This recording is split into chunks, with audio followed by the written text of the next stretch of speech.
a problem to a profit. Top 10, I'm a prospect, top problem to a we on the way. We on the way. We on the way. We on the way. It's game time, yeah, we on the way. Whole team know the mission. Gotta focus all senses. Gassed up, no omission. Eyes on a vision, gotta handle business. 100 yards on a play. Big dubs on the way. Two play, it'll be played. Get up out my face, we are not the same. Get down in the city, I'm back on the base. Gotta get to it, no pain is safe. Running the game, they running away. They running their mouth, you know they are fake. Pick a side, okay. Is you on for the ride? Okay. New kid on the block, next up, blessed up on the rise. New kid on the block, next up, blessed up on the rise. We on the way. We on the way. We on the way. We on the way. It's game time, yeah, we on the way.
Me canta canciones y tengo un coro. Ganador ves el oro. Brillo como un tesoro. Y tu novio es un bobo. Mi gatita tiene todo. Pegajoso y hermoso. Con la 3 peligroso. Ganador ves el oro. Brillo como un tesoro. En el bosque como un lobo. Cazando el dinero, haciéndolo solo. En mi vida he visto todo. Nada puede asustarme. Solo tengo que cuidarme. Paso grande, voy a brincar, yeah. Cuando fui chiquito me dijo, Evancito, tienes que luchar. Para llegar a la cima se tiene que actuar, se tiene que escuchar. La calle te llama, la calle la fama, que está tu hogar.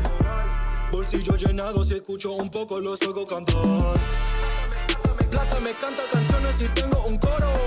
Ganador ves el oro. Brillo como un tesoro. Y tu novio es un bobo. Mi gatita tiene todo. Pegajoso y hermoso. Con la 3 peligroso. Pegajoso y hermoso. Estoy más grande que un oso. Mi pistola está muy hermosa. Y la tuya estaba so. Mi palabra tan filoso. Porque el game es una guerra. Patrullando Panamera. Yo no ando con cualquiera. Cuando fui chiquito me dijo, Evancito, tienes que luchar. Para llegar a la cima se tiene que actuar, se tiene que escuchar. La calle te llama, la calle la fama, que está tu hogar. Bolsillo llenado, si escucho un poco los oigo cantar. Yeah, plata me canta canciones y tengo un coro. Ganador ves el oro. Brillo como un tesoro. Y tu novio es un bobo. Mi gatita tiene todo. Pegajoso y hermoso. Con la 3 peligroso. Plata me canta canciones y tengo un coro. Ganador ves el oro. Brillo como un tesoro. Y tu novio es un bobo. Mi gatita tiene todo. Pegajoso y hermoso. Con la 3 peligroso.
Give me some of that fancy pants. Give me some of that highlight. I want something that will make me dance. Give me some of that good stuff. Give me some of that fancy pants. Give me some of that highlight. I want something that will make me dance.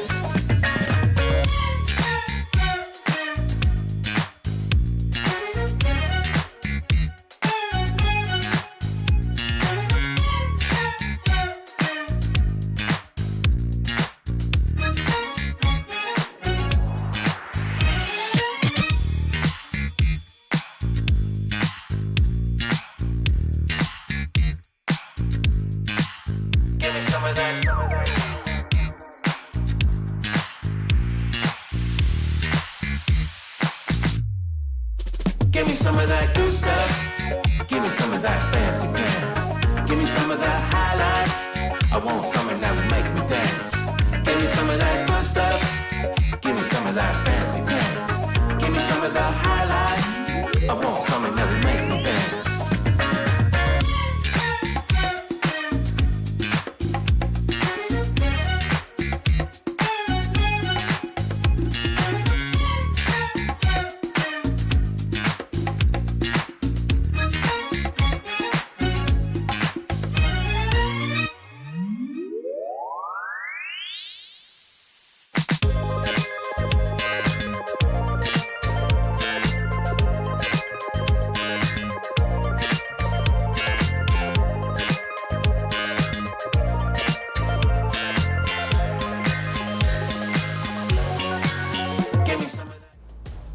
What is up, dear gamer, dear friends, dear every single person that's watching us? This is the Rocket League ENC qualifiers for a good old couple of nations. I am Stumpy, and that is the lovely Herc next to me.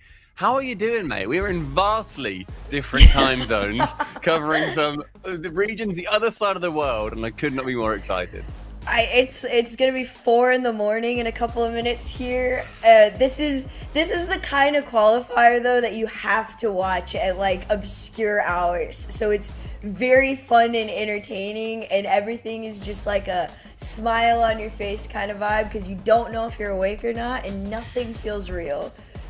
It's going to be a very, very cool day. We got a lot of different talent going to be rolling through.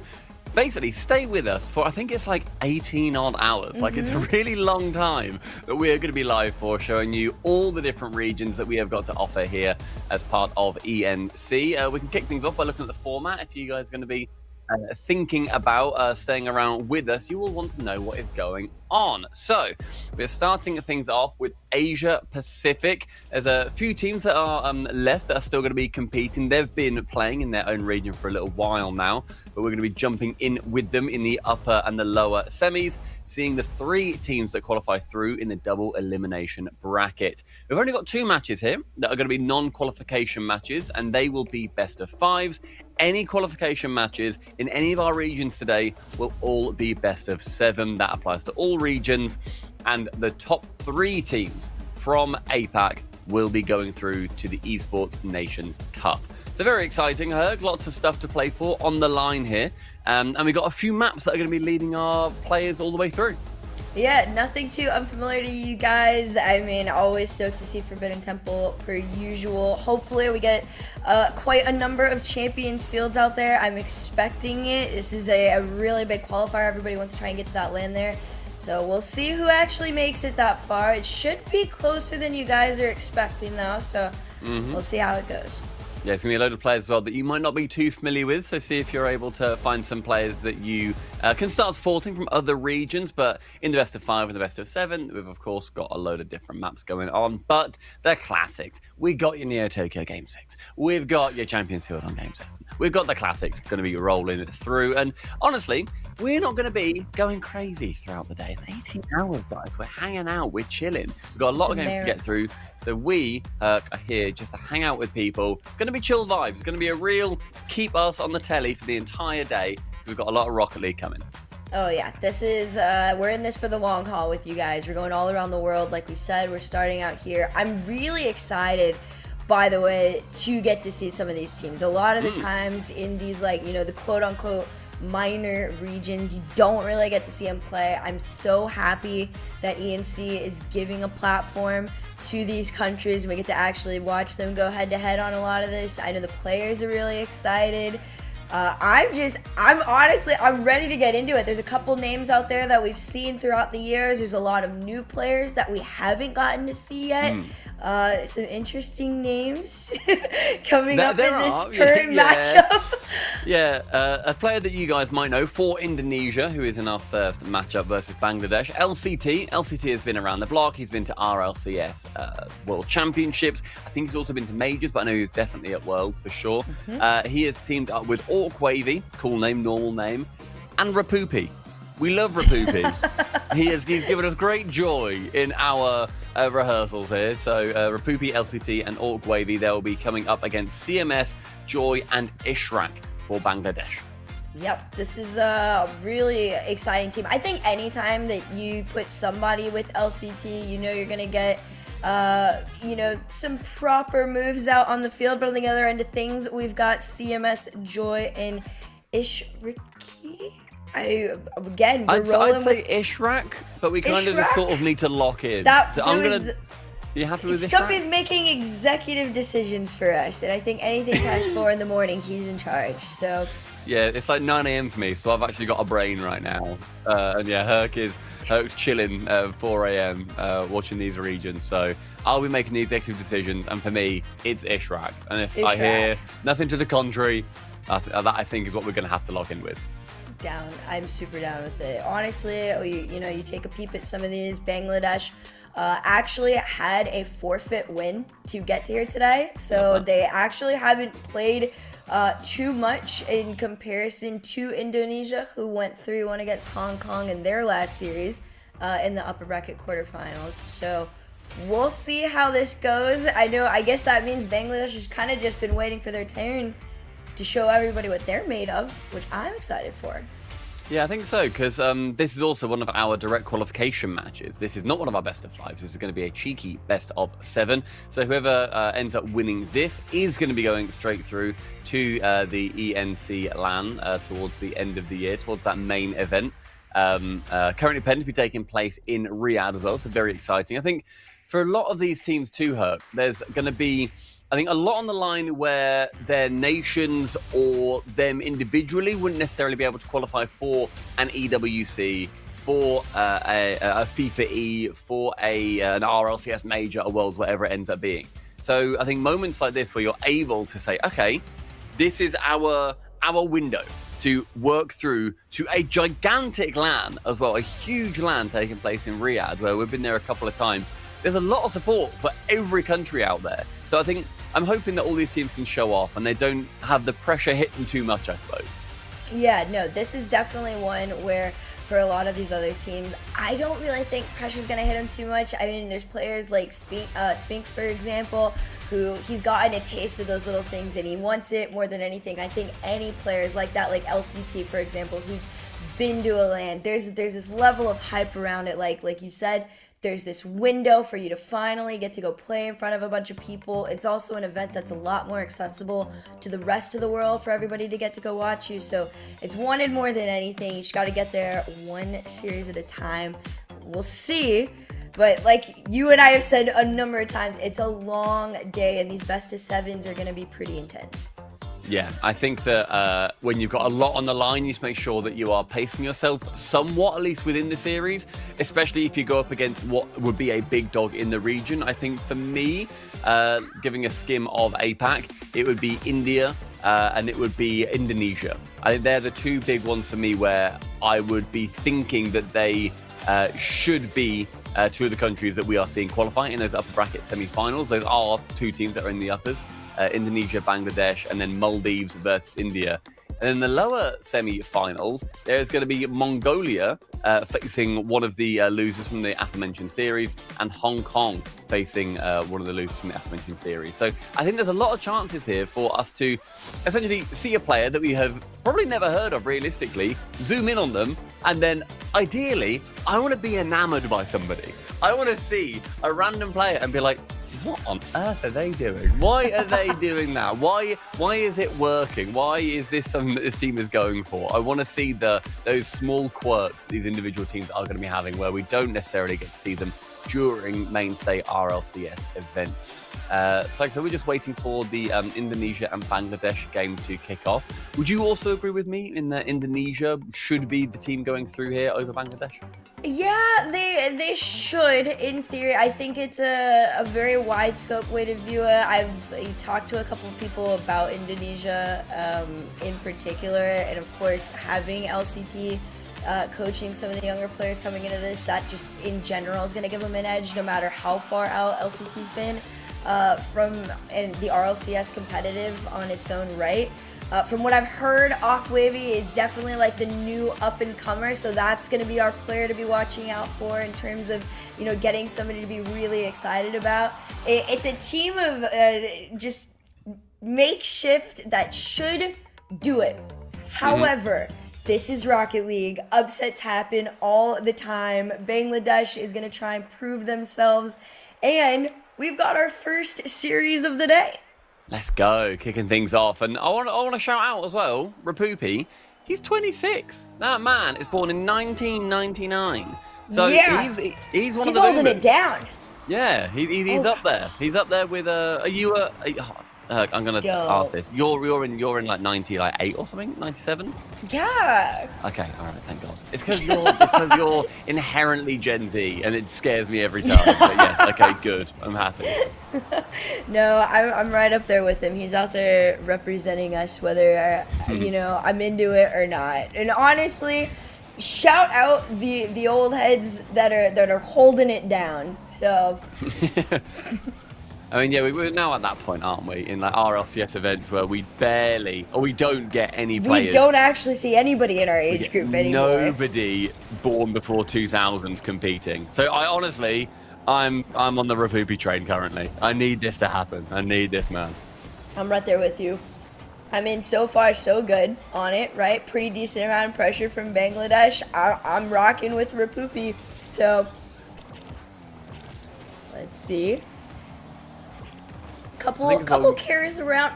I will say, Stumpy, this is not gonna be the same level of Rocket League y'all are seeing in RLCS. This is very high level for these countries, which is very exciting. But this is not Zen and Daniel, but this is Zen and Daniel of Indonesia and Bangladesh. That I tell you what, end of this series, I want you to identify who is the Zen of Bangladesh and Indonesia. I can tell you. And the Daniel of Bangladesh and Indonesia. I need to know these things.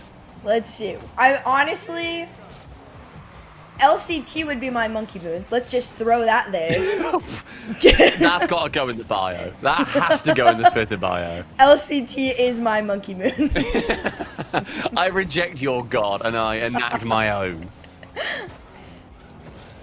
And, I think it's going to be interesting to see how these players do end up feeling vibes-wise when, as I said, there's a lot of pressure. If you're looking at any of these competitions, you wouldn't normally see these guys having big, clear-cut chances through to LAN events to compete against your North America or your USA. It's not even North America. To compete against USA, to compete against Saudi Arabia, to compete against France, the UK, the biggest teams in the world. So it'd be really cool to see who ends up making it through from these regions. And like I said earlier, we're going to be also covering the Middle East, and then that is one region. Then Africa is another region, so slightly different again from what we see in the RLCS. Normally, it's not mean they're combined.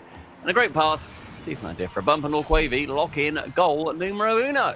Yeah, there was a small shot on target, a little bit of an awkward send-off there, but pretty solid follow-up, which I expect nothing less from this team. Bangladesh has one job, and that is follow each other up, and that's exactly what they're doing. I mean, good on them. A pretty solid lead here. You only got 2 minutes left in game one. Like we said, Indonesia on paper is the favorites, and they're definitely letting everybody know that is not going to be the case. I think as well, you got a lot of these individual moments where you got one player back, and I think What rank are you sitting at the moment, Herc? What are we talking in game? What's your current I'm rank? sitting on 0 past 2 months right Love now. that. Huge. Massive. So it's your guess is as good as mine. Okay, so you're probably like low SSL is my guess. Yeah, you know, I'll be humble. It's probably a cool GC3. No, okay. You know what? That's the low SSL that we've all come to know and love. I think that I was going to say in any of our lobbies, every now and then, especially in threes, if you come up against a team that you will feel are just kind of better, it can feel like that tsunami is kind of coming against you, and you're like, oh my god, why is he up? Why is he going? What is happening there? So far, I'm not really seeing that against Indonesia here. Rather against Bangladesh, because they have gone against what I was thinking. Oh, wait, no, I see the other way around. Oh, at production, Bangladesh is the other way around. No, Bangladesh is on blue, and Indonesia is on orange. We might have been getting scammed. Hold on. I was excited for Bangladesh, but no. You know what? No. If I was Bangladesh, I also would pay off for the name change. I'd take it. I really would. And that's gonna be all Quavy. Hattie in game number 1. Good for him. That makes everybody's passing plays make a little more sense, if I'm honest.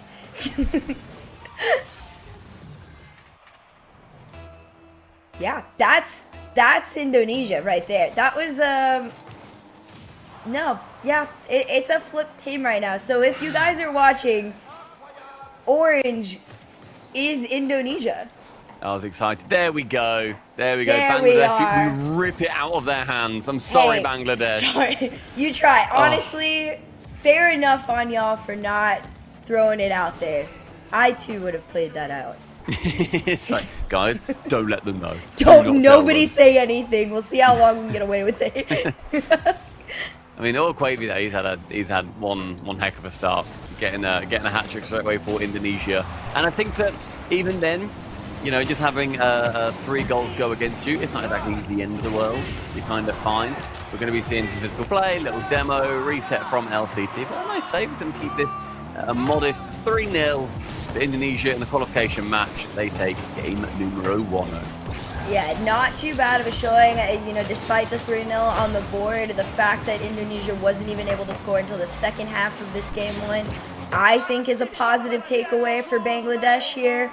Like we said, Indonesia is absolutely the favorites on paper. They showed why. I think LCT is doing an incredible job of leading the charge. Ripupi looking. You told me to look for my Zen. Your Indonesian Zen. I think, you know, if LCT's Monkey Moon. Which none of us disagree with. Not one person disagrees One with me on that. person. What would that make Rapupi? Rapupi was my solid, like, you know, I'm setting everybody up. So it's not a Zen. Could he be let's give him a Radosin. Is he the Radosin of Indonesia? He could be the that's too, people are mean to him. Oh, yeah, that's true. Maybe like the Juicy? You know, this Rapupi is the beast mode of Indonesia. Whack it in the Twitter bio. I'm saying it every time. And then so far, I mean, all Quavy, he's done nothing to turn me away from the idea that he is the Zen of Indonesia. Like, he got nothing. a hat trick game 1. This is like Zen a couple of years That's ago in the him. Spring Major. That's right here. Indonesia in another world is just France. I need that crocheted on something behind me. I need that on a pillow on my sofa. Indonesia is just, what was it? Is the something of France. In another world, it's just France. It's just France. Hey, listen, if they end up making it and I get an Indonesia versus France, y'all come back to this clip, okay? Okay, but then unfortunately, France is the France of this world. So it could be tough. It could be tough. Game number 2. Seeing if Indonesia can continue their streak. They've currently not got a pip awarded to them, but as Castle, we will give them the pip. They are currently 1-0. Yes, they are. Indonesia, 1 up in the series, 1 up in the game. It's going to start off with an LCT goal, of course. Chill little reset to the center, and you're like, oh, I cleared this into the corner. No, sir. No, sir. LCT is going to be a magnet. He's got most experience out of everybody out here on the field right now. Anticipating him to continue, like I said, being the monkey moon of my series. I think as well, you know, he's he's a dominance player. He's always been a dominance player, even back in the majors a couple of years ago and the World Championships. I think Dusseldorf was one that he managed to go to.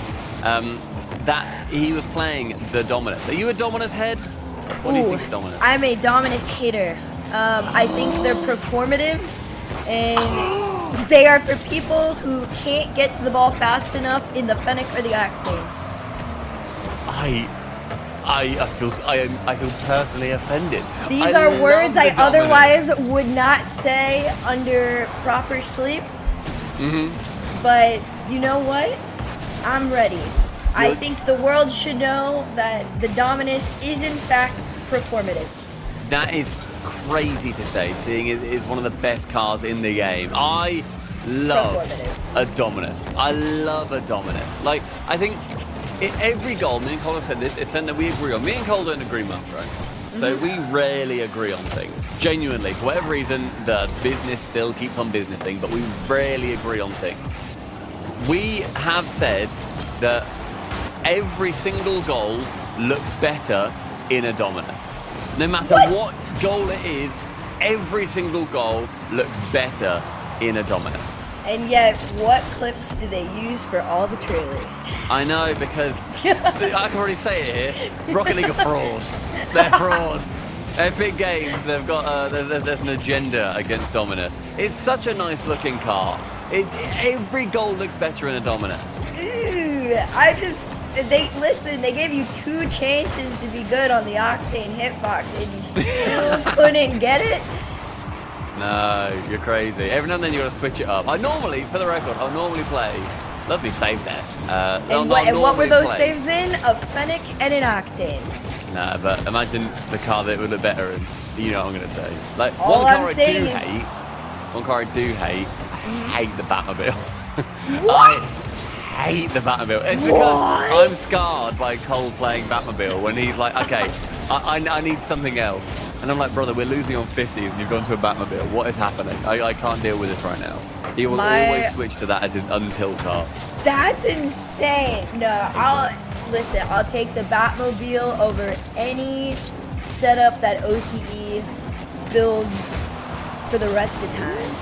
Oh, well, look at that. A save by a Fennec on a Dominus Boring, shot. man. If you want to be like a cookie cutter, tote bag wearing, basic Rocket League player, fine, use a Fennec, that's okay. An Octane nowadays is more rare. It's more rare to see an Octane, I think, in your given game of Rocket League. So that at least has got a little bit of vintage to it.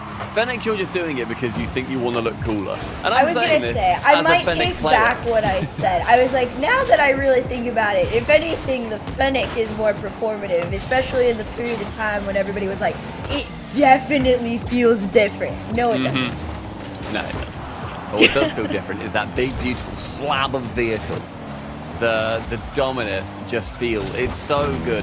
I will say though that when you switch to a Dominus after playing Fennec or Octane for a little while, goodness gracious, it is so hard to play. Like, you flap around the pitch. It feels horrible the first time you play it. The first time I used a Dominus, it was the first time I understood people saying they could feel the game. That was the first time I was like, oh my gosh, a car can physically feel heavy. It feels so different. The Dominus is the equivalent of wearing flippers in the ocean.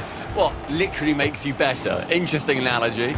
Great pass from the poopy to the Dominus, straight into the net, and that goal just looks better. It's you know 4 what? a.m. to you, Herc. I'll give you leeway. I was gonna be like, sink or swim. You need the flipper. Yeah, exactly. And it helps you swim. It truly does. Dang. You know what? I got me there. I got me there. I will say, Bangladesh cut this down in half. It's 2-0 this time. So there is a level of, adaptation we hadn't gotten, so that we saw from game 1 to game 2. A little bit of improvement here for Bangladesh. Indonesia, though, still should end this off, and we'll end this off 2-0. Which, very solid performance from them. But I will say, Bangladesh all the way around, they were like, hey, might have to prioritize slowing down LCT, and they did. They did. And I think as well, to be genuinely, Bangladesh's defense there was great. I was really impressed with what Bangladesh put up, because Indonesia were relentless. Yeah, like there were a couple of times where we were banging on about something irrelevant, that they were actually making fantastic saves, and they were putting up a huge amount of defense. And Indonesia just struggled to get through. So, and I think Indonesia's shots were all very good. But yeah, I think Bangladesh, they're working into the series. Do I think they'll win? Unlikely. But I think that if they can actually, get a game off Indonesia, it's going to give them confidence going into that lower final, or into the lower semis. Sure. I think the route that Bangladesh is on, by the time we get to 3 or 4, these are going to get a lot closer. But like you and I saw, like we said, there were 2 really nice saves, despite them being technical double commits on the back line. Having 2 people up and still managing to get the ball cleared out halfway is better than one person going up and getting scored on. So it's really now, it's coming to a matter of getting the ball cleared out, following it up, and actually turning that into some sort of a play or a shot opportunity for Bangladesh. We'll see if they can find that here in game 3, but I will commend them. Every time they've gone up against Indonesia, they've fixed something, and the biggest one is taking the lead. I mean, that's their first goal, right? That's a lovely This is their first strat goal, too. first lead. Lovely kickoff strat. That was an incredibly dead kickoff. Both teams, I think, wanting to lose into their respective back corners, but then Indonesia not sending a cheat up. They're really well played there from Bangladesh. Just in case there was the double back corner strat attempted, they had that contingency plan. So very much earned first lead there. Brilliant stuff. I like it. We'll see how long they're able to hold on to it. 2 up here on a shot. Indonesia, this is probably the first time they've had to get somewhat, stressed. It might be the first time heart rate is above 75 this entire ENC.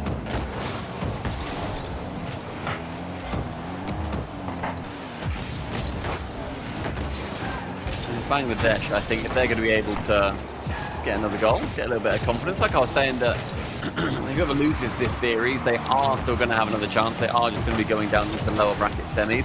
Not sure who they're playing out of Mongolia or Hong Kong. Not sure which way around this goes. I would assume Mongolia, based on the side of the bracket that they're on, but I'm not sure if it's or anything. So we'll obviously let you know as soon as we can. We've got bracket and all that kind of stuff.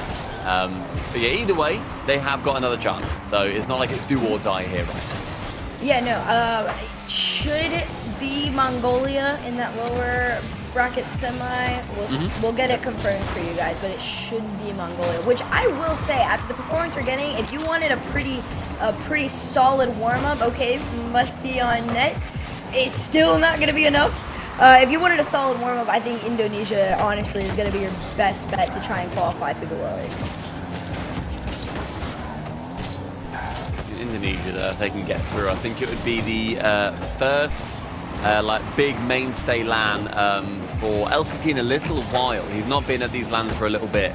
I think it's going to be nice for him to return. I don't believe that Rapupi has been to any of these LANs. I can see that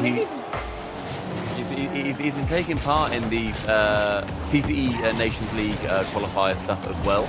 But no, it doesn't look like he's been to any LANs. That'd be awesome if he can make it through. No, it would be really exciting. I think there's been a lot of talk around LCT. I think the last time we saw him was Worlds 22. From at least what I see, that was the last time we saw LCT back with Gaming Gladiators. And then he's just been competing in the APAC Opens, but even then there's a 2-year gap between then and now. So this is him really saying, hey, if anything matters to me, it would be going through representing my country. And it seems to be working out. Like I said, there's been a lot of talk around him leading the charge with this team. Most people feel that the players that he's picked up for this have very, very strong potential. More in talks is Rapupi, which so far he is living up to the hype that everybody was giving me on him in conversations yesterday. It's a really, look at this, solid pass, another shot on net. That's Rapoopy and LCT. That's my beast mode. That's my beast mode, and that also, you don't score that with a Fennec. Look at that flick on that dominance, using it like a spatula. Beautiful stuff. And the last event as well that LCT went to, the LAN at least, was the RLCS Copenhagen Major, the one that Gentlemates ended up winning. But I know that he always struggled to sort of peel himself off the bottom spots from the Spring Split Major 2022 to that year's World Championship, Winter Major to that year's World Championship for 22-23, and then Copenhagen Major. He's not managed to get away from that last spot. I think internationally, that can potentially be easier, I think, because there will be more teams that are getting through that are around the level of your Indonesians. You're not always going to be facing off against, you know, to talk like club-wise, you're not then going to go against an, even like an OCE team, a Carmine Corp, whatever it ends up being.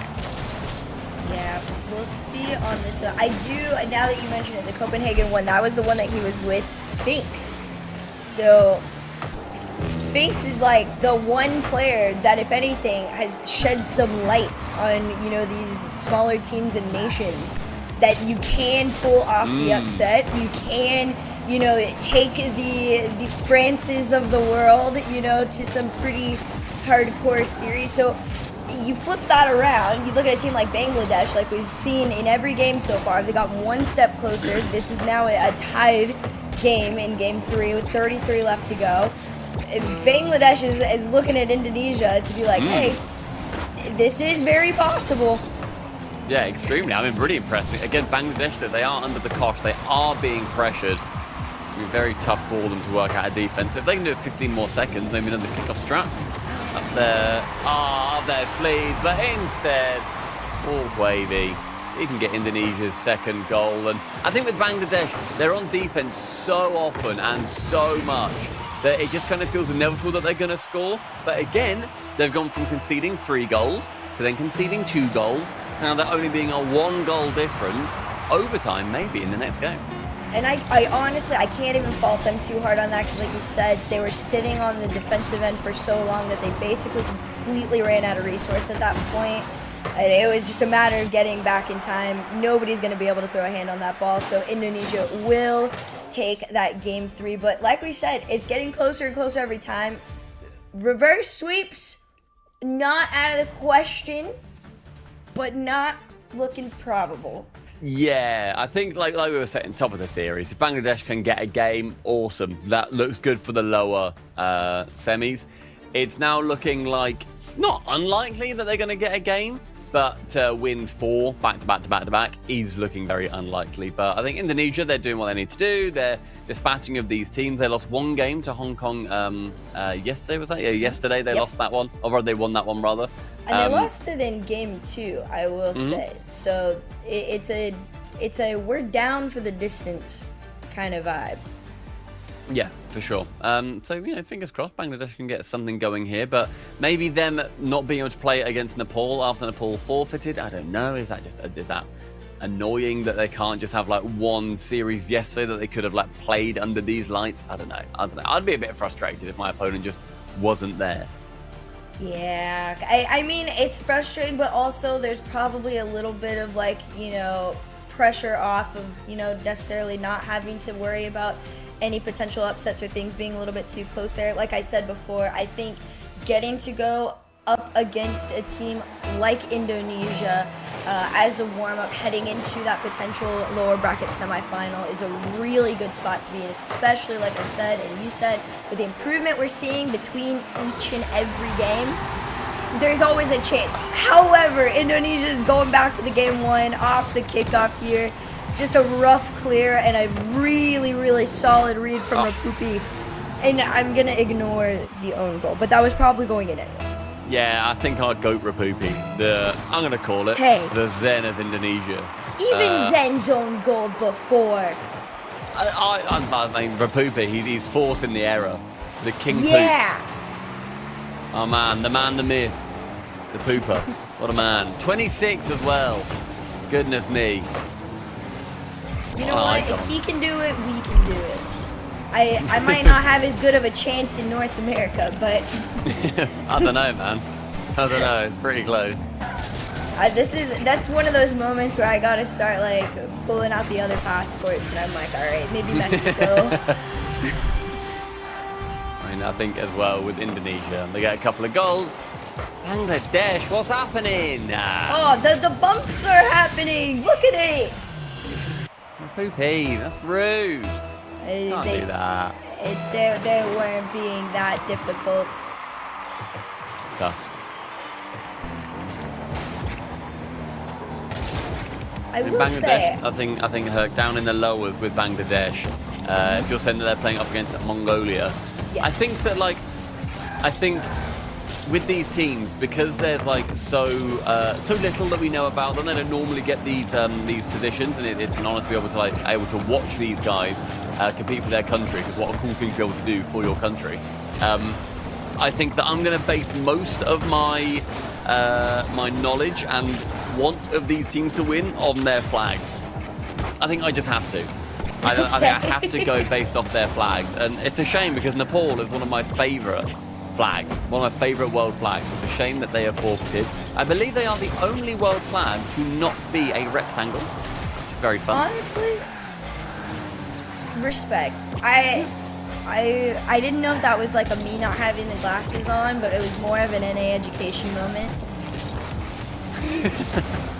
No, I think there's some that are like, I guess like maybe the wording would be like four-sided or whatever, but like 'cause there's some that are squares, there's some that are rectangle. They've all got different there's aspect definitely ratios. a special word for whatever that shape is, like dominus. That's a car, mate. I know. Maybe. Performative. Hand in hand. But you're calling Nepal, they've got a performative flag. Bro, Nepal wanted to be special, so they found a way. This is That's crazy. all I'm gonna say. But yeah, Mongolia, I think for me, that flag's cool. I like the castle I type thing that love they've got on Sri there. Lanka. Sri Lanka, they're all with the dragon. The dragon's sick. Hong Kong's is just pretty.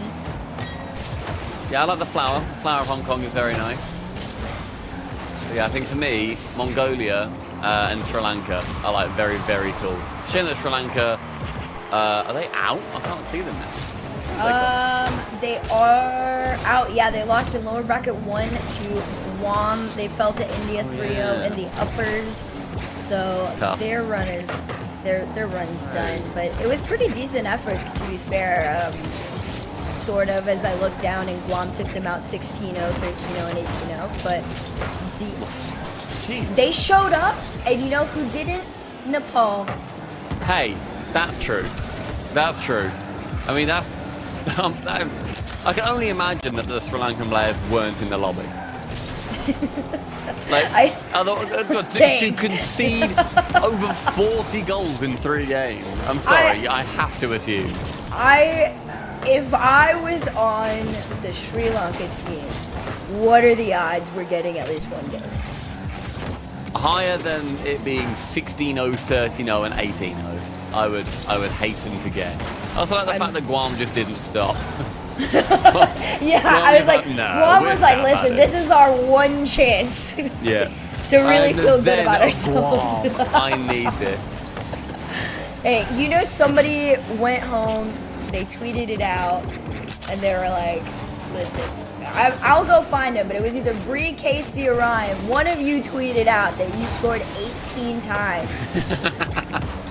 Like GG, Sri Lanka, close series. GG easy. Yeah. Might be the Yes, only so team far. in history respectfully able to say that. I think Indonesia are very much locked away this series. They're going to be going through. They will be qualified for. That's our first team through, by the way. So exciting times. Everybody give them the hype they deserve in the chat. They're going to be our first team through to the ENC LAN in Riyadh later this year. Very cool. Very exciting.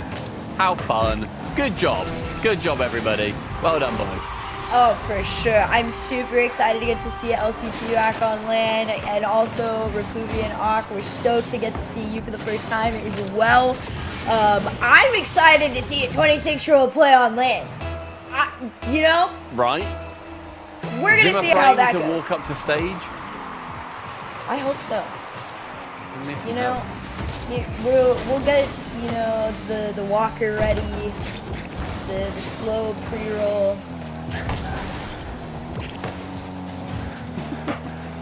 I'm sure some kind of 26. Oh man. The fact. some kind of skit can be written about this. I'm Oh, sure. for sure. Content Brain is already wearing. We We're literally dressed up Torsoff as an old man in one event, and he is like he's a couple of years younger.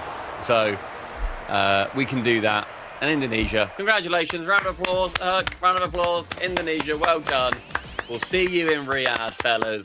And big up Rapupi. He'll be on a wheelchair going onto the airplane shortly, I'm sure. No, honestly, really good series all the way around. Not the end of the road for Bangladesh. They do have another chance to try and qualify through the lower bracket. Like we said, very solid warm-up from them and performance. There was very obvious improvement and adaptation from game 1 all the way to game 4. So we'll see how they take that with them into the next. But for now, Indonesia gets to breathe as they have officially qualified, like we said, for ENC 2026. I mean, the next match is going to be Maldives taking on India. Herc, I think it's going to be like a similar vibe. I think that India, we've seen a couple of those players go through to lands previously. Abs Crazy, I believe that he was a stand-in at one point, a few worlds ago, I want to say. I feel like he was a sub that went in. I can't say I know Real or Carvin, unfortunately, but Abs Crazy, I definitely remember his name. I remember him going through to, I'm looking at the page now, the Spring Split Major. I think he was a sub there because a player couldn't get their visa or something. But everyone loved him at that land. So fingers crossed that Team India are also going to be able to qualify nice and easily. But the Maldives, I've seen a fan in chat, the Maldives are going to be putting up a bit of a tough fight. Oh yeah, no, I think this is going to be pretty similar between the two. Obviously, the only way to find out is for them to actually go head-to-head out on the field, but very solid series all the way around for the beginning of our long day here for the Esports Nations Cup, and Series 2 coming up after the break.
Hi guys, welcome back. I am Hercules and I got a new British guy with me. Woo! We've got, this time, just Cole. Cole, how's it feel that it's not Cool Cole anymore? Yeah, I don't have a cool nickname, as was pointed out on Twitter when the announcement thread went out. So you're stuck with Cole. I mean, Hercules is very cool. I could rebrand to... I might rebrand to Hercules. I'll just sort of like usurp you. Yeah, that'll be all right. Yeah, I'm sure there could be 3 of us if we wanted.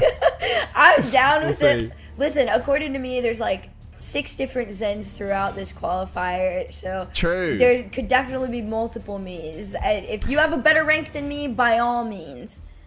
Yeah, I mean, I was enjoying the games before. I was enjoying Bangladesh. Certainly putting up a fight, I think it's fair to say, Herc. Apart from that final game, they sort of lost their way a little bit. But it's nice to see newer players, newer names that we might not know so well perform, and they scored some nice goals as well, so good for them. And they got their lead as well, which is always a big moment for a country that's sort of coming into this sort of thing relatively new. Yes, and speaking of coming in as a new country, we've got Maldives and India going to be here for our next matchup. Maldives got Madden, Rafs, and Cantoni, I think is how you say it. Whatever we say, we will stick with. I'm sure that we will be told if it is wrong. And against them is India. I heard you guys talk about Abs Crazy earlier, alongside Carvin and Rial. That is an early lead for the Maldives. Yes. Because, do my eyes not deceive me, last time we were tricked by production, but this time that is definitely the underdogs getting the early lead. Yep, underdogs in the lead right off the kickoff too. Pretty solid. Oh, even the eggs. Look at that. That's lovely. They love it. Maybe they're from the Maldives. Maybe.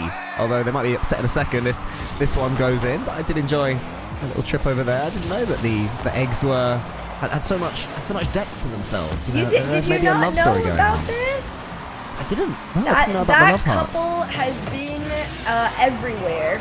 So has the Maldives. They're up 2-0 now with, who is this? Rafs and Hexa, who, to be fair, side thing, Rafs is supposed to be the solid duo with Madden. However, seeing the team being able to duo around with each other is actually a really good sign that even if they're coming into something as an underdog, if the team is swapping around the duos, we should get a solid performance out of the Maldives.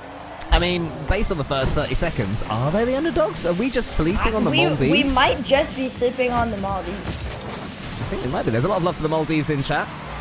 So respect to, what's your name? It's too dark on my screen, but respect to you for up in here supporting your Maldives, your Maldivas. The They're Maldivas. performing very well so far. Yeah, they are divas. You know, they've been in the green room. They said, give us lots of crunchy shelled chocolates, but no yellow ones. You know, they're really all that sort of classic diva behavior from them. And they get their 3rd goal.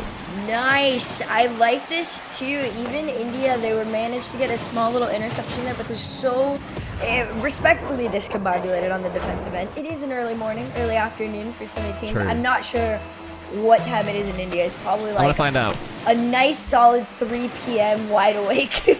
You're not far off. Wait, It's, really? Yeah. It's 2:15. Because Oh I my never gosh. realised till I spoke to somebody from India in our community that some time zones were in half hours. I always thought they were per the hour. Right? I did But India's- learn that recently. Yeah, which is very interesting. I wonder how that one's happened. But yeah, apparently right now it's 2:15 in the afternoon for India, so they are chilling, man. They're chilling. Oh, they're good. They should be wide awake. They could just be letting the Maldives win. They're like, hey, you know, we want you guys to get to know what it feels like to win, and then just completely destroy from the rest of the series. I see. Why would they be playing these games of poor old Maldives? Come on, India, be nice.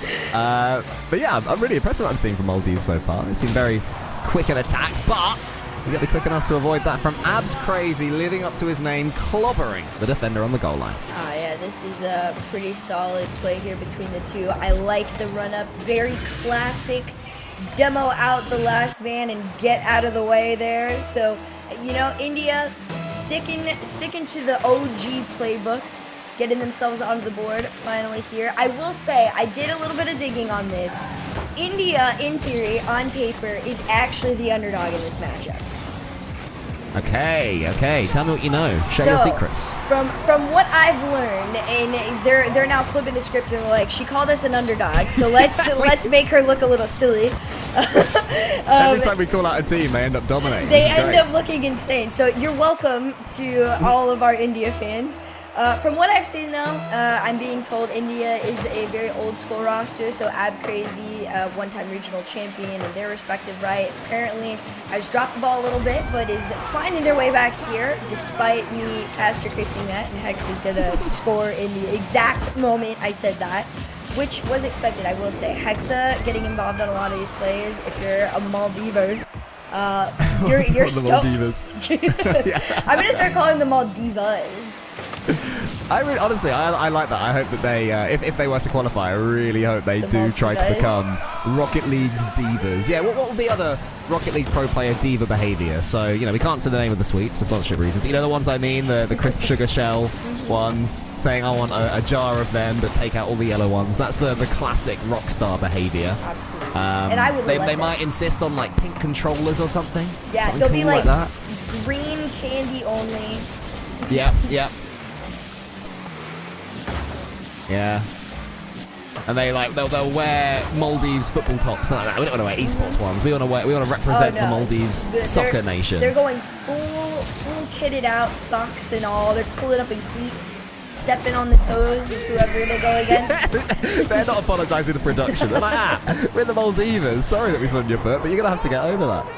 Oh my god, you know what? This is very Maldiva behavior, You're already ahead. There's no reason to go up by 3 right now.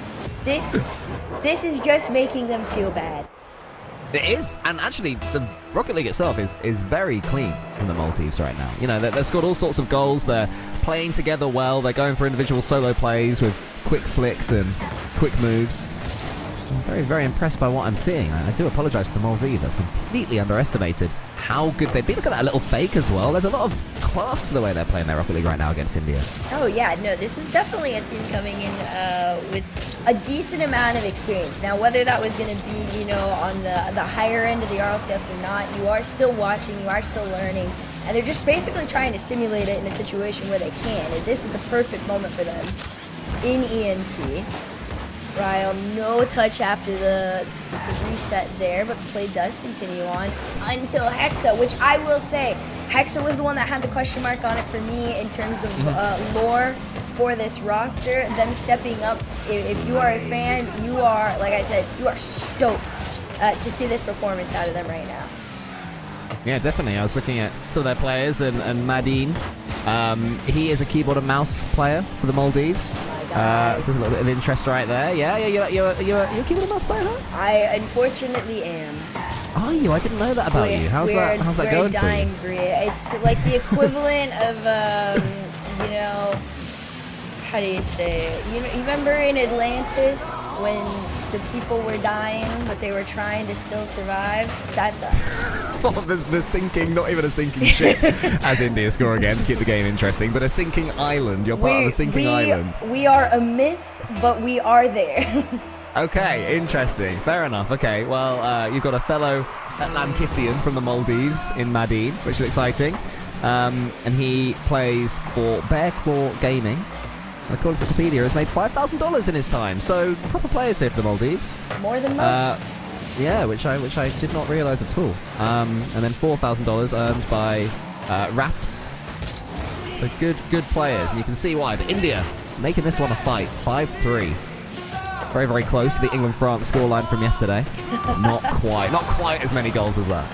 No, not quite. Almost the same feeling of the comeback there. But the good news for India is this is not the 97th minute of a third place matchup. So That's true. Yeah, the one that everyone wants, the third place matchup in football. But that was a brilliant performance there from the Maldives. I'm glad we got to see India play their own game as well, because we know they're good players in their own right. And I'm glad we got to see them perform there. It was looking for a little bit like Maldives were going to run away with it. And that was a decent match of Rocket League, I think. If we can see as many goals in that in the next one, Turk, we'll be very, very happy indeed. Oh, for sure. Especially, after the first days, it was a sweep. It was just 4-0, straight up clean cut. I think if any of these series continue on that route, of those sweeps. I would, and I think most of you would, prefer them to be these fun little shootouts here like we got. So we'll see how that goes. India did go 3-0 against Sri Lanka to be able to get here, so they aren't, you know, completely out of the way. It's only a 1-game differential between the two in their score lines to get here. Maldives went 3-1 against Mongolia. So both of these two in their respective rights should be able to go head-to-head. And like we saw, it was only 2-goal differential between the two. Yeah, and this is for qualification as well, so it's a huge match. You make this, and you have indeed qualified to the Esports Nations Cup 2026, which is giant. It's a $1.3 million tournament, by the way. I'm sure you guys talked about the context on the pre-show, but it's worth repeating for anyone who's just tuning in now and just stumbling upon this right here. This is a big old deal, what they're all trying to qualify for. Absolutely. A lot of these teams, like me and Stumpy had said before, don't necessarily always have the chance to compete in something larger than ENC, which ENC in its own right is actually a very massive tournament, and we are very excited that more countries are getting to be a part of it than ever before. So teams like the Maldives and India and Indonesia, for example, who just qualified into ENC 2026, this is the first time we get to see players like them on land. So like you said, it's very important to them, not only for pride, but just in their RLCS's careers to get to have a chance. Lovely chance there from Abs Crazy. A little bit of a wall dash along the corner. Almost got him quick enough to get an opening goal for India. And I think that India need to start the second game stronger. I think they were surprised by the speed and pace of Maldives in that first game. They did seem to deal with it better as it went along. Let's see what Rial can offer us as he goes to the air. Hexa blocks it, but it is close. India definitely stepped up her. Oh, for sure. They've managed to go that entire first minute scoreless, which is a really good sign.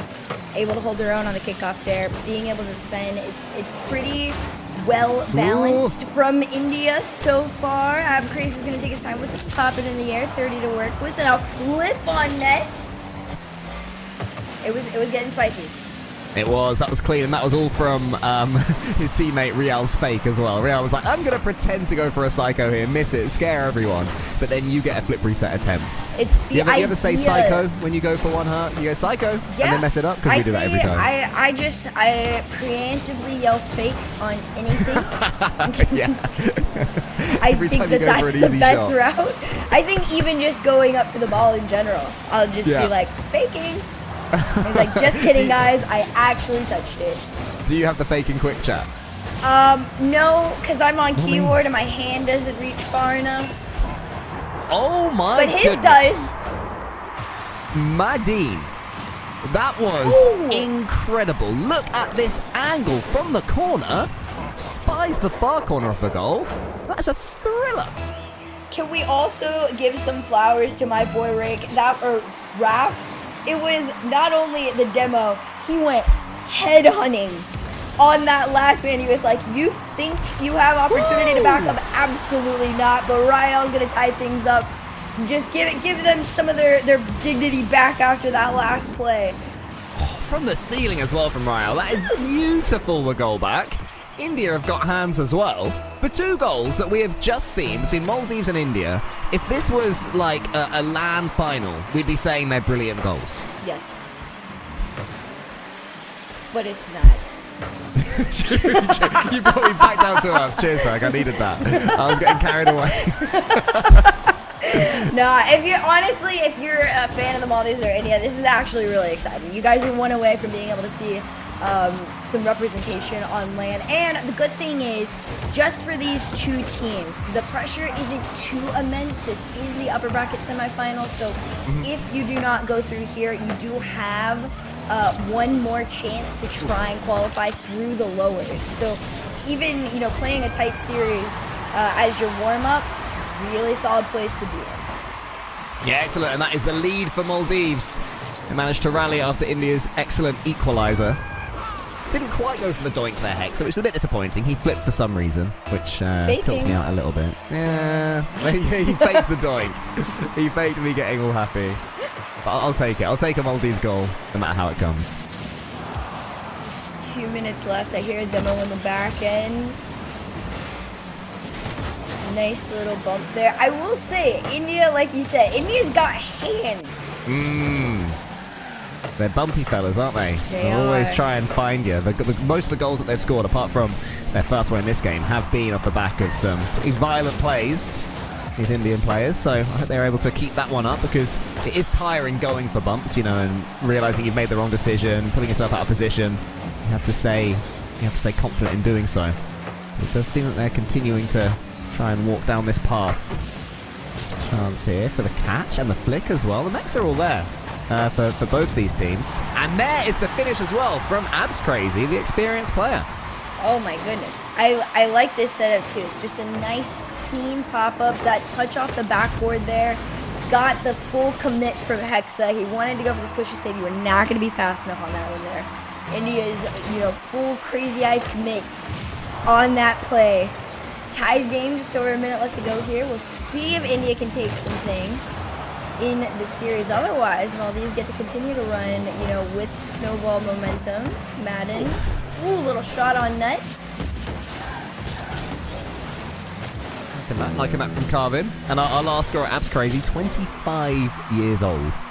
Would you believe? You know what? Shout Still out able to game. ENC for bringing all of the old heads together. I hate that we've reached a point where we say 26 and I'm now older than that.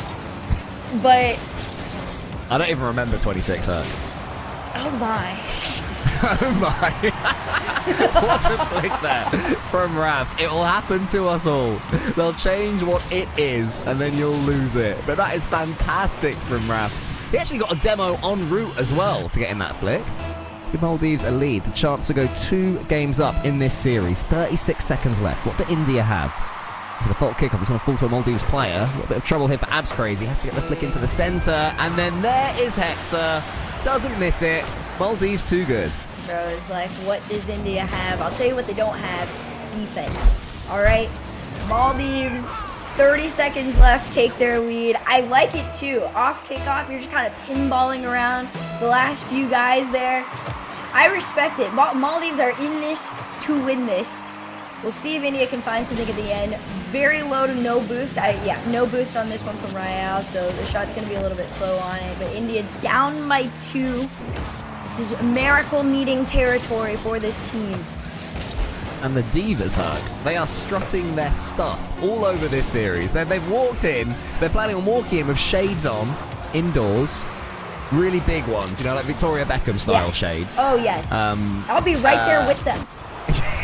You're gonna be following them about, taking notes on how to be a diva, as well as the Maldivas. 2 up in this series, and just not even bothered. You know what I mean? They're like, yeah, whatever. This is what we do from the Maldives. Oh yeah. This is their game. All right. They were born and bred for this. Okay. That honestly, it's all I got. We'll see. They struggled a little bit in the qualifier. I'm hoping that they pull this off. They just so we can say the Maldivas on land, but also they have to play into it. There's the content brain working you gotta again. keep going. Maldivas. Listen, back in the day, when those 26-year-olds were like 18, the walkouts were creative. And I was 26. When CJ was 26 and I wasn't even born yet. No, back in the day we had. I was trying to think. Oh, is this our first timeout? I think it is. Yeah, India, like, whoa. Chill with it. Take a minute off. It's all good. We can relax. On a timeout like this, what are you saying? Are the coaches in call with them? Did they bring coaches into this? Or this is like I don't know, actually. Facilitated? That's a good question. We're being told in chat that it's Maldivians. But Maldivians. so the That makes Maldives, you we're not saying it's people. Yeah. Scary. Why? Like devious, do you mean? Yeah, fair. Yeah, that sounds. If I was the Maldivians, it just like makes you want to be like. We've completely flipped their personality. They've gone from divas strutting on to the deviants spinning about in their chairs, going, "I've been expecting you, India." And India's just like, "We're just here to have fun." We're just here on vibes, following Abs Crazy into Basel. He's 54. What?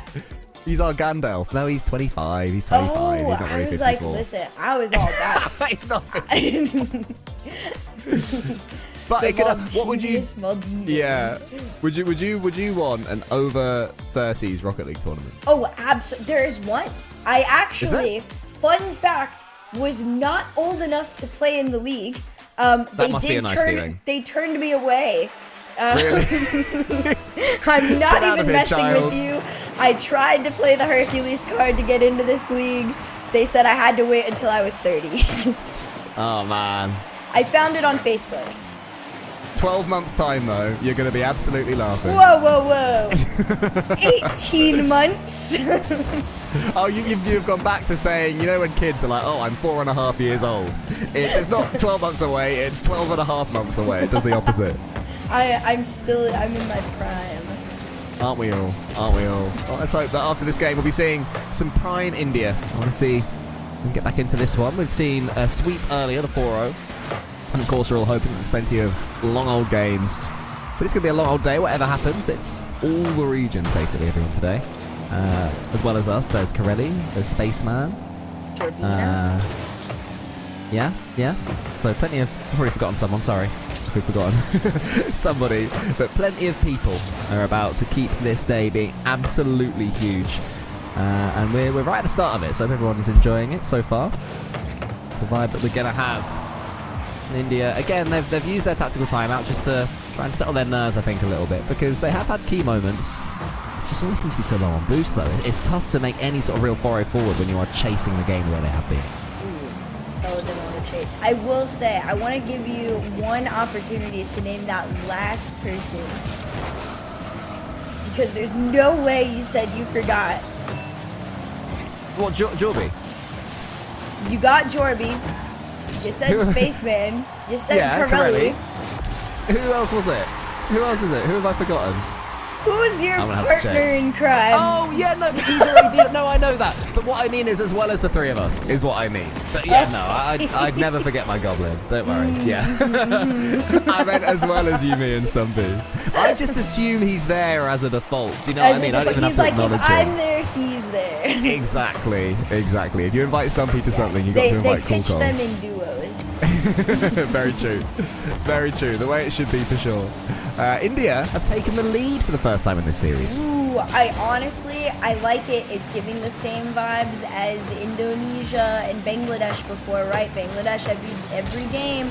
Around this game 3 is when things started to get close. I think in game 3 too, Bangladesh had also taken the first lead. So India taking this 2-0 lead here is really, really good. Look at that! Oh Look at my, that that's beautiful a touch. proper play. Yeah, that is excellent. Abs Crazy was up for it as well. Again, some of the goals that we are seeing could grace any series. Oh, this is where you say, but they're not. But at the end of it, it's the Maldives in it. That's true. And they're flexing on each other, which is precisely what we want to see. They're certainly showing their mechanical prowess around the Rocket League pitch, these two. But suddenly, Maldives going to have to do some chasing. And this tactical timeout from India, we don't know if they have a coach with them, but if they do, then he's earned his money. He's earned his corn for sure. Oh, for sure. No,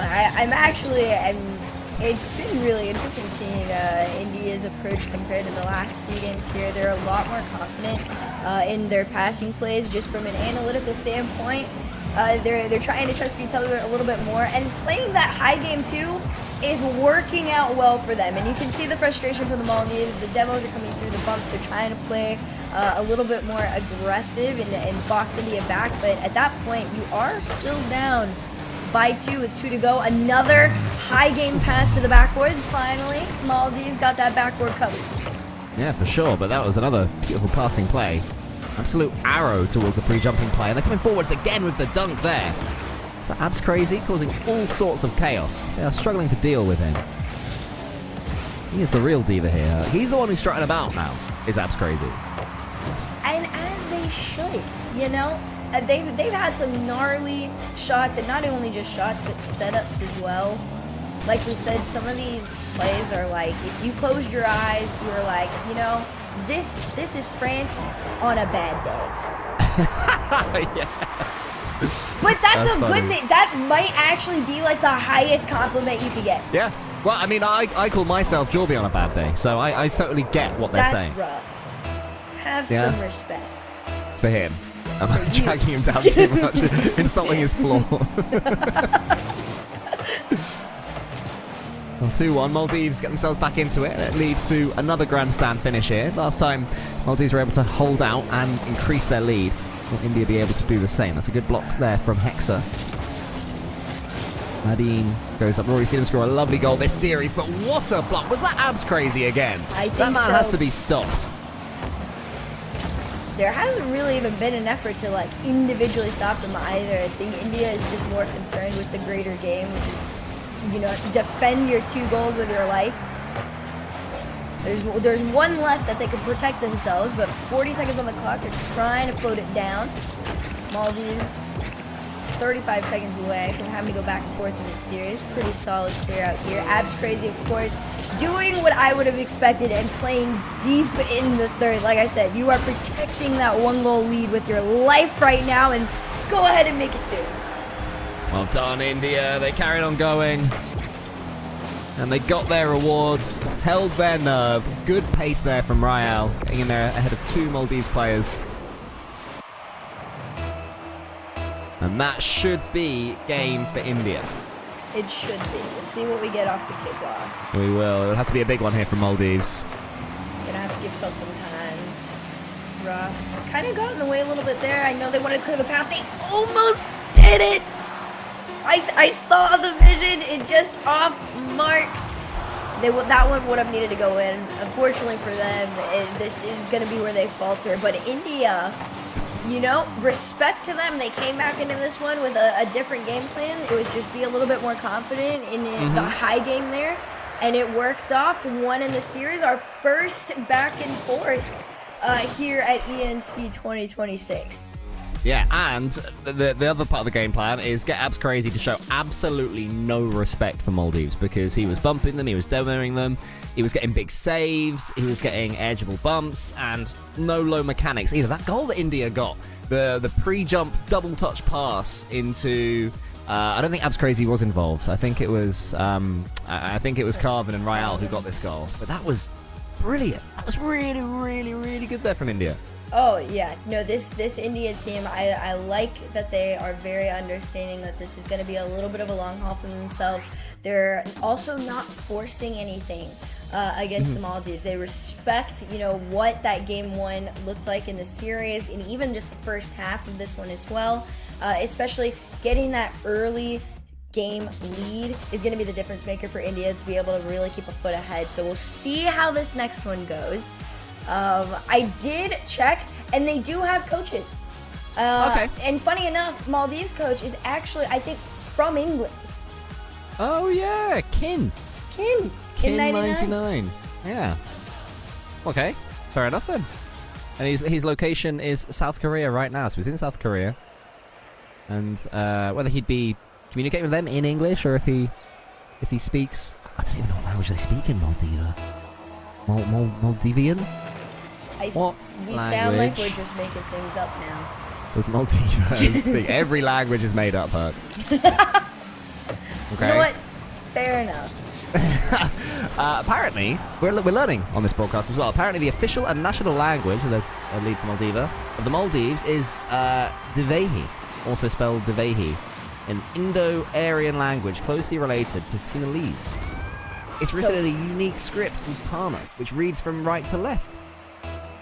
Wow. But English is widespread as well, apparently. Oh, okay. Well, that's why they got the English coach. Yeah, that would make sense. But how terribly interesting. I had no idea. I've learned of a brand new language I never knew existed. Nice. I mean, you Yeah. and me both on that one. I'm not saying that like I knew.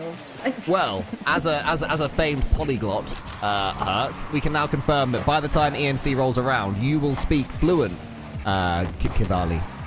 Can confirm. Diwali, sorry, Diveli. Divehi. That one. That's the one. Divehi. You will learn to speak Divehi between now and Esports Absolutely. Nations Cup. I will Okay. actually be learning every language of every qualifying team. That would be one heck of an achievement to do that. Did you see at Esports World Cup? I'm not sure the guy's name, but one of the hosts, he introduced EWC in about 15 languages. I did see this. So cool. What an incredible guy. Oh man, no, I did see that. It was insane. So that'll be you. That'll be you at Yeah. Esports Nations Cup. No, not at all. We did that once in CRL. I did the intro to a final in German. Never again. Was it scary? It was terrifying. Yeah, I bet. Because I guess if you forget what you're going to say, in English you could sort of think of 5 other words for it, whereas in another language, like for you German, even if you're good at it, there might not be those other 5 for that word. So if it goes, it's gone. Oh yeah, it's cooked at that point. I will say, between these two, India, not completely cooked yet. 3 minutes left, only trailing by 1. Yep. Last time that happened, they did manage to at least get a couple on the board, although they did fall. That was game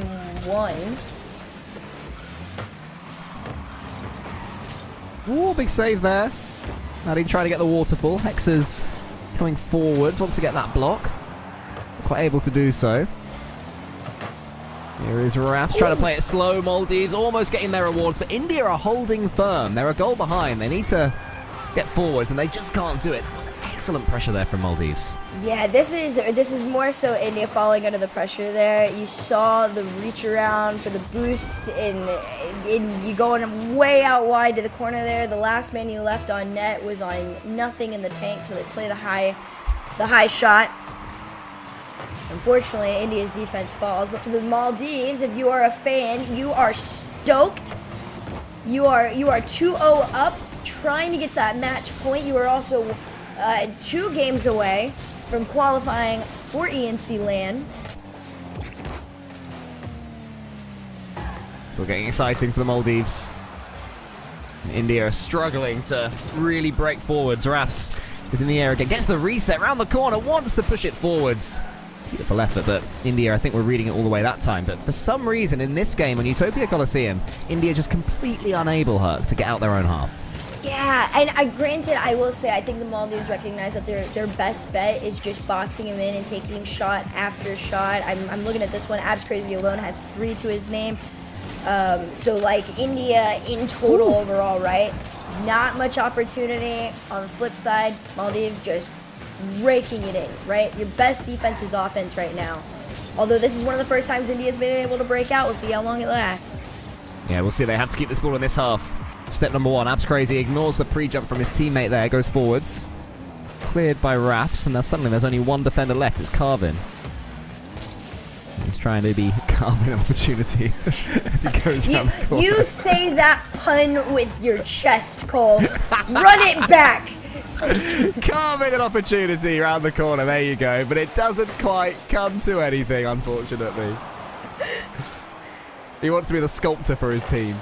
Oh, yeah, keep it going. I knew there was more to that. I knew there was more to the joke. And from the rafters, a raft comes down. Very good, very good. All we need is the Carvin goal. And we can say, this is his David, this is his masterpiece. We get paid in bonus puns. That's man, why. if only. That would be fantastic. Here he is, Abs Crazy, bundles through. There's Carvin! Oh! And he almost did a masterpiece or whatever, but it's saved. Listen, I'm sure, Michelangelo didn't do that in a day. But True. Rome was. And unfortunately for them, this is not Italy. This is Maldives versus India. And Maldives are reminding us exactly who they are. Absolute divas. Yeah, they are the Divas. Excellent pre-flip there. The nonchalant pre-flip assist into Hexer. Goes, yeah, go on then. Swipes his hand and it's 3-0 Maldives. Doesn't even look. Didn't even look at it, by the way. Yeah, don't even look at the explosion. They drive away. Ball cam off. They don't need to see the goal explode. That's like the Rocket League equivalent of the GIF where you throw it, the basketball, and then you just turn around and you throw your hands up. You're like, it's totally going in. Did you see the Haaland goal against Brazil, where he put it into the corner and then he just turned. He just turned and just walked towards the camera. That is the Maldives energy we might be getting at Esports Nations Cup if Herc they can get the one more game they need. But what's the hardest game to win in a series? 1. Yeah. That last one is the hardest game to win. So we'll see if they can do it. But that was a real step back up from them. Oh, for sure. No, you mentioned Holland, and I'm trying to think between everybody I'm looking at. I'm like, who's my Erling Haaland? Who's the crazy guy that they let out? If anything, it's probably Beast Mode. So. And which one of these Maldives players is Beast Mode? Because I heard there was a Zen in a Beast Mode earlier. Oh yes, we had our Zen in Beast Mode. I'm trying to find my one here. We haven't found our Radosin yet. Okay. We haven't found the Chaos Factor. Abs crazy? Abs crazy is Radosin, is he? He might be. Nah. Royale might be my Radosin, if I'm honest. Okay. I'm getting Atto vibes from Madine. You know, the way the speed, the pace that he's showing, the mechs are that ever slowing down, you know, it's all at that 100 pace. And then, well, I guess Abs Crazy's got the demos of Atto, you know, so they've both got a claim to be the Belgian. Who is the Vatira of the Maldives? Maybe Madine's the Vatira. He's the all-rounder. He is the defensive stalwart that when he comes forward, he's like, yeah, okay, I'll get a double flip reset. Fine. I guess I can do that for you guys. Yeah, why not? I'll make it happen, I suppose. So it's all making sense. Let us know in the chat. Seeing you guys coming in. We've got Hex. Hex is the Vatira, is what we're hearing. So we'll keep an eye on that one. Thank you for that shout. Maldives, they're one game away from the first step being taken towards glory. Yes! Oh my goodness, about 4.5 minutes away, especially if they're able to get on the board here and do this in regulation. Maldives will secure their spot at ENC26 later this year on LAN, joining Indonesia, but India trying to, stop the bleeding a little bit and take this series back, giving themselves a chance. Like we said, though, this is not end of the road for these teams. This is an upper semi, so you do have one more opportunity to qualify through the lowers if you are on the losing end of this matchup. It's definitely a potentially career-making matchup, this, if Maldives can win it. Players who've been going about in the APAC region have been performing well. Just want to take that next step up and representing your country. There is no greater honour than that. So Maldives are trying to make sure they can do. Going forwards, just one game away. Here is Rafs, what performance he's had into the flip reset. Lovely play, well defended from India, but this is looking a lot like the last game to me, Herc, and that scares me from an Indian perspective. Yes. Whoa! Oh, whoa! Okay, well, if India can do that and just move it a little bit more to the right, it'll be different. Yeah, that was a lovely effort on that Wow, readout, but they has did! there been an overcommit from Maldives? This Abs Crazy flexes on him again. He moved it more to the right. Look at it. You know, in bowling, when you roll it and then you go left a bit, right a bit, Abs Crazy did that, and the ball listened. I love it. That's my Atto of India. Yeah, that's the Atto. Okay. Let's see if he continue to inspire them, as Atto did recently in Paris. Oh no, it's nervy, isn't it? Just a little bit. I mean, if you are India, like we've said, you're trying to get through the upper bracket, right? But if you are the Maldives, you're playing the long haul game. Crazy spawn there. He said, "Get off the boost." I'm claiming this one. New little update where you get to choose your side, which has actually been really fun for moments like that, right? Spawning behind them menacingly. Yeah. I like spawning in my teammates' way when I'm not needed. They've already got two defenders in that left side. I'm like, I'll join. Hi, guys. Hi. Thought you might need some more help and someone else will grab the boost. And there I am. Wow, nearly there at the flip reset. India trying everything to get through Maldives again. They're not doing in England. They're not defending their 1-0 lead, and I respect that. But there's the edgeable bump. It's safe for now. It was Ryle who got the block after his teammate was obliterated. Madine then goes for the demo. Surely not on Abs Crazy. You can't demo Abs Crazy. He's too powerful and strong. And it's still saved by India. Now listen, we are 1 minute away from watching the same fumble we did in the World Cup. India, whatever you do not park the bus. Yeah, don't sub on Ruas just to defend. Although, to be fair, subbing on Ruas wouldn't be a bad shout for either of these teams. I think they'd both take that if they could. You know what? Fair enough. Gibbs would be a better example. Don't sub on Gibbs. Oh, okay.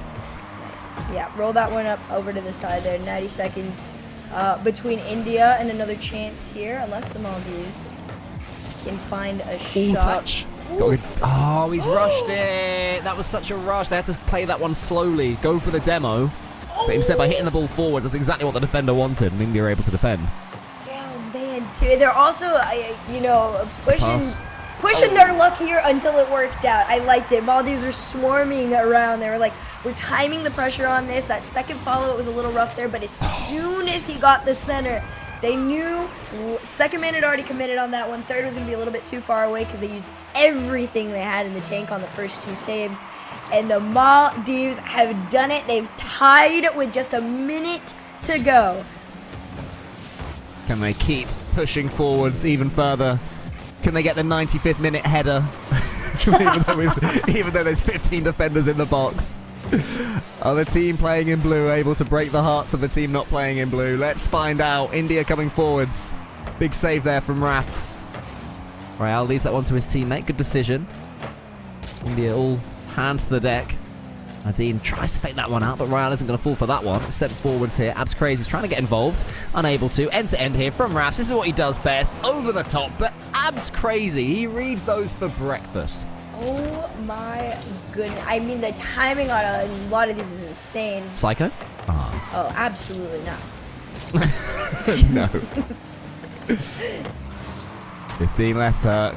What's going to happen? I think another shot, a slow shot on target is what's going to happen there. These are getting a little awkward from the Maldives in the last few moments, so India's taking advantage. They're playing dirty. I respect Carvin for waiting in net to just hit people. We'll see. No boost on the final play means Maldives have one more chance here. Little shootout. Almost touches grass. Will touch grass. And it's overtime. Golden goal for Maldives sends you to the ENC land. Huge moment here. Abs Crazy shoots, though, tries to get away from Maldives. It's brilliantly saved there by Hexa. Ryle keeps the attack going for India. Snapshot saved again by Hexa. Then the block on the goal line, and Madina's able to flick it away. Great start to the overtime, though, for India. Abs Crazy almost over the top. Hexa again involved defensively. The ball just being pumped into that blue goal, but they keep batting it away. Maldives got to be careful there. You almost saw a double commit on that last save, an attempted pass and play, and India's going to have to pop this one out into the corner here. They will, trying to get this ball away from the Maldives, but low boost all the way around. Maldives have almost every play read. They work their way out of their half, and they see orange once again. Carvin is blocked there at source. That was going to be pretty dangerous here. We know that Maldives have got these mechs to score from this position. It's safe for now by Rayal. And suddenly it's India that are chasing their tails defensively. Pretty stretched right now. The boost is low from all players. You can see the desperation. Remember what this means. Maldives 1 goal away for qualifying for Esports Nations Cup 2026. We'll see if they can do it. They're getting close there. They do manage to keep breaking out of their half and not staying there too long. Rayal demoed off the play in its entirety, trying to go just for some sort of a clear out for the Maldives, but India recognizing, interceptions are going to be your best bet of staying alive right now. Raf's trying to get into position there to do second follow-up, a bump on the play. You can feel the pressure building for the Maldives. They want it bad. Yeah, they do, to the ceiling. Hexa there gets the bump. It's going to fall down into the center. You understand why the Maldives player didn't go for that. Would have been so risky, but in hindsight could have done. Rafs keeps the attack going. Abs Crazy, another huge touch. It's the middle here. India do break away. India surviving on vibes right now. Absolutely. I mean, but hey, listen, it is working. As long as you are not overthinking it, you absolutely can stay in this overtime. Maldives trying to go for the vibes, and they will, and off the shot. The Maldives in overtime have sent themselves to the ENC 2026 land. Massive finish there from Rafs. The Maldivans, the divas themselves, will be gracing the Esports Nations Cup catwalks. And honestly, Herc, I know that you're a fashionista yourself. You've got a few things to learn from these fellas because they know how to strut. Oh, they do. I'm very excited to see them. We've gotten 2 very solid performances out of our first 2 LAN qualifiers here. I mean, listen, India was still a very fierce competitor. They kept it for sure. close.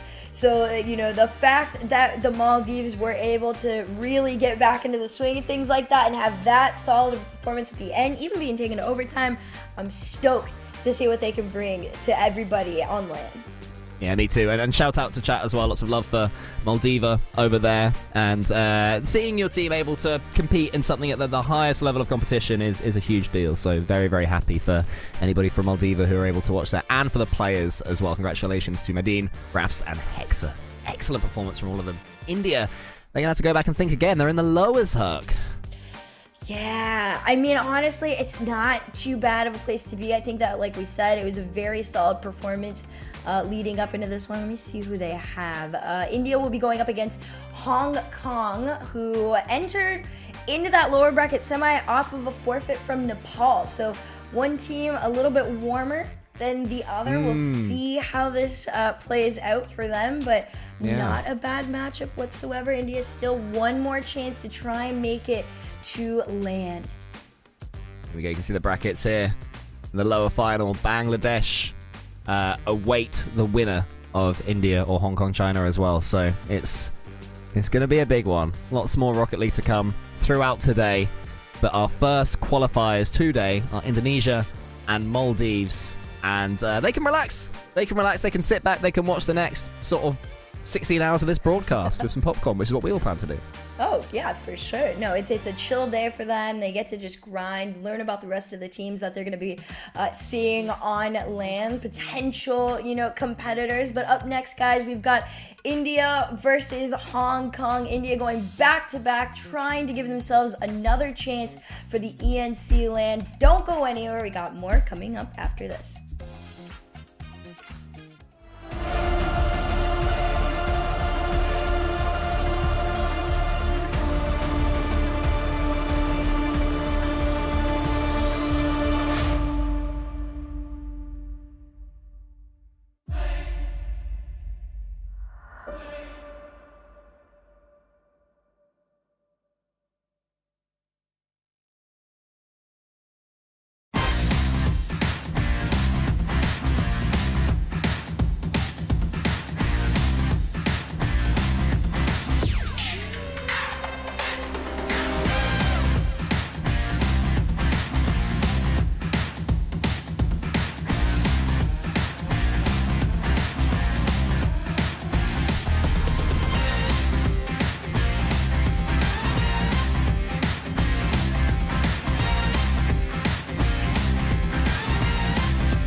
some of that good stuff. Give me some of that fancy pants. Give me some of that high life. I want something that will make me dance. Give me some of that good stuff. Give me some of that fancy pants. Give me some of that high life. I want something that will make me dance.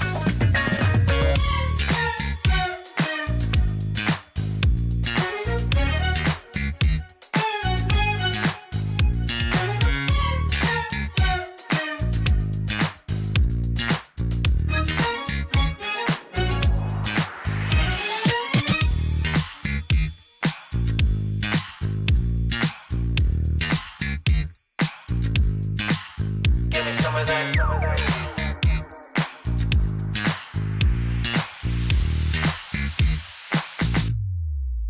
Give me some of that good stuff. Give me some of that fancy pants. Give me some of that high life. I want something that will make me dance. Give me some of that good stuff. Give me some of that fancy pants. Give me some of that high life. I want something that will make me dance.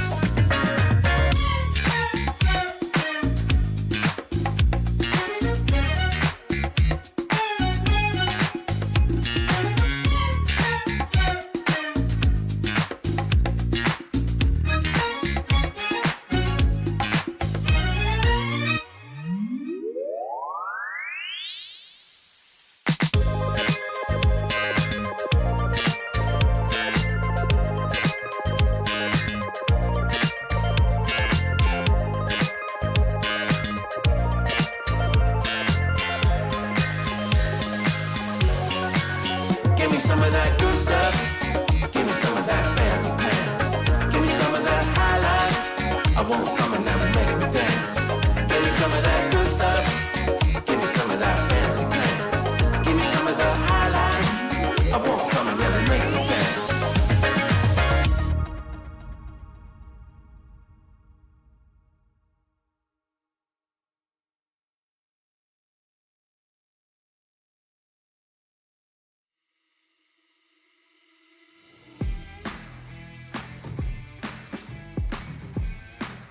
Yeah, I'm taking control. Yeah.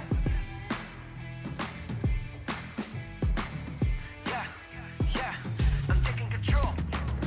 I'm gonna go through the fire. I'm gonna show all the pliers. I'm gonna stick to the plan. I'ma show everyone how I built an empire. Hands always close to the gun. When the challenge arises, I come. I'm not one to just get up and run. It's my task, I don't rest till it's done. Better know that I'll be taking that control.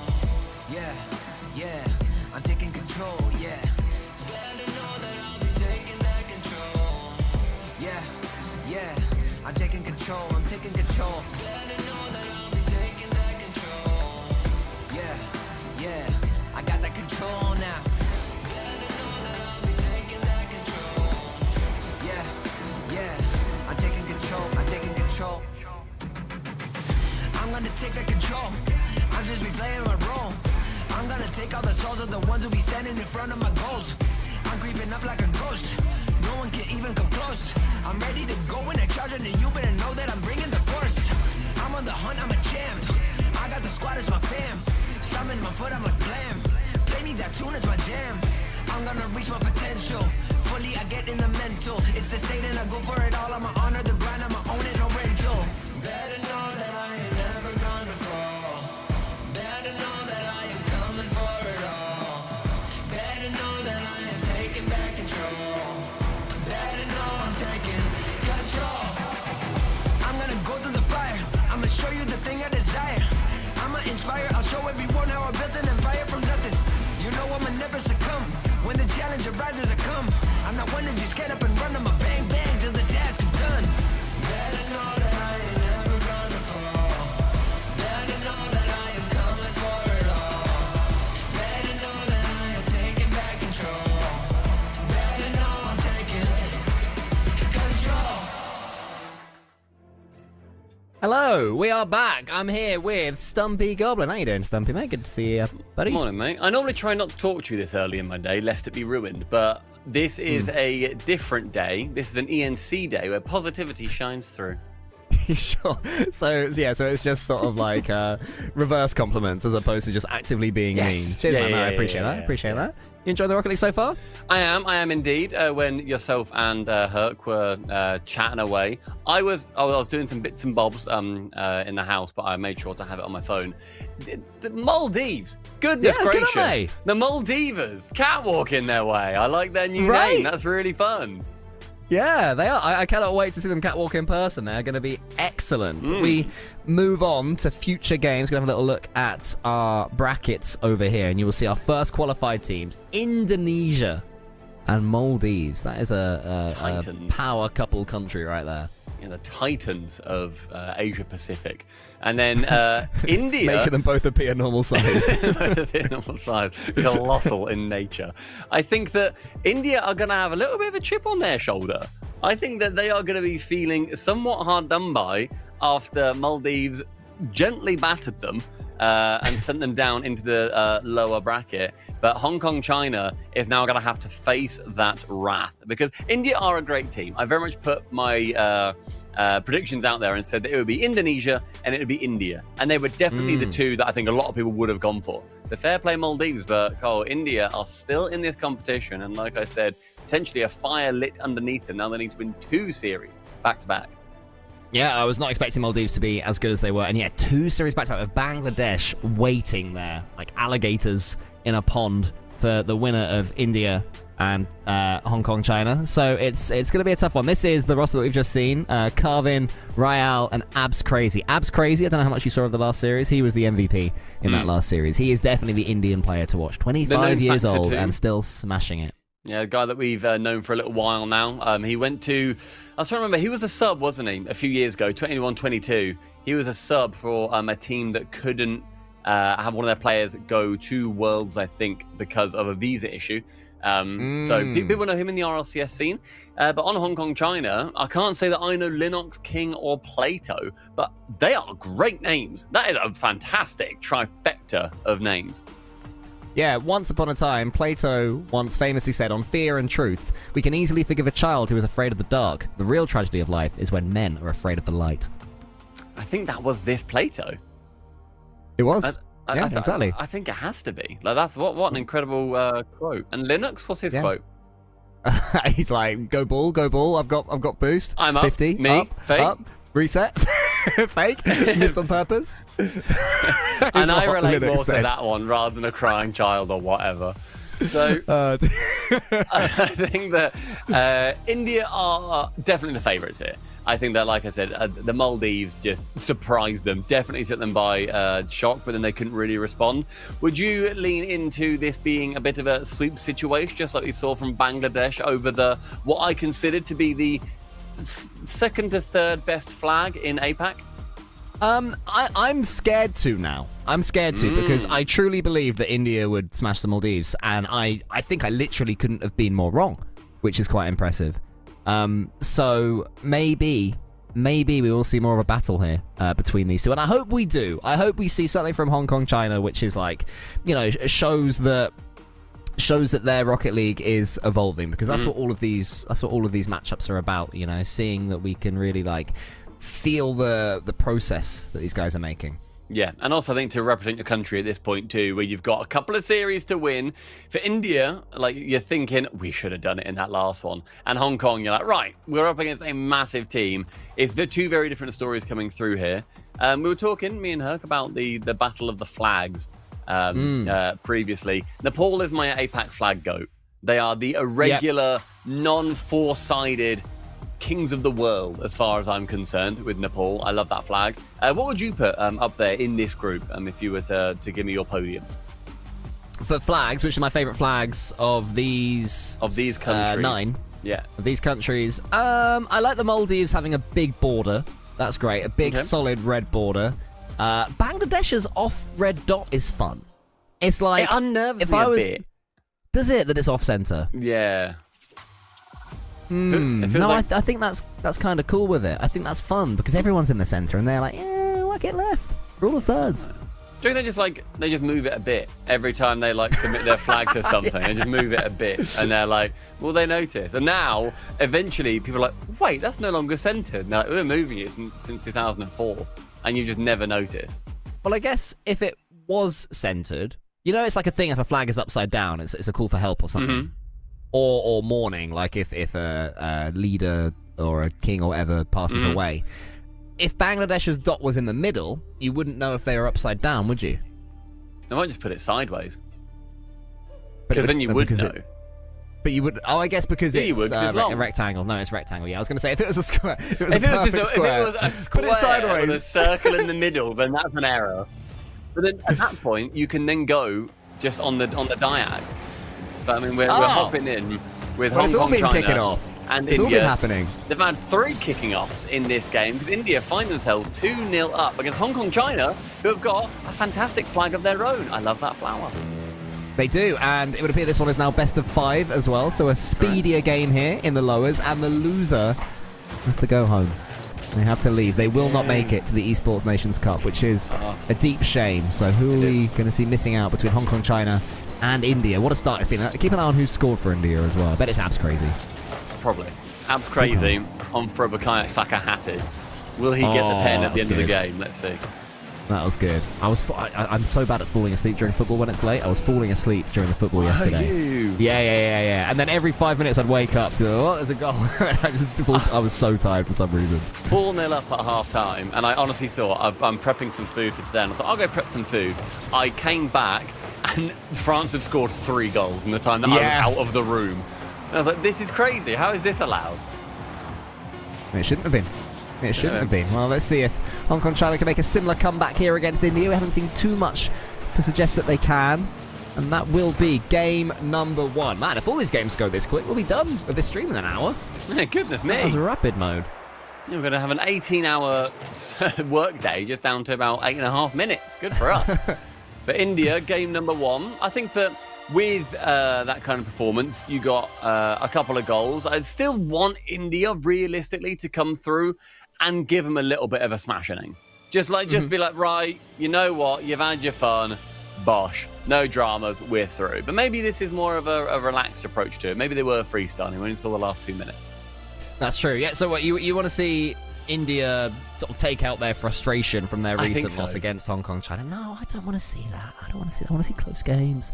I want to see battles. I want to see long overtimes. I want to see game 7s. That's what I want to see here. I want to see reverse sweeps where a team is 2-0 down in this series, then they get the next 2, then they lose the 5th.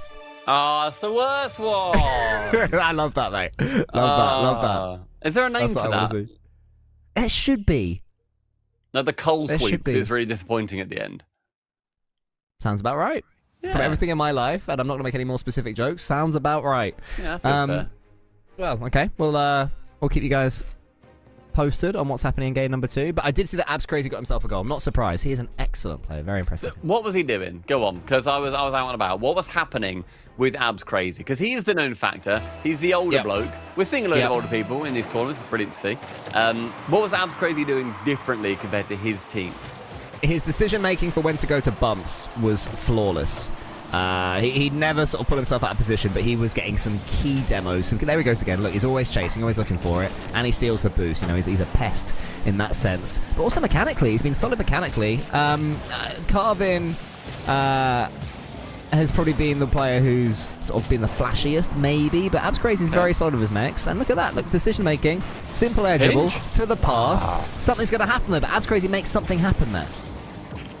Okay, all right. So we're looking for Abs Crazy to be the guy to make something happen. Carvin is carving a niche. Nice little redirect from him. Plato had to think about that one, but did get the save. And then Real, what's the plan? Well, we can actually lean into Hong Kong China's comms, and we're listening to Plato right now. Love is the name for our pursuit of wholeness, for our desire to be complete. No, keep going, come here. That's it. Love is the name for our pursuit of wholeness. In the middle of a sentence. It's not the best, is it? Love is the name for our pursuit of wholeness, for our desire to be complete. Oh, okay. No, I think you didn't end it like a normal sentence. It stuck up on me as well. Yeah, because you laughed, it then made me think it was like da-da-da-da-da-da. And then that was it. And then Plato just sort of Stop writing. No, that's a good point. I've pondered on that as Plato. This is him speaking now. Those who are able to see beyond the shadows and lies of their culture will never be understood, let alone believed by the masses. Goodness, wow, what a beautiful quote. And then on the other side of things, I mean, that's managed to absolutely inspire Hong Kong China to get a leading goal. Yeah, just a killer. Who I believe is King on our pre-match thing. King's cooler. King's a cooler name. Stick with King. I agree. Well, Carvin has started creating David there with that shot. He's just on the first chisel into the marble to get India this equaliser.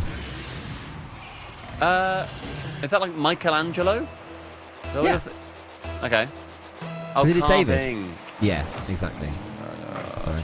I got you. I was slow on that one. It's early. okay. Yeah. Unless you're Herc, in which case it's actually early, because right now it's almost 11 a.m. It's actually not that early. Oh, here is Plato to Linux, who did pseudo get goal, but it was refused by computer. Rael, he's now up. What on earth is happening? What did you just say? Linux. Oh, Linux. Oh, my goodness. I've had a long time to think of these. I didn't hear the kernel of truth that you put into that one. Very good. Oh, Carvin. Nearly there. Good stuff. And then, that was just on a Plato for him, but he did manage to save it away. A Plato for Mato. Save a Mato.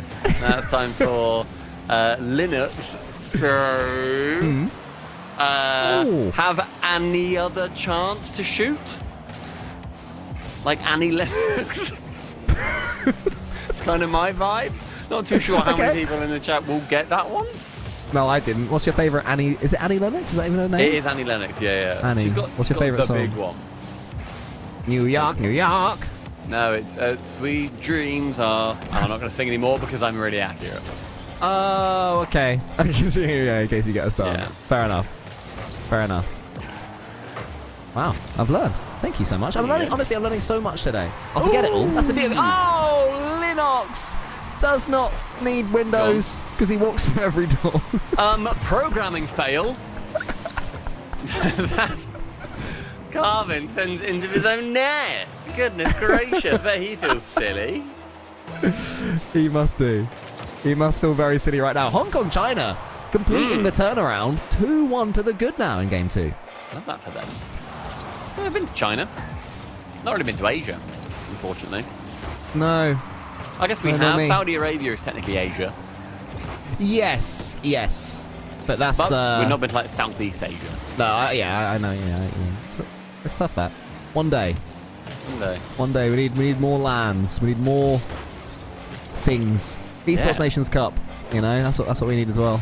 Yeah, every couple of years, Esports Nations Cup, love to see it. Yeah, I do like that we've got like more things where players can go for their national pride. I think that's such a, because you can't change countries. Like once you're in, just like in football or sport or whatever, once you're in, you are locked into that country. You've got so much more buy-in compared to like an org or something, where like they've then got their own benefits of obviously being part of an org and like the Esports World Cup and stuff. The fact that you've got the national pride that you're also competing for to say, as I've done stuff with England previously, it's like, I have done this with England, with the country of England, for England, whatever it is. It's really cool. I do really, really enjoy having the national pride side of tournaments like this. The Nations Cup is sick for that. I agree. I think it's excellent for getting new eyes through the door as well. If somebody doesn't care about esports, they don't care if Vitality do a win. What's a Vitality? But if it's France, they're like, oh, that's that thing I am. I am French. I hope that the French players do well in this, for England, in our sake. It doesn't matter if it's Rocket League, it doesn't matter if it's Tiddlywinks, it doesn't matter if it's sprinting in the Olympics, You go, come on the British guy or come on the English guy, depending on the level of competition, So yeah, I completely agree with you. I think it's massive, and shout out Esports Nations Cup for bringing us yet another beautiful little entry into this calendar. And shout out England for getting third. Best result in a World Cup since 1966. And Hong Kong, China, they're getting a blooming good result here as well. India, they're about to suffer a loss. What are they? Hang on, give it a sec. There we go.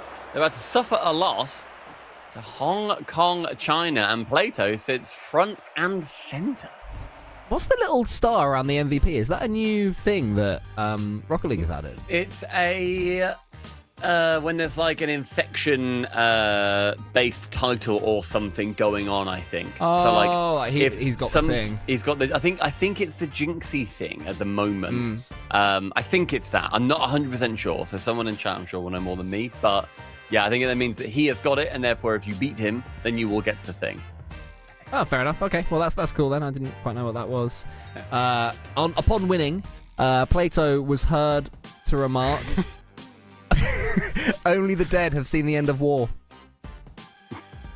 Right, his teammates are like, "Sorry, because there's 1-1 in this series, and we need you to lock in." And he then follows Plato- up with, "Only the dead," Plato pondered, "have seen the end of war." he says Plato pondered. He himself. If I said, "What a goal there from King," Stumpy remarked, you wouldn't go, "Yeah, you know what? That's pretty good, that." There you go. That's that. That's Plato, and that. Production going game. Going game. Shut up. Shut up. Going game. Frums. Stop reading quotes. Why? I need. No. Sorry, no. That's production. I want Oh, you to sorry. I continue. thought you good. I thought you were telling me that. You got hurt then. I'm so sorry that I accidentally hurt you. Yeah, you did accidentally hurt me. Like, if you want to hurt me on purpose. You know what I Deliberately, mean? I'll hurt Accidentally. you, sure, but I'd hate for you to ever think I was an accident. True. Well, that's fair. Well, Hong Kong, China.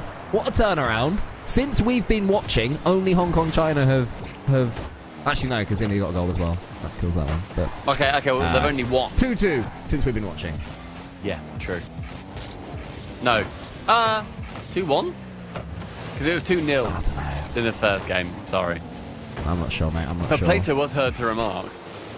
He was heard to remark, education is teaching our children to desire the right things. So not many of these are relevant to a match of Rocket League. I think would be my issue if I was his teammate. Yeah, I don't think he really got that feedback in 3000 AD or whatever when he was knocking about. I don't 3000 think anyone AD, said what, 900 years from now? BC in the other one. Look, I would say philosophers take you to the future. Would you say that, or would Plato say that? I'm scrolling. I'm desperately hoping you said something similar. Time is the moving image of reality. Whoa, that's basically what you There said. you go. That's awesome.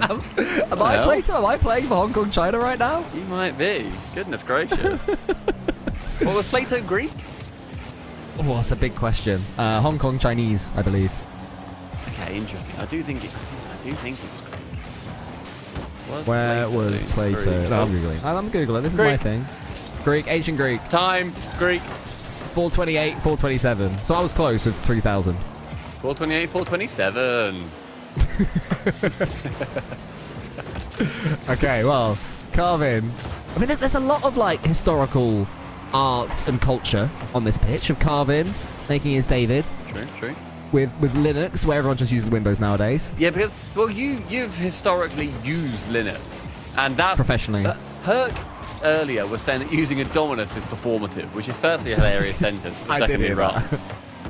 Yeah, I heard that one. Using Linux is performative. True.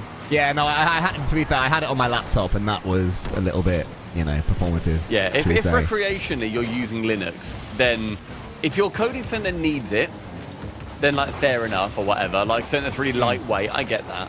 But if you're day to day thinking, I'm about to boot up this game, let's hope there's a Linux version of it, or let me just whack the kernels on or whatever. Grow up. Yeah, that's what I say.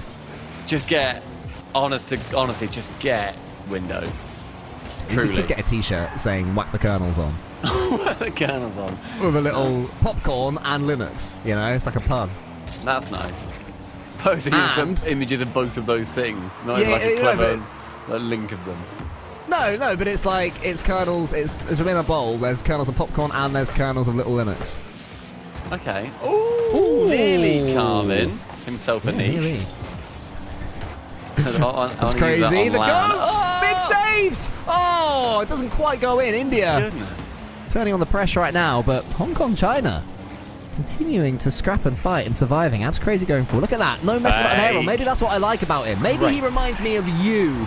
Non-aerial fake to Carvin in stone 1-0. That's more than I would ever do. Just a heads up. That's more. He's done more air roll on that aerial than I've done in 10 years of playing Rocket League. I don't think he did any aerial. Yeah, he did. He did a little twisty Did he? on his way up to the ball. Yeah. Oh, fair enough. To be fair, I would Hong never Kong, China twisty were, there. Hong Kong, China were enraged by that one.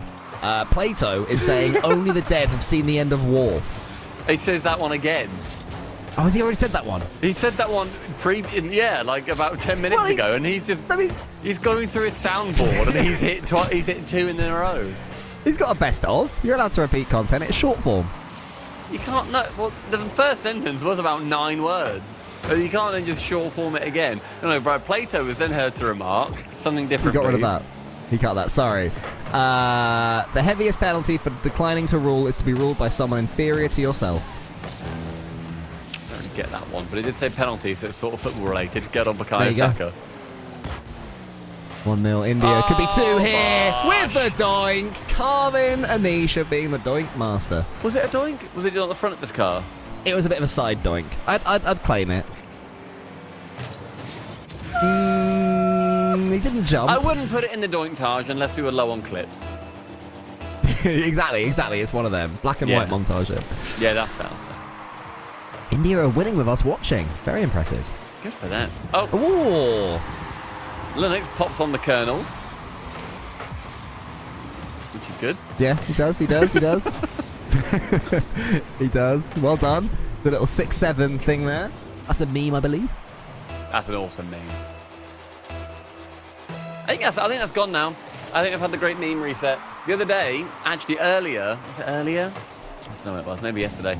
I heard somebody say 6-7 and they didn't say nary 2 hands went up and down. Really? I Not even think like any people have passing, not even any passing kids or whatever. No, I don't think so. I think it was just 6-7 is now. I think it's complete. I think we've done that one. It lasted a lot longer than I had any right to. It did. As has this Hong Kong China defense against India so far, because that was not their best moment in that one jump. Perhaps Crazy was already up. Slammed that one home. That may well be game number 3 going towards India. And they can see a route. They can see a route to Bangladesh. I guess, yeah, they're not too far from each other, are they? No, they're not. India and Bangladesh. I believe there's a lot of history there that we probably shouldn't get into. I don't know the history I'm just of India talking and Bangladesh. geographically speaking. No, I get you. Geographically speaking, they're very close to each other. No, I mean, close. India, well done. Second game win. Again, not really the smashing that I'm after. No, and I don't get the vibe that it can be. I'm not getting vibes that, this is a potential smash match. If anything, it's a smash and grab match. So we will see. That will be 2-1 India. Plato is devastated. I'm hearing whispers of an ancient Greek man from 427, 428. What's he saying? He's saying, this is in comms right now. I've just got my ear to their comms. He's saying, oh yeah, okay. So he's saying, he is the wisest man alive. Yep, for he knows one thing. Mm-hmm. And that is that he knows nothing. They have a little think. That's a good Have a thing. little think about that. So who's he talking about? Do you think, is that him throwing shade? Is he talking about Abs Crazy or something? It might be that. No, he's saying, Linux, you got to be, we need faster boot up times from you, Linux. Have like a free brain, basically. Like, let's go more, let's just like chase, let's go a bit brain dead. Yep. And then King, change your name back to King, because it's way better than Da Fighter or whatever he is now. King was cool. John Killer or something. Oh, Killer, yeah, exactly. But yeah, so it's all happening in the Hong Kong comms. That's really hard to say. Hong Kong, China comms. Hong Kong, China's comms, yeah. Very tough to say. But it's happening, it's happening. Plato's a great username. That's a really good username. I think there's so many usernames out there that like try too hard to be cool. And I hate to say it, but Killer, yours has given me that. Where King is just better. Like, yeah, Agreed. King is technically a bit more like boring or safe or like arrogant or whatever. Yeah. But be arrogant. Calling yourself Plato. Brilliant. So good. Like, I agree. so good. Yeah, that's a good one. What do you think in chat? Do you like the nickname Plato? Is it a cool one? Can you imagine Jorby screaming it in a World's Grand Final? Plato! Oh, there, Plato's that's a good the test. shouter. Yeah, definitely. Just a killer! I was just go King. King. King. King. Well, Hong Kong, China, my friend, bang. on the verge of going out. Here is Ryal. Whoa, Plato was up. He was up. That's just going to be a bang on target. That's crazy again. That man is just every now and then sees Hong Kong, China with not that much defense and thinks, I'll have a crack at that. I'll give that a good go. Good bang. Bang! Man, Plato got hands as well. You know, people think that because he's the ponderer, he's gentle. But you got to have, you know, a little bit of venom to you. I do. In the philosophical world, or else, you know, all the haters will get on top of you. True. Plato is landing his hands upon the cheeks of Indian players. Upon the cheeks, very good. Thank you very much. Just Killer On the slows it replay. down, then gets a great dunk there.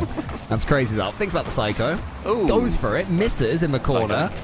And suddenly we've got a chance here from Hong Kong, China. This has got Game 5 vibes written all over it. I think it does. I think India are going to be... I don't know if India just haven't necessarily locked in as much as I am expecting. But like, or maybe it's just because I know one of the players from India. Or like I recognise one of the players. And I'm just massively overestimating them. I mean, yeah, that tends to be able to happen to us. We certainly have like confirmation biases, don't we? Yeah, because I'm like, oh, you played in the RLCS at one point. Oh, Real. Middle of the net. Cheeky little drop down. Yeah, Madrid worthy there. Carvin, he got on the opportunity into Stone, and then Real wasn't going to miss that one. 1-0 India. Ooh, They can camera. see the sights. They can see the lower finals against Bangladesh. It's like a cricket derby that as well. India versus Bangladesh. It's like the Ipswich Norwich of cricket, they say. Do they? That's good. That's good. That's on their flags. The Canaries of India taking on the, I won't say what of Ipswich, The horses. the horses. Yeah, making them both appear normal size. They said the horses obviously bigger. Yeah, but you expect it to be bigger, so they're still normal size. They're just not the same size. Oh! Big abs. Abby All the way to C. Carvin. Look at this, mate. This is what I'm telling you. He's not messing about. There's no pointless air roll. And he already knows his teammate is I there. like that. That's like watching Prime Cold and Stumpy. It really is. That was very good. That was very good. I mean, you know what Plato said, though? Go on. He said the measure of a man is what he does with power. And his teammate is just like, back right. Faking. Oh, Carvin, what's the plan, fella? Oh, the instant reset. Don't love that. That's like when I see the little circle pop up and I think I'm just going to spam jump. Yeah, I've got it. Look, I did it. I did a reset. Yeah. I'm good now. That's where I'm at. Yeah, I'm good. Oh, Plato shoots. It's nearly saved.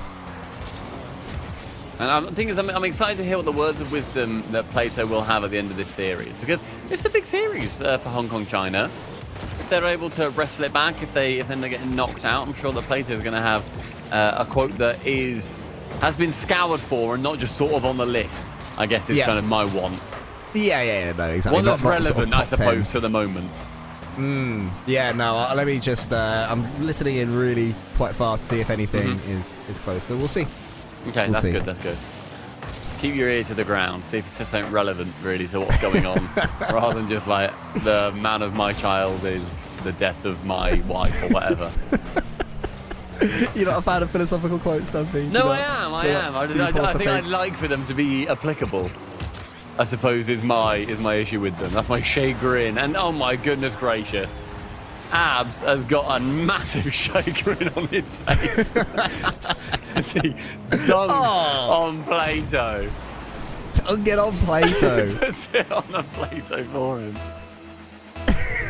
that's what Plato's haters tried to do back in the day, but they just didn't have it in them. Platy's 80s. In the rap battles of ancient Greekian history. Oh man. Oh, Oh, reset. go on, Carvin. Oh!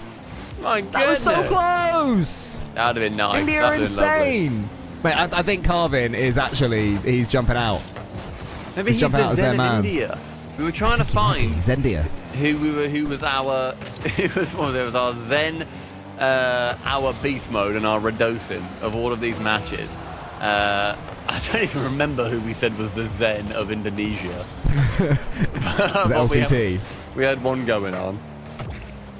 I think it was LCT. I really don't. It might have been LCT. It might have been.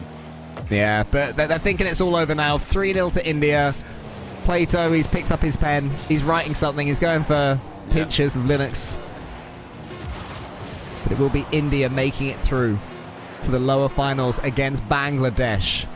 Carvin, does he get one more? Does our Zen get one more? Backflip flick.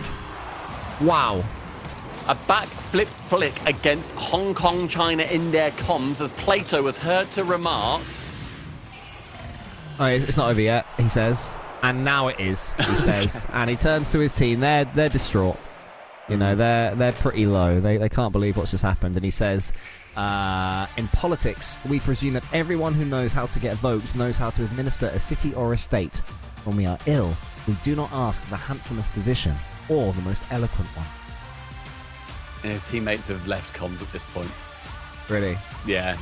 I think they're already out. I think they're gone, which is a shame. But I liked it. Hey, Plato, you've got a bright future ahead of you. You should not honour men more than truth. Excuse me? You should not honour men more than truth. So that's Bangladesh taking on India in the lower bracket final. India finally pulling through, which is good. I think it took them a little while to warm up. Bangladesh, though, they're going to have a bit of a tough time, I think, going up against Abs Crazy and the gang. He who commits injustice is ever made more wretched than he who suffers it. Which is good. So in the lower bracket final, whoever wins between the mighty Bangladesh and the colossal India, they'll be qualified through for the LAN. I would assume it's going to be India, but I wonder if Bangladesh can topple the Titans. Love is the joy of the good, the wonder of the wise, the amazement of the gods. So one more series here in APAC. Their chance to put their stamp on this competition. I think Bangladesh, as I said, they got a very hard time of it. They've gone through Mongolia, who took down the mighty Guam, by the way, who scored, by the way, it was 40 goals against Sri Lanka in a gigantic 3-0. So before we head to break... 40 goals? You could say there's no harm in repeating a good thing. We got a relevant one. Yes! Plato! Plato's coming clutch at the end, unfortunately. Plato's dishing it up. Unfortunately, he is out. Tell me, for the love of goodness, that we have got our break ready, because I cannot do with any more Plato quotes. No? No.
me canta canciones y tengo un coro. Ganador ves el oro, brillo como un tesoro. Y tu novio es un bobo, mi gatita tiene todo, pegajoso y hermoso, con la 3 peligroso. Ganador ves el oro, brillo como un tesoro. En el bosque como un lobo, cazando el dinero, haciéndolo solo. En mi vida he visto todo, nada puede asustarme, solo tengo que cuidarme. Paso grande, voy a brincar, yeah. Cuando fui chiquito me dijo, Evancito, tienes que luchar. Para llegar a la cima se tiene que actuar, se tiene que escuchar. La calle te llama, la calle la fama, que está tu hogar. Bolsillo llenado, si escucho un poco los oigo cantar.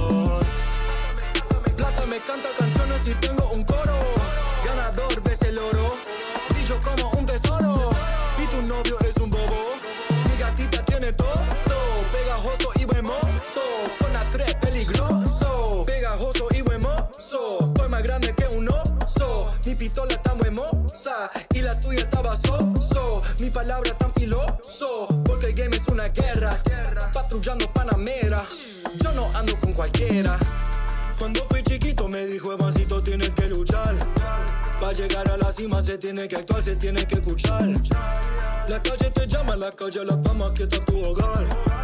Bolsillo llenado, si escucho un poco los oigo cantar.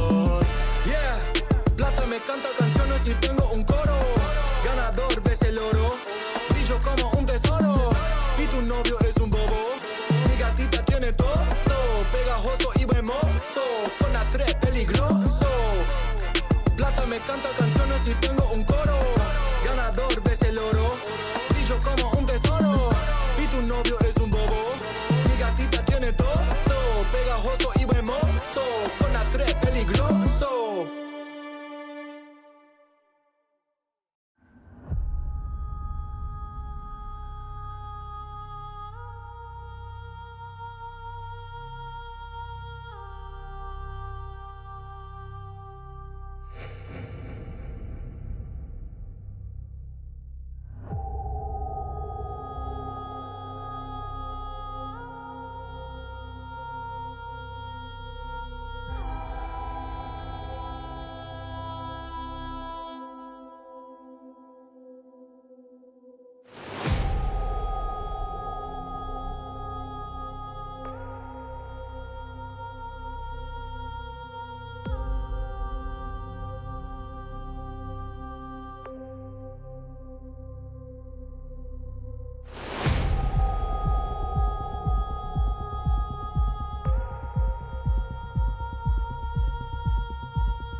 Welcome back, early morning gamers. Hope we're doing well. We are going to be having a little goosey gander at the Bangladesh-India match, the lower bracket final, where India, to me, yes, they beat Hong Kong. They've taken down Plato. But I'm still waiting. I'm still on the precipice of some Indian greatness here. But Bangladesh, if they get this series win, I think that's a pretty big upset to get through to the Lamb. I would assume so. I would assume so. But CMS is a name I feel I recognise for Bangladesh.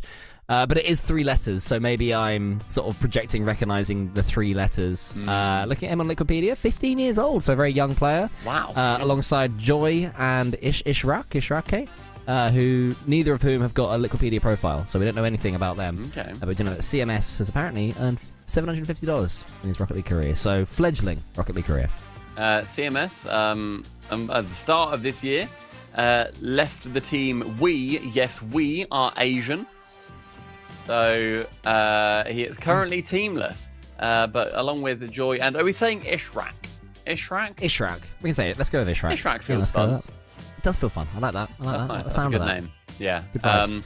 I would say, based on the fact that India has Abs Crazy and he is genuinely playing extremely well, I would put this at like a... I was not saying about Bangladesh play though, unfortunately. But I know we have seen them play, and they were not good against Indonesia. They had really good defense, but they just let themselves be under pressure the entire time. So that's tough. Yeah, I think that India will just be able to batter down that door. Yeah, I think so too. I think it's going to be a big Indian win. So if anybody's watching this from India or has ties to India, this will be, I imagine, a bit of fun for you. However, we have been wrong before. We have predicted incorrectly at times. So perhaps Bangladesh will prove us wrong all over again in this matchup against India. And this is to qualify. This is to make the Esports Nations Cup 2026 a huge prize on offer for the winner of this matchup, which I'm really excited about. $1.3 million. Not to the winner of this one, but the chance to continue competing for that much money. I mean, absolutely crazy if, for whatever reason, Esports Nations Cup, oh my goodness, gave Abs Crazy off the rip $1.3 million. I mean, if I had to vote somebody an MVP, someone who should be given $1.3 million, I'd go Abs. I'd go the Abster. People have not been happy with our MVP choices in the past here, Kulkan. People will always moan, no matter what you do. It was obviously when you create things, when you vote for things, no matter what you do, there'll be people upset, you know? It's too loud, it's too quiet, you speak too much, you don't speak enough, you should have voted for this, you should have voted for that. I see Jory as I vote for Jory. Do you know what I mean? That's fair. That's completely fair, man. I'm with you there fully. I think that's crazy. India getting off to the best start they could have done. Not necessarily having any cobwebs, but just feeling, I think, a bit more confident of like, all right, we don't even need to settle into the series. We've had an Abs Crazy solo play off the rip. Here we go. Again for the little dunkaroo. He does. Can't get it on target, unfortunately, for him. But yeah, I think let's just keep an eye out on what Bangladesh can do in the old defense department. Okay, yeah, I'm hoping for this. This is the best of 7 as well, everybody. So settle down, enjoy yourselves. This will be a good one. This will be a fun one. Bangladesh, very defensive team, as we saw earlier against Indonesia with LCT. Here is CMS, the player I was mentioning, just 15 years old, the youngster. Whenever you see like a 15-year-old player competing in the RLCS or anything, you're thinking you've got to be Meki. I hope you're able to do crazy things with a Rocket League ball that I've never seen before, but so far it's more defending from Bangladesh, and it is just not working. 2-0 India. And Abs Crazy is 10 years his senior, and you are 10 years Abs Crazy senior. Close. And that 7. is a fantastic goal from India. Yeah, again, it's just that link up, and Abs Crazy, proving that he can do it all. And he's the only player out of these 2 squads, but essentially most players in this region that are currently competing, aside from LCT, who have been to an RLCS LAN. Oh, very nice. What do you think of the layout, the crowd layout of this map? It's truly barbaric. Because why... It's so end-heavy. I appreciate that they built this in the middle of Paris. In the park. I think they had to pave over all the park near Paris as well. Yeah, near the Eiffel Tower. I've been in this park, wherever we are, and it's lovely. It's really nice. So it's a shame that they've paved over it. I think that I would have put more seating in, I suppose, would be my only thing, on the sides, and also made it closer, I suppose. Sort of in the middle sort of thing. So where there's those huge gaps where you can maybe see something. See the most. Put some seats there. Yeah. The spots where there is the most visibility, they don't have any seats. I just feel like when I go into a sports arena in a place, if I went to a sports arena in India, I wouldn't expect to actively be able to see the Taj Mahal. while I'm in that sports arena. No, and that's fine. Yeah, that is fine. That's okay. So put That's some seats there. expected. Yeah. That's assumed that I won't be able to see the Taj Mahal while I'm there. I'd say it's more peculiar if you could. Yeah, completely. You know, not every London football stadium allows you to see Westminster. Yeah, they've not got like an elaborate series of mirrors that gives you a direct view to Large Ben at any given moment. No, or the London Eye, or any of it, you know, when I've been to your Selhurst parks and such. So I am a bit curious why they didn't put maybe some more seats. Just some. Just some. Oof. Just some. I wouldn't like to ban Batash, but there he is. A lovely pass in, and I think that a little bit in the blind spot in India, they were under quite a lot of pressure there. A lot of defense having to go on. Like I said, Bangladesh, they were struggling against Indonesia on the defense side of things. They just kept getting battered. They're not letting that happen this time around. No, they're not. Well played, Bangladesh. Good to see you guys getting on the score sheet. We have had a celebrity comment in chat from Hercules with a lovely tick next to your name. Very good. World Cup final in front of the White House when? Looking more and more likely. I'm down. I'm down for it. Well, Yeah, let's do that. Let's do that. Why not? Have one on the River Thames. Pave the River Thames. Yeah, pave it. Get it paved. Yeah, why not? Make it a car park. Put up a parking lot. Oh, nearly there. Bangladesh knocking on the Indian door. Abs Crazy is going to have to show all of his mechs. A little bit of air roll, but never too much. I do respect that about the man. Oh, his wave dash has been rudely interrupted there by the Bangladeshi defense. It's kind of crazy how much Abs Crazy plays like me. Yeah, for real. Like, he really does. It is remarkable just how much he is not really air rolling that much, and is also very annoyingly ball chasing and going for bumps. Yeah. I've never seen myself in a player genuinely as much as I see myself in Abs Crazy. Maybe you can download some of his replays, watch what he does, and try and sort of upgrade yourself. If you were as good as Abs Crazy, you'd be a heck of a player, you know? Or he could do the same to me. I'd hate to That's put true. anybody ahead of one. Yeah, that's a Plato quote. From 500 years in the future, apparently. Yeah, that was one of his later ones when he was sort of honing it in. He was like, Later. I'd hate to judge someone who's bad or whatever. He loses the spark somewhat. Yeah, he's lost his passion. Bangladesh, though, they've not lost their passing. Getting that ball left to right. Just can't find the final shot. Carvin takes out CMS. Maybe that's game. Last chance. Are we going to see anything from the Wonder Kid? Into the corner. It's got to go high. Couple of touches there from Carvin. Extra touch there. There's the finish. Oh, but the Bangladeshi players have retreated. It's going to be 2-1 India. It was looking like that'd be your fabled stomping, but that was not a fabled stomping. I mean, yeah, bear in mind that was Abs Crazy immediately getting a lovely goal in like 5 seconds. Yeah. Completely tearing through the defense. We weren't really able to keep that up. So shout out to Bangladesh for being able to resist the Indian offense. They got a goal out of it too. Yeah, a bit of a closer series than I might have anticipated. I think I've just been wrong entirely about APAC so far. Which is very impressive. To be wrong about literally everything. It's harder than being right about some stuff. Very much so. You know? But yeah, that was 1-0 India, and they are making their way here. It would seem to the Esports Nations Cup they have to keep on fighting. Abs Crazy, he had some nice moments there, didn't he? Our man, our fella. Our Abs. I've also I'm a little goosey, and nobody in APAC on any of these teams are teammates. So it shows Really? how many like imports there have been into APAC in the last little while. But yeah, there's nobody is teammates across all 9 teams that have qualified through to this point, which is kind of odd. And only 4 of them are on actual like registered teams. Interesting. There's a lot. I'm just looking at the Esports Nations Cup, by the way. There's a lot of. There's 48. It's like a World Cup. Is it 48 going to LAN? Have a look on the main page. 24 nations will be able to qualify through regional online qualifiers. But then there's also some that are just auto-invited. And but what I mean is, I'm just trying to see if there's any that are like, I think they all go to, I think there's 48 that go to LAN. It looks like it. I'm scrolling. There's loads. That must be the biggest LAN of Rocket League ever. Okay, well, there's also there's What letter is H? That's 8. There's 8 groups of don't. There's 8 groups. I think it's H, mate. Don't of 6 teams. So 8 times 6 is what? 40? 6 times 10 is 60. Take away 12, 48. Yeah. Wow, interesting. So I would have done 8 times 10, 80. Half it to get to 8 times 5, 40 plus 1 more, 48.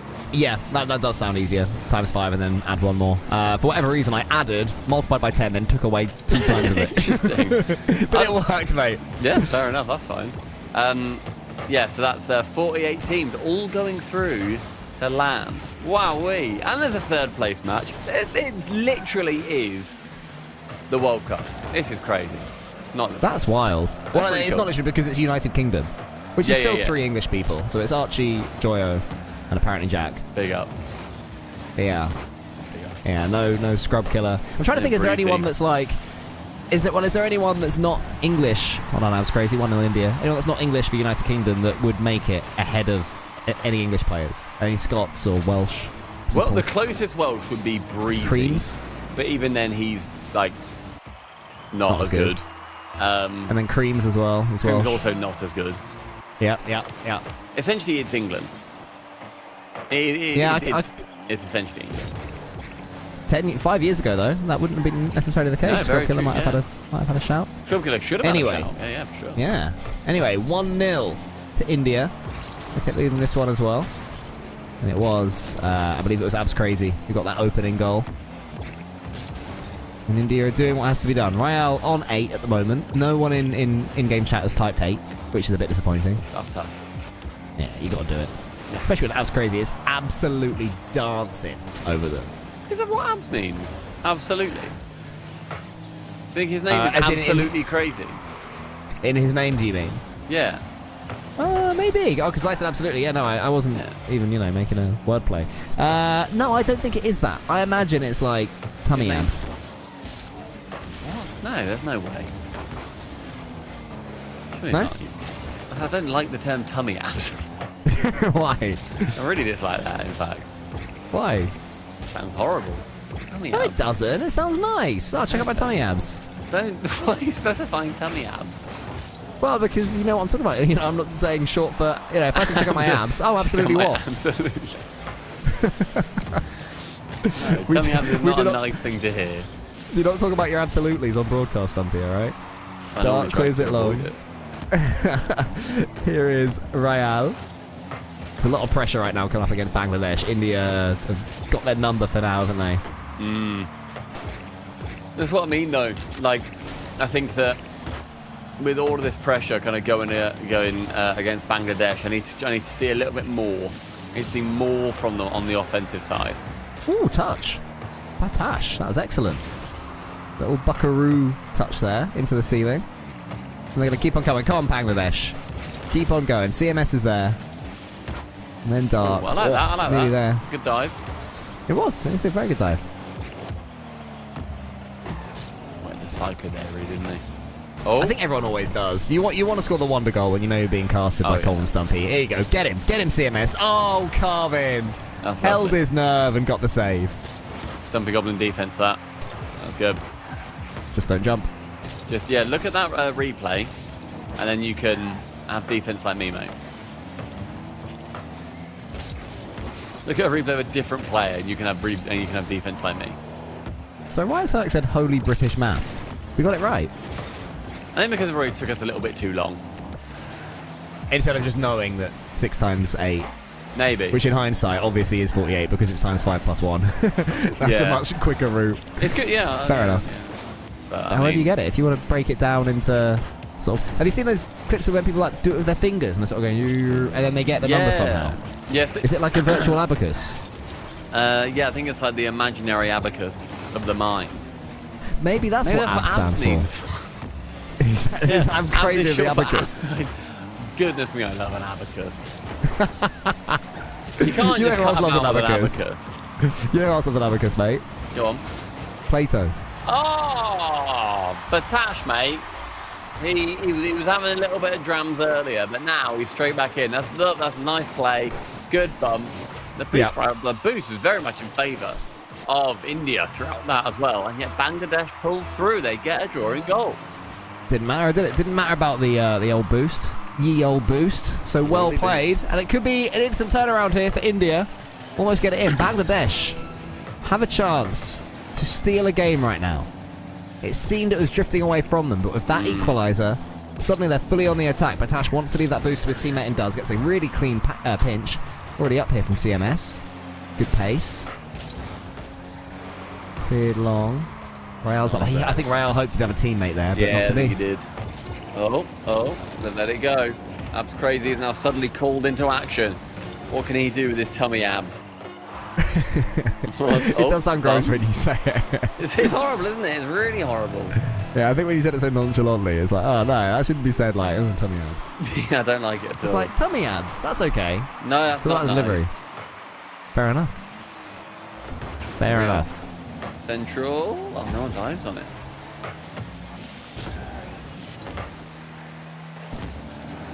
Keep on going, India and Bangladesh. I would like to see Bangladesh get a game. You know, they got that lead earlier on against Indonesia, and now Bang! they're going to have to do it from at least 2 games behind because India, via Carvin and Rial combining, absolute smash. And that was a Stumpy Goblin finish, a little lean forwards at the end. Yeah, a little bit of air roll at the end. Honestly, people air roll too much. People air roll far too much. I think that there's a lot of people who will do a little twisty, do a little turn, it will slow them down. All you need to do, realistically, is go up quickly to the ball. If you're hoping just to smash it, no twisty turnies. Just twisty turny right at the end. Yeah, there's so many times where I call myself out on it. I sort of go up and I'm like, why am I twisting? I'm an idiot. All I've done is made it that I will get to the ball slower because I've gone backwards, then left, then right a bit. You know, air roll is meant to maneuver you into a specific direction as opposed to just twirl for twirling's sake. You know? If you're trying to get a reset, though, twirl. Yeah. I think that's where I suffer. Give it a twirl. Definitely twirl. Twirl for that. But if you're trying to like slam it to the backboard, if you're trying to slam it in the net to a teammate, whatever, just go. Go for the ball. As quick as you can, quick as you like, easy peasy. And that's exactly what we saw, I think it was Carvin at the end, do 2-0. And I think that Bangladesh, they'll feel a bit robbed there.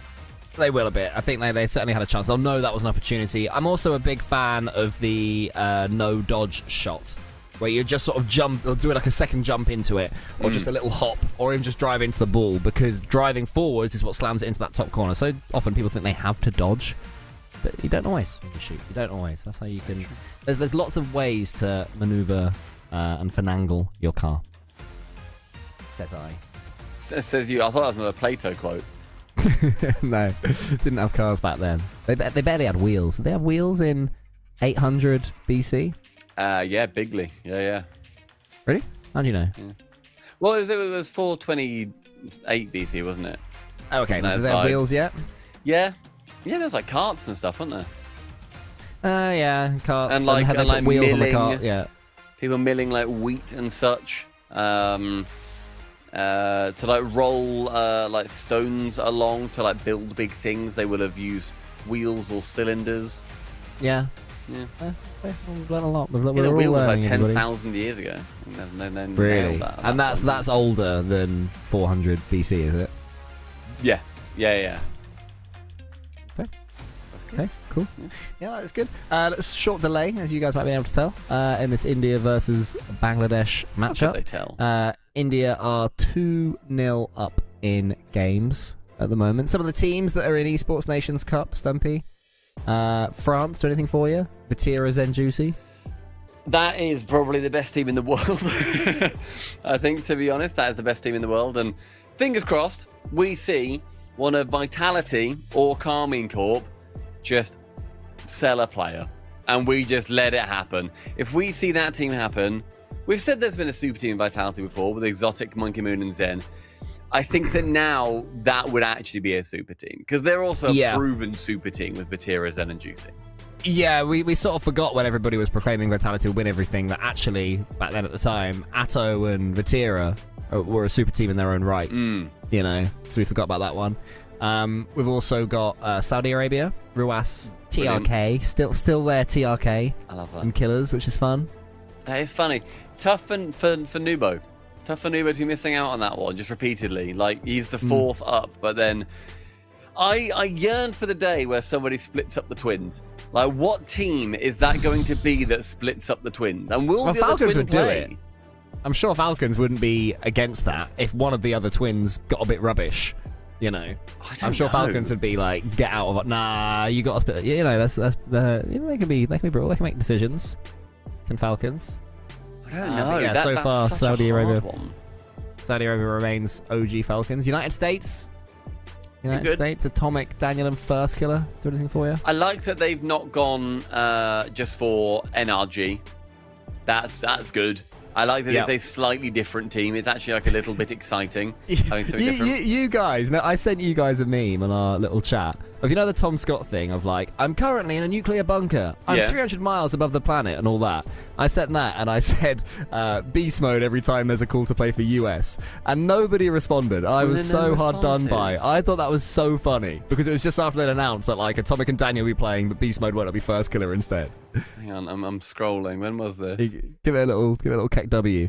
If you go into our chat, the one I'm talking about, and then do a search for beast mode, I guess. Not doing that, unfortunately. You've now lost me where I have to do a search. Okay, that's fine. I'll send you the link. That's fine. I'll link you to. That's fine. If you it. send me the link to the message, I'll give you a keck W.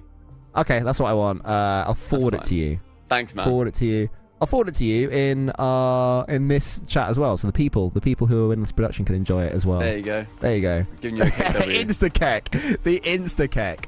Yeah. I'm excited. Oh, 2 keck. That's all I needed. Because it's like, you know, when somebody. You can have one. No, don't. No, please. You can have one. Take it away. Please. Remove the keck W. No, it was Ashley. It was production. Oh, who Ashley, did the other one. It's gone. No keck What? W's. You've got. That's so harsh. Oh, there's one. Now there's 2 again. Man, we've got 4. You've got up to 4. One of them's me. One of them's a self-keck. Oh no, well I'm taking mine away from that. All right, I'll take mine away too then, that's fair. No, that feels only fair. What's happening with the old India-Bangladesh game? Are they ready to go? Nah, they're chilling. They're hanging out. Hey, it's important. This is important stuff. This is very important stuff. This is to qualify. Let's to keep be ranking. alongside. Let's keep ranking So, teams. for some reason, our 4th seed, and I'm sure this is something that Johnny Boy's had a moan about in some video somewhere. No, South Africa. Wow, we were. I've got no idea how that's happened, but it's probably because they beat their opponents 100-0, even though their opponents were like Namibia, as opposed to like beating I England assume so. 4-0. That's why I know in FIFA E, the second highest rated team is Australia, because they just smashed New everybody Zealand. else in OCE. Yeah, fair. But that's Snowy to die for and guns. that will do the job. That will do the job. Yeah. They might get a game here or there. Brazil. Not been impressed by Brazil, to be honest, so far in the last year or so. Fury have had one good result. They beat England, of course, in the FIFA last time round. What did Fury do? Fury had a good result. They did. Fury were Paris. good again with Swift again. Yeah. Yeah. Was it like a top 6 or something? Not quite. No. They beat NRG. That was it. They beat NRG, which is a good result. Fair play. Happy days for them. Yeah. But then, that was like their only good result, really. They beat R8 in their group. But I think... Wasn't that a reverse sweep? Was that a reverse sweep? It was a reverse sweep. Yeah, you're correct. Yeah. Why do I know? Why do I remember that? There's no reason I remember that. But that kept them in it, and then that knocked NRG out. But yeah, I think that Furia/Brazil, I'm always wanting them to get back to the level of when they beat Moist, when they were actually looking like Sam could be a really scary region again. But I've not had that. I think that beating of NRG was on NRG as much as it was on Furia. Yeah, well, you need the extreme Yan aura for Furia to do well, or for Brazil to do well.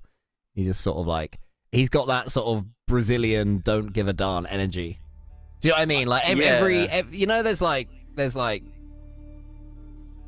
gamer kids like Yazens that have got they're sort of they're chill, but they're not sort of imposing. Whereas Brazil, I'd want Brazil's esports stars to be quite imposing, strong. Do you know what I mean? And that's what Yan is. That's why Yan suits that, in my opinion.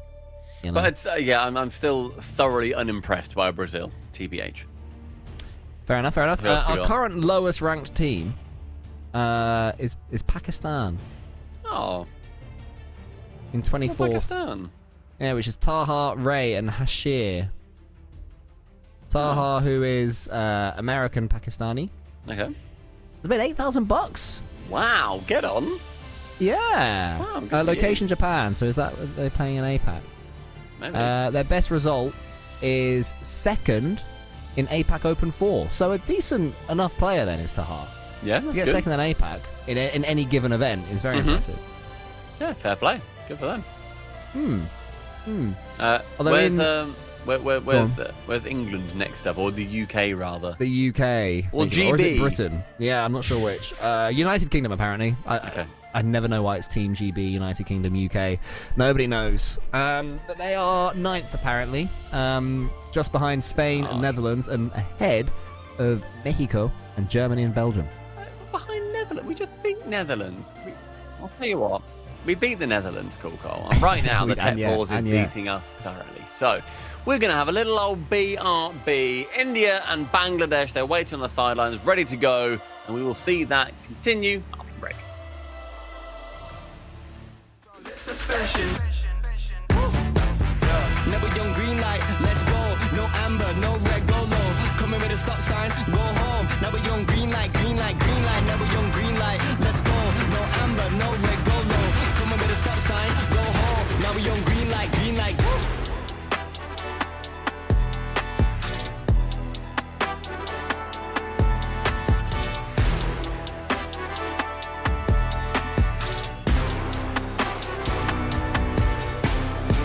Ain't nothing in this world that's stopping me.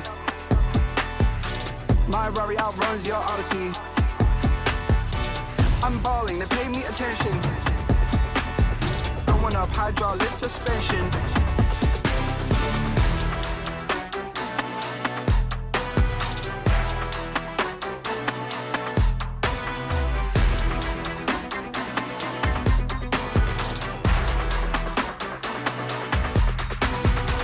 Ain't nothing in this world that's stopping me. My Rari outruns your Odyssey. I broke it off cause I'm not settling. I got a gift for the lip on the trick cutting me.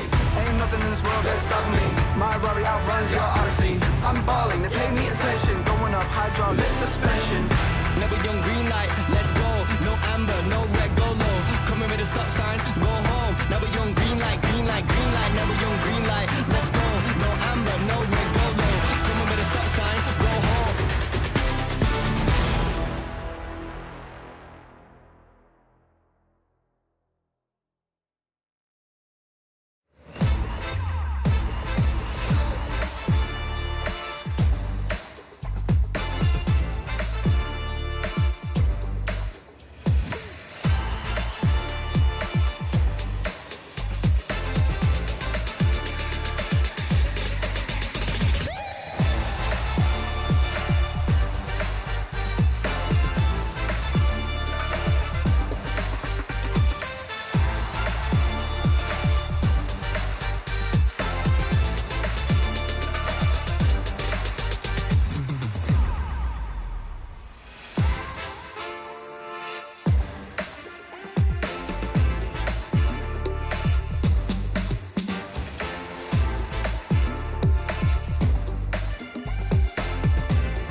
Stepped out with my new swag on, I'm dripping.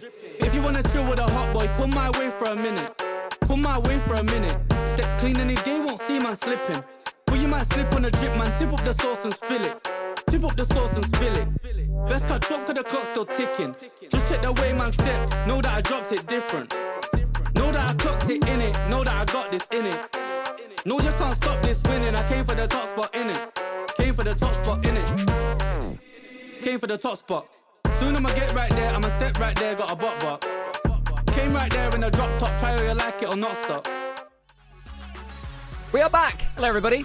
We had to take a short stop there to fix some tech issues, which across a broadcast this long, Stumpy, this long day going across all the regions, there's going to be one or two. It's part of the fun of esports, but we are back and ready to roll, I believe. Yes! Come on! I'm ready. It's good. I'm excited. India, Bangladesh, getting ready to restart things. India currently 2-0 up. The expected result, one would argue. And early doors... Bangladesh, off the rip, they come back with full intent. Yeah, they're getting into this on Bangladesh, aren't they? They're improving game by game. This is the similar story to what you said against Indonesia. They got better every single game. They just didn't quite have enough to see themselves over the line. But not for the first time today. They have taken the lead. They have scored the first goal. And it's from a kickoff goal as well. They've got some good kickoff strats in their back pockets. Can they turn it into a 5-minute performance? Because I think for Bangladesh, that's got to be the target, right? Get yourselves a game. Yeah, for sure. It'd be such a shame for Bangladesh after... I've been relatively impressed with them. I've been disappointed in certain aspects, but largely impressed. It'd be such a shame if they went out 0-8. Like they've not given me a 0-8 energy. I don't think so. I agree. Yeah, I agree with that. They've got something about them. They've got some interesting plays, but that is... Oh, big save against an outrageous dunk. And then Dar gets the second one as well. Brilliant defending there from Bangladesh. Finally, Carvin gets it in. It was chaos. Bangladesh did their best, but India break through. Oh, both going as well. Just opens up the net completely. I mean, that's, again, Bangladesh on defense. They do well for a bit, and then just something happens. They get a little bit scrambled, and they just let India in there. So, tough for them. Have to concede pretty soon after they got their first goal. Have to keep on going, step right back up. And they do have a nice little fake there from Matash. Goes for it. Smart is well read by India. And then India starting to swarm. Lovely touch there from Real. Keep around the corner. Bangladesh have to stand up to this pace, though, because India, I think, are a bit annoyed that they conceded the first goal there. Yeah, I think so.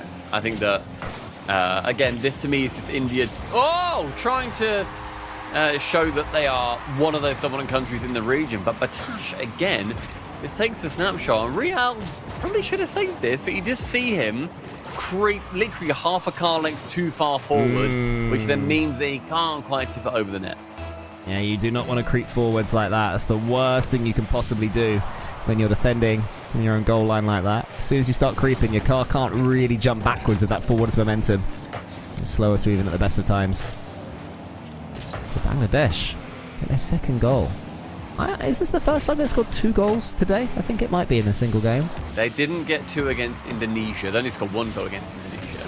Yeah, they did, bear in I thought mind, so. beat Mongolia, but if you're talking about on-stream games... Oh, true. Of course. They also got 1-1 in the previous 2 games. So, yeah, it was just those 2. Okay, well, fair enough. So, this is Their first best time we got a on-stream couple of goals. performance. Definitely. Against sort of like higher quality teams as well. Because it seems that Mongolia was one they'd be expecting to win with a 4-2, a 4-2, and a 3-0 win they had against them earlier. Against the big boys, against the Indias, the Indonesians of this world. Stepping up every single game, Bangladesh. India have got plenty of work to do here. They go up. Real smashes that one. Brilliant save from Batash. And look at that recovery. Did you see that little bit of quality from Batash? Yeah, I love those like little bits as well where you just see a player take whatever... Oh my goodness. Take whatever they kind of need to do mechanical-wise. The non-flashy, like ball-focused things. Yeah. I really do appreciate. It's why I really liked a couple of weeks ago, Little Motion in Europe as part of the 2. So he did like one cool recovery, and that genuinely made me love watching it. Yeah, those 2v2s are fantastic. Shout out to anybody who watched 2v2 in the RLCS. Let's keep an eye on chat as well and seeing the viewers for this are trickling up. So if anybody's here, feel free to drop a little smiley face in chat if you're about and enjoying yourselves. We're having a great time so far. Yeah, Esports Nations Cup qualifiers. Marvin tries to shoot, and India, they're not having to rush just yet, but that time will come in the next maybe 90 seconds or so. There's going to be a pinch chance here, but immediately shut down. What opportunities Bangladesh are looking for here, or whether they're thinking, we don't need to get one more, but a one-goal lead is the scariest one. Sincerely, an English football fan. Yeah, I was thinking that earlier when I was casting with Hurt. Like, every time a team's 1-0 up and defending, it's like, I see where this is going. Bring on I've been Gibbs. here. I've seen this script. That's crazy with the catch. Ignores his teammate who's going up for the pre-jump. Could have been a flick towards him. Instead, gets the dunk. Plus the follower gets some boost instead. It's a good route though from Batash. And Bangladesh more than happy to waste these seconds. They won't mind at all. The ball isn't doing too much at the moment. Oh, bit of an error there from Dark. And it was actually pumped awkwardly, and Batash, he's just goes straight for it, locks in the Hattie. Was it a solo pinch? No, it was off the roof of Abs Crazy. Pinch. Yeah. Bangladesh looking good to win their first on stream. Honestly, he's putting the bang in Bangladesh there. That is excellent there awesome. from Batash. Fair play, a hat-trick against India. That'll feel really good. Yeah. Can they get this game? We want Bangladesh to get themselves a game. India going forwards, but it's well saved again.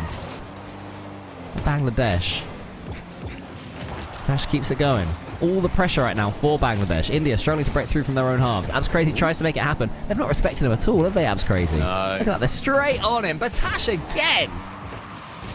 Batash is an MVP, for sure. Oh, I've been most 100%. impressed with Batash in this series of Bangladesh so far. 3 health boosters got stolen from underneath him. That's brutal. That hurts. That hurts when you're chasing 2 goals. Yeah, I think this is the man of the matchiest performance we've seen so far today, right now, from Batash, all things considered. Look at him, big 50s as well. Batash, my star. Good chance though for a bar, but nobody gets to it. And for the first time on stream, Bangladesh take a game, and suddenly India find themselves sweating. Well done, Bangladesh. They get their game. Huge. Absolutely huge. I'm not sure based on I'm not sure based on Wikipedia which player Batash is, because apparently it's CMS with Joy and Ishraq. So I don't even know how to check the page and say, wow, whoever this is deserves more love, because only CMS has got a Wikipedia page. So whoever Batash is out of Joy and Ishraq, someone make sure those things are linked. I'd love to know. On Wikipedia's side. Yeah, so we can shout them out. And also, get them a page, because that was brilliant play there in that game. I mean, if they can get written down in the history books of Bangladesh Rocket League, then maybe he will manage to earn himself one of these spots on Wikipedia. But so far, I think that's got to be, like you said, the man of the matchiest performance for any player that we have seen. He took that game into his hands and has cut down the lead that India found themselves with right after the tech break. Yeah, they made the most of it. Someone's in the chat saying GG's, not GG's yet. No, it's best of 7, this one. Winner will make it through to the Esports Nations Cup to be one of the 48 teams. The biggest, I mean, I don't know if this is official, but to me, it seems like the biggest Rocket League tournament ever is Esports Nations Cup. And one of these teams won't be making it. Team-wise. As in number of teams, sorry, yeah. Number of teams that are making it in a 3v3 tournament as well. Bangladesh It's also going to be like a chance. The most diverse country-wise event that has ever happened. We've got so many nations across the world taking part in this. It's every couple of years too, so it's not going to be seen as a yearly event. So whoever wins it is going to be able to hold on to the trophy for a little while, and those 50s are beautiful for India.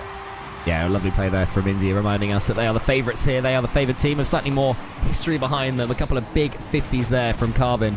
And Abs Crazy knows how to finish those. I'm looking forward to the There's Always Next Year jokes when a team goes out devastatingly in Esports Nations Cup. That'll be good. That'll be good. That'll be nice. Could be 2-0 nearly. Abs Crazy from the kickoff. And then he's bullying Batash. You leave Batash alone, Abs Crazy. We like you, but we can turn on you quick. I don't know about that one. Abs Crazy. That's a yellow in my books.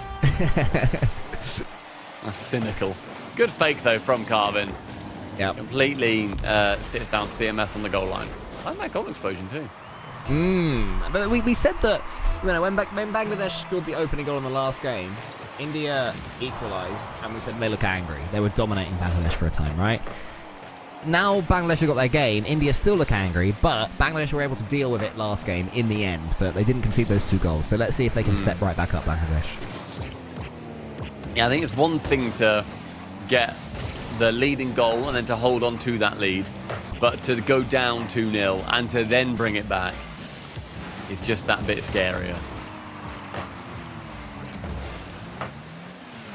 Good touch here, yet again from Carvin. He's already got a teammate up his Abs Crazy, or trying to win back our love Abs Crazy after the bullying on Batash that he's just been seen to do.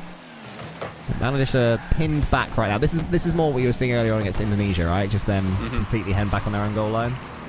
Yeah, basically, it was them really struggling to work out of defence, and then eventually Indonesia just sort of got through.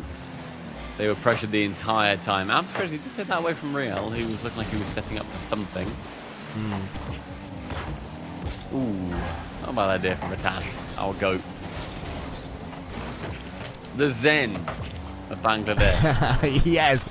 Yeah, completely. Oh, there's a reset there from CMS. I heard that. Slightly mechanical sounding noise. I wonder what the Foley is on the flip reset noise. How do they make it? Well, they just got a card to a flip reset in real life and just recorded that. Oh, I see. That would make sense. That would make perfect sense then. Big clearance. Batash. Chance here for CMS. Show us those mechs. Bang. Oh! All 3 involved. Bangladesh back. Straight from the backboard into the skim. And that is a horror roll for a defender. Just out enough. Real does the right thing for the in and out save. Dark. Dives immediately on it, and halfway through the game, Bangladesh have got their first. Crazy stuff. Bangladesh are impressing us. India are going to have to deal with this. There are tactical timeouts, I believe. We saw one earlier. It said timeout earlier, so presumably if India were to lose this game, they would be taking their timeout immediately. You'd assume. I'm not entirely sure on the rulings of tactical timeouts, if it's every series, etc. So we'll have to keep an eye out for that one. Tell you what, here comes That's Crazy. Teams could do. I wish that throughout a tournament, in every series that you have a tactical timeout, I wish that you could bank them. So then say you then get to... Oh, what a save! Big my block. goodness, how far in was that? That's crazy. So if you were, you get to the final, you've banked 5 timeouts. And you can just use them as and when you want. It's like a rolling phone contract. That's fun. In-game ones would be good. So when a goal goes in, if you want more than the 3 seconds, you can take a minute. I think that'd be fun. That would be fun. It might ruin all the momentum and make it worse, obviously. But I'd like to see it tried. May as well. Give it a go. Yeah, you're 2-0 down in 15 seconds. Okay, let's take a minute here, you know? Yeah. And then pause the game. Yeah, it's doable. We've got the tech. Wow. You just have to have both, all the players put their hands up on some sort of sign of we're taking an in-game pause. Who knows? Well, there's 80 seconds left. Ooh. And here come India. They sneak it in. That might be too much for Bangladesh to come back from in this game. It has been on and off pressure for them so far, but it's Abs Crazy again just beating the defender. And I think ultimately Abs Crazy can do whatever he wants, but if his teammates aren't there to then do the final touch or to end up bumping somebody, it's just Abs Crazy doing his thing. So I think that his teammates have got a huge amount of credit that should be given towards them for how successful this Indian team is looking like now. We're not successful against Maldives earlier. But shows how good Maldives were now. Yeah, true, yeah.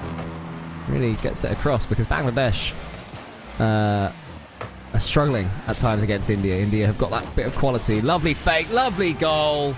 That is brilliant. The fake there made that so much better.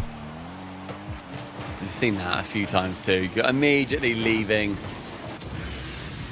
And that's something that I think that a lot of people in ranked can also learn from. If you're playing with your mates and you just say, if you go up and you say faking, or someone calls to fake it, then your play is instantly elevated. We've started doing that in 2s as well. 2s, it's scary. In 3s, works a lot better.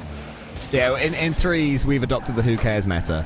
Because there's 95% of the time somebody behind you. So if you go for it and miss, it's who cares? Teammates there, Stumpy's there, it's all good. As long as you're not the last guy, it's exactly. fine. Yeah, and actually it makes you a sort of less hesitant and more predictable player. Just Makes dive it him out better. of nothingness. It's 4-1. It's comfortable in the end for India, but there was a period where it wasn't. That period, though, is long gone. Carvin, beautiful double. 5-1 in game number 4. A retaliation to what we saw. Oh, what a goal that is from Carvin, by Really the way. lovely. From the ceiling. Ceiling scrapey. A tight angle. Very impressive. Very good indeed. That's what we want to see. That's what we want to see. We want to see these mechs. We want to see these players stepping up and standing out. And just think what a huge opportunity this will be going to the Esports Nations Cup. Yeah, Being there, be awesome. you know, and striking your stuff on the big stage. Along with the Maldivas. Along with the Maldivas, exactly. Very That's nice. what the people want to see. Very nice. 3-1 India. Bangladesh, do they have another game in them? We said they wanted a game, and we wanted them to get a game. Do they have one more? I'm happy they've got theirs, but I don't think that I've seen enough to think that that's consistent. I think this one game has just been so far an outlier, and India are sitting on the precipice of getting through in a position where they think they should have done it in the uppers. So I think India feel burned right now, and unfortunately for Bangladesh, they're on the receiving end of that. I backed India the whole way through, so I think it would be more unlikely if they weren't able to make it. Yeah, that makes sense. Yeah, I'd agree. Abs Crazy is starting to come to the boil, but it's not just him. It's not just him by any means. You know, Carvin has been excellent. That goal that he got at the end there was gorgeous. Scraping the ceiling, coming down, slamming it in from a tight angle. That's one of the most mechanical goals that we have seen today. Yeah. And India do just seem to have the ability to offer one or two more tricks up their sleeve. Be going into that game number 6 fairly soon. No, game number 5 fairly soon. I always get mixed up when it's like 3-1 and stuff like that, because you have to add 1 to the total and stuff like that. Yeah. Game number 5 will be soon. And yeah, India will be expecting to win it here and now, I think. Yeah. I think it all just comes down to, apparently, Carvin as well, but Abs Crazy, can he just continue being a nightmare? Will he be bumping still? Will he still be looking as mechanical? Carvin with that grey goal towards the end of the previous game. Off the backboard, double from the ceiling. Very Garrett G-esque of him. From about 7 years ago at this point. And yeah, that's what we use as a fixed point in time. More. Is Garrett season 5? It was 2015, so 5. 8 years. Yeah, it was season 5. It was in London.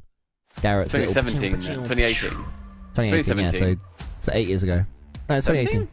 17? 18.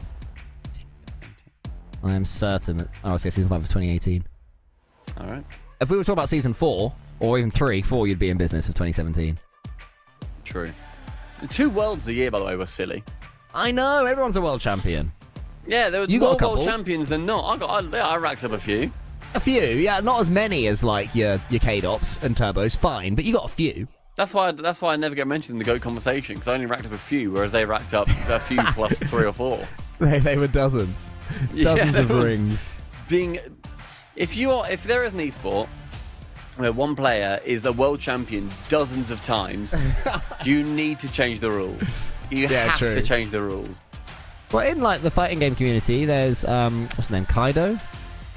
Don't know. He's like 48 or something. Yeah, but I guess they compete until they're like actually old. That's what I mean. Yeah, they go. Yeah. They 100% go. Not is it Daigo? Might be Daigo that I'm thinking of. Daigo Umahara. Yeah, there he is. He's 45 years old, and he's probably won dozens of World Cups in various games. Do you know what I mean? But it's like Dynasty Warriors 16 and Street Fighter X Raw Edition, and then Street Fighter X Regular Edition. Do you know what I mean? In that community. I've googled esports player with the most world championships. It's given me Faker with 6 world championships. That's a lot for League as well. But equally, it's then mentioned. I don't know if I mention it. A different shooter. Fair. With 3 rings, so 3 world championships. Fails to mention Turbo Pulsar here. It then goes to like others in Dota with 2. What? It's like He's doubled that. Yeah, why have you not mentioned poor old Turbo Pulsar or K-Dot? Is it 4 that Turbo's got? I've lost track now. Yeah. Turbo's on 4. Wow. And then take K-Dots on 3. But it's like, come on. Give him a Fair little play. bit of something. Yeah, no. something. That is, you do deserve a little bit of something there, don't you? But we are on the cusp of esports in Rocket League. We are our own little bubble, aren't we? Brutal out here. It is. In Bangladesh, by the way, look at the amount of pressure, the Bangladesh that was against them. Like, it's just the repeated boost. The double commit doesn't help. No, it doesn't. Leaves They're both it trying to open, cover but one angle each. I think that India know that. I think they know that eventually that, like, they're just going to double commit and they're going to make it tough to deal with. So they can just keep going wide, move on. And then eventually it ends up going the way of India. Yeah, they played it very well, our India.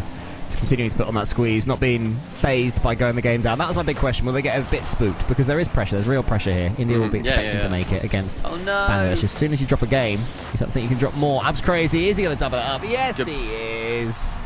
India have got too much. Look at the double misses coming out from Bangladesh too. It's a great placement from Abs Crazy, but then both of them jump again. They look flummoxed. They look flat on the goal line, and they're just worried and scared. You know when a keeper looks scared and like his legs go all wobbly, and he's like, "Oh, do I pass it or do I kick it?" Oh, they're looking like that now. Which is like a shame. who was it that happened to? Was it the Tottenham guy that got subbed? Yeah, at some point? after conceding 2 like massive errors back to back.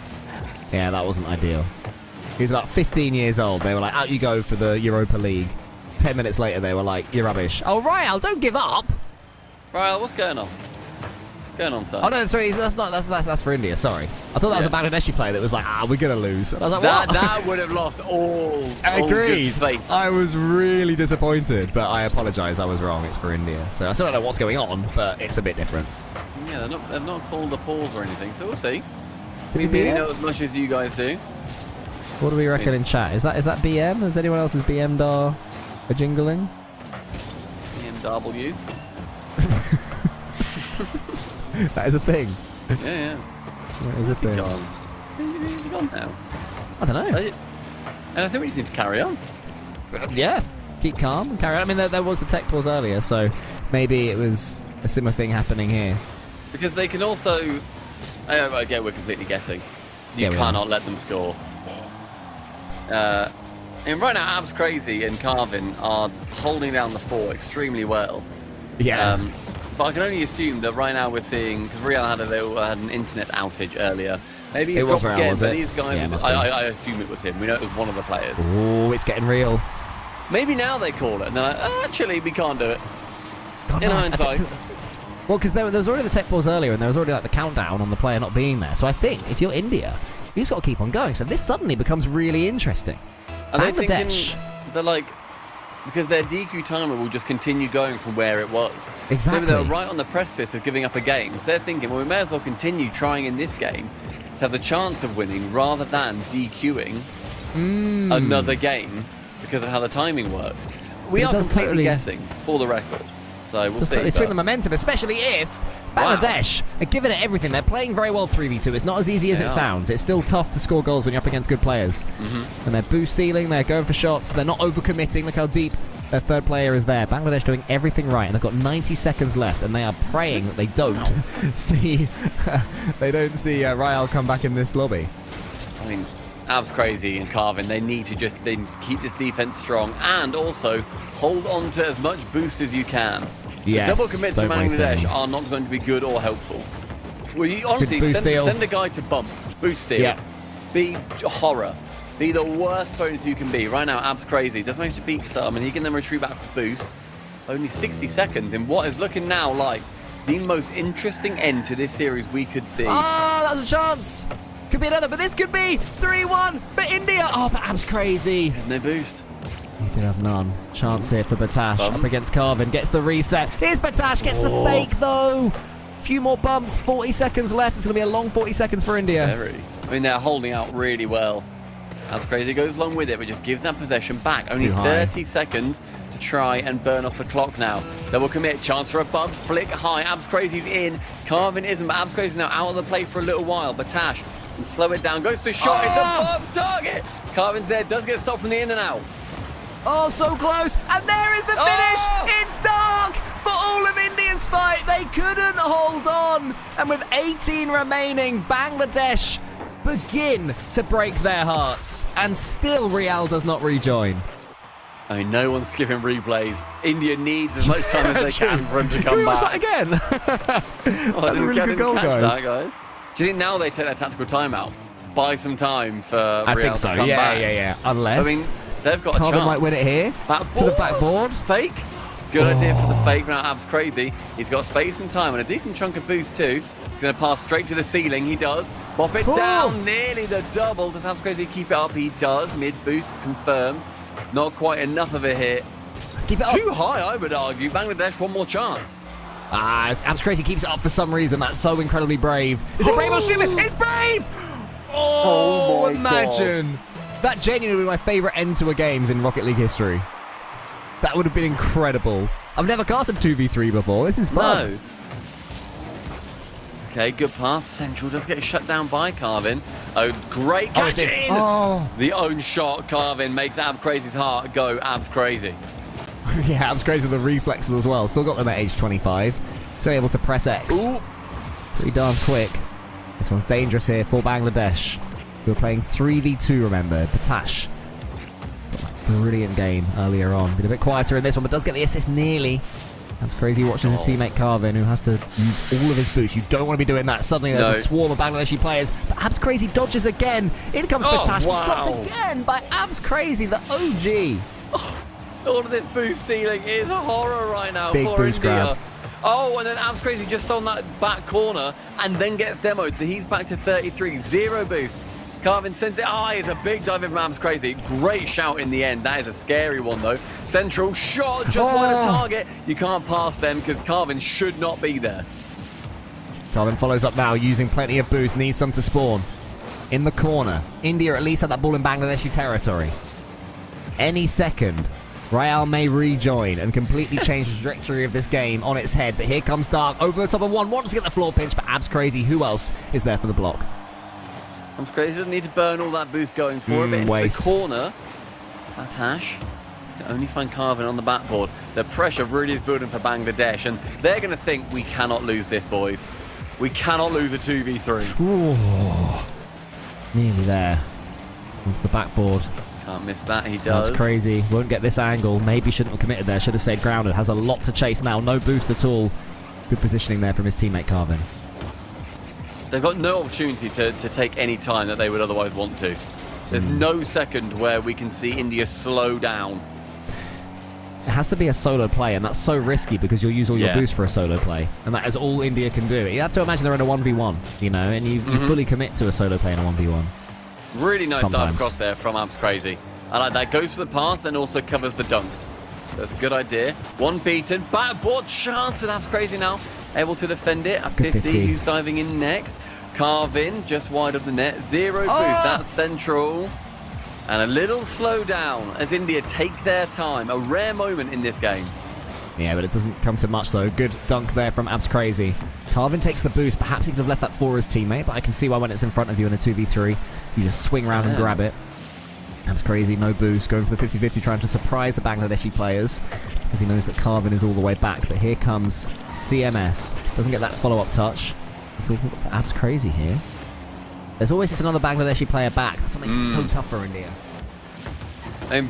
India right now, they are playing incredibly well. But it's a chance for Bangladesh to properly commit on this 2v3. Shot on target, just lofted high, really nice. To the backboard again, one dives in. And I do think that we need to see Bangladesh, honestly, just dive in more.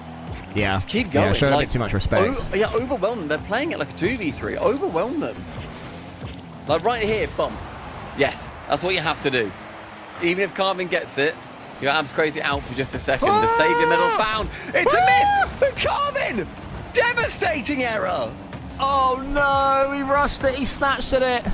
That was the opportunity. You wait 3.5 minutes of pure disciplined defense for a moment like that. You have to take there's a double commit now from Bangladesh. Abs Crazy forward towards Carvin. Carvin down. Abs Crazy has a chance to finish this one right here. Goes over the top. Abs Crazy does it for the two men of India. The heroes have made it to the Esports Nations Cup. India will be there. They qualify off the back of a merit-based overtime. No advantage for either team in that overtime. Bangladesh wrestled it back from 2-0 down, and India 2v3 their way to the finals. That is stunning. Please, someone get that overtime on the Rocket League Esports subreddit. The people need to see that. That is an historical moment in Rocket League history. 2 players defeating 3. That feels bad for Bangladesh, man. Honestly, I'm not even thinking about Bangladesh. I'm thinking about India. I'm thinking about Carvin. I'm thinking about Abs Crazy. I'm thinking about Rael, who's probably listening to that. He probably was able to join the Discord again. True, yeah. But not the game for whatever reason. And listening also, in. Even if he wasn't able to, he's anything that comes back on, and they're like, oh, sorry, just a heads up, Yeah. we're going to LAN. Yeah, like, exactly. What? You won? What do you mean you won? Pack your pants, mate. We're off. We're off on holiday. We're off abroad. That final game had genuinely everything. Congratulations to India. You have qualified to ENC26 alongside Indonesia and the Maldives. We are going to be moving entire regions now. When we come back after the break, we're taking a little old dive all the way across the world. Join us again with the Middle East. 100%. Love the way you live, not one single regret. So respect is the name, and my name with the check mark on the gram, and a Grammy up next. You don't know what I got in store.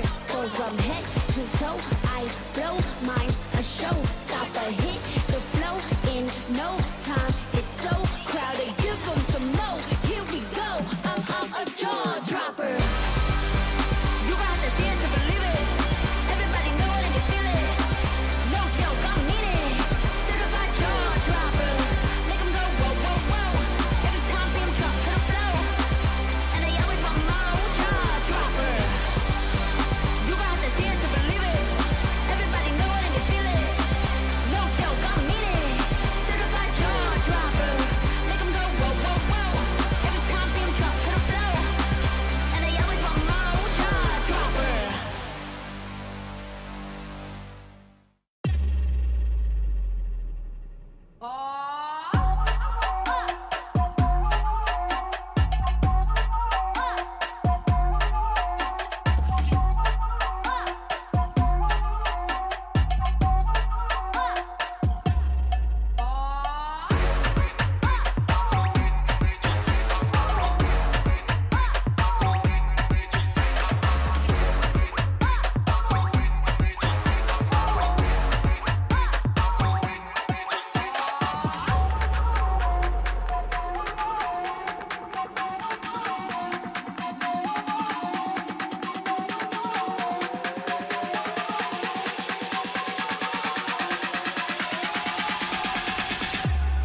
the core of all my craving, the chord that I just resonate with. I'd rather die than let it fade out. 'Cause you make my night a little brighter, the heavy days a little lighter. I'll be with you down to the wire. You are the spark to my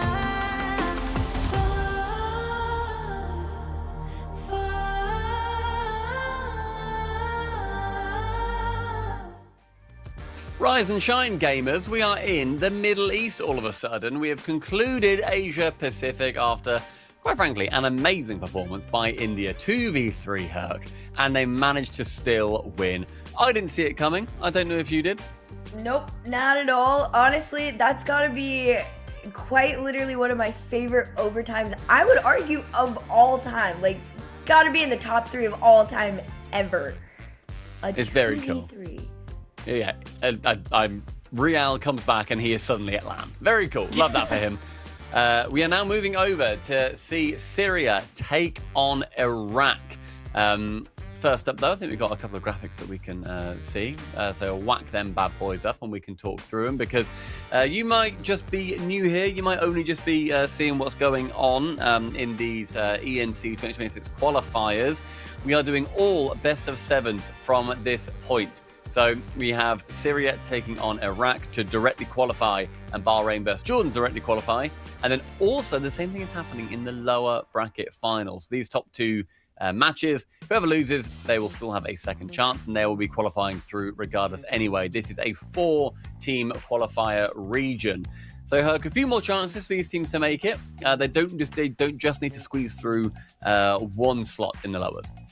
Yeah, this one more extra opportunity is definitely going to make, I think, a big difference mentally, too, for these teams. Another opportunity to get your nation up on land, especially, I think, after the last series.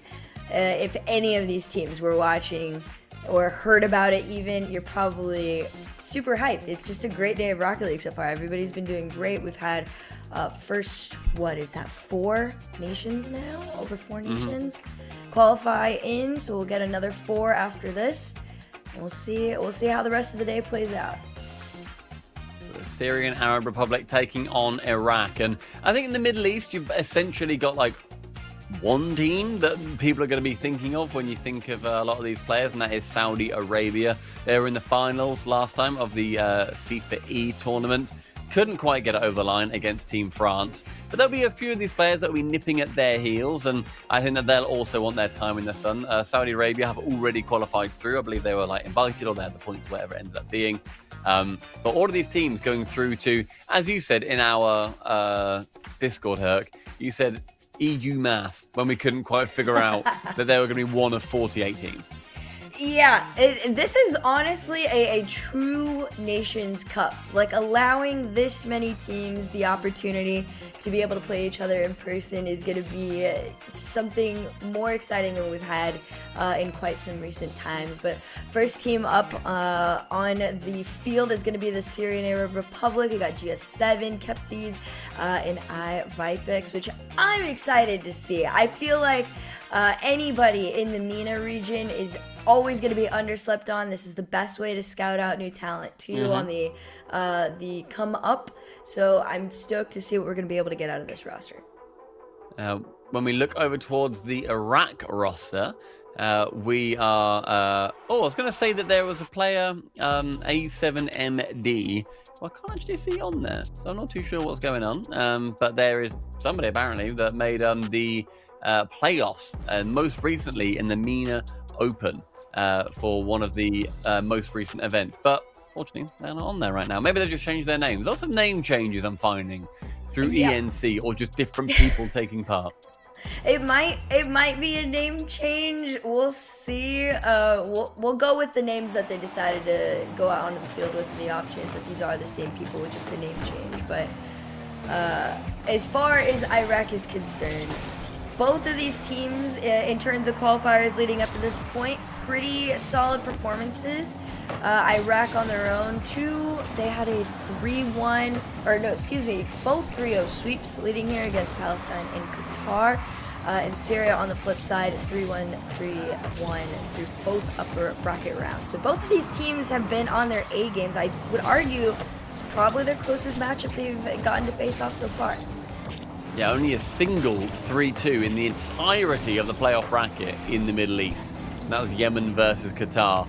So I think that this is one of those regions where you've normally got one team that is straight up better than the others. You're not going to be having too many like Game 7s, especially if we're lacking on the Game 5s. But what we can expect, I think, from Middle Eastern teams is they will be fast and they will be mechanical. That is something that has always rung true throughout the entirety of MENA, which is obviously this is just the Middle East, but normally in MENA, you know, you've got incredibly quick players and they will have learned from the best in their regions with obviously Falcons, Twisted Minds, R8 at the moment as well. Oh, for sure. These are the players that, you know, you might not hear their names often, but they get to play the top people in the world more than anybody else. Yusuf with the first shot for the Syrian Arab Republic. I mean, it's just a quick beat out. Clean. I'm expecting that a lot, to be honest. Mm-hmm. I think that we've got a couple of the similar names. I'm sort of like cross-checking them to It Wikipedia should at the moment. be the same names that are on Wikipedia is what I was gathering. Okay, interesting. I mean, Iraq, then they end up... Oh, wait, hang on. Have we just switched colours? What's going on? I'm confused. Now I'm thrown off. I'm confused. Okay, but Ali Rayner, that is the same that is on Iraq, so that's fine. That's happy days. I think it's a line. I think we're good. I think we're good. I think we're okay. They're That not is doing good though. Yeah. Kept this. Hang on. Kept this. Is Syria. Easy peasy. Lock it in. We know Nice. that. We're fine. We're good. We're happy now. We take those, and they take those. I mean, I feel like when you look at some of the Middle Eastern games too, I think Iraq is a country that does come up, not like frequently, but I feel like it's not like an infrequent country that we will see pop up a couple of times. We will see them be one of those countries where every now and then there will just be a player that is able to make it through, that can cut through the incredible noise that Saudi Arabia puts up. Oh, for sure. And like I was saying to you before, they get to play them more often than anybody else does, which you should, to your advantage, have that in your back pocket all the way to the backboard. Even on no boost, still fakes the pass. They almost double fake it because he put it out to the center. Goes again, low boost. But not bad. I mean, this is a creative team. I gotta hand it to them. They're definitely showing out in this situation. I think if there's something that we can rely on from Middle Eastern teams is the creativity. I love watching Middle Eastern Rocket League. And it's so crazy that like how different a lot of these teams can look just based on their regions. I don't really watch many other esports, so I don't know how different a lot of like regions play like in different esports around the world. But I love how much of an identity Middle Eastern Rocket League has got. And I think that we're seeing that from Iraq in particular. They're being very creative. So far, Iraq's holding on to that 1-goal lead. Almost makes it 2 with a very wide shot. I mean, like you said, it's so fun seeing me. And we're going to get 4 of them on land at some point. Big shot off post follow. Ooh! Goodness me. Tell you what, I've got a bad call out here for Syria. I've seen one of their players is using a blue car while on the orange team. Come on, there it is. Kept this. Put it away. Get an orange car. Come on. Nah, you do what you can. No. It's only going to mess us up. Or me. You have to Maybe ask not you. yourself. You gotta be like, what's worse, the Dominus or blue decal on the orange side? You're erasing our I'd history by argue hating the Dominus. Dominus. Unbelievable. 40 seconds. Iraq still with this lead.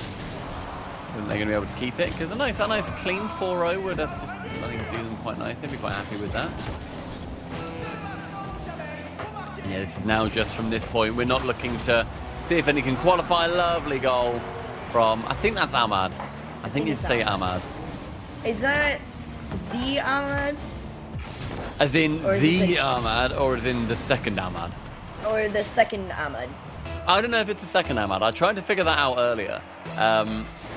He's got a page and he's got a picture. I don't recognise the fella, unfortunately. And I don't recognise his team either.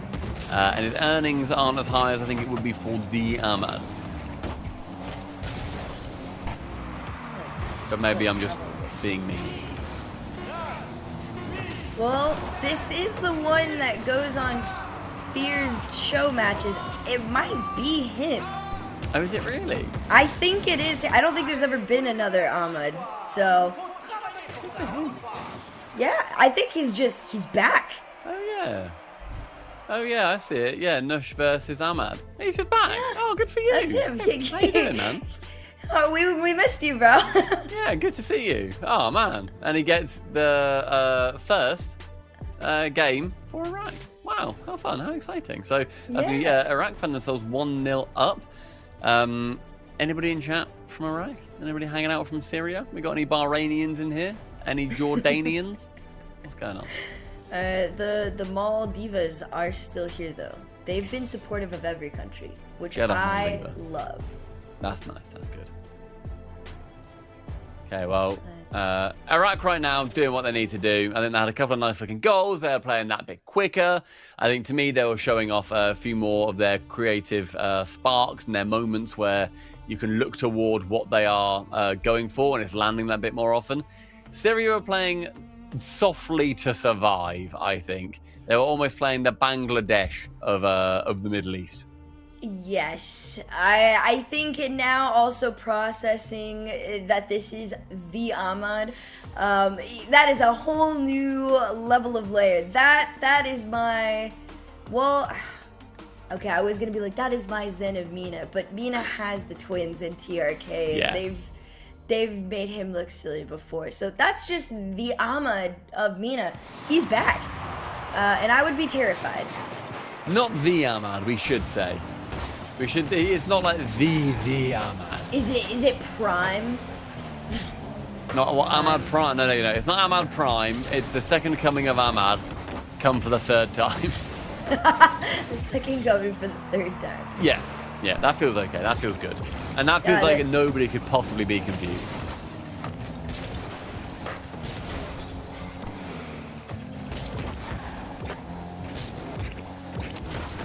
Let's see here. I mean, listen, I'm looking back at some of their series.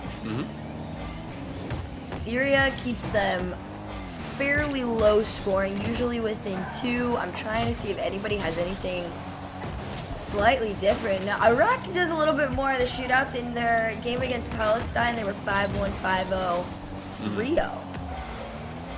So, I think if Iraq is not allotted the opportunity to just rip shots off net, the Syrian Arab Republic might actually have a leg up in the series. Yeah, seeing that Iraq as well, they held Qatar to a single game a single goal per game. Chance for a double reset there from Ahmad. That would have been lovely. You know, Syria doing their thing, doing what they can to make sure that there's no big question marks arising. So I think if you sit back against a lot of these teams, then it's just you're going to get on the struggle bus. It's going to be more awkward. It's going to get a lot harder. Yeah, I think anytime you're playing a team in Mina, the number one thing you got to keep in mind is how quick everything's going to go, no matter on what end of the skill gap you might land. I mean, this game to me already does feel like the identity of it is faster than what we saw from India and Bangladesh. And this is quicker. I think it's less accurate, but I think they're trading accuracy for speed right now. Which is valid. I mean, this is a long one. It's a best of 7. So, you're in it for the long haul. Gotta stay cool and calm. You know as well that this is the only series that you're playing today. For better or for worse. Oh, I know. Well, I suppose you could drop down into that lower, but like you're playing maximum 2 series in Vipex after Syria and Arab Republic weren't able to get too much going in game number 1. A lovely pass up, then 2 do commit. A low boost across the board for Iraq means that they find an opening. Yeah, Iraq was a little bit behind themselves on that one. I'm not gonna lie. They've been pretty decent in terms of having everything covered, but you know, if Syria can find the small gaps in there and capitalize on it, you're chilling. GS7, no gaps found. 2 up again on the back line. This one does Ooh, transition out. Should be a goal, and it is. Painted white tactical nuke really is blindingly bright, isn't it? My goodness, is that waking you up, Herc? That was brighter than the sun, I'm not gonna lie. That's the most light I've seen in the last 8 hours. From the basement, I do not doubt you. Yeah, I just looked down and checked the time. It's almost 8 in the morning, guys. Let's go. What time are you up? Like 2 or something? I have not slept since yesterday. Flew into New York for the Rocket League event out here. Let's go. And we came straight to work. Nice, love that. I'm doing the little like finger claps. Yeah. I'm doing the little finger claps. No, I think I've reached that point of flow state, you know, where everybody's goals look insane. And maybe, you know, by 10 a.m. I might be into Dominuses. Oh, maybe. Maybe that's the turnover point. When I'm gone. That's when you know I'm like real gone. That's when you're really sleeping.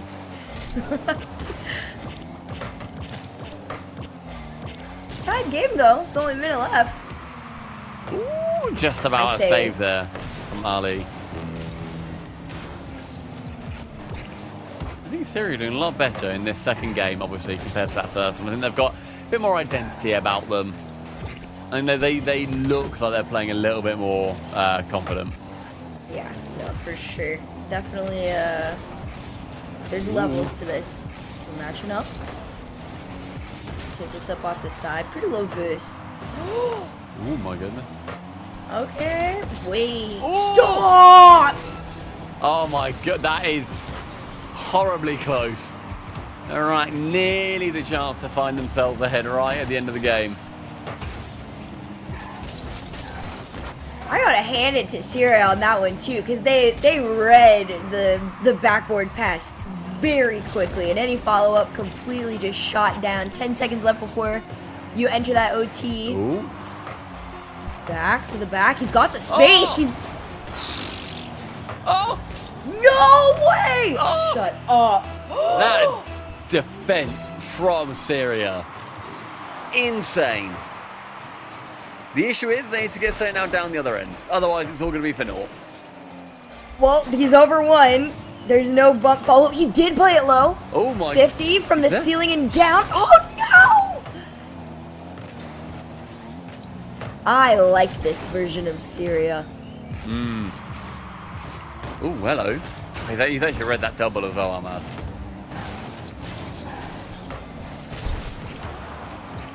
Oh, 1v1. Cheeky flick does find the top corner.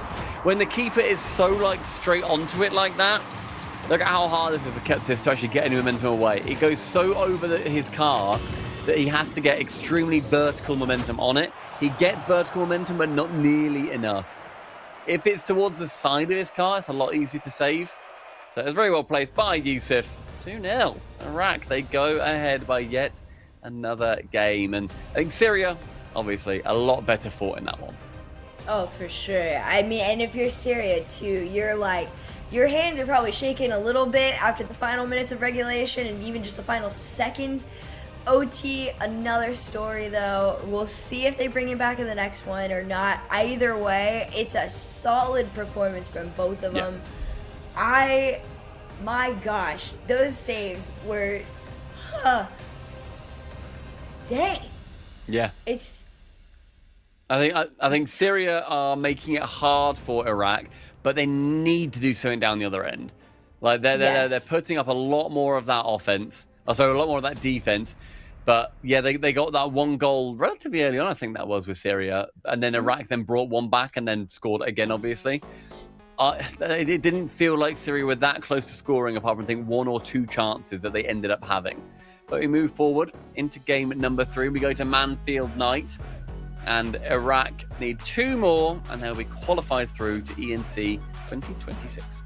Not too shabby, 2 away from it so far. We'll see if they make their way over to match point at least. And that's only the first one of 4. So long day ahead of us. Exciting though. I think most of us agree.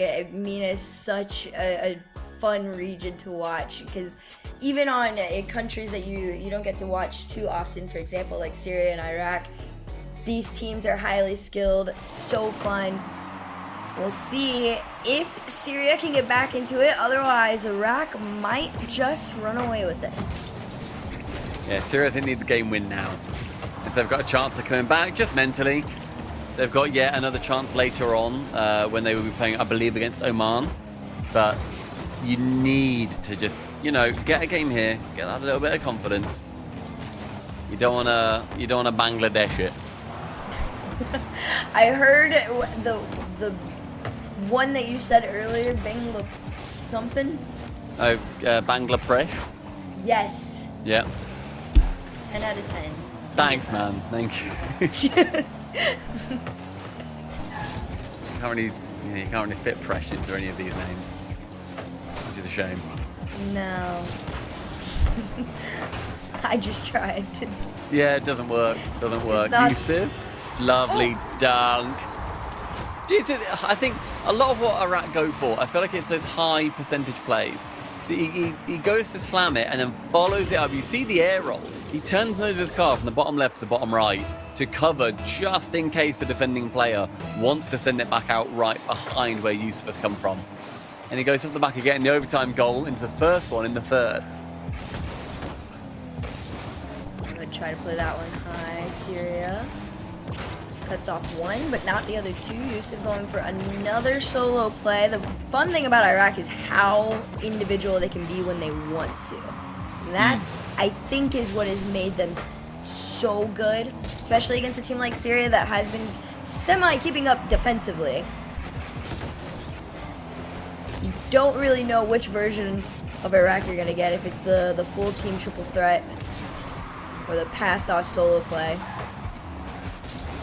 I've enjoyed learning about these players as well as we've seen them play, because it's the kind of thing where typically in Europe, in North America, whatever, we'll know all the players, know their history, we'll know the team that they're on, we'll know how successful they've been. In areas like this, you've got no idea. I have no idea about the history of essentially all of these players. I don't know what Keptis has done for the last 20 years of his life, right? And it's so cool being able to see them, what they're able to put up on a stage like this when they've got this amount of pressure.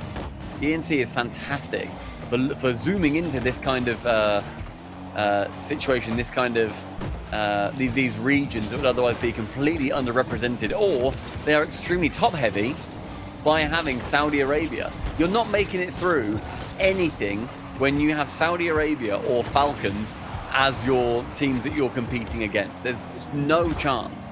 So for there to be like 4 teams going through from this qualifier alone, yeah, it's fantastic. I think ENC has done a great job showing off these microcosms of Rocket League.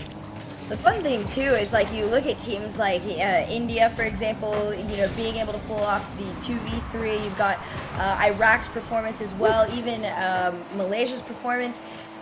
These are teams that could be doing, the classic OCE upsets on land. So Syria tried to pull that off on Iraq. It's a little setup there off the backboard. You see it kind of roll across the top bar there with GS7. Tight game. Yes, nicely, I think, organised by Syria there. Go for the one round, nice and light, so then you have to commit a keeper there if you are Iraq. It was well played. But we've not seen Syria really be able to continue this pressure once they've already gone for something threatening.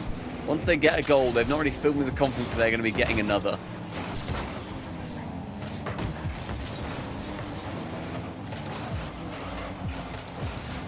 take those back passes right now. It's also slightly low boost for Iraq, although a lot of these shots from Syria pretty wide right now.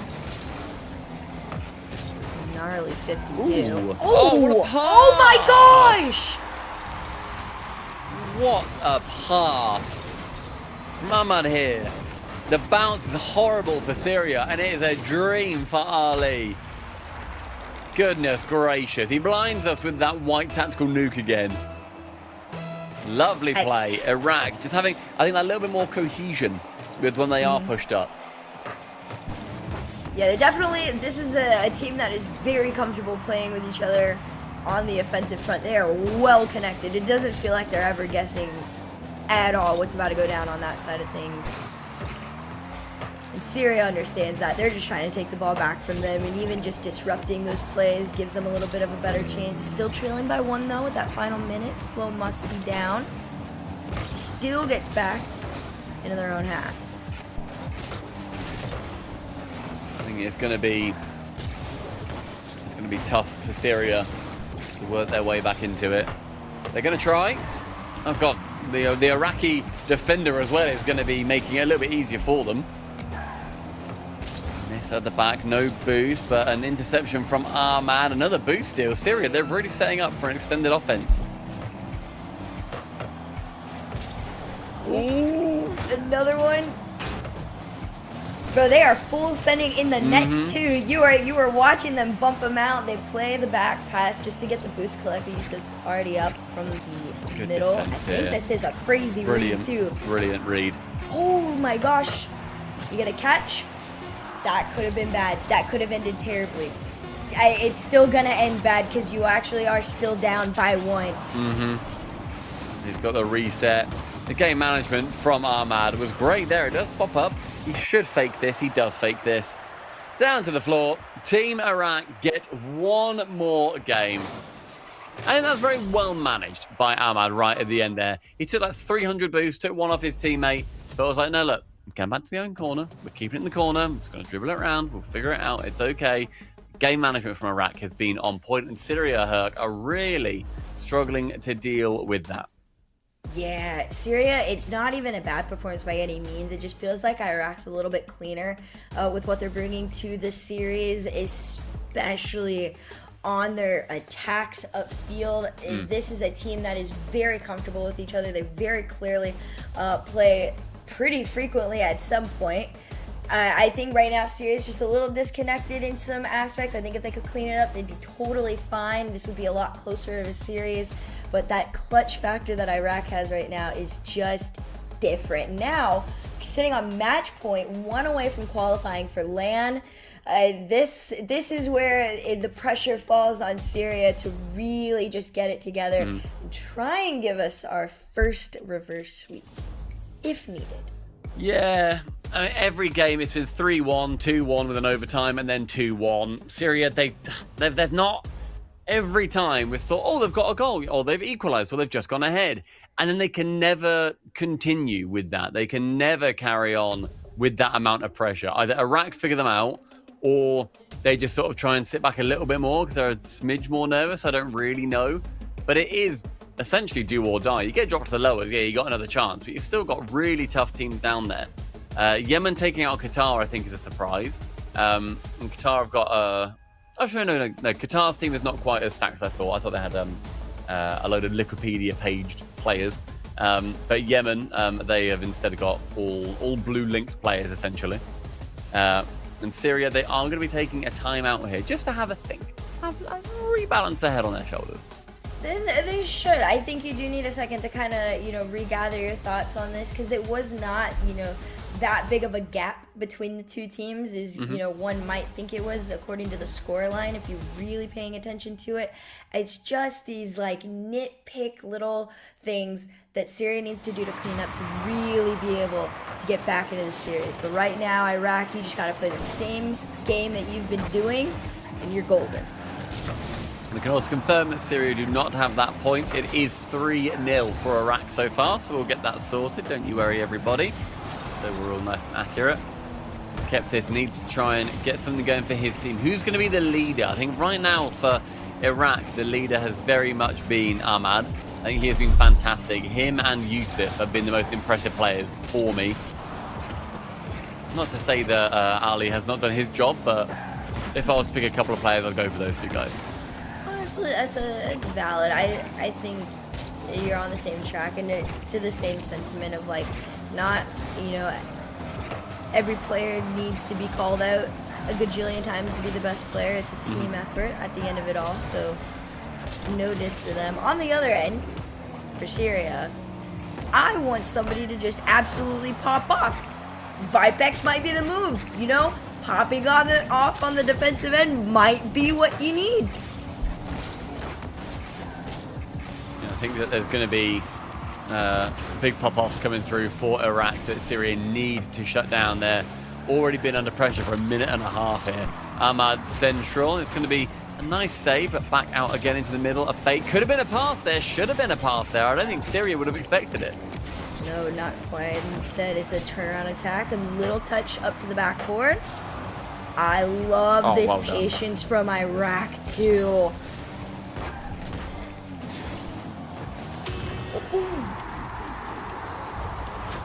Okay, Iraq. That's what Iraq are doing, right? They are waiting, they're attacking, they're getting these really lovely saves, they're pushing as much as they possibly can, and then eventually they are getting that goal at the other end. Syria, can you get your one goal? And will it be enough? I mean, we'll see if they can. They definitely did clean up where we needed them to, despite, you know, the one goal conceded. But off the backboard, slow to follow, means Iraq is going to pull this one out to the side. But it's a better plan. Syria's coming into this one, you know, with a little bit more thought and intention behind these plays, which you're going to have to do. Like, even where they're at needs to be almost elevated a tiny bit. Iraq's definitely playing off the momentum of having the match point right now and the lead. We'll see what they can do in the second half right here. Another shot now to the corner. Syria is going to play this down in center. There it is. That's what I was talking about. I'm like, you just put a little bit more thought into it. You guys are golden. This is so much closer than they realize. A lovely 50 as well, and I think if you've got that forward momentum too, and you're that little bit lower, you can force it beneath the defender. It's a great 50 from Syria, and that's going to be their customary one goal. Fingers crossed they can grab a couple more. Yeah, definitely going to have to try and steal one more for that.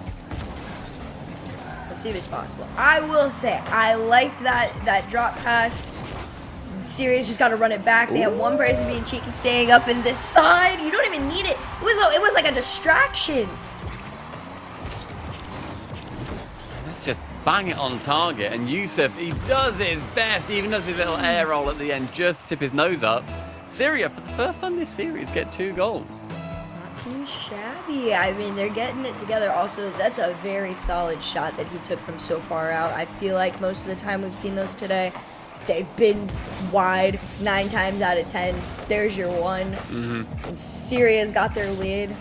You got 2 minutes left on this one. They've played some very solid defense. It's been Vipex pretty much leading the charge on that end. So if he stays back, you know it's going to be a little bit more difficult for Iraq.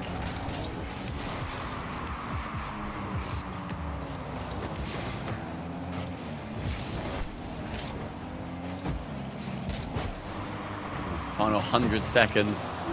Iraq have been good towards the end of games. They've been good towards the end, the middle, and the start of games.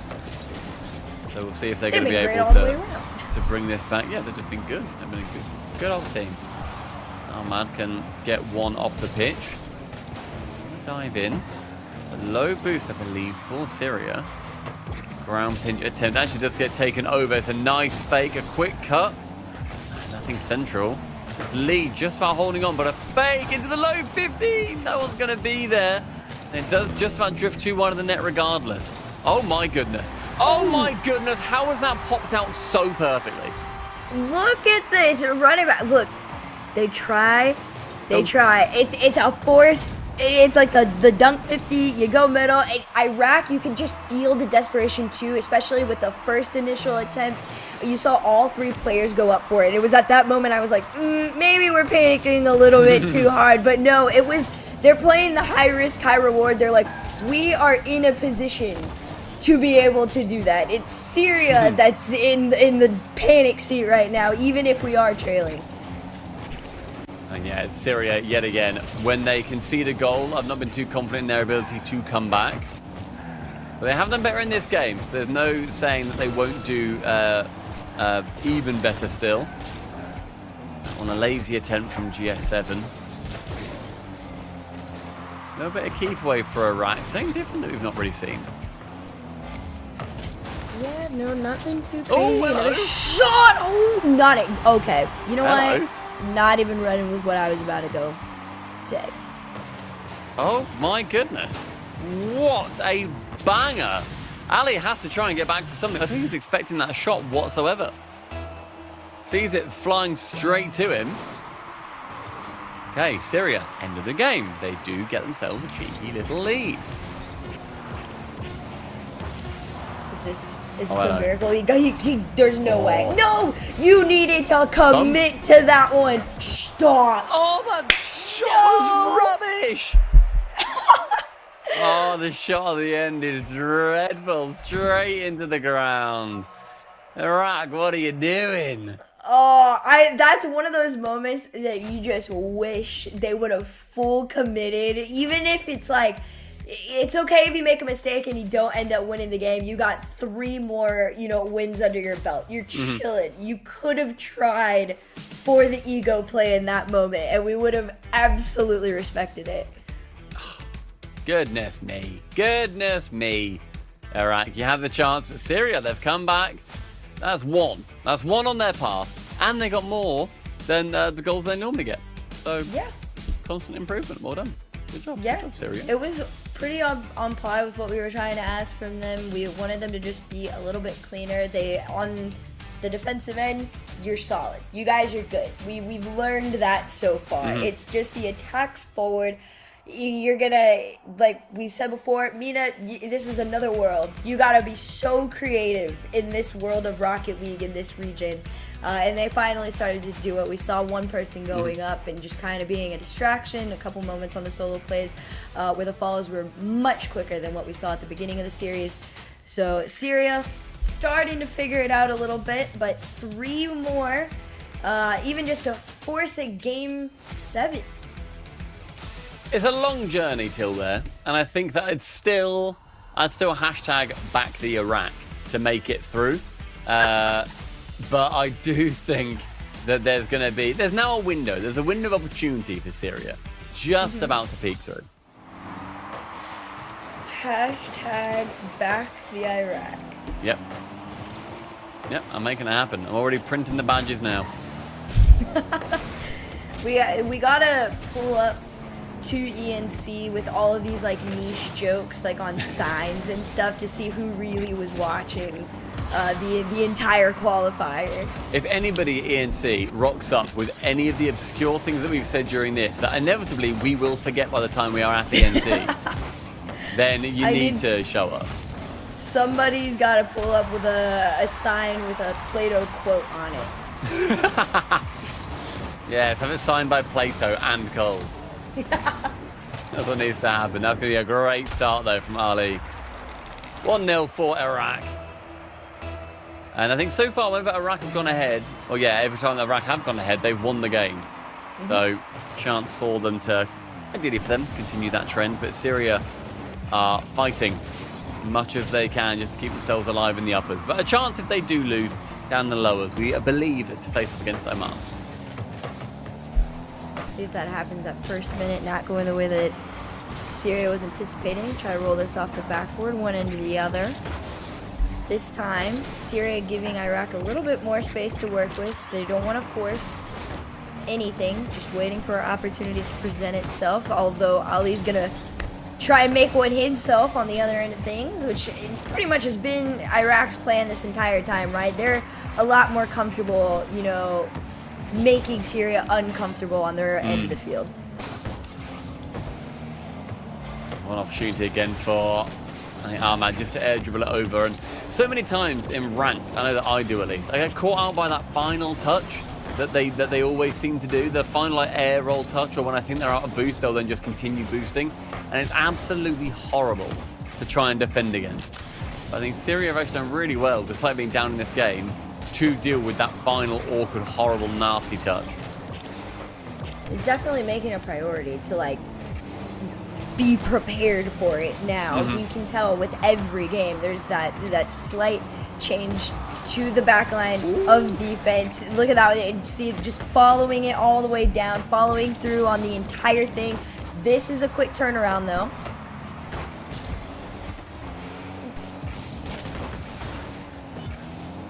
I think with this defense from Iraq, though, Syria needs to do something a bit more inspired than just take shots at the net. They are being dealt with handily, but Yusuf is the only fellow with any boost.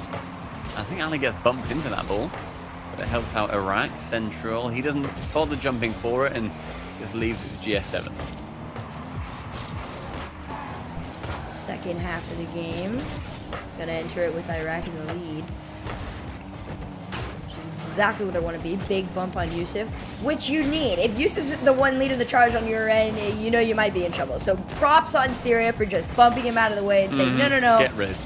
We are going to the other side. Yeah. Get rid. Get him gone. Yusuf now, he's having nibbles at the Syrian defenders as well. That's tough. That's actually a weirdly fantastic touch. Completely accidental from Syria on defense. Under 2 minutes remaining in Iraq with what I felt like was a great lead, but is now seemingly second by second becoming a scarier and scarier lead. Yeah, this one goal, it's being held on, and not honestly even through defense. Iraq's just playing the game that Syria wants, just off the top of the crossbar. Iraq just running around with the ball. Syria has no collection on this. This is one of their first ones in quite some time. GS7 low boost goes for the bump play on it. A lot of these bumps, they're really starting to land for both teams. Yusuf 2 foot to man out the sky. A fake just on target, but Ali, great position, he can save it away. 60 seconds. Vipex wants to start that with a shot just above target. And on the top corner, finally found. I think Syria, they had a goal there that was coming for about 2 minutes. Oh, yeah. No, there are plenty of shots. A lot of them, they keep just going up on that top crossbar there. They just finally got the follow through afterwards. This time, Iraq not prepared to defend it. Tied game into the final minute. We'll see as Syria continues the pressure on. Ali's going to try and cut it off with a big clear up field that's immediately sent back. And now both these teams just battling to get a grip on this ball. It's Vipex with everything left in the tank. Nothing to show for it. Ooh, it's a big dunk on just wide of target. Ali's going to be there, blinding us potentially for one last time. We'll see. Knowing him, he'll be like, 2 more times for the fun of it. Oh, 40 seconds. Syria, what you got? What do you got? And that's a great start. Gosh. Oh, just about cleared away by Ahmad. Oh, lands on it as Yusuf. Ahmad here wants to go for the bump. Yeah, brilliant idea. Brilliant execution overall. And that, to me, is nail in coffin. Pretty sure that's going to be Iraq heading through, qualifying the ENC26 line. It's honestly such a solid play, too, to be going out for the win with. I like that from Ahmed. He went, not only did you watch him physically make the decision not to go for the bump on it, which gave them opportunity to really make sure that ball went in. Him going forward still faked out last man. Ooh. 15 seconds left, 2-goal lead. I think it's fair to call it unless something happened here, but the ball's sitting on the orange side. And unless Syria score with time left on the clock, Iraq will be going to the 2026 Nations Cup. Congratulations, Iraq. Hashtag I back the Iraq. I want to see that on a flag at LAN. Well done, guys. Heading through as our first qualified team from the Middle East. That is awesome. Well done for them. We've now got another series coming up where we are going to be having another direct qualification as Syria drop down into the lowers. Bahrain taking on Jordan. I believe that game or that series has already started, so we are going to be jumping in part way through. But Herc, that is a great result for Iraq. And kicking off, I think, the Middle East with a distinctly different flavor to what we had from APAC. Yep, a much closer region in terms of the skills. Everybody is trying to be one of those 4 teams that gets a turn to play the rest of the world and show that MENA has so much more to offer than what we've been able to see so far in the RLCS, which is a lot. So that's a big statement coming from this region. We'll see in the next series, like we said, Bahrain versus Jordan coming up next. Yeah, I don't know. Good morning so far from all of us. Very good. Yeah, I've loved it so far. We've peaked into the afternoon here in the UK. It's now 1 p.m. here. Herc has got the sun somewhere. They might be coming to New York at some point soon. But we will be back after the break. We'll be taking a little goosey gander at Bahrain taking on Jordan.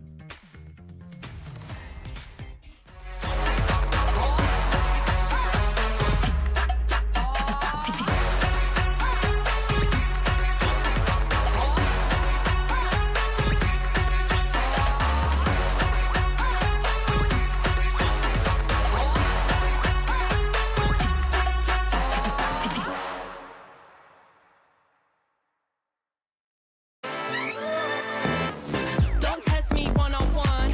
Two-step like you came for fun. Watch me, baby, count to 3. I do it so naturally. Don't stop, baby, hit the spot.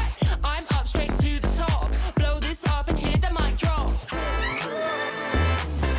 Baby, I got the fire if you get it down.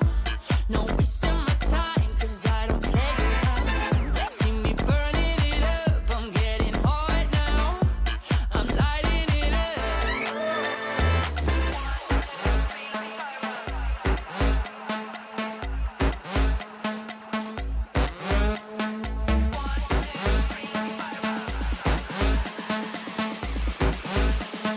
1, 2, 3, let me fire up.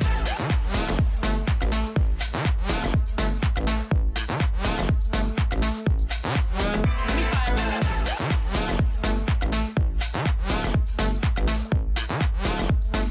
1, 2, 3, let me fire up.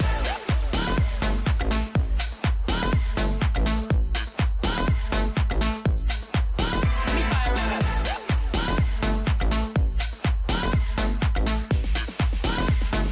1, 2, 3, let me fire up. Just let your body breathe. Come with me, both believe. It gets hot, baby, feel the heat. We do it so naturally. Don't stop, let the speakers pop. Boom, boom, boom, for the bass drum drop. Shake your body, baby, give it up. Tonight, that's what I want. Baby, I got the fire if you get it down. No wasting my time, 'cause I don't play around. See me burning it up, I'm getting hot now. I'm lighting it up.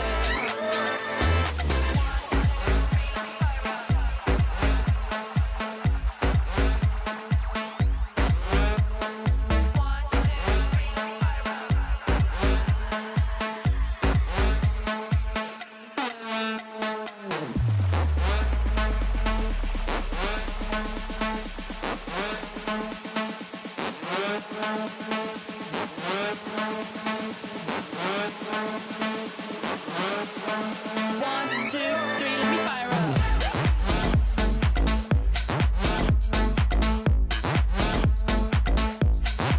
Let me fire up.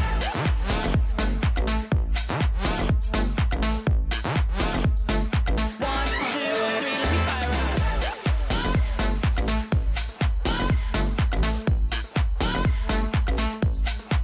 Let me fire up.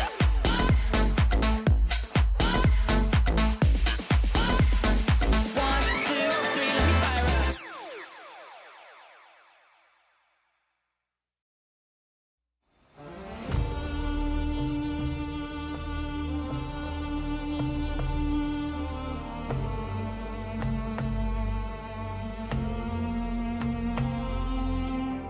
You're the core of all my craving, the chord that I just resonate with. I'd rather die than let it fade out. 'Cause you make my night a little brighter, the heavy days a little lighter. I'll be with you down to the wire. You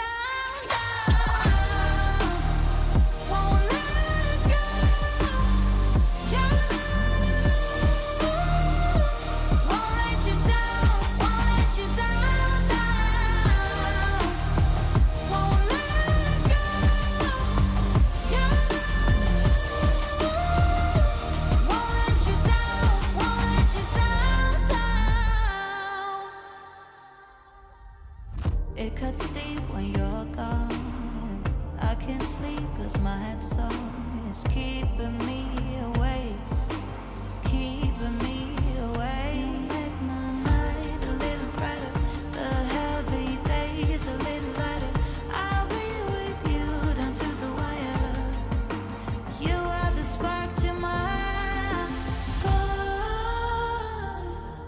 fire.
The day marches further on. More and more nations are qualifying for the Esports Nations Cup, which is exciting. We just saw Iraq make it there. And next up, Gobbo, it's Bahrain versus Jordan. Call me Gobbo. Why? On a real stream, on an actual stream, you cannot call me Gobbo. And yet... Yeah, that's fair. So Bahrain and Jordan. I think this is one of the ones where, like I was saying about the Iraq match, like you might occasionally see one of the players on like a show match or something. Like Ahmad was on like Fear show match and stuff a couple of years ago. Bahrain and Jordan, you do not see that happening. Like you don't get that kind of thing going on. So it's going to be really exciting to see players like this playing. It will be, yeah. I've had a little look at their Wikipedia pages, and the ones that have Wikipedia pages have made your sort of 2,000 buckses, your 3,000 buckses. Cool. So it made a little bit of cash money here, there, and everywhere. But this would, it goes without saying, be the biggest tournament that any of these players have ever qualified for. So a huge opportunity for these guys, and we are diving straight in. Let's just jump, fella. Let's just go and see what Bahrain and Jordan are made of.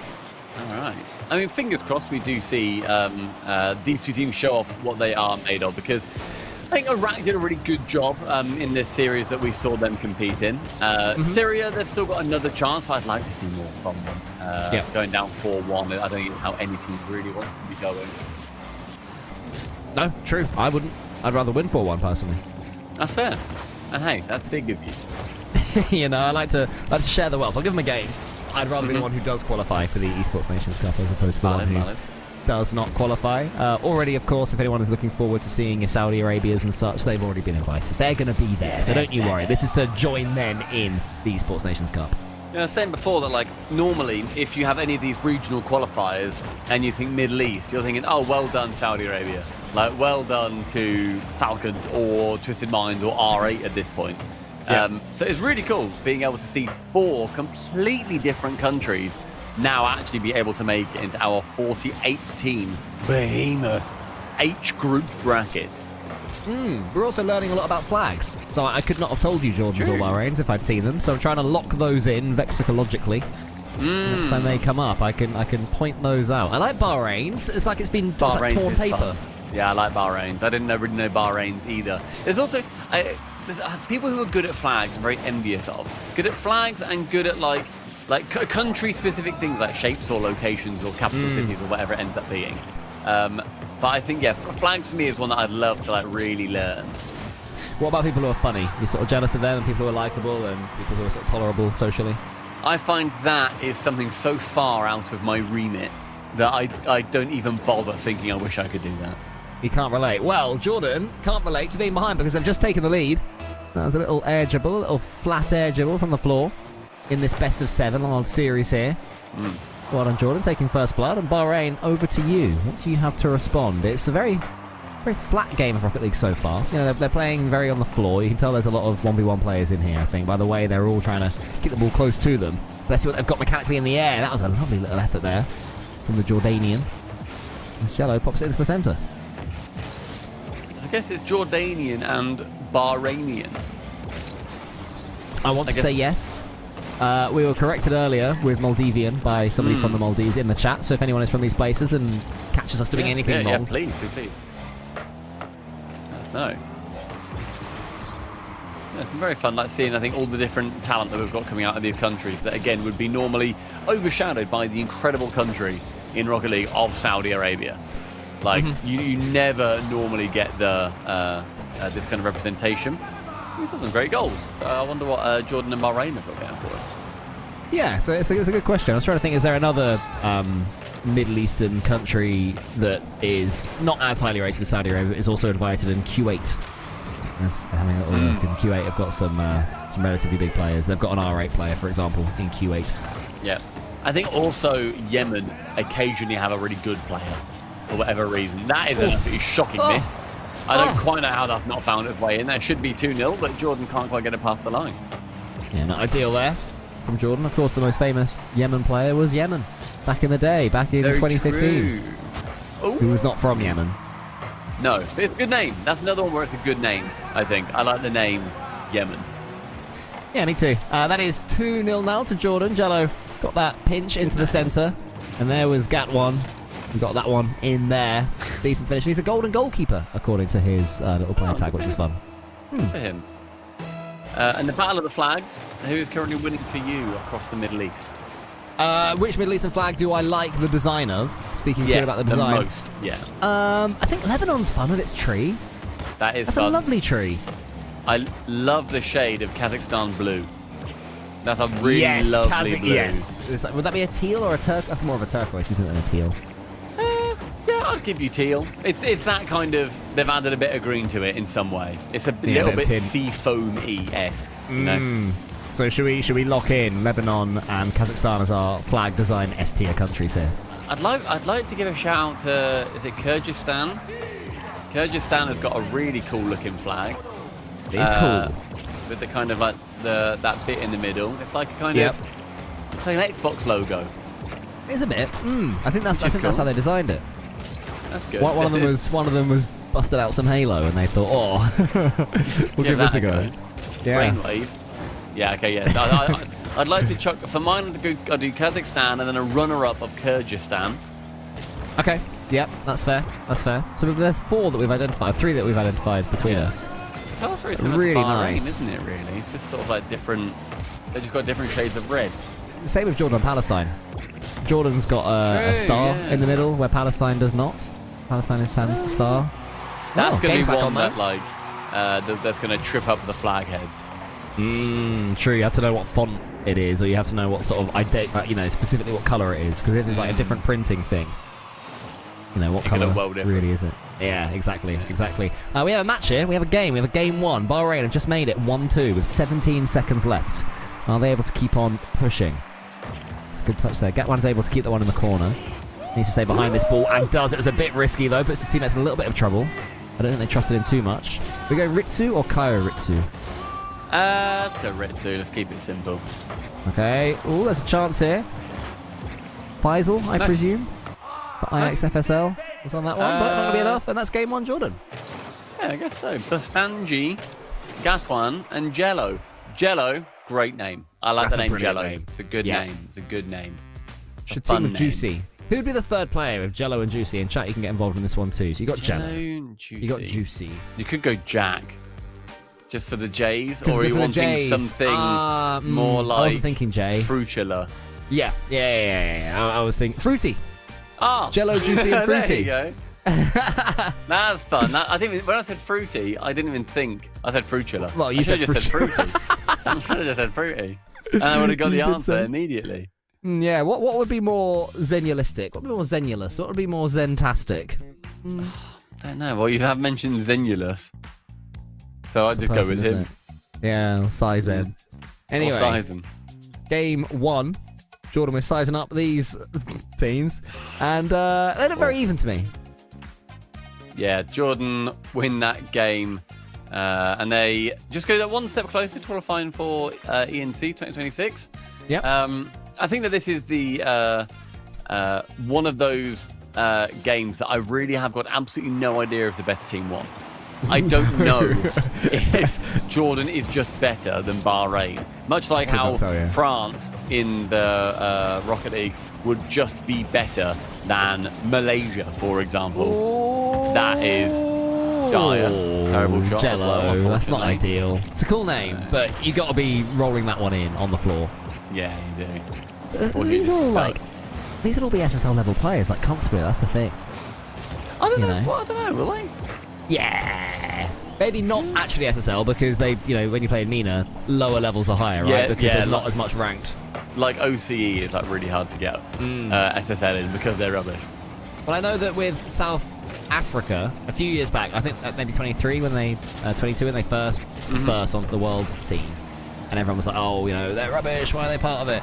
And then one of them, Sweaty or someone, went on European servers and got SSL like that night. So like, even though they might come up against French orgs and get dominated, they're still really good. And I'd imagine it's the same with these guys.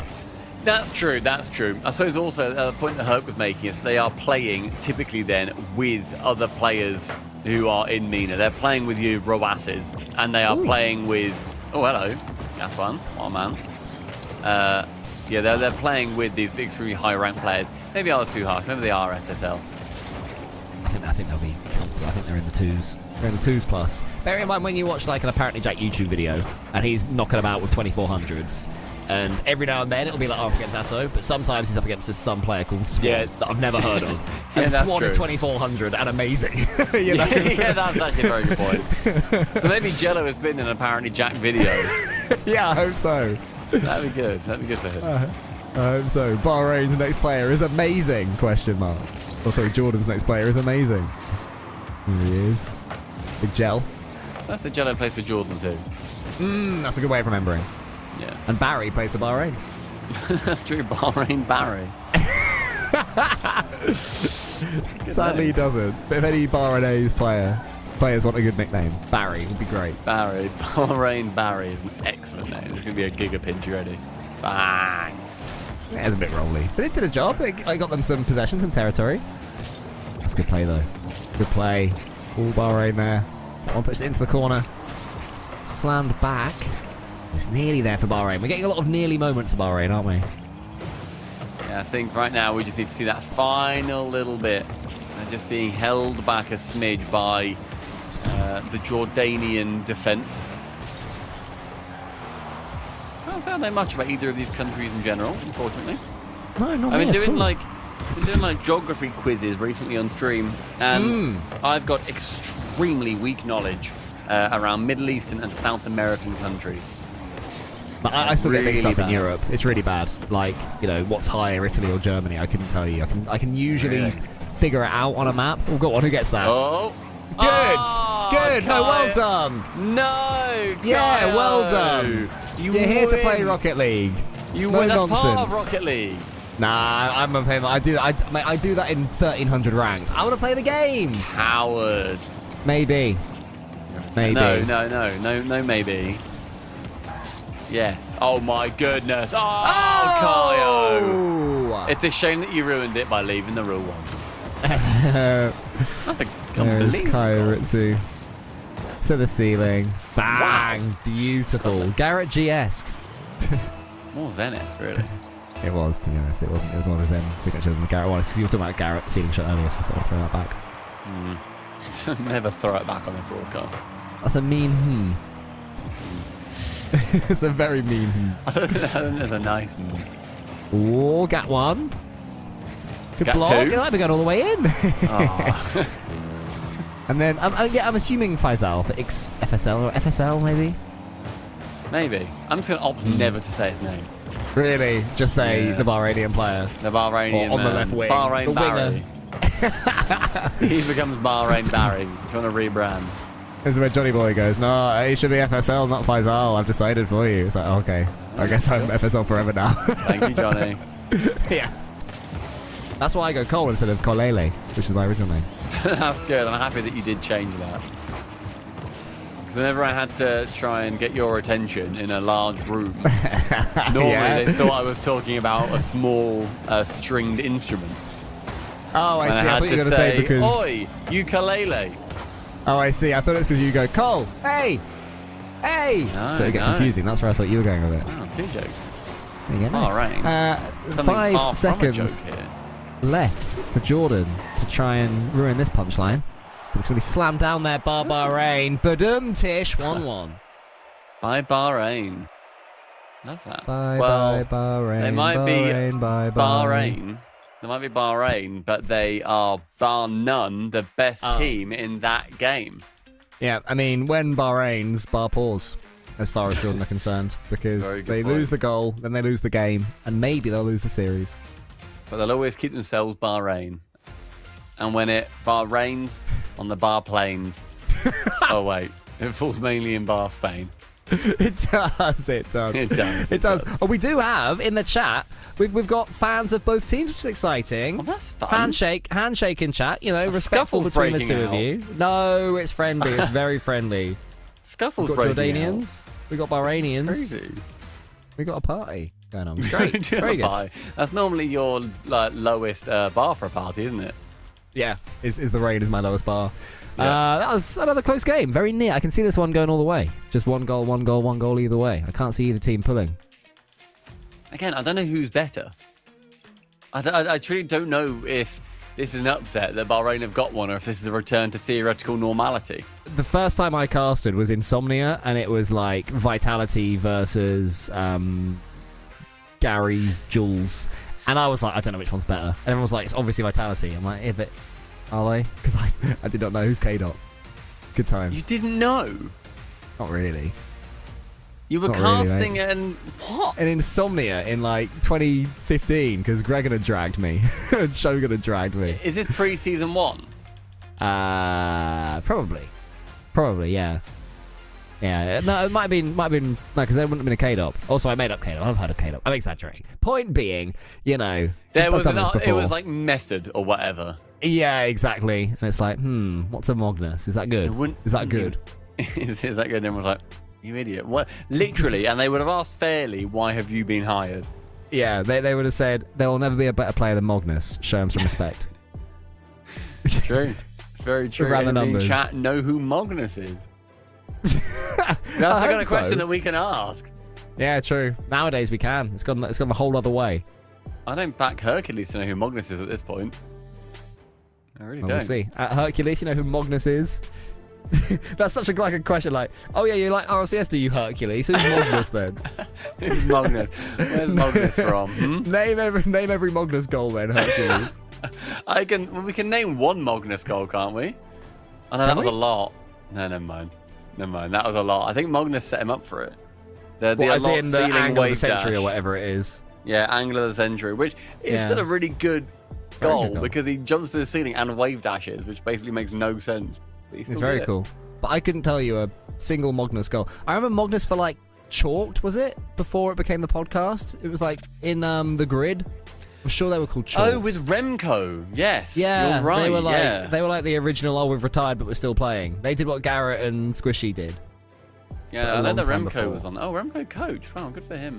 Oh wow, that's nice. And I'm sure they were called Chalked.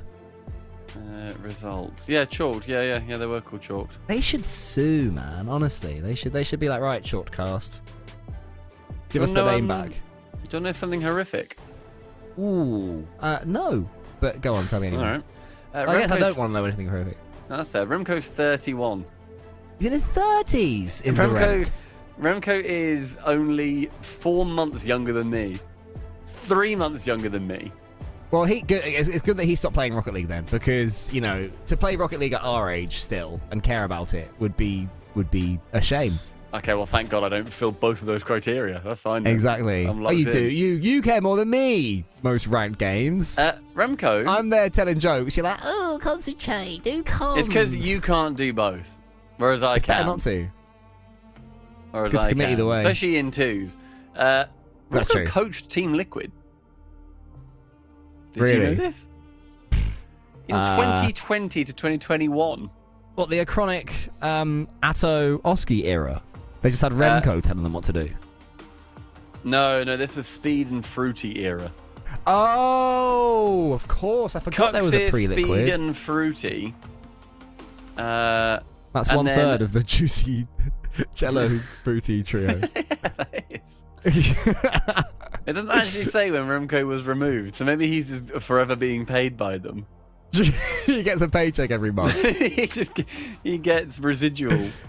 He gets $300 it comes through his letterbox every month, and no one's bothered to chase him up. That'd be nice. Oh wow! And this says notable events for Team Liquid.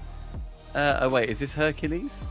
Or is this Hercules? Oh no, Hercules tires. That was Hercules, but it's Hercules tires. Never mind. But yeah, okay. Well, there we go. There's a little brief run through Remco's coaching experience, which That was good. good. That's a fun little. It's like a who's that? I probably can't say Probably not. the brand, Probably not. but who's that? Rocket League coach. Yeah, exactly. Well, let's You see know? what Fruity's up to. What's the last team Fruity coached? The last time Fruity coached. Did he coach? Yeah, he coached for like 2 years. Who did he coach ever? He coached the Titans of the Susquehanna Sonics. Not the Susquehanna Llamas. Lana Del Rey's, yeah, exactly. Okay, I'm listening. I'm in. Yeah. Did he achieve much also- success? Wow, he coached Sir. That Sir. Sir. The Mike Boy. Is that Mike Boy and Tho et Ocelon? al. Tho. Yeah, he coached Redemption. Really? And then he coached Jobless, which is when EXO was still playing, I believe. That's pretty recent. EXO and Resi. Yeah, 2024. Wow. I thought he was just a streamer. I thought he was just a content creator. Yeah, man was just He's doing it Yeah. all. He's He's doing streaming, he's stuff. coaching, streaming. doing things. Still growing. His And he Fruity, was did in you know a Johnny Boy show match versus Jesse, and he won. that? Good for him. That's Good good. for him. Yeah. Yeah, still growing Close Fruity. games. Wow, every single game was actually extremely close. All 1-goal games versus Jesse. Fascinating. Oh, I tune in to like you with don't you dare say, "Oh, fascinating," when I'm telling No. you something. Yeah, and that's what I'm saying. If you shut up and listen to me, I would tune in to you in slippers in front of a fireplace in a comfy chair, just reading Wikipedia. Just going, oh, and then what did he do? Hey. What was he up to? What did Ronicky do? I'm going to Ronicky's page now. What was his last match? Let's have a look at, yeah, okay, what do you think Ronicky's last match was that he All right, played? chat, play along. Ronicky's last match in the LCS. I'm telling you won't get it, because it's barbaric. Was it not Barcelona? No, well after, Christ, well after. He played for Liquid, bear in mind. What, after Barcelona? Yeah, under the tutelage of Remco. I can see where it went wrong for him. He played a lot with Liquid. Really? Yeah, bigly for Liquid, yeah. But that was when he sort of started to disappear, and then he disappeared, and he came back for Liquid, and then he undisappeared again. I think Ronicky played in the game where, like, the series where they were against Vitality, and Ronicky scored 5 goals to claim the record for the most ever goals scored in the RLCS, and then, like, the next game, K-Dop scored 6 goals or something like that. Do you remember that? There was some historic game between Liquid and Vitality, and I'm pretty sure that was who are we talking about again? Ronicky.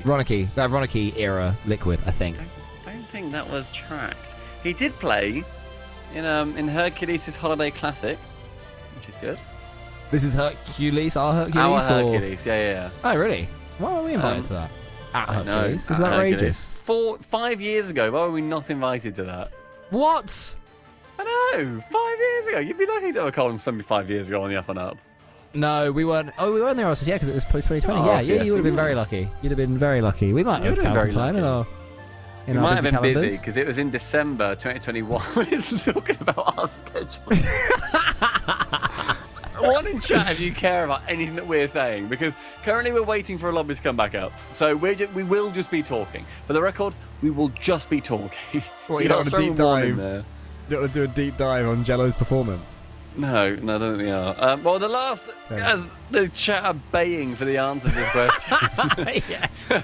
The last Please, series somebody that chat. Ronicky played Yeah.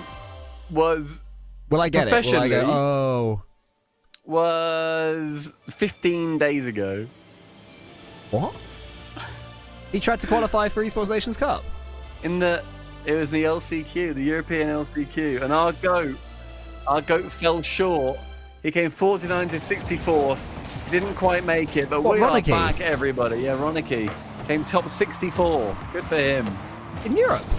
Yeah, with Devo.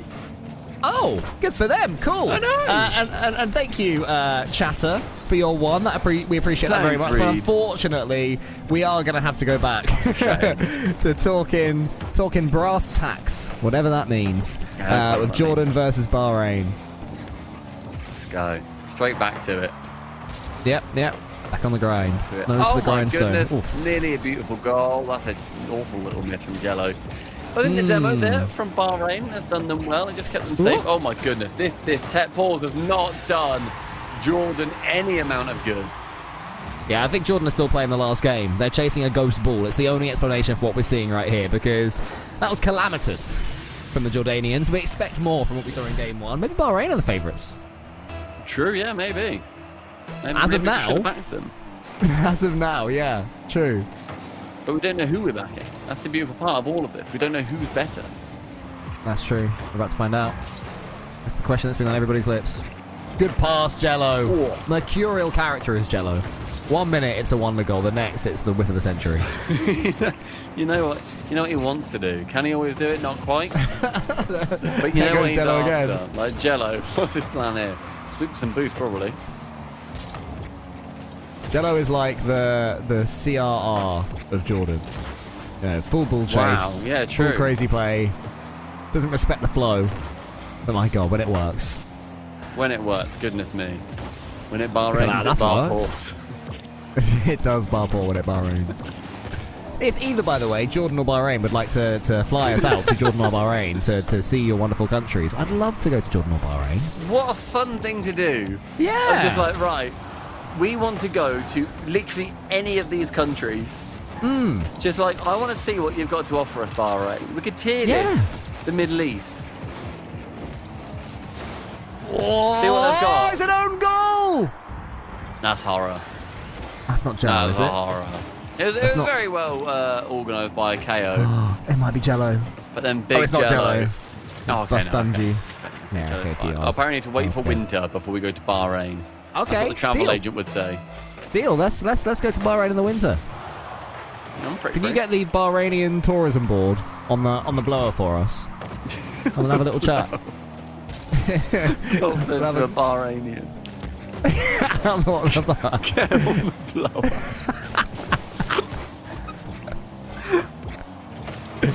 on the mobile telecommunications device. I don't think that. What is happening? I don't think a single Bahraini knows what you mean when you say get him on the blower. I really don't. It's only a Google away. You know? Understanding Google away us is what that only a means. simple Google away. Exactly. I don't Exactly. know how Bahrain have escaped there with the skin of their teeth. They have. They really have. Their teeth skin is dangling on just. As Nova puts it into the middle. But the Bahrainian weather. Now, what are you guys complaining about? It's quite bad. Oh my goodness gracious, it's 39 degrees. Today. Yeah, just a cash. It hits Is it 40 humid? on Thursday. How hot does it get in Saudi Arabia? Have we experienced that? Like Yeah, coming we've off been like the. 47 degrees. Is it 47? Yeah, we've been we there in can play football 49 in that. degree heat. We can play football in that. But that humidity's rough. That is some tough humidity. Oh, well done. Bastanji. Getting Jordan on. back in the game. It was Gatwan from the corner towards Bastanji. Jello, bro, you stay back. We'll figure it out. Jello was dodging forward. Jello was chipping in. I'm on. Getting a boost deal. Oh wow! I'm on the Kingdom of Bahrain Ministry of Transportation and Telecommunications website. Okay. It's apparently 40. Okay. No, as in, tell me more. Tell me what I'm in. Cool. Okay. Whatever. It's currently 41 degrees. It might hit 44 today. All of our Bahrainians in jail. All of our sweet dear Bahrainians. Stay safe. Stay safe out there. Definitely. Lots of sun cream. Crumbs. Apparently, it's better to wear like a light clothing than like shorts and t-shirt in the heat. I disagree. Which I guess wanna is get where a the tan. thobe has come from. Well, no, but as in for surviving in extreme heat. Yeah. You want to stay covered up. Yeah, that's why the thobe is a bit goated, really. Yeah, fair enough. And they do look comfy. They do look very comfy, a thobe. Yeah. I've never committed to a thobe, but No. Well, Carmine Corp did when they hired the Belgian. I get They that. committed to a toe. They committed to a thobe. That's a stretch. I thought you'd get it because I said the No. Belgian. I gave you all the clues you'd need. You did, but it wasn't. I suppose what I was looking for was the mark of a good joke there for it to make sense. Well, I appreciate you were looking for that from me. That's kind of you. Oh, the Bastanji hiding in the back lines. What a lovely little drop down. Oh, my goodness. It's Bastanji to Gat 1, not Gat once, but Gat twice. And they find the second goal. What a drop down. That's another lovely passing play, but nobody sits in third like Jello. Look at that. Always involved. Always involved. 2-2. The perennial third. That's another thing that it's good to wear in extreme heat, the 2-2. I don't think it is. Oh, nearly there. Gonna hit the corner. It's a shot, but it's saved by Jello, my goat, towards Gatwan. Oh, it might be a Gatwan. Jello assist. Back to Jello. Jello fancies it, but there's been an overcommit. Surely not. On from Jordan. No. Why would you commit so heavily there? It's Bastanji dodging forwards. Oh my goodness gracious. Bastanji's had a nightmare. Bastanji is busting up the gaff. Oh, man. All right, what's this kickoff going to look like? It's going to be a high kickoff. Oh, that was not a great kickoff from Bahrain at all. Okay, here's Jello. Lovely first touch Bang, into the big centre. That's a great powerful bang. hit. Gatters to the ceiling. Good block there from Bahrain. Yeah, oh, good and out demo. you get. When Out you Bahrain's get. bar pause for Jordan. Shushes him straight to his face. I tell you what, the tide in Bahrain is coming in at 7 p.m. tonight. Is that a phrase or is that just a fact? It's just a fact. Sunset, 4:26 p.m. Wow, So, early sunset. Really early sunset. Wow. Yeah, hey. lots of darkness. They're in the same time zone as us, unless this is doing my local time. We don't know. can't be in the same time zone as Bahrain. To our Bahrainian friends in chat, what time is it for you right now? Surely not. That's the most scientific way to find out. We can't search it. I did gotta ask start to people. Google, then I immediately closed the tab. Yeah. Is it currently Other search 10 to engines 2? are available. 10 to 2 in Bahrain. Oh, our producer lived in Bahrain for a year. How exciting. And he loves Slope. 3:50. Okay, so for some reason, Bahrain has translated the time to my local time, which is not that helpful. So they are, what, 2 hours ahead? Okay. That's a 2 good time hours zone ahead. difference. So then they're Different enough to be slightly off kilter, but The not sun crazy sets- like if you call someone. at 5:30 in Bahrain. It's still Oh, okay, that makes more 7. sense. It's still quite early. Our sun's setting at like, I don't We're know, in the like nines. 9:30. Yeah. Yeah, we're deep in the nines at the moment. Yeah, very deep. In the nines den. We're in the 9s then. The wind is currently blowing at 7 knots to the east-southeast. Well, see how the Good. winds of change will blow for Jordan because they are currently down in this series. Looking to get back. It was a throw. That was a 0 second. Well, 1 second left That throw was from a them. throw. That was a throw. Yeah. Yeah, I didn't know that. Good pass. Oh. Oh, nearly Big Jello got on the end of it. He looked a little bit wobbly when it came time for him to take the shot. Big shot there from Bahrain. Potentially our favourites, and you can see why. Following through that one from the ceiling, that was lovely. Bahrain have got those mechs. Onto the ceiling again. Ritsu's coming in. Isn't going to be able to get there. It's decent defending from Jordan this time. Hopefully they've learned their lesson there. This is the best of 7. You will have some throw moments. For a minute. What's your when I say like an RLCS throw moment? What do you think of? Because I've got one in mind. The first one I think of is Ronicky kickoff, but that might just be because I've got Ronicky on the brain. True. A big throw is AJG missing against Vitality. That could have genuinely shaped the entirety of Rocket League history at this point. Very true. Very true. The Spring Major, I believe. I've got in my mind it's version 1 versus original Carmine Corp. Okay. When I think Nolly overcommitted and then Com scored at 0 seconds on yes, Neo Tokyo. That was Champions in Field London. actually. Yeah, London too. London too. I remember that. That was horror. I think that was series. I think that was the series. So I think it was Champions Field. Yeah, it was. I remember that. That's my main one. Speed, as ever, loves to throw that boy. When he needed to win a single series in like season 7 or something. Mouse sports. To make LAN with Mouse with like Cuxia and stuff. And they had 4 chances and they lost every single series. Yeah, losing when they 4 were was like impressive. one of the best in Europe at that point. Bang! Jello dropping the road. Jello, you got a base. Look at him, to the ceiling. Up he goes. That is Jello at his best. If we got more of that version of Jello, we could do it all. True. Jordan and Bahrain really looking to deliver an absolute barn burner here. They are. This is brilliant. This is great Rocket League. Somebody's asking if Egypt are playing on this account. I can't tell you if Egypt are playing on this account. However, what I can say is we are hopping all over the world today. Yeah. So if there's a place to watch it, it will be here. But I can't promise you that Egypt are going to be on the docket, unfortunately. Correct. I can promise, but I also might lie. We're like, you know those heads that are one always tells the truth, one always lies. I'm the one that always lies, and we will be showing Egypt here. Yeah, but all they have to say is what would the other one say, and then whichever one we say, you go the opposite. That's the fix for that, isn't it? True. Do you know that? I did. Oh, well, that's fun that you knew it then. After this, we are switching to the Africa region. Oh, God, really? That's really interesting. I'll tell you then. I'll explain to you if you wish. I'd rather you didn't.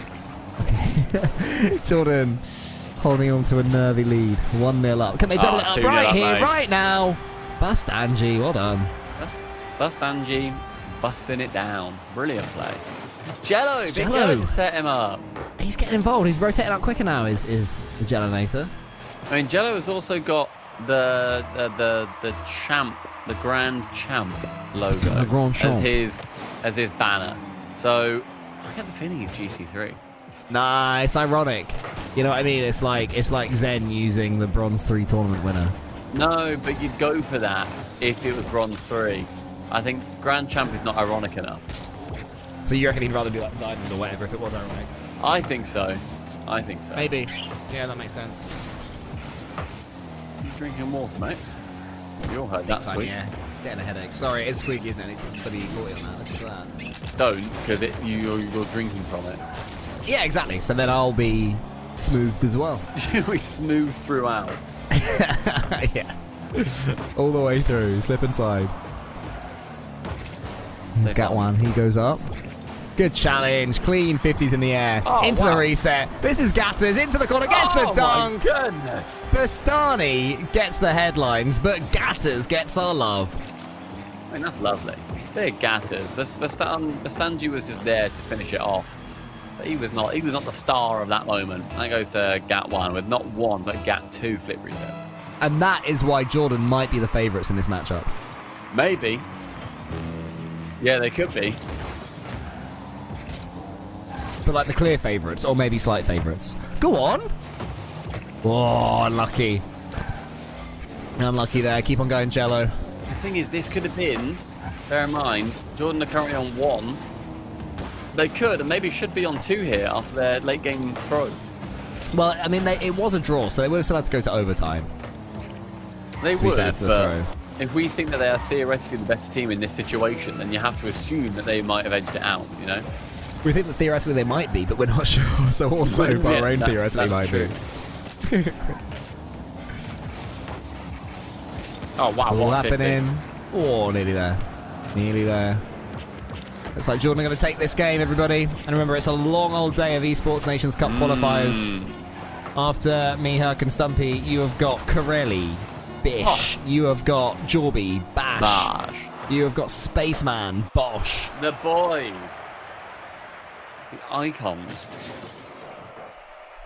Yeah, make sure you're looking forward to seeing those guys. Drop a little follow.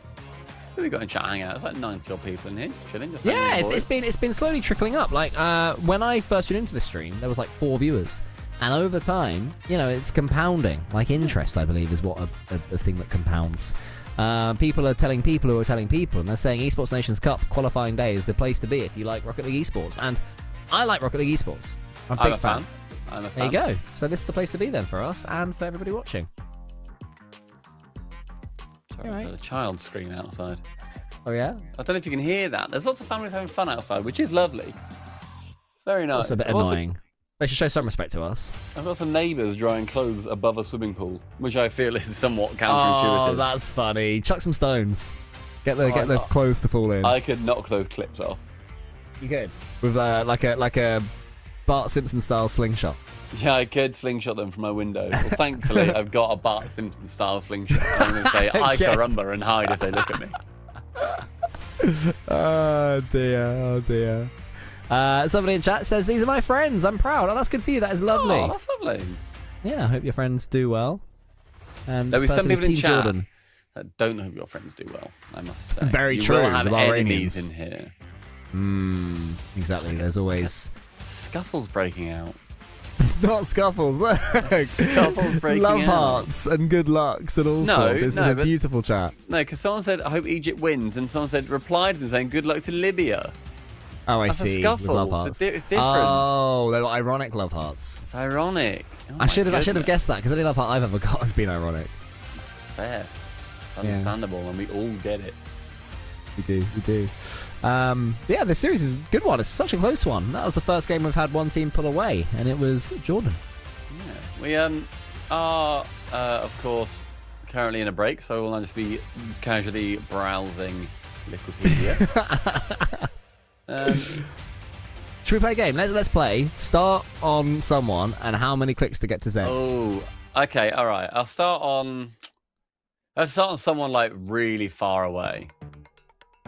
Who's like an obscure... Oh, I'll start with Monty Connor.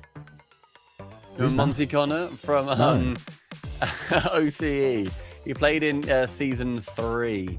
Okay. And he also played in the Elite Series in Australia. Really? Okay, so Monty Connor to Zen. I mean, where did we go? It's probably easier funner to go backwards, but because I think everyone will lead to Zen. But there you go. Maybe. Well, I'm going to go from Monty Connor to Ground Zero Gaming. Oh, for Jam. Okay. So you click Ground Zero, is that right? Yeah, I've clicked Ground Zero. Oh, then there's Zenulus. That's fun, but not Zen.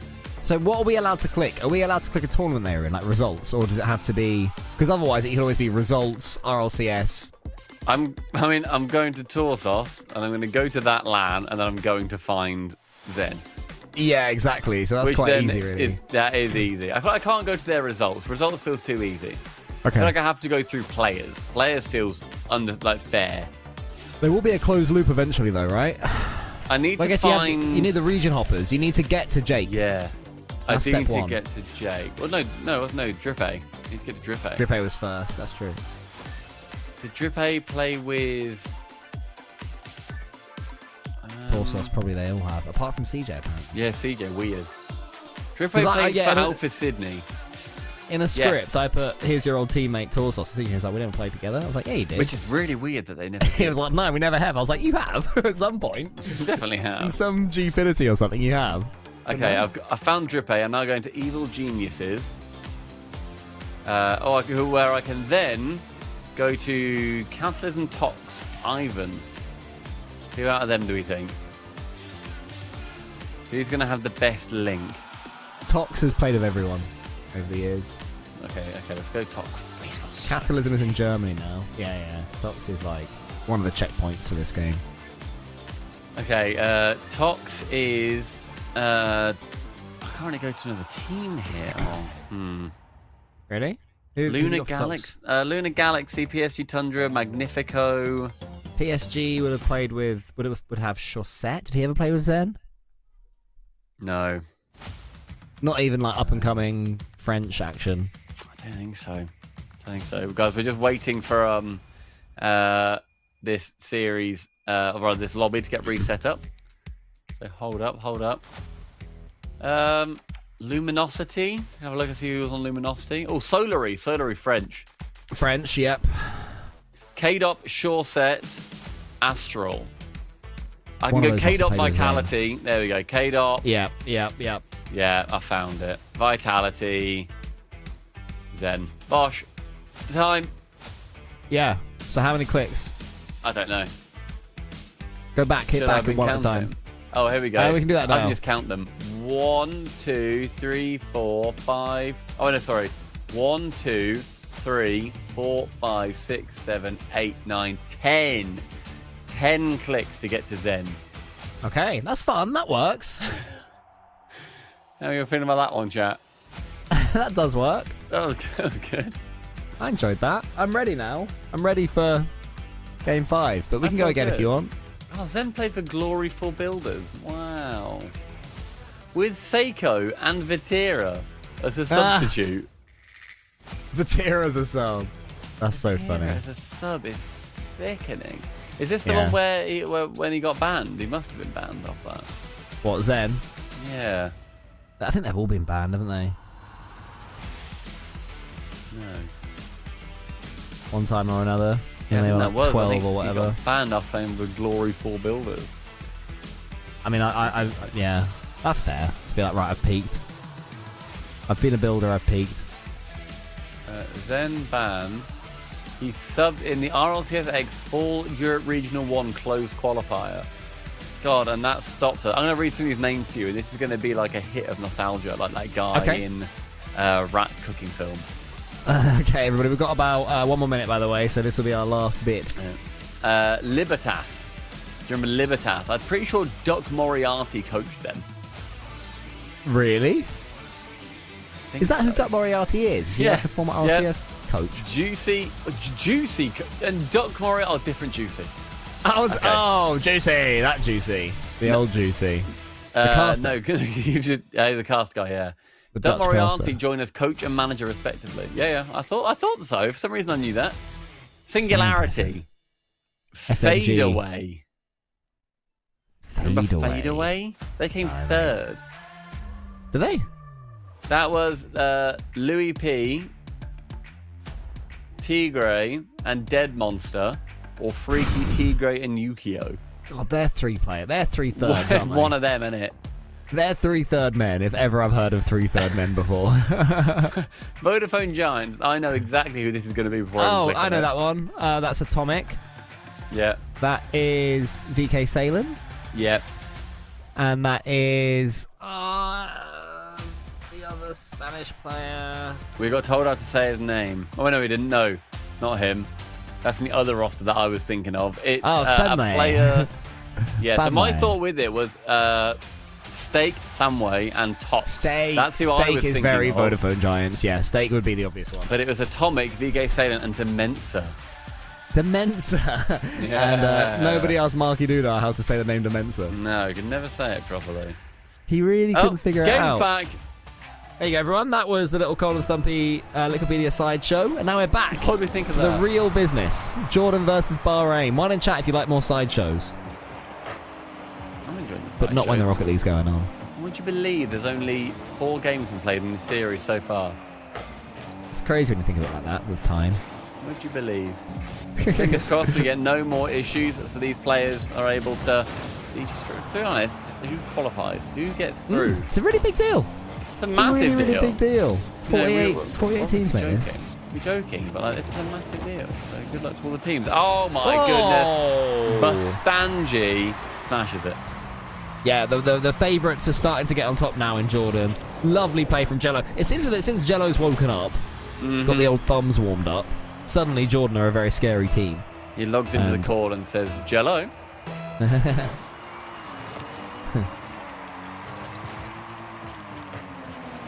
There is. Oh, I did not know Jello was back there. No. I thought they'd done it me again. Had Jordan. and they're looking a bit nervy, aren't they? Or Jordan, Yeah, defensively. yeah. Do you not trust them? No, they've got a couple of issues here. They have, but they managed to talk their way through it. You know, calm their way out of it. And that's all we ever want to see. Well, that's an interesting bounce, isn't it? That's into corner. That, Justin my is there friend, for the shot. Yeah, that is what many would call into corner. And it's going to be a... and then there's Justin there for the shot. Bastanji! Bastanji! This is Bastanji. No, when they win it, I will say this is Bastanji. And that will be the new catchphrase. That'll be what people say. Score? Well, of course he will. He's Bastanji. It's going to be Jello. This comes down to how on Jello is. Yeah, it's true. Would Jello, you've got a base, t-shirts, do well? You've got a base. Yeah, and Jello, you got a base. What's that? You are awful. It's School of Rock. One in chat if you got that reference. And cello, you've got a bass. That's a phrase. That's not a phrase. That's a phrase from School of Rock. Google cello, you've got a bass. I agree. It's a phrase from School of Rock. I'll give you that. But it's I'm a not known, debating it's where a known it's from. quote. No, that's where I now disagree. I think that is not a known quote. I think Ned Schneebly is a known quote / name. Ned Schneebly, is it also a known quote / name? But No, cello, don't say you've got also. a bass. No, cello, you've got a bass is the P. Sherman 42 All the Way Sydney of School of Rock. No, it isn't. You're It crazy. is. Go search it right now. It's a clip on YouTube. 520,000 plays just on that 16-second quote because it's a known quote from it. I don't think so. Well, it doesn't matter what you think. It doesn't That's what you matter. think. Cello, you almost made a save. How many views did you say? 530,000. I'm going to give you just this argument win because of that only. 528,000 views. Yeah. You nailed it. Why? What have I done?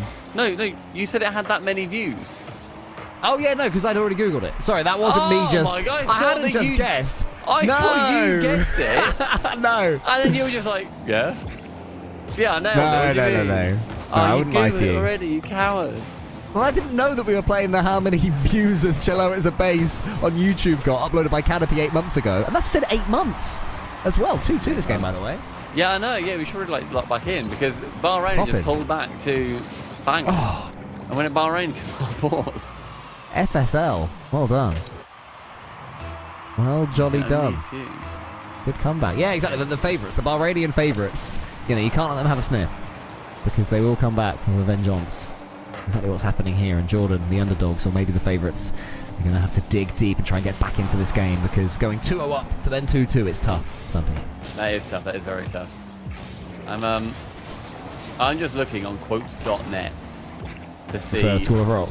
Yeah, to see what the biggest ones are. Okay. Oh, does it upvote? Does it upvote the fame of quotes? I think so. Did you say don't think so or do think so? I do think so. Oh, cool. That's a good website. I like that. Yeah, no, it's not up there, mate, unfortunately. What quotes do we have from School of Rock? I wouldn't like to read any out, but yours is quite far down. Oh, well done, Kaya Ritsu. It is a quote from other people, know. Kaya Ritsu scores that wonderful finish. Maybe I mean, he's this too is- young. This is all falling apart for Jordan. It really It is. has. Yep. This is tough. This is a very tough series for Jordan if they're being if they're conceding many times. After going 2-0 up, weren't they? Yeah, they were. Smashing Big it. time. It was 2-0.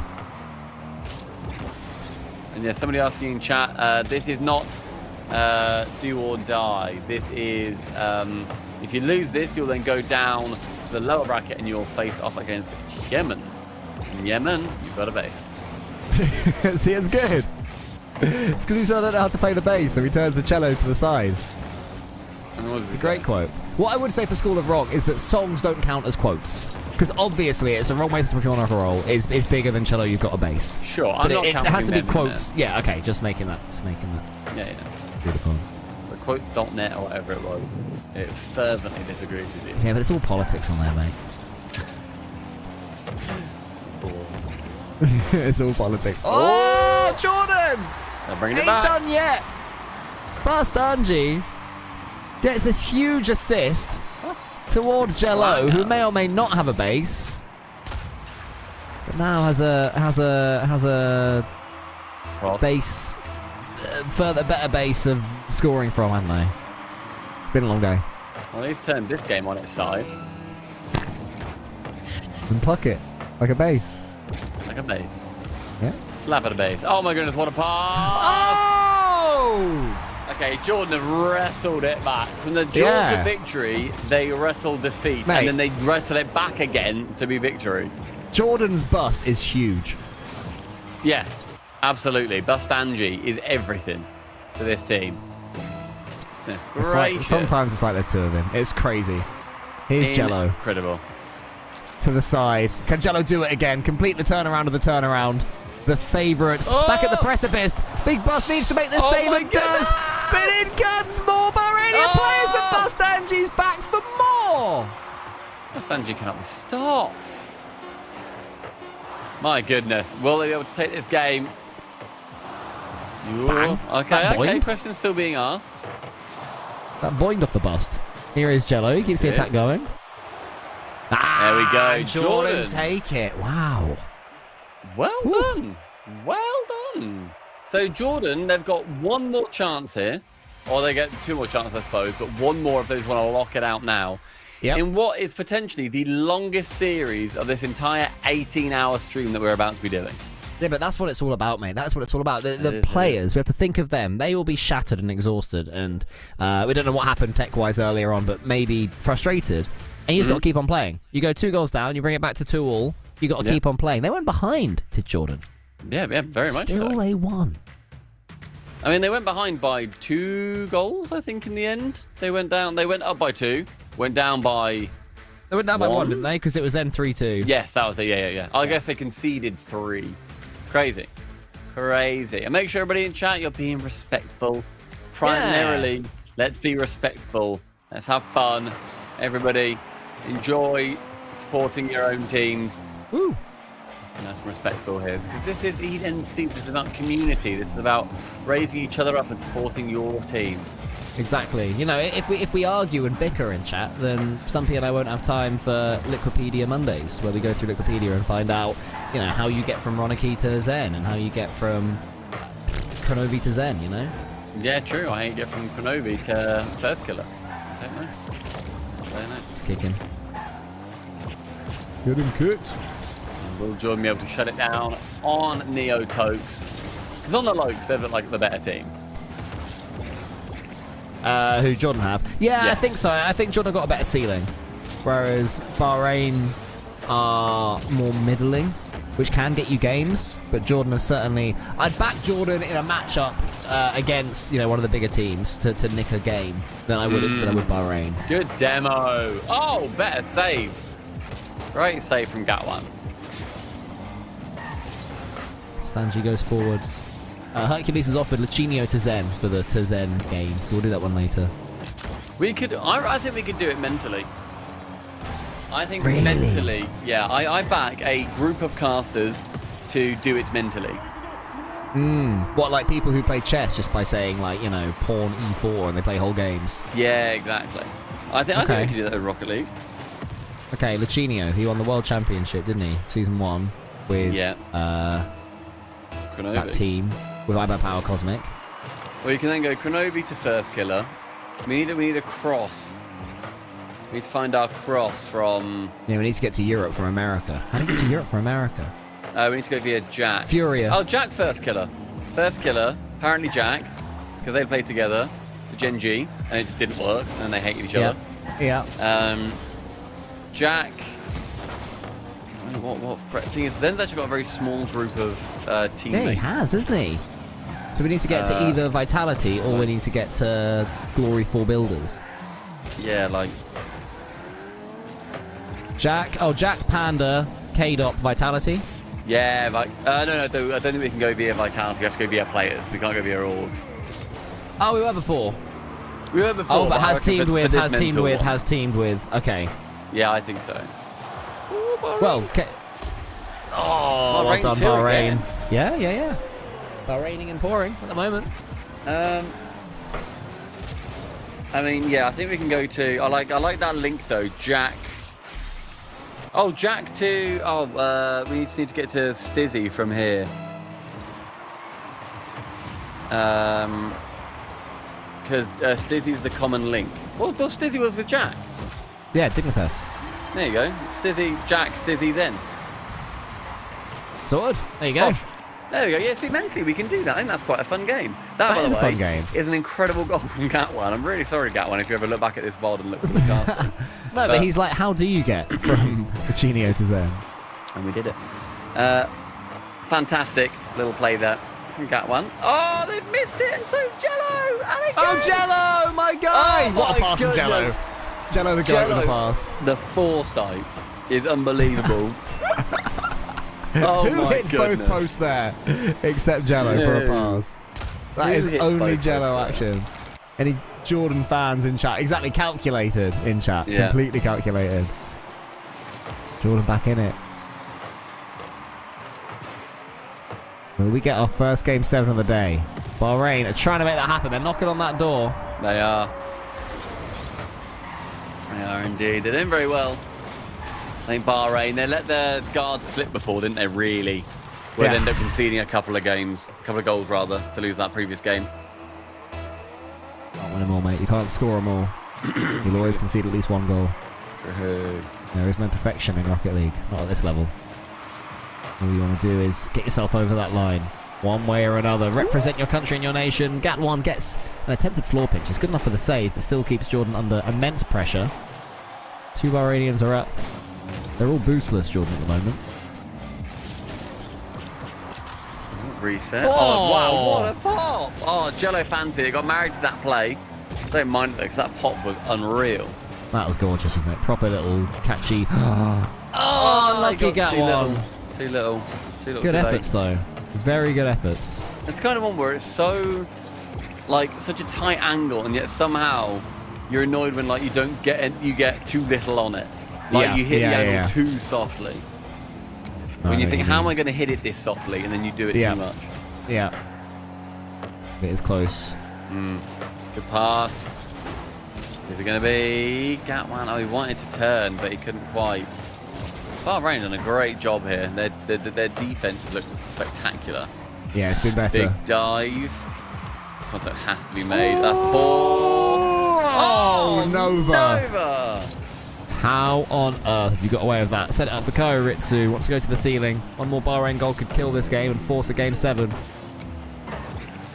See if we get there. Big demo. Can Gatwan get there in demo. time? He can. Demo's my flying all goodness. over the place. FSL still going for the aggressive plays, even though one goal up, which I respect with 45 I like left. it. I like it. Yeah, me too. Good fakes there from Bastanji. Another demo. Clearing the path for both teams at the moment, these demos. Good win from Bastanji. I've got a feeling there's one more Jordan goal in this, mate. Got that sort of feeling. Yeah, you're vibing with it. You're feeling it. Oh my goodness, with misses like that. There's a chance. Just a nice love. That's a lovely rotation. Too though, floaty. on the backboard. Yeah, agreed. The pass was too floaty. Pakayo Ritsu Saka, Very good. hat-trick scorer last night. True. Oh, Oh, bump. chance. Ah. Yeah, I saw the bump chance there. That has to go mid. Nah, you had to pass that mid there, really. That's Jello's a one more low-driven chance. chow. Oh, Gatwan catches. So confident. Oh, my goodness. One. Oh! Jordan! That's how you do it! Jello had one thought in mind, smack it ceiling, get that second touch, float it home at 0 seconds. Bahrain, more work to do. That's been Jello. He's been waiting for a moment like that.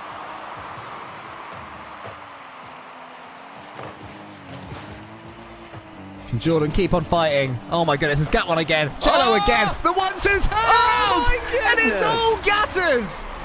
What an ending to this game, to this series. And to Oh. Bahrain's tournament, Jordan make it through to the Esports Nations Cup. Welcome. What a qualification. Jordan, I feel like multiple Wow. times they were on the precipice, just like one more. Yeah. They wrestled back in that game. They get a 0-second goal from Jello, the man that we've been waiting for. We have been Into the whole them, series. The final chance. And Bahrain couldn't quite do it. Jordan, we've been giving rounds of applause for everyone so far. So Jordan, well done. You're through. You're qualified along with Iraq in the uppers. That does mean, though, for any Bahrain heads in chat, that you'll be playing against Yemen in the lower bracket. So there's still a chance for Bahrain to make it through. Yeah, and I think from what we've seen, there's enough from Bahrain to say they'll be able to beat any given team in this sort of cluster of teams. But Jordan, they had some good plays there. That ending as well. As soon as Jello came alive, Jordan were a different team. Yeah, Absolutely different team. Inconsistent player. If he can just work on that consistency, then we've got a player on our hands in Jello. He woke up into the series. We made sure he got into the series, and this is how the bracket ended up playing out. And we can see Iraq made it through earlier against Syrian Arab Republic 4-1, and then Jordan squoze it home against Bahrain 4-2. Brilliant stuff. I've been very impressed so far with what the Middle East has turned up for us. Yeah, me too. Excellent stuff. Entertaining things. And we've seen a lot from Middle East here. We've seen that they've certainly got players that can compete at pretty high levels. They have to work on the consistency. They have to not overcommit and get a little bit itchy. Jordan can. That was my biggest critique of them. They're like, we'll score now. That counted against them. But I think between them and Bahrain, Jordan offered more for the eye test for me. They seemed like they could entertain just that little bit more. Well, you know what? We get to see them taking part at ENC with 48 teams, an incredible showing for national pride from all of these players. We're able to see these countries take it up against the biggest, the big dogs, either in their region with Saudi Arabia or against much more international opponents like your France's, your UK's, your USA's, and whatnot. So make sure you watch that LAN when it happens, I believe, in November. So make sure you'll be keeping up with that. And I believe we are happy to head over to a break right now. So, cool, Cole. Down in the lowers, Syria, Oman, and Bahrain, Yemen. Do you have any inkling as to which team is better? I think Bahrain. I think Bahrain are impressive. I think they are a solid team that can certainly frustrate many opponents, so I'll go with them. Okay, all right. Well, let's see if Bahrain continue, and they can get through. Good fight versus Jordan, but not quite enough. We'll see you guys after the break.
me canta canciones y tengo un coro.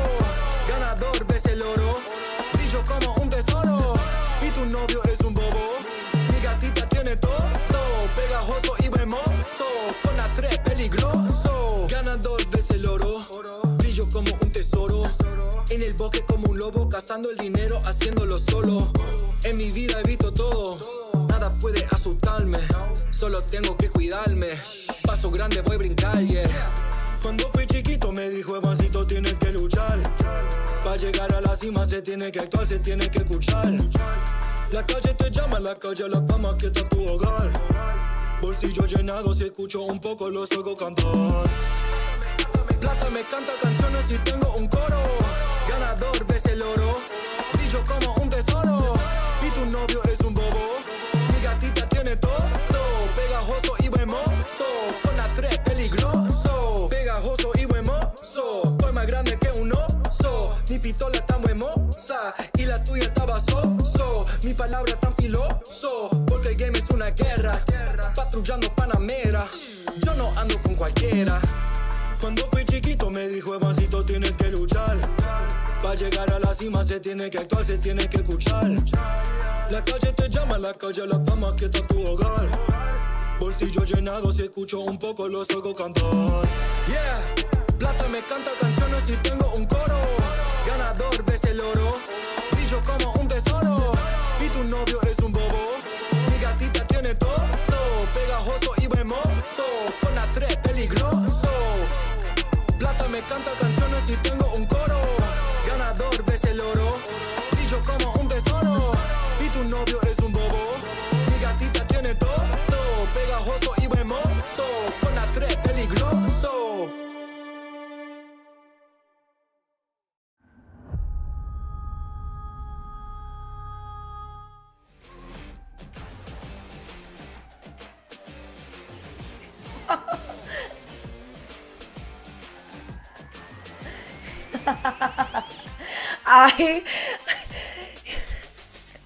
When I tell you I'm tired, I thought I reached a new level. Oh, that is a new level. Oh, what? Wait, I want to get a screenshot. I was going to get a screenshot. Oh, that was so funny. No, that's hilarious. Production's apologising. No. That is the funniest day. The funniest thing I've seen all day. That is brilliant. Absolutely brilliant. Anyway, Herc, what time is it for you right now? It is 9:32 a.m. You've stayed up through the night.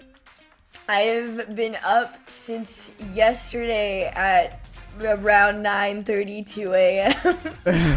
You've hit the 24-hour mark. For sure. Chat can agree with me here that you will come out the other side and you will be like weirdly full of energy and then you'll crash. When it comes through, it'll be, oh my god, I'm going to do anything, and then suddenly you'll flop for about 14 hours. Y'all won't hear from me until Worlds after this. That's fair. That's fair. Well, we are diving to Africa, having a little hippity-hoppity across the glossary, across the globe, and seeing what's going on over here. So you might notice, Herc, that Egypt already 1-0 up against Libya, and that's because we are going to be jumping into this series after it starts. But we made them pause for us. We made them wait. Yes, we did. We made them wait so that we could get in on the action here, which I'm really excited to see what goes down. I mean, you guys had a banger series. I feel like we had, we had the 2v3 go down earlier today in the OT for the win with India. I feel like, you know, it was worth the pause, you know? Let's see what's actually going down over there. Yeah, definitely. As we sort of said at the top of this show, it's a long old show day, so we're not spending an entire series doing try-hard play-by-play casting. It's more relaxed, it's more chill. We'll be chatting about other stuff. However, when it comes to those key series-ending moments, we've been fairly blessed. The one that you mentioned earlier, the 2v3 from India against Bangladesh, and then just now as well, Jordan absolutely breaking the hearts of Bahrain, which leads me to wonder, what are we gonna have here between Egypt and Libya? And it's looking like Libya are back on the comeback trail. Yeah, it's looking like a kickoff goal. It's a rough clear up to the ceiling, and 9 just absolutely read it and set his teammate up. I expect Libya to continue with that level of peak performance throughout the rest of this series. The bar is high now. Exactly, yeah. Once we're 8 seconds in and that's the first thing we see, we expect some brilliance. So this is LBA for Libya. Once again, this keeps happening where the names are on Wikipedia aren't the same as the names we're seeing in the lobby, which makes things a little bit trickier. But we'll do our best to figure out who is whom. Oh, no, mate, no, I was wrong, to be fair, because that was Egypt. So for Libya, it's Hudifa, it's Raiden, and Arius. Is that correct? Let's see. Let's hope so. I hope so. That's what I'm calling you, because that's what you're in game. We'll figure it out either way, I'm sure, Herc. We'll be absolutely fine. But yeah, so it was Egypt who made the one to start there. So Egypt, the ones we're expecting magic from here against Libya. You know what? That makes sense. They won game 1. Yep. So, probably gonna win game 2. No, it's not that simple. Libya has a chance. I hope so, but so far it seems to be Egypt making all the plays. Excellent defending there, though, from Libya. Raiden was pre-jumping on the goal line. Had to get something flapped away and was able to do so. Raiden forward. Aria's going to get this catch and get the boost as well. So Libya, despite going 1 goal down, they're at least getting some control of the ball. That's what we need to see from the Libyans. Like all these different regions, I just want to see them show off a bit. I want to see what they're capable of. Great shot there from U2. It was well saved. And we're seeing a little bit from Libya now, aren't we? Yeah, you know, I hope everybody has fun and everybody gets to win. Have a turn. Well, sadly, I don't think we can say that everybody gets to win. But maybe everyone can win a game. But there will be some teams that don't qualify for Esports Nations Cup. What? There's like how many teams go? Like 40, 42, 46 48. or something? 48. 48. Teams. Yeah. If you didn't get in, that's on you. That's true. That's Plenty true. of spots. Yeah, no, that's fair enough. That's fair enough. Like even if you get a horror run, you should still be able to make it in the top 48. But, you know, try saying that to Malawi, who've already gone up to Zambia. Zambia, then out to Algeria, and Algeria got through Mauritius, but might go up themselves. You know what I mean? There's stacks of teams to get through all the way. And Libya, though, have got their equaliser. They have. There's a little bit of a scuffle going down in the corner there, and man, for Egypt, a couple of these times they want to make the clear. It doesn't go further than the length of their car. Maybe this is one of those instances where you need the dominus. Yes. Maybe it would go further. Exactly. I think the more delirious I get, I told Stumpy I'd start agreeing with the dominus thing. It might be the move. Well, there you go. Get yourself into their comms right now and say, hey, Libya, I know you've just equalised, but what you need, Raiden, instead of this fella, I feel like the Dominus double flip resets that into the top corner, you know? That would have been the move. That would have, but we'll remain that to be seen. You can already see the difference in mechs here for Egypt with these chain dashes and all sorts going on. It's a much faster game than some of the ones that we've seen earlier. Quite a high standard of Rocket League right now, but Arius is through for Libya. Flicks it forward. It's faked out by Raiden. This is decent level Rocket League we're watching. It is.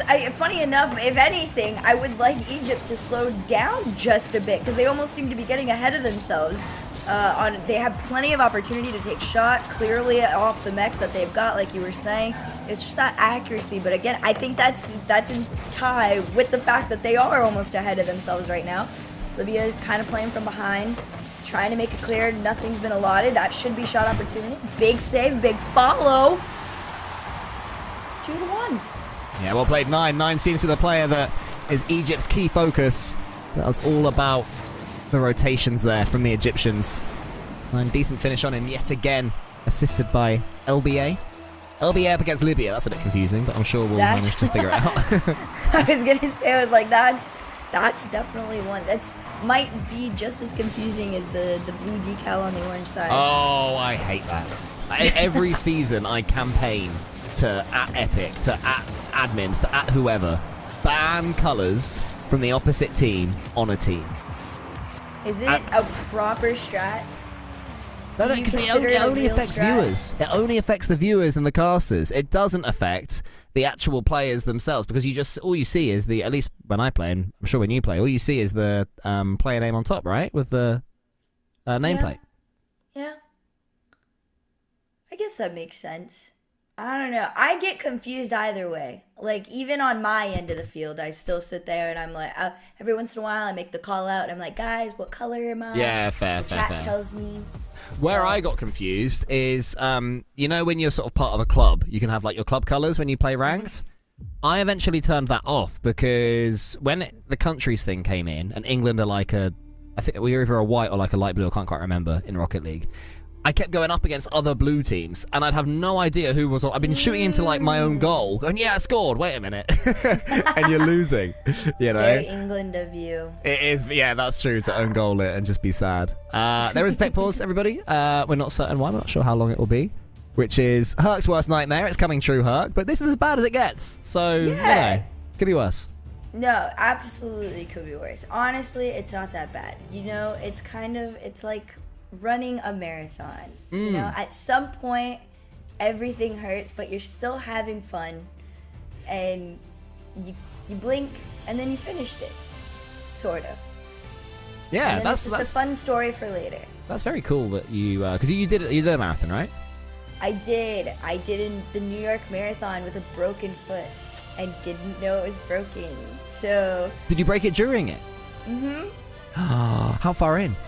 I apparently the guess is it was rolled at mile 7 and then turned into a stress fracture by 10 and it broke at 17. And then by 24 it was a pace.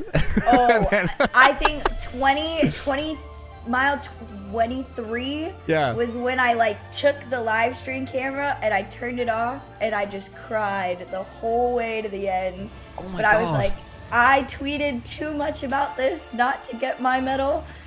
So I Googled the cutoff time. And So social media positively inspired you. that time. Twitter positively inspired you. That time. Yeah, that's a rarity. That is very rare indeed. Fair enough. Well done. Well done. I'm considering thinking. I'm considering thinking about it. I think is me for a marathon. That means you're almost turning 30. I wish I was almost turning 30. You're pushing it. That's when the marathon starts. Like, that's like frontal lobe development for like Right. mid-20s. Is the I might do. Oh, marathon. I see. But you got to fight through that logic, right? You got to Yeah. fight through that theory of I might do X, Y, Z. That's a late 20s activity. Fair. Well, I'm 32 now. So according to our producer, it's you're either supposed to be marathon or doing rock Ironmans climbing. right now, Cole. True. I'll start with the thon, and then I'll go to the Ironmans. I've got a mate that's doing an ultra marathon this coming Saturday, which is 4, I think, in like 36 hours or something like that. Yeah. Which is crazy. Which I mean I'll start. I've not even done a half one. I've only ever run 10k. That's the most a I've run. lot. Yeah, but it's very different to what you've done for a marathon. Yeah. It's very I different. think it's 42 kilometers. I learned kilometers because of it. Yeah, fair. I've got no I didn't idea what actually marathon understand is. what kilometers were. I'm pretty sure a marathon is like 42 kilometers or something. Okay, so I've already done quarter of that. Yeah, you're already like basically done. Yeah, true. If you can do a quarter of something, you can do a whole thing of something. You know? I like this. It's either a marathon or rock climbing. Yeah, I don't have the finger strength for that. I've not got particularly strong hands. Never have done. I played handball at uni. You know the sport handball, the very European sport. Have you heard of that? Oh, you live in Germany, so you know handball, I've never yeah. actually done it, but Fair. yes, I have. So yeah, in handball, basically, everyone, by the way, tech pause. That's why we're just chatting. In handball, it's like maybe yay big, the ball, so like that sort of radius, right? And it's quite sort of sticky. And basically, I wasn't very good because my hands aren't the biggest, so I couldn't probably get my hands around it and throw it. I had to like sort of push it with like a flat hand, so I could never throw a handball very well. Oh. Yeah. However, in I didn't female know they were handball, sticky. yeah, like sort of grippy, like really grippy, I guess. But then in female handball, the balls are slightly smaller. So when we tried one of those, I was able to actually get my hand around it and throw it. And I was like, oh, this is way easier, you know? You So- might have found your calling. Exactly. Female handball is my calling. I've always said it. Yep. said it. I So we'll believe see. in you. We'll get that ball rolling at ENC. Yeah, true. We'll find a female handball team. And I'm like, Female can I size play? handball. Everybody, it's Also- one player that is DC'd. Go on, sorry. Yes, not DQ, DC'd. Did I say DQ or did you? I said DQ on accident. Oh, it's a DC. in chat. Yeah, that's But a bit if of a they jump. don't come in within the 5-minute timer, then it's a DQ. Yeah, that makes sense. That makes English is sense. hard. Yeah. So we'll see what's going to happen there. We are in game 2, which is looking like a really close game as well. DC is a disconnect. Yes. And DQ is disqualification. At chat. It's been nice though seeing chat rolling around and the view count It going up is. as well. Welcome in, you guys. Yeah, exactly. We've hit 100 viewers. I was thinking if this is the stream that like Esports Nations Cup, you know, when we're there at the LAN, is broadcast on, and it will have 100,000 viewers. It all started you guys here. Are the OGs. You guys are the OGs. So give yourselves a pat on the back. You know, give yourselves a smiley face. You're the real hardcore fans. Yeah. So good for you. Are there drops? If you close your eyes and you wish hard enough, sometimes they just appear. So basically, is her slightly sleepy way of saying she's not sure. You know, I would give the same answer. That I am also not sure, but also close your Or eyes you and can they might just just spam appear. exclamation point drops and just farm the analytics. We'd be like, we had 50,000 messages in our little stream. That's true. Yeah, we do need to farm some chat. We do need to farm some action. The players are still trying to reconnect. We're hearing from our producer / admins. So it's all going on. It's all kicking off. And Egypt were one game up against Libya, and Libya though were looking good. I was impressed with Libya. They were better than I thought they'd be. They, oh wait, no, that was when the teams were swapped. I was like, they came out swinging. They got that first one. I was so proud of them. That was Egypt, but Libya got some pretty decent saves. I can't lie. Yeah, definitely. And we are back. Egypt are on top. 9, who has scored 2 goals. Is one of the few players in this region who actually has a Wikipedia page. LBA and 9 both have one for the Egyptian team. So they're making moves in the Rocket League world. For now, they're going to have to do some more defending because 40 seconds away from a commanding 2-0 lead in this series. That'll feel nice for them. Yes. Well, they might be climbing their way out. Yep. 3-1 for Egypt. Lovely catch there from Nuta. And then, was that a single flip reset or a double? I missed it. His first touch, was it a catch or was the first touch a flip reset? It might have been. It's a catch that registered the flip, so he got it back. Okay. Yeah. But I don't think he used it. I know what you mean. Yeah. Yes. Interesting. Oh, lovely goal. The funny thing about that little indicator is it makes me question everything now. Yeah, true. Whoa! Oh! Libya continue. Okay, Arius, and that was honestly self-pass, and you get 2 up on that. Libya's pulling in. Wait, who scored twice? France. Who scored twice? France scored twice, but then still didn't win. So they got 20 seconds left. True. France scored thrice, in fact. We were 4-0 up at half-time, and then France scored 3, and then this happened. England then scored more goals. It was chaos. This is chaos. 6 goals in this one, and it's Nuta again. With a reset. Why not from Libya? You know LBA. what? Do your things. That's my Season 12 Supersonic legend. Yeah? Yeah, when you think of a Season 12 Supersonic legend, you think of one man. You think I of think Nuta. of him. I think of Mewtwo. That's fair. Okay, well, Arias is trying to make himself the Season 12 Supersonic legend. Not quite to be. So it will be 2-0 Egypt in this series. Hopefully, everybody, no more tech delays. But we'll see. We can't make any promises. Who are people in chat rooting for? I do want to get some more chat interaction going on. Who are people rooting for? Egypt or Who Libya? do you guys have? We gotta know, because you also, I'm laughing still at the Reed stuck in the ENC admin basement as we look at where I am. Yeah, exactly. No, you're not. You're you there aren't to, stuck in the admin basement. You're there to interview the admins. Go, hey guys, what happened with that tech delay? Can we find out some info? Oh yeah, Reed. We'll put Reed on reporter duty. Yeah. We should just start assigning jobs to everybody in the chat. That's fair. Okay, what would GeoXa do? They might be in charge of the Egypt fan club. Okay, it's all getting good. Yeah, that's very fair. And what would Hercules do? You know, I don't. That might be like a moral support kind of thing. Okay, that sounds good to me. So if anyone's feeling sad or low, they can just be Hercules. Yeah. What I'm do the I one do? that shows up and is like, hope both teams have fun, and That's I sit true. on the side that has the less amount of fans. That's fair. Whereas meanwhile, I'm saying, oh, Egypt qualified for the LAN, did they? It's the first time any of these players have made it to a big LAN. It's a huge lifetime opportunity. Well, sadly, they were using blue cars on the orange team, so I'm going to ban them. So you don't count. Exactly. Libya make it through instead. Should make it clear. That is very much a joke. I do not have It that was power. very much a joke. Somebody please clip that out of context and post it right now. Yeah, true. Bang. Well, Libya, they carried on fighting in that last game. Can they do so again? Because it does seem that Egypt have the edge mechanically and have the edge as a team. But Libya are dangerous. I mean, yes, Egypt definitely has the edge. However, Libya is now pulling off potential clips, and that scared me for a second there.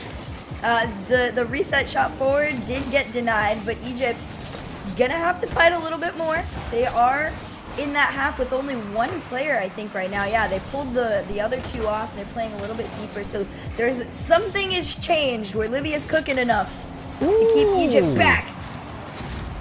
Lovely goal. 9 as well, the finish. But it was the setup from Nuta. This Nuta guy, he's huge. He's doing all sorts of work for Egypt. That's the Season 9 dunk master right there. You put some respect on his name. Sorry. Well, no, 9th Season 9 dunk master. Maybe that's why he's called 9. Maybe Season 9 was where he peaked. That... Every season is Season 9. That For was the 9. peak season. Every season is Season 9 for 9. What a catchphrase that'd be for him. You should work on 9's marketing. Yeah, I'll gather all my little posters. That'd be brilliant. All right, I look So forward now to seeing Egypt, those. you gotta lock in. Yeah, next time 9 streams, there'll just be loads of fan mail from Herc. Someone said the pharaohs can't be shaken. Love this. I love finding players and teams you might not have known before to support. That's what this is all about, watching these qualifiers. Arius puts that one into the corner. Libya have to, once again, step right back up after Egypt has scored a couple of goals. We have seen some chaos and some excitement at the end of series before, but Egypt's trying to ensure we're not going to see the same here. Been a while since we've seen a clean 4-0. Big save there. Oh my gosh, I actually thought after the double commit, like on the shot, I was like, that's a risky move because you didn't make it. And I was watching him make that timing in his brain. You could feel it through the screen with the 7 boost in his tank. He was like, at what point am I just close enough to hit that against the bar? And he did it. I respect it. Yeah, I also good. do want to say, any of these players, if you're DCing, I want to see you be gung-ho enough to 2v3 your opponents. Yeah, we true. should make it a rule that you have to continue, because if India could, so can you. That's so true. I'm completely with you there, Herc. Exactly. You must look up to your Indian brothers. If they can handle it, why shouldn't you be able to? Lovely touch there from 9. The Season 9 dunk master almost gets another shot, but the angle's not quite there for the follow-up either. Arius gets faked out hugely by the Egyptian player. That attack goes, but another great example. I'm liking Egypt. Oh, there you go. have another goal, why not?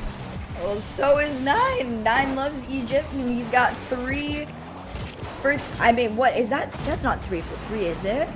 Is that the hat trick? Or is he- I'm not sure. I don't think. It's at least it a might have couple. been. He definitely has 2. I don't know about that third one. Might have been making too many jokes. But yes, he did get them done. Because what? That is my Season 9 dunk. Oh, big save. Oh no! What? Huge blocks from Libya. They need to do more than blocking the ball, though. They need to get it back down to the other side. That's what they've done. And the bump and the goal. Surely Libya alive again. Okay, let them cook. Look at it. It's almost like a fake, and it almost faked out his teammate. That's a full team efforted play. That was, they opened the book, and they were like, play number 32. Run it. Yeah, I wish Rocket League had plays like that. I mean, that could have been one, though. Nuta again. An easier finish this time. Oh, spinny ball. Oh! Love that. That's good. That was cutesy. It 9 out of was. 10. Yeah. 9.5 out of 10. Wow. Made me a little dizzy, but But it woke you up. it woke me up just enough. Oh, there you go. You were talking about plays. There's one from the kickoff. The two of them follow it up. LBA can't quite get that angle. It's straight from the kickoff. Egypt running riot right now, despite conceding that goal earlier. RS is trying to double Libya's number of goals, but not able to do so. So LBA, who's been the quietest of the three Egypt players, almost gets the assist towards Nuta. And Nine's shooting wasn't the best there, despite the 3 goals that he's got. Yeah, it's a little bit off, but I mean, even then, if something goes off the backboard like this here, they usually have a very decent follow-up. It's the third one you usually got to watch out for. Libya's done a great job of at least defending those second ones, but that third one, a little off the mark this time for Egypt, but it's okay. You have the space with a 3-goal lead. To the corner it goes. 3 goals to the good, as you say, Herc, for Egypt. They'll be feeling mighty good about themselves to go within 1 game of qualifying for the Esports Nations Cup, being one of the 48. I just can't believe that there's a 48-team LAN, let alone a 48-team international LAN. Yeah, I think this is the most we'll, see people come together since, honestly, pre-COVID lands. Yeah, like Insomnia and things like that, like the ones Yeah, that this bring your is own computer. It's like back in the day events when everybody would go, DreamHack. even if they didn't make it, or dream hacks. Yeah, so this is fun. I'm excited to see everybody there. Egypt might be joining everyone else as well. Up 3. This one, once it hits the ground, Egypt will get that match point there and be 1 away from land. Well done, Egypt. They're showing that little bit of quality, and they're looking like a team that is going to be confident of taking a few scalps when they're up against the big boys as well in the Nations Cup. But, the hardest game to get, Herc, is the last one, and they've got a few chances to do it. But, there's a threat from Libya. Yeah, no, there definitely is. Honestly, Libya has these moments, especially on their attacks, where you actually can see that Egypt has to be pretty much thinking more than they often would on the back line. Mm-hmm. But for Libya, it's just about closing out. Egypt seems to have that X factor right now, so we'll see. If somebody can, really step up to the plate and take on, what is it, Nutu? Yeah, Nutu, that's what I was about to say. I was about to say he is the player for Egypt that's been super impressive, mechanically excellent, solid, and creative as well. He's able to sort of break through Libya's defenses pretty much every time he gets the ball. So really enjoyed watching him. But Egypt as a whole, they're a fun team. They're a good team. Looking forward to seeing them at LAN if they can make this last game.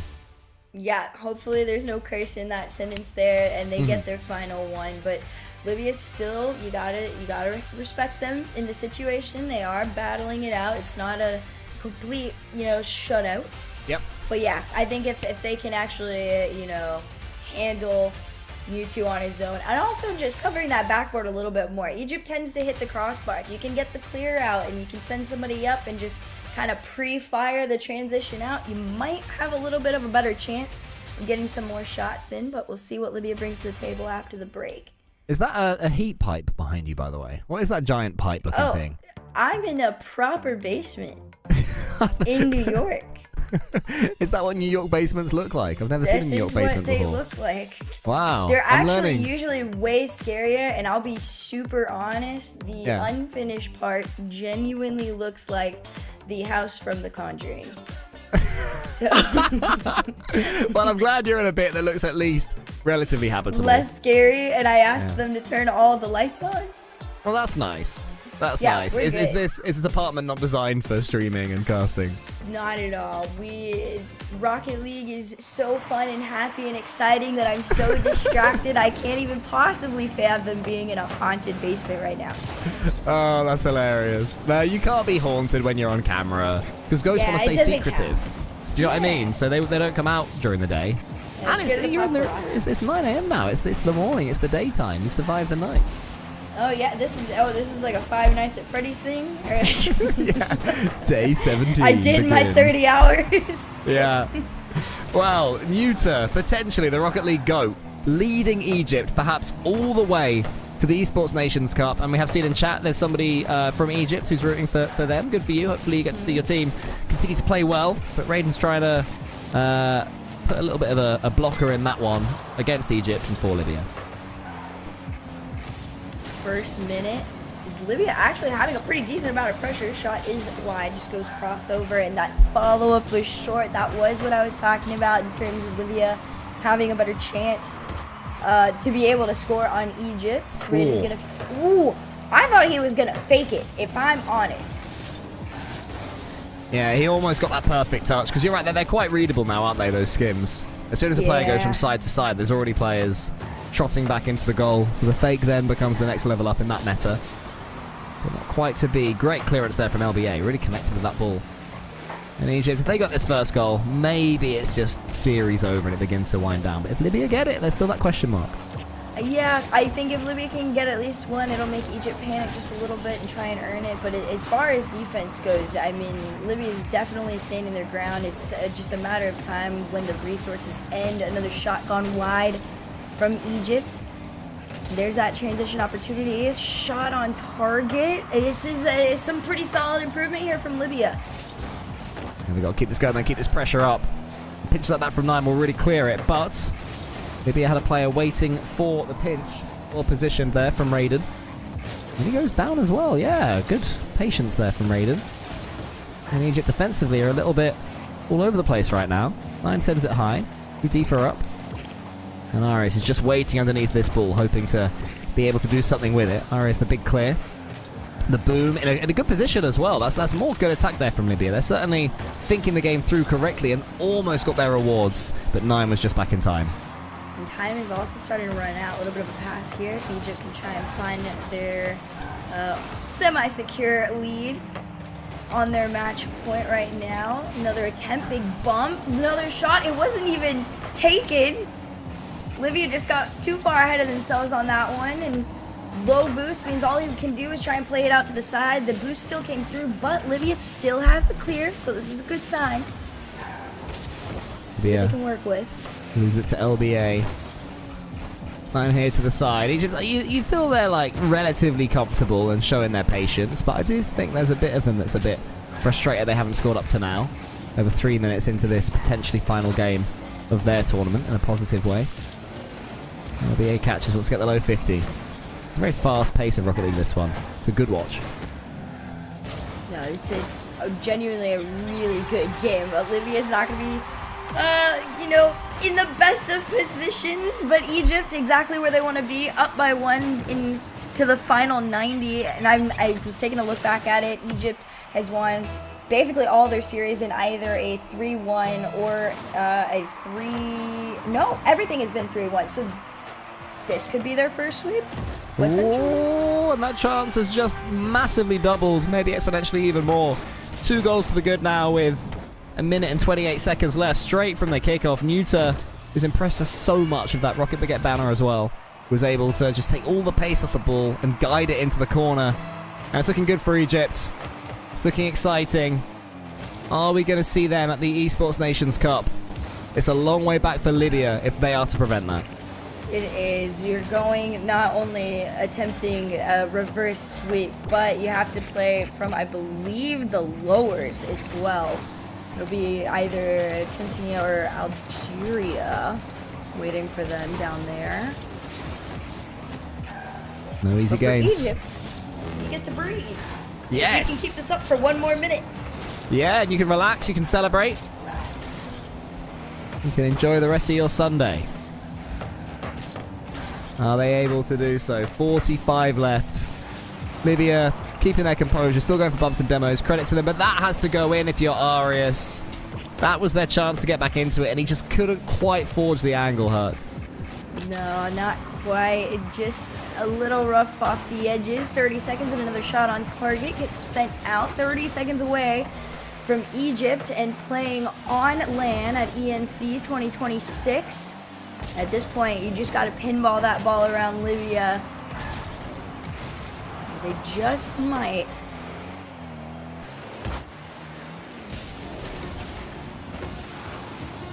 Seven seconds away now.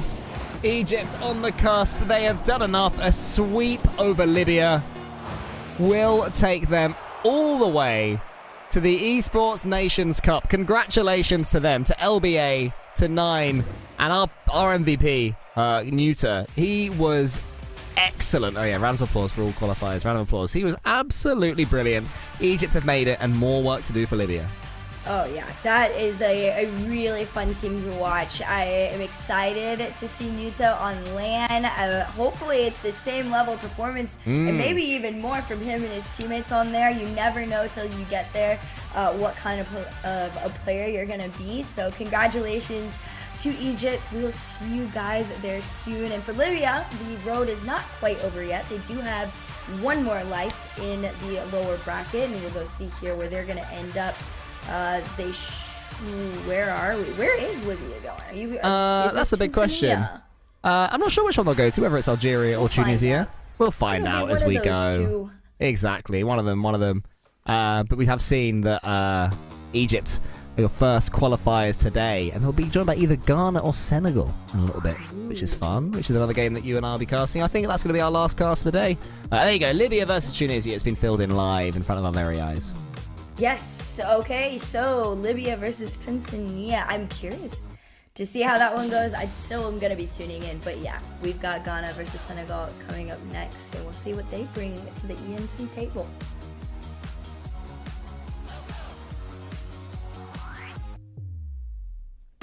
Tip up the sauce and spill it. Tip up the sauce and spill it. Best cut chop cause the clock's still ticking. Just check the way man stepped. Know that I dropped it different. Know that I clocked it in it. Know that I got this in it. No, you can't stop this winning. I came for the top spot in it. Came for the top spot in it. Stepped out with my new swag on, I'm dripping. If you wanna chill with a hot boy, come my way for a minute. Come my way for a minute. Step clean and they won't see man slipping. But you might slip on the gym, man. Tip up the sauce and spill it. Tip up the sauce and spill it.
time, yeah. We on the way. We back in your city, we back.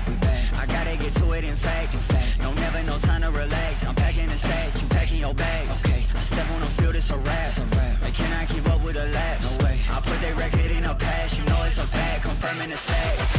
Game time, game time, game time. They about to step on a landmine. Dialed in like a landline. Don't let them talk, I don't pay them on. Walked in with the mindset. Money line, that's a big bet. Top 10, I'm a prospect. Turn a problem to a profit. Top 10, I'm a prospect. Turn a problem to a we on the way. We on the way. We on the way. We on the way. It's game time, yeah. We on the way. Whole team know the mission. Gotta focus all senses. Gassed up, no omission. Eyes on the vision. Gotta handle business. 100 yards on a play. Big dubs on the way. Two play, it'll be played. Get up out my face, we are not the same. Get down in the city, I'm back on the base. Gotta get to it, no pain is safe. Running the game, they running away. They running their mouth, you know they are fake. Pick a side, pick a side. Okay, is you on for the ride? Okay, new kid on the block, next up, best up on the rise. New kid on the block, next up, best up on the we on the way. We on the way. We on the way. We on the way. It's game time, yeah. We on the way.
Good morning, gamers, and that is to everybody who is not in Europe or on the eastern side of the hemisphere. So, good afternoon and good evening to everybody else. And guys, we've got Ghana versus Senegal coming up.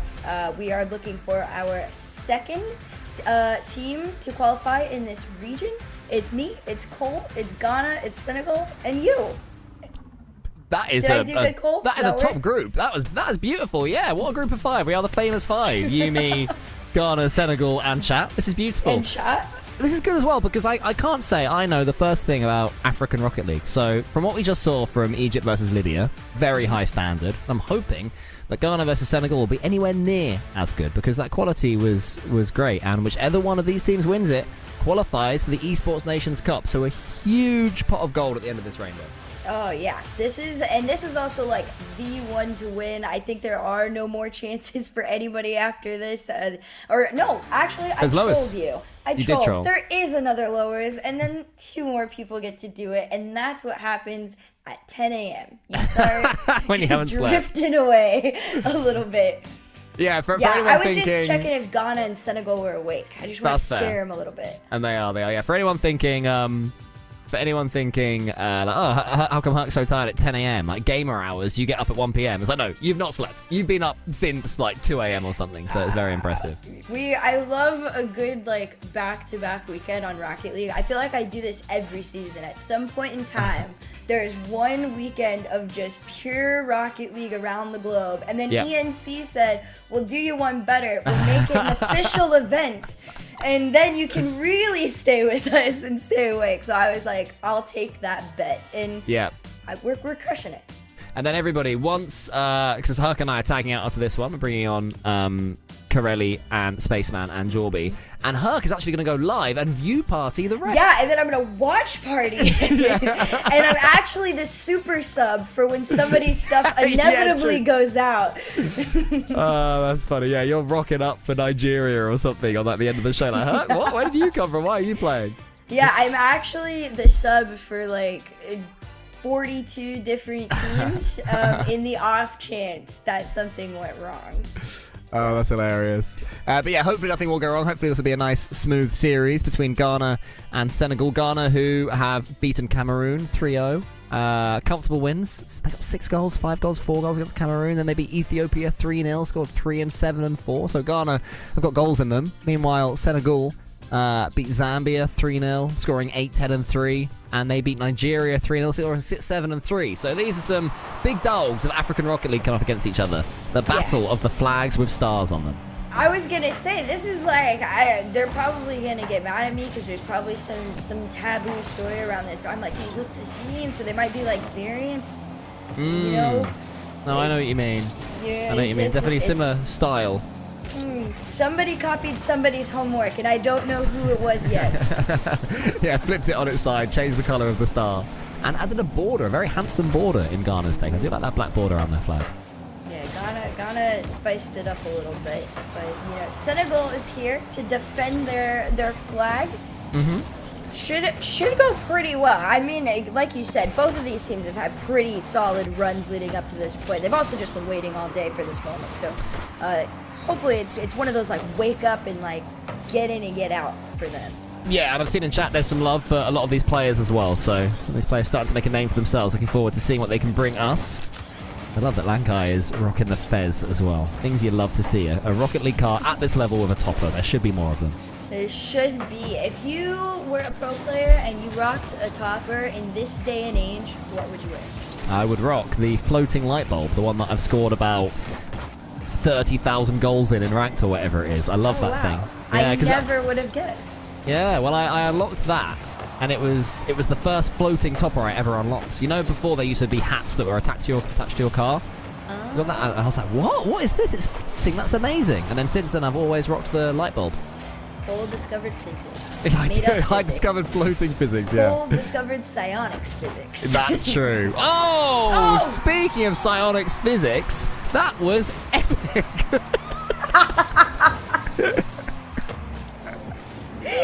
That might be the like, there is no topping that. There is nothing anyone could say for the rest of time that would be the most PR branded caster line.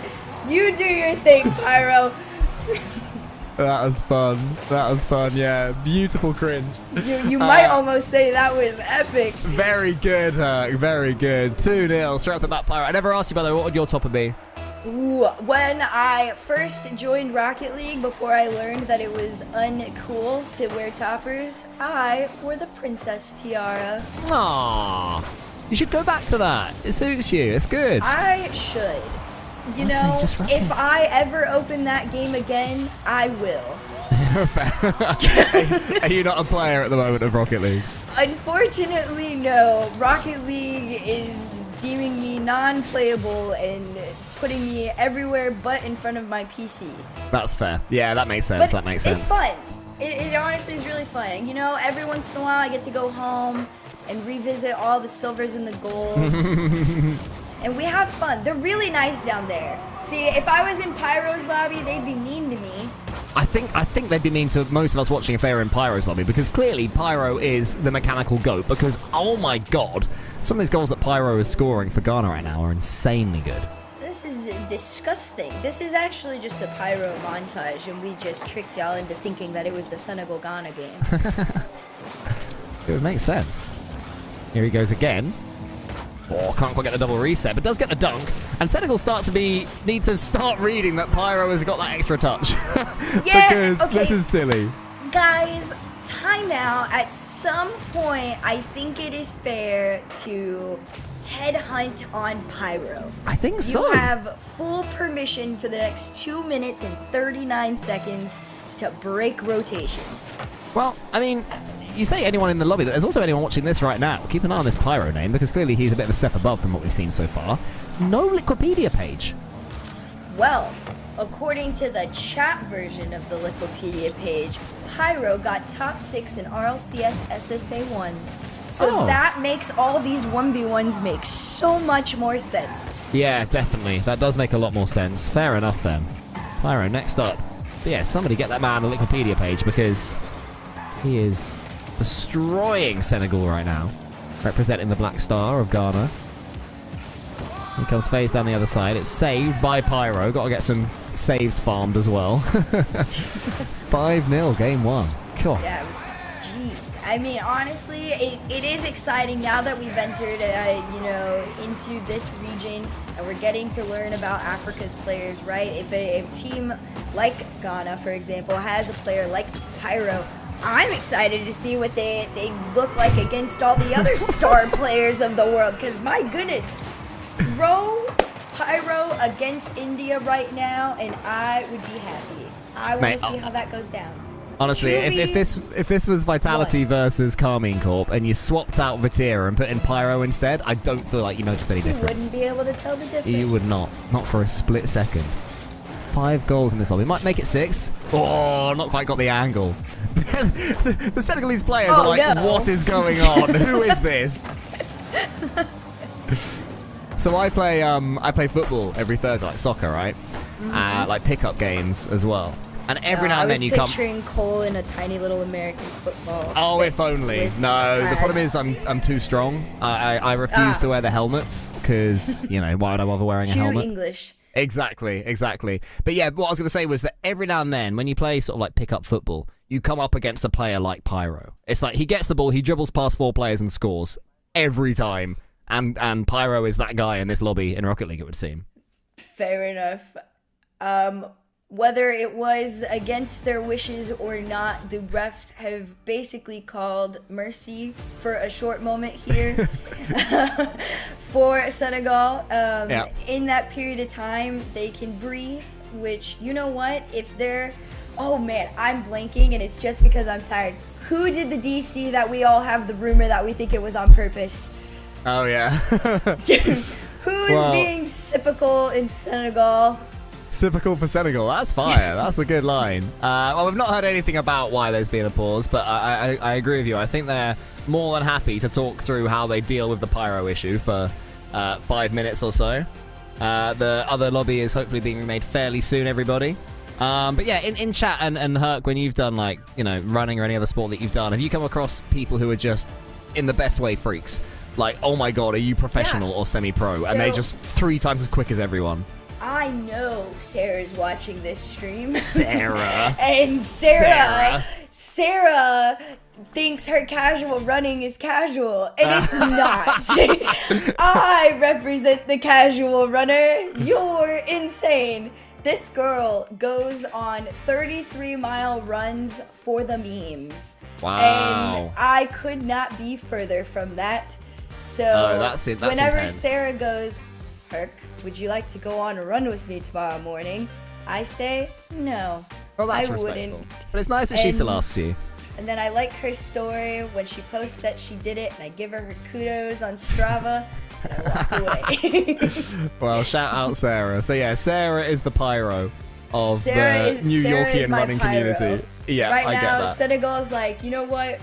We'll give you your like, we'll put a GG, and Yeah. we will take our chances elsewhere. Yeah, that makes sense. That makes sense. Some people are just built different from we mere mortals, and we've spotted one in pyro. You know what I would love to see? If we Hmm. took like the Pyros and the Nutas and the random star players we've seen today and we put them on a team, what Yep. would happen against like France?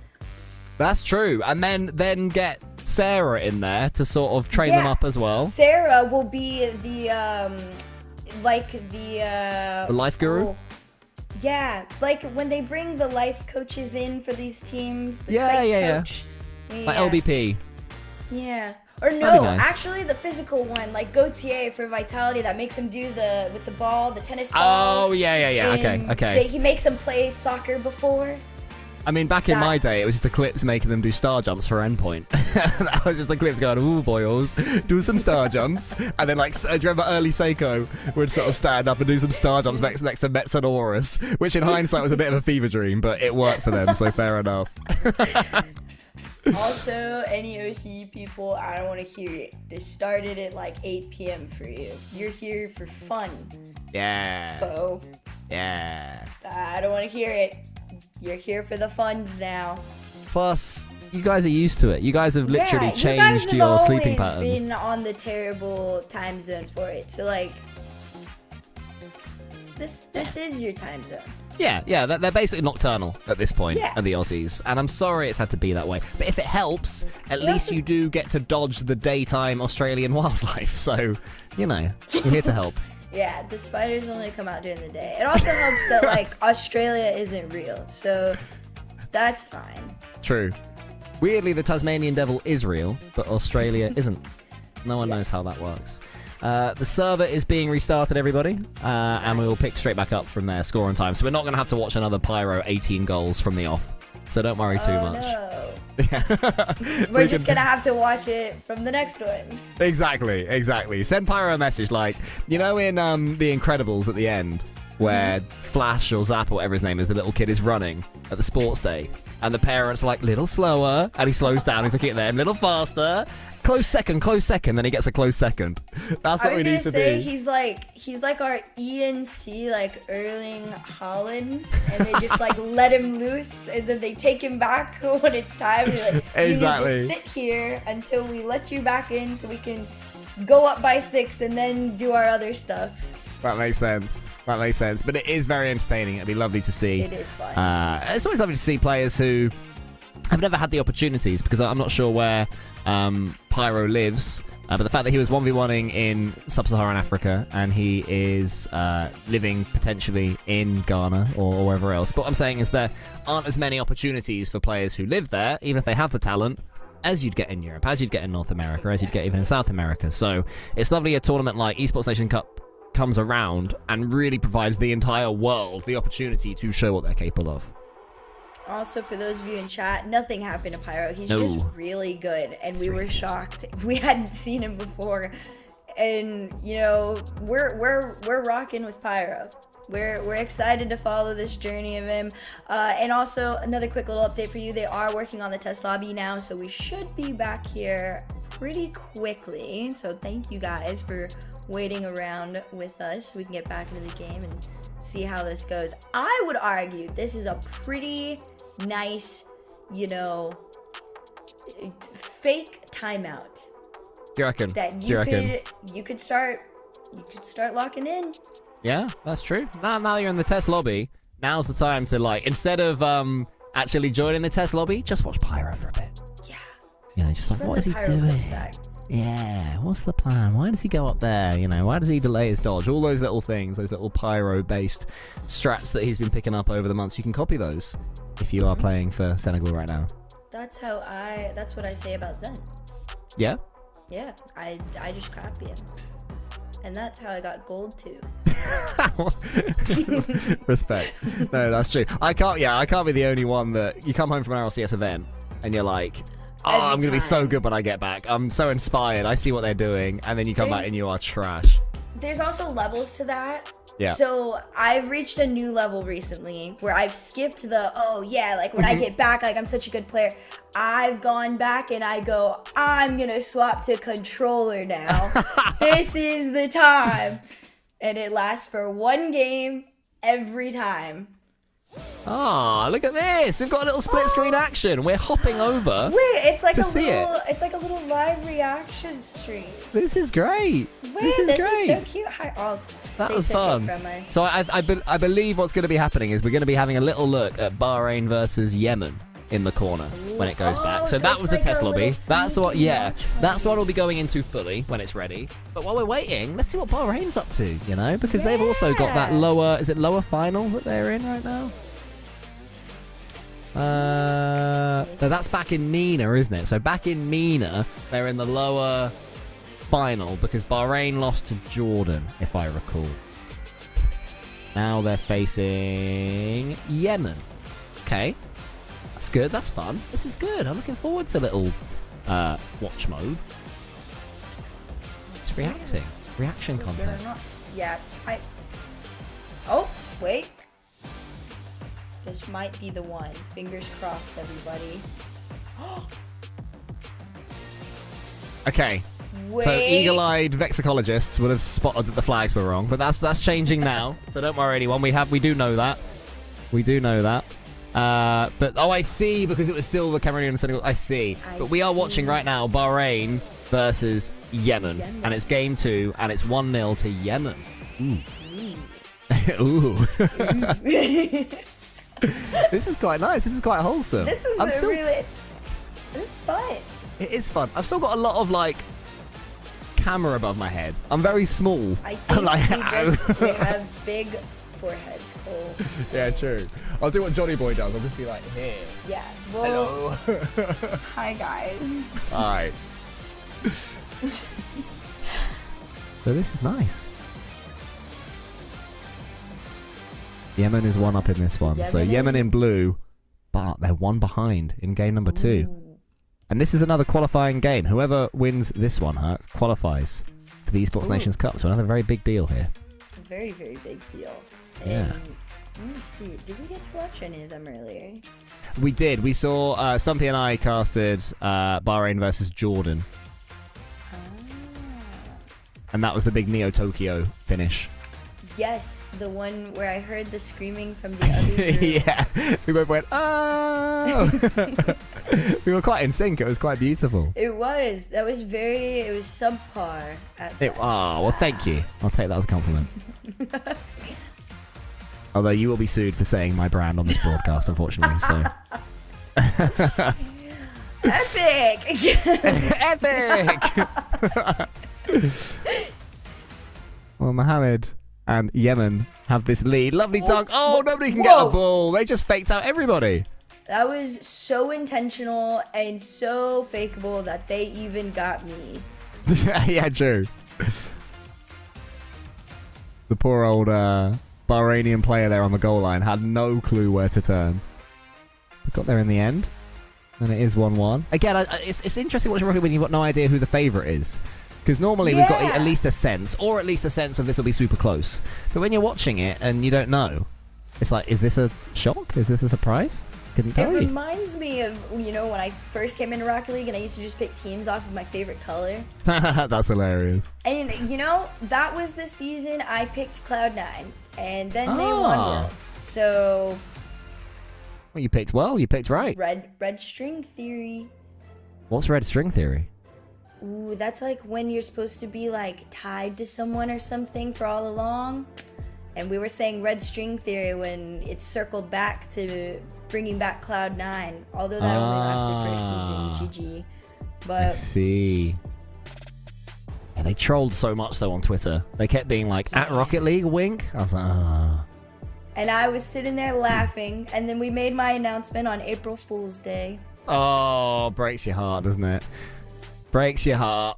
we are back. We are back because I think this the main lobby that we're going to be going to, which is Senegal versus Cameroon. I think Ghana versus Senegal. Ghana versus Senegal. We've casted so many countries today. Apologies, everybody. Is getting itself ready now, so we are pretty close to be able to go into that. And in that one, Ghana aren't technically 1-0 up, but they do have Pyro, and Pyro is just the world's best player. He is. He seems to be the best one we've seen so far. And honestly, it's respectable. We did hear, like we said, we got some info. He was top 6 in SSA's 1v1 event. I'm curious to see who he lost to or what those 1v1s look like, because his 1v1 game seems to be incredible. Yeah, definitely. No joke at all. This wasn't like, the ball rolling in from one side to the other. I think at that standard in SSA, you're going to be getting some mechanical old goals in a 1v1. Well, let's see. At production, if this continues to be a bit of a blowout because Pyro's carrying, can we switch to Pyro's camera at all? Is that something we can do?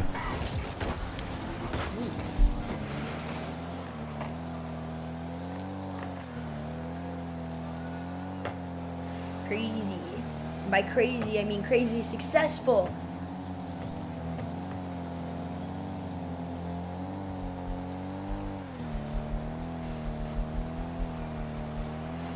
This is literally your fault, Cole. Wow. To be fair, it looks like Herc's playing now. Whoa, Oh. that was mean. I do that, but like. Oh dear. That's hilarious. Okay, I think so. Apparently the Observer DC. Maybe it is because the Observer tried to switch to Pyro. I'm so sorry, Observer. I didn't mean to add more fuel to the fire. Cole's fault. Yeah, blame me. On me.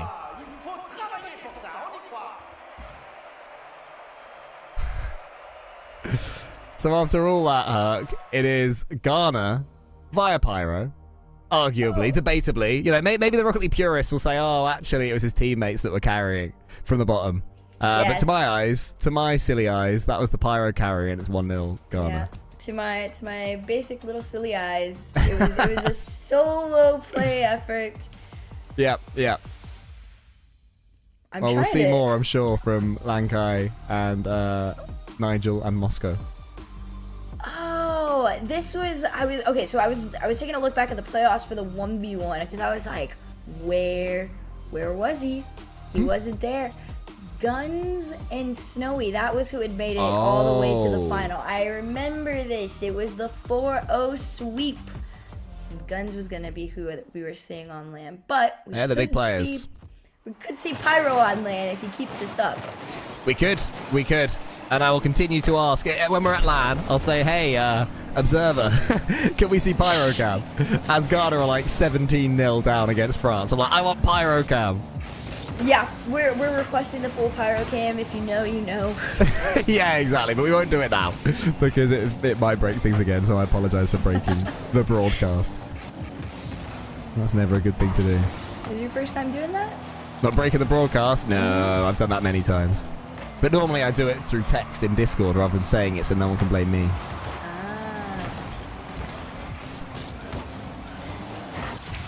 Oh, lovely pass there from Pyro. He can't just shoot, he can pass as well. Wow. What a player. It's actually a very intelligent pass. I thought he could have shot it, but Shadow was in front of him in the goal. So I think if he goes for the shot there, it's blocked by Shadow. And then going for the pass, he was able to generate the angle for his teammates. So that was a lovely little idea. Good to see Senegal on the scoreboard. If they can get here, FaZe tries, but it's just going up. Going too high for Senegal, unfortunately. And Ghana are back on the attack. Yeah, it's just a little rough there. It looked like they could have, maybe stuck their way on in. I will say it was a pretty decent shot. A ground pinch almost puts them through. Ghana only holding a 1-goal lead right now, which in comparison to the last is a really big deal for Senegal. True, yeah, definite step up there in Senegal. They're rotating better, they're spacing themselves out more, they're not snatching at the ball and double committing, and they're also using their boost a lot better. So general upgrades across the board from Senegal. I'm not sure based on what we've seen so far it'll be enough to get them a game, but hopefully a goal or two. Yeah, you definitely got to Nice. create some space, some shots for yourself. I love that they're throwing themselves on the backboard now. Finally, there's some sort of a slowdown to Pyro. It's these big clears. It's the follows we're missing. The extra bit of spice to step 2 and 3 for Senegal. Pyro freestyling in the air. I'm rating it a 7 because you had to pass it off to Ben in order to score. But that pre-flip was stunning though. It was sort of from the side. I'm not even sure what cancel he did to get that angle. I can only go I can only cancel upwards and downwards. I can't do a sideways cancel, whatever that was he just did. That was very lovely. And I think 7, yeah, I respect that. I would say the fact that he had the wherewithal to turn a solo play into a pass would maybe for me up to a 7.5, but I get the 7 for sure. I want to see his teammates full sending with him out there. You know? Yeah. Up by 2. Show us what kind of a well-rounded guy you are. Okay, well, let's see. We're seeing a little bit more from Ben in this game, which is nice. Pyro fakes that wide, turns it into a nice recovery. Shadow underneath this one, in the corner. It's definitely going to be the Pyro show, isn't it? Here he is again. But no, okay, no more easy goals, Pyro. We know you can score easy goals. If you're going to score, it's got to be a banger. How's that for a fair rule for Pyro? Yes. So that doesn't count. See, that doesn't count. Take exactly. it away. Take that one off the screen. That actually counts as -1. So it's now Ghana 2, Senegal 1. Because Pyro shouldn't be rolling the ball in the back of the net, should he? I'll be the ref and somebody else. Is Pyro Messi in the situation? Do you want me to think take he them might away? be. Yeah, Messi, but Messi aged like 23. It's basically Messi for Rocket League. Yeah. There we go. That's what we're looking at. We're looking at generational talent, everybody. He really is, honestly. On the low, like I said, this is a crazy big tournament. If Ghana pulls this off, they make their way up to land, which I'm assuming they are with the way that they've been playing. I will be so excited to watch him on land and try and pull some upsets off on some of these other countries. Yeah, me too. Already up there. I mean, that's not a basic goal. It's not a roller, but maybe that one breaks even, so it's still just 2-1. What do you reckon? Yeah, it's it's 5 in my book. Okay, well, okay, yeah. Could go either way. Yeah, I know what you mean. We do see some certified bangers. 3.5 on the board, you know? Okay. We definitely need to get Pyro on the Wikipedia page. Yeah, I think if you score at least 20 goals in one series, you automatically get to get a Wikipedia page. That's a good idea. That's a good shout. I'll be down for that. I'd sign that. I want to see a goal from Senegal as well, though. That's always the first question. Like, you don't want to come this far and then be perfect swept, you know? It might happen, though. They would. You know what? Never mind. What were you gonna say? What would have a chance of coming back? Is that what you're gonna say? They would have another chance, and no. If Pyro was like, stop talking. Well, I respect that you believe in Senegal here. I do. You know, like I said, I think everybody should get to have fun. And, you know, I think they were having fun leading up to this point. Save! That's a huge save on the goal line there. Well played. I thought that one was flying in. It remains at 5-0. Come on, Senegal. Concede no more between now and the end of the game. 1 more minute. You can do this. I think, okay, so from what I'm looking at historically, Senegal, there is another version of you that we have yet to see. Okay. When they went 3-0 over Zambia, they had a match that was 10-0. Wow. I need that version of you. Yep. Yeah, that'd be nice. I would imagine the Zambian defense wasn't quite as good as Ghana's defense. I like to think that there was 3 Pyros on that team. They just really went excelled that Super day. Saiyan. Yeah, okay. Do you know what? I'm with you there. I'd agree with you there. Yeah, they're Pyro honestly, ones. they're just conserving, you know, their powers right now. They want to, you know, slow and steady, you know? Makes sense to me. It's a long old tournament as well, so it does make perfect sense. Beginning at the Senegal goal, 0 seconds. This phase. Oh, it's Booba! There it is. Lovely. That's the version that was playing against Zambia. Also, the ball spinning on the top of his car like that, just old school dribble to the end on true. 0 seconds that was dirty. I saw that. Yeah, that was like dribbling map dribbling. You know, you get it on your car and you go forward a bit, left a bit, right a bit. You know, it's just always keeping it on you. That is beautiful. That is definitely a W Senegal there for that goal. That's what you want to see. Well played, Booba. Give them the goal, but they do go 2-0 down in the series. But, you know, that's the next step, isn't it? Then it's like, can you get 2 goals in a series? I always hear that when you're up against, like, I read this on Reddit, where it showed the difference in height between, like, the Russian under-17s girls basketball team, who were, like, I don't know, all about 6'2" or something, and the, I don't know, Nigerian girls basketball team that were like, all of them were like 5'2". Do you know what I mean? So like, you're not going to win a game of basketball if the height discrepancy is that bad, is that different. And the comments were saying, if you're the coach for Nigeria in that, what do you even say? Because you're just going to lose. You're going to lose 107. And then the comments, the logic was, find achievable targets. Get 1 block, get 1 tackle, score 1 hoop. So even if you do concede the first 20, that doesn't affect your target here, because your target is to get that 1 hoop, is to get that 1 block or free throw, whatever it might be. So That's hopefully, so positive. yeah, it's nice. It's like, it's what you can do in this sort of situation. So hopefully, we're going to see Senegal doing the same thing and then have their next target. Maybe all of them can get a goal in this series. Who knows? Yeah, you know, we'll see if they can. You do have a small moment here to kind of gather your thoughts as you're headed into the next one. I do think they did, you know, from game 1 to game 2 even, adjust a little bit better, like you said. Like, maybe, for example, the goal was to slow down Pyro a little bit. They finally had someone, you know, covering that backboard a lot more than we saw in game 1, because game 1 felt non-existent, and then all of a sudden they were there. So we'll see what the next one does. This game 2, I will say, we did finally get to see Senegal on, you know, the attack a handful of times there. So we'll see if they're able to keep that going and find a little bit more. But until then, I mean, it is all about slowing down Pyro. Yeah, and while he consumes whatever breakfast it is that makes him the world's best Rocket League player, year after year, Pyro, we are going to have a slight pause. As he, like, I don't know, finds himself some yellow cake or something to eat. Whatever it is that powers him. And yeah, we'll see how many bangers we can get, because there weren't as many Pyro bangers in game 2 as game 1, actually. No. The goals he scored were quite basic. He got the nice assist, but he wasn't banging them in top corners from his own chances. So, you know, maybe he's slowing down. Yeah, I'm definitely there. There is a plan of attack to slow him down. Also, small update to you guys. Yemen did end up taking the next game in the series, so it's 2-0 against Bahrain. But don't worry, the one you've been waiting for is back. Here we go. Senegal, you got your target. So now Booba has scored.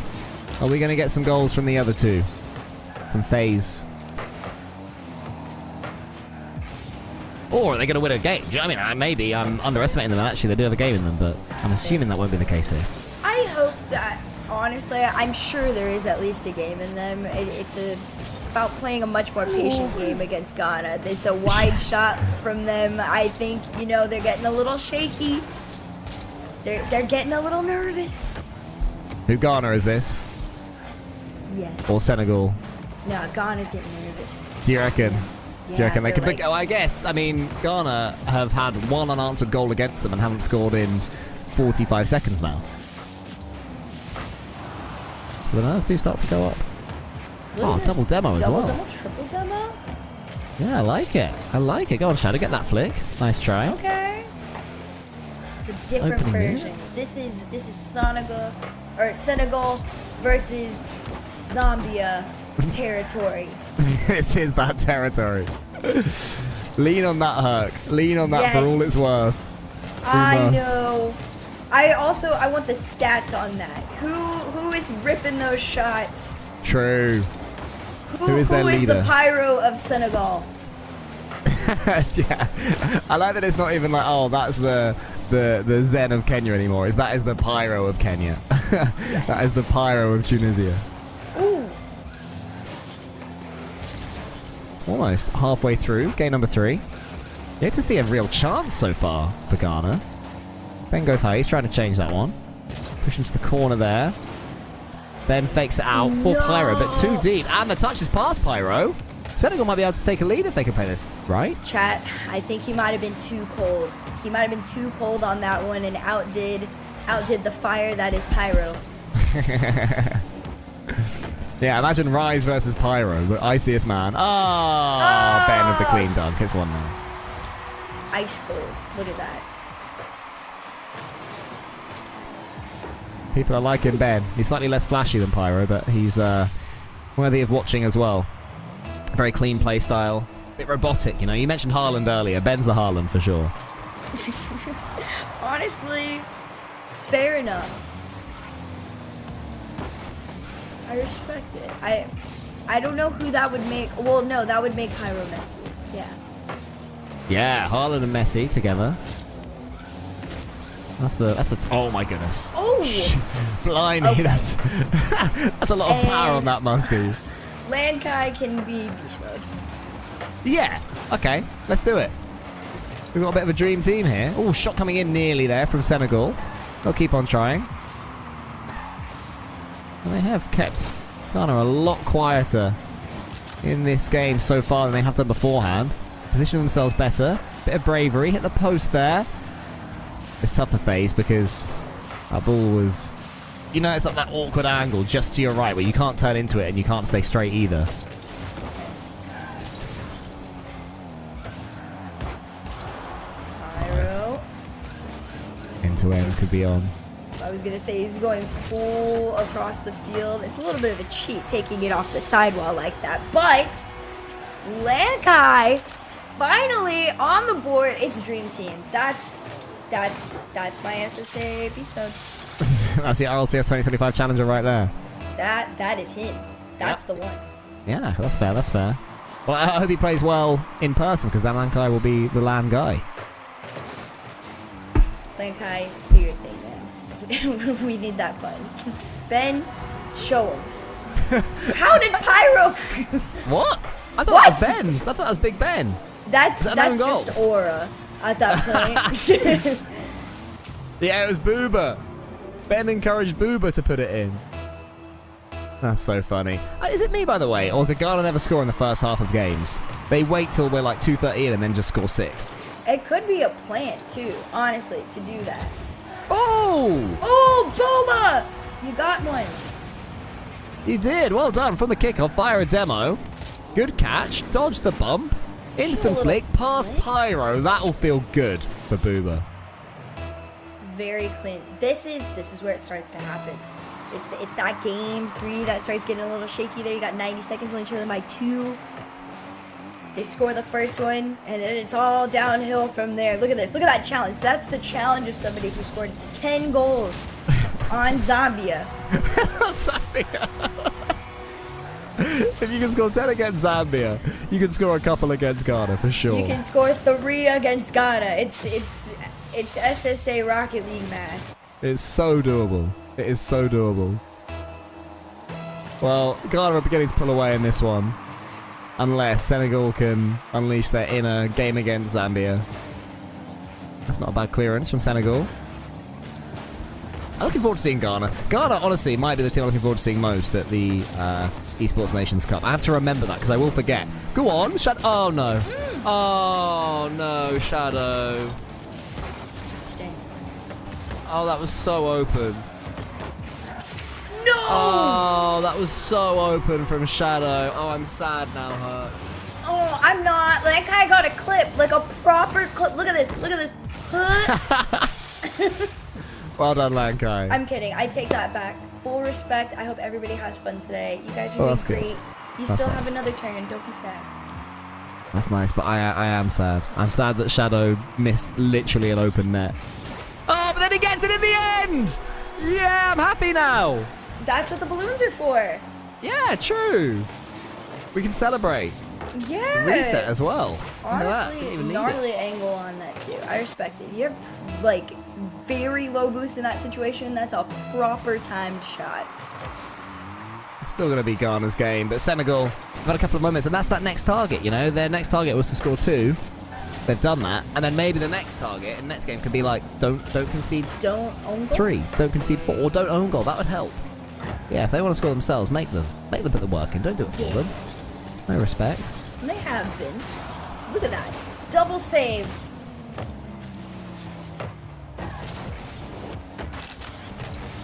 So close now. Ben is zipping all over the pitch. Pyro's all the way back. 10 seconds left. Can Senegal survive another 7? Make this a respectable 5-2 loss here in game number 3. Getting better every game. The Senegalese, yes they are. It is a best of 7, everybody. So it'll be a long old reverse sweep if Senegal are to make it.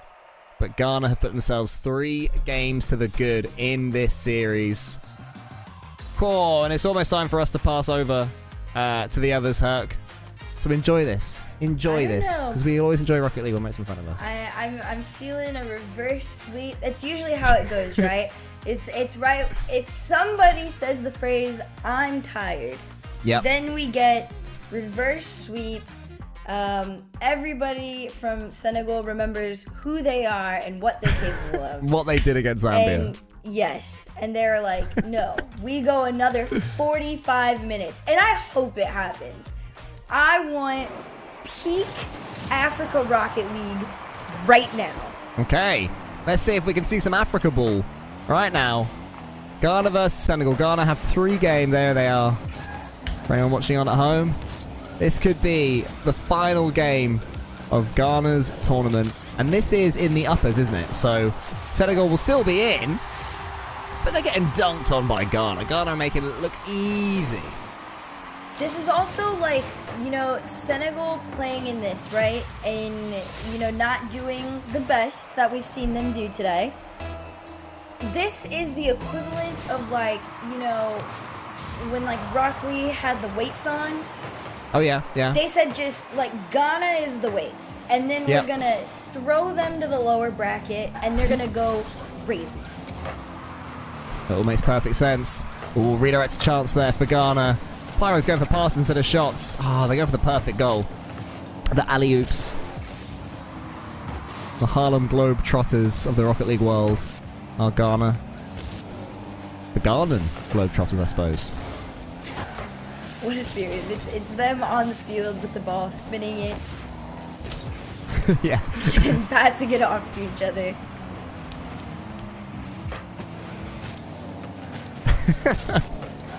And it would it'd be played on the Hoops app. For sure. Oh man, don't take Ghana to Hoops. Never take Ghana to Hoops. You're in trouble if you do. Good touch, Pyro. Perfect self-assist. Forwards he goes. Wants to get this dunk, does he? He just watches it go in. That's nice. That's got flair. I can't. I gotta hand it to him. Pyro's 1v1 ability, yes, I understand it was just a top 6 run, but this is more than a top 6, vibe. This is a cheat code. A little bit, yeah. Yeah, that was very nice. Had air roll left and air roll right in the same movement as well. And it's going to continue their procession all the way to the Esports Nations Cup. Been a massive performance from them so far. And Senegal, my question to you, my request to you is don't collapse. Don't concede 8, 9, 10. Keep solid, keep rotating, keep talking as well. Make them struggle as much as you can, but Ben's clean with it as well, Huck. He is. It's been really fun watching how what a dunk. How they level themselves out, right? The series started with 7 from Pyro, and then game number 2 we started to see Ben get a little bit more involved, and then Lakai started to get in closer to game 3. So everybody's had their turn. The fact that you're kind of taking turns with it is letting them balance each other out. Nobody feels overexhausted. Nobody's overexerting themselves or anything like that to try and get to this ball. They're just taking the 1v1s as they come. If I'm Senegal, though, you start locking up 2 men on the back line at this point. Cut this off at 4. Exactly. It doesn't need to be 10. It still could be 10. But I just wonder if they were performing the way they did against Zambia, would they be conceding 10 to Ghana right now? I'm not so sure. I'm not so sure, Herc. But, you know, it's different. It's different when you're there on the pitch, when you're up against Pyro, and you're up against Big Ben, and you're up against Lankai. It's tough. You know, it's like when, you know, Banana Head went up against Zen. Yep. You Can't thought, respect him. No, and now every time he goes up against him, Zen's shaking in his boots a little bit. It's true. It's true. It's like when CJ used to go up against Furia, South America. You know, on paper, Furia were better at Rocket League, more handsome, made more money, more talented, funnier, from a cooler country, just better in every way. No arguments from me. And yet, when they faced off against each other, somehow CJ just seemed to do it to them. Nobody understands how. But if CJ had for a second stopped and thought that they were better looking, more handsome, funnier, cooler, better at Rocket League, from a better country, higher potential, higher total earnings than he'll ever get, then he might have sort of lost that edge a little bit, lost that competitive edge. And that also only applies to CJ individually. Sorry, From Senegal and Ghana, we absolutely respect in the highest, and you two are on the same playing ground Oh, as completely. each other. Yes. Absolutely. Yeah, no, that's true. That's true. Yeah, you know, that's the thing. It's like that was all individually to CJ as opposed to Australia as a whole, which is a proud place. Australia. A very beloved region. It is a beloved region. And the Esports Nation Cup is covering all beloved regions. Every single one. It's incredible the amount of regions that we are covering. And 48 teams will be at the Esports Nations Cup, including, I think it's fair to say at this point, Ghana. Yep, I think with a 5-0 lead on this point, a minute 18 on the clock, it is very safe to say that Ghana probably has this, unless, you know, we get the craziest double tap into the back of their net. Oh! And you know what? Shadow said, I might just be that guy. Because listen, Cole, we've seen more goals scored in less. I'm telling you, if one person in that chat said they were tired, this is going to Game 7. That's true. Let's see if one person in the chat can say that. It'll be a big comeback from here for Senegal. But now we've got Shadow on the score sheet. Booba's been on the score sheet. That just leaves FaZe, I believe, and then all three Senegal players have had the joy of making that net ripple. So come on, FaZe. Fake it for FaZe. FaZe at the wrong angle. I was so excited. I was going to say, as soon as we started talking about it, FaZe actually started getting a little bit more involved on it. Third man to follow. Rough challenge there as Pyro gets through. Not too bad, though. They still are able to keep up. Even, you know, with them trying to take out the last line, they still can't find their way in. Well, Ghana are going to take this one. You had a good time, Herc, today? We've cast a lot of Rocket League. We've watched a lot of matches from a lot of different regions. It's been good, though, right? It's been really good. Honestly, we've gotten to learn about so many new players and so many new regions and countries that you otherwise wouldn't really get the chance to watch. And now Ghana, we will get to see on LAN at the Esports Nation Cup 2026. I'm excited for them, and for those of you that are fans of Senegal, this is not the end. You have one more opportunity, but this was not it. Ghana, congratulations, and welcome to LAN. Gonna be good for Ghana. Looking forward to seeing Lankai Pyro and Ben, who's also caught a lot of eyes, as well as our boy Pyro, who was getting 800 points every single game. I'm sad that right at the end, though, FaZe had a chance. He had an open net of his own to complete the trifecta of goals there from Senegal, but he couldn't quite put it away. But it doesn't matter. Ghana, deserved winners. They make it through, knocking their opponents, Senegal, to the lower bracket, where they will face Algeria, who've just beaten Mauritius 3-0. Algeria also beat Zambia 3-0. So I actually would love to see how this goes down. That's true. As a proud Zambian yourself, you want to see, it's the battle of the people who've destroyed our country internationally. Yep. And there you can see it there. Libya, Tunisia, Senegal, Algeria. Oh man, I mean, this has just been fun. Also, for those of you just tuning in, we've had matches all over the place. I know these were reading as sweeps, or maybe, you know, just a 4-1 or a 3-1 here and there, but these have actually been such exciting series. We've got our lower bracket all set up. Egypt and Ghana have qualified to ENC, so we will be seeing you guys there. Congratulations again to Ghana. And For Senegal, they got one more opportunity as we head into that lower bracket final. Yeah, that is all from me and Herc today. Stumpy headed off a little bit earlier. When the break comes back, you're going to be caressed by the sounds of Jorby, who everyone's used to now, but also Spaceman, back in the Rocket League world, and Corelli. Corelli's It's a back. throwback stream. It is.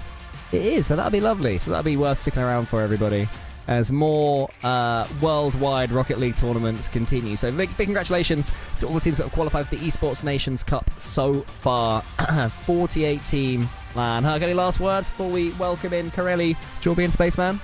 Good morning, NA, and good night to chat. There you go, lovely. See you guys on the other side.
Me canta canciones y tengo un coro. Ganador ves el oro. Brillo como un tesoro. Y tu novio es un bobo. Mi gatita tiene todo. Pegajoso y hermoso. Con la 3 peligroso. Ganador ves el oro. Brillo como un tesoro. En el bosque como un lobo. Cazando el dinero, haciéndolo solo. En mi vida evito todo. Nada puede asustarme. Solo tengo que cuidarme. Paso grande, voy a brincar, yeah. Cuando fui chiquito me dijo, Evancito, tienes que luchar. Para llegar a la cima se tiene que actuar, se tiene que escuchar. La calle te llama, la calle, la fama, que está tu hogar. Bolsillo llenado si escucho un poco los oigo cantar. Plata me canta canciones y tengo un coro. Ganador de ese loro. Brillo como un tesoro. Y tu novio es un bobo. Mi gatita tiene todo. Pegajoso y buen mozo. Con la 3 peligroso. Pegajoso y buen mozo. Soy más grande que un oso. Mi pistola está muy hermosa. Y la tuya estaba soso. Mi palabra tan filoso. Porque el game es una guerra. Patrullando Panamera. Yo no ando con cualquiera. Cuando fui chiquito me dijo, Evancito, tienes que luchar. Para llegar a la cima se tiene que actuar, se tiene que escuchar. La calle te llama, la calle la fama, aquí está tu hogar. Bolsillo llenado si escucho un poco los oigo cantar. Yeah, plata me canta canciones y tengo un coro. Ganador de ese loro. Brillo como un tesoro. Y tu novio es un bobo. Mi gatita tiene todo. Pegajoso y buen mozo. Con la 3 peligroso. Plata me canta canciones y tengo un coro. Ganador de ese loro. Brillo como un tesoro. Y tu novio es un bobo. Mi gatita tiene todo. Pegajoso y buen mozo. Con la 3 peligroso.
I got so ya. kidding. Totally got you all. You thought you were getting Corelli, Jorby, and Spaceman in the big 26? Nah, no need, no want for that at all, no desires.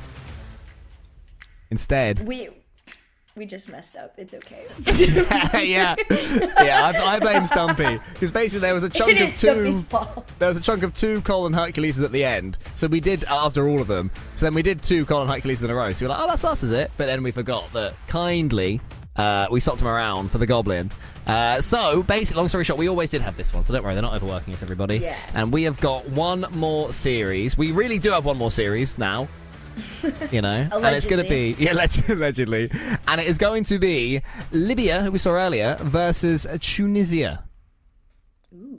Well, honestly, listen, I'm still very invested in the Libya run, as one might say. Tunisia, this is going to be my first time getting to watch them today, which I'm excited to see what you guys are able to bring. Libya, pretty intense team, cannot lie.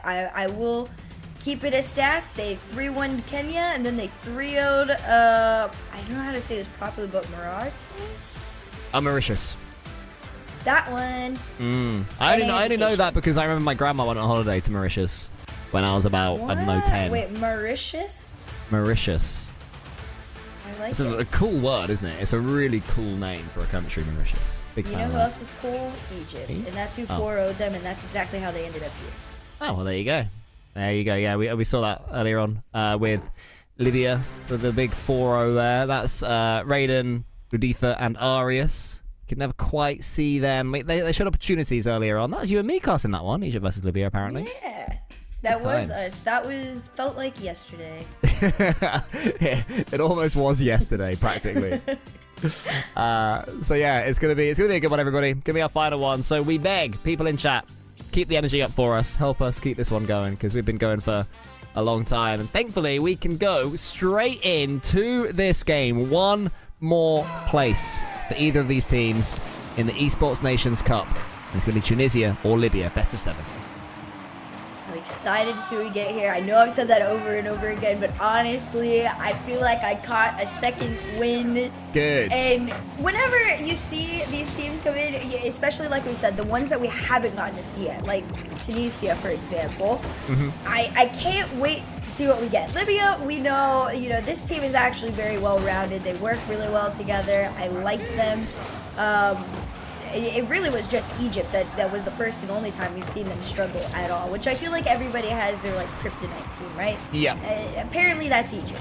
So we'll see. We'll see what we get in this one. We will. For Tunisia, I have a little look in their Wikipedia. They've got one player who has a Wikipedia page, and that's Ghassan, and who's just slammed the crossbar there. And he has earned $2,100 in Rocket League. But he's also conceded his first goal against Libya. That's usually how it goes, You make the big ones, and then you start trolling. Yeah, you make your Benjamins and they drag you straight back down, don't they? Yeah. The haters. It's too heavy. No, shout out to my haters. They've always been right. They really nailed the things they've said about me. My gosh. I see some hate and I'm like, do you know what? That's a really fair point. Didn't think of that. Fair enough. Yeah. 1-0 to Libya. I'm getting confused because earlier on Egypt were in orange against Libya in blue. So now I've got to tell my brain that Libya are the orange team now. We'll get there. Libya put that one into the centre. No, Tunisia put that one into the centre. Goodness me. That's the man who has the Wikipedia page. Getting some boost there, but it is almost going to be 2-0 Libya. Libya seeming like a dominant force in this series so far. They really do. It was very much expected, everything we've seen from this team so far today. Very well cohesive team, especially on the attack, but their defense is what has been, really, keeping them a standout against most teams, except Egypt. But even then, it was a fairly close one. I want to double check. It was a close 4-0. Like, they were yeah, close games with it was all within 1 or 2, 3-2, 4-2, 4-1, and then that final one was that 2-0. So they know how to play a close game. It's just about getting onto the board, which they've already managed to do that part 1. Might be a second here. Oh, I thought Raiden had the angle, but it was a little bit ahead of him. He'll keep on going, though. Ryan for Tunisia. Let's see if any of these players are going to stand out for us the same way that Pyro and Ben did earlier on for Ghana. That's the hope, that's the prayer. Hassan goes high to the ceiling with him. Wants to get the Devo-esque style play from the backboard. Not quite on it. But again, a couple of half chances here for Tunisia. Certainly when they have the ball under their control, they're looking like they can do some damage against Libya. For sure. We're seeing them kind of circle around each other right now. I was going to make mention Hudifa. Is it Hudifa or Hudifa? I don't know. I would guess Udifa, maybe, would sort of sound... Yeah, that's how I'd assume it would be. Sounds British. Whoa, Sendu! Nearly there! Followed up by Tunisia, and Ryan gets the equaliser. Ryan with the 4. I like this. Wait, that's such a clean catch and pass, too. That was Playing nice. it off the backboard. Also, even just the placement on this, almost near perfect bottom right, just in front of the last defender there. Tied game all the way around. I knew this was going to be close. I knew it. Man, I'm telling you, Game 7. This has got Game 7 vibes. I don't think we've had a Game 7. We've had a Game 6. We have not. We haven't even had more than a game 6. which Yeah, the only just the other one, option's didn't 7. So that's yeah, even, I'm tired. I mean, I tried to save you there by saying, yes, there has only been one game 6. As in, that's what you meant. But no, you really did mean... There's we've literally not had nothing else 6.5. after that. She's right, guys. I'm doing the maths on my abacus right now. And as well as not having a game 7, we haven't even had more than 6. It's crazy. And apparently, okay, well, no, that wouldn't work. I was like, apparently, if nobody scores after 1, it's done. But that's not true. You get overtime. You do. They've thought of every eventuality of Epic, haven't they, in Psyonix back in the day? They've thought of everything. They've got it all mapped out here. Oh, dear. Well, game 1 is a closey between these two. Ryan getting involved again after his goal earlier. I'd say Libya have the edge to me mechanically, just. But that doesn't matter if you can't put the ball in the back of the net. Yeah, not quite. Right now, Tunisia is definitely at least, you know, keeping this a little back and forth in terms of possession there. They've been able to get one, and finally they catch themselves out a little bit too far. You saw that third man pushing mid. Yeah, look at this. Hudifa stayed committed, and then where was third? Exactly. Nowhere to be found. Nowhere at all. Unfortunately, in Tunisia, they've defended well. They've dug deep, and they've got their rewards now with a lead here in game number 1. And poor old Libya just don't seem to be able to get games here on the main broadcast. Tunisia keeping going forward. Ghassan goes in there against his opponent. Good pace there from Libya to get themselves out of a pretty tricky situation. And they get this ball. They can, but there's no boost for Hudifa. Just has to hoof it forwards. She does. Can Tunisia hold? Dafa. It might be. It could well be. Maddie's trying to help me, but you know what? Tunisia taking the win. I respect it. It's the back and forth that I was talking about. I think this is going to be much closer than everybody was expecting. If you didn't expect it, I feel like there's a lot of respect in this region to know that this would have had Game 7 written all over it. Is it so? Hudifa maybe? Is the pronunciation? If Maddie wants to put it in phonetically, yep. We will all learn from you. We will, yeah. I mean, like I say, this has been a cultural day of learning in the chat. Hudifa. Okay, we'll go with Hudifa. I reckon that's as close as we can get without actually sort of speaking of the correct accent. So let's go with Hudifa. Cool. Thank you. Yeah, exactly. Well, 1-0 so far to Tunisia. And that I mean, you were saying that you thought this would be a close one. I agree, but I definitely thought that Libya would have a little bit more. You know, especially when they took that lead, I was thinking this is looking a clean win for them, but not to be in game 1. Yeah, I thought there was going to be a little bit more until you saw the real tug-of-war back and forth on possession hold. Tunisia is the one team so far against Libya outside of Egypt that's done a really good job of not letting Libya have time with that ball. So, I mean, you'll see it here too, right? Even with, you know, one up taking shots back, Libya immediately gets it, but they've already used all their resources defending against Tunisia. So that's really what's been throwing back and forth. I want to see if Libya can maybe play the boost starvation game on them a little bit. That might give them some edge, but for now, what Tunisia is bringing to the table, it's more than enough. Hopefully they're able to continue it, and we see Tunisia play at their very best. I'll remind myself of that. Hudifa. Anyway, here is Raiden to Ryan. Lots of R's in this lobby. Raiden catches that one. A lovely fake there. And absolutely dunks the heck out of Ryan, but Ghassan was back. First minute of play, just a couple of pretty nice shots coming through, maybe a little bit more. Raiden trying to open up the path, a little attempt to pass off the sidewall into the center. Lovely passing efforts there. Ryan just gets something on it. Sendo out of the way. Great touch there from Hudifa. Ghassan with the reset. Nice play from Tunisia again. Like, they're dealing with this Libya pressure pretty well. There's a lot of Libyan pressure. Tunisia don't seem too afraid of it, which is impressing me a lot for them defensively. Agreed. I like how they're playing together right now on this. There's another big clear. It's going to be caught by Sendu. No boost in the tank. Rolls himself off of it. Honestly, I do respect that they know when to call themselves off a little bit, right? You know, not trying to force too much. Libya does play a good game when they have that ball.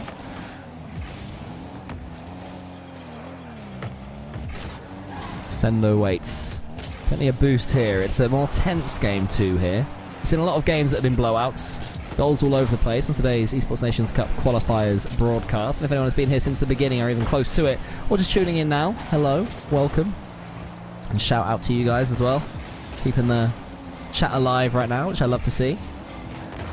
Sendo tracks this one there. Gassan pushes it forward. Tunisia just waiting for that one moment.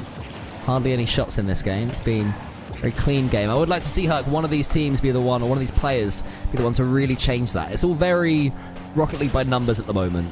I want to see someone, you know, either break rotation, go for a bump or demo, or go for something solo. I agree.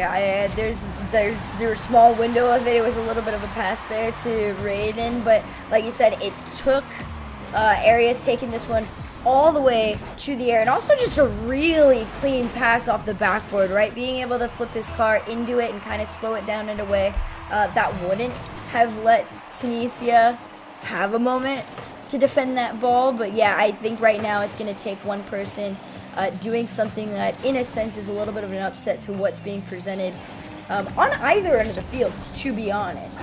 I feel like everybody is playing fairly safe. But it's working though in the end for Libya. This time, after taking the lead, they do double it up, which is very impressive. That's what you got. That's what you got to do. Hudaifa sets up Arias. Arias slams it home, and Libya maybe this time will be able to sweep Tunisia aside. It's sort of how I thought that first game would go after Libya took the lead. But of course, yeah. Tunisia stepped up from there. Oh my gosh. I don't even know what's completely changed. That bump from Raiden makes it a lot harder for Tunisia to defend. I think Tunisia had two half chances in the last game and took them both.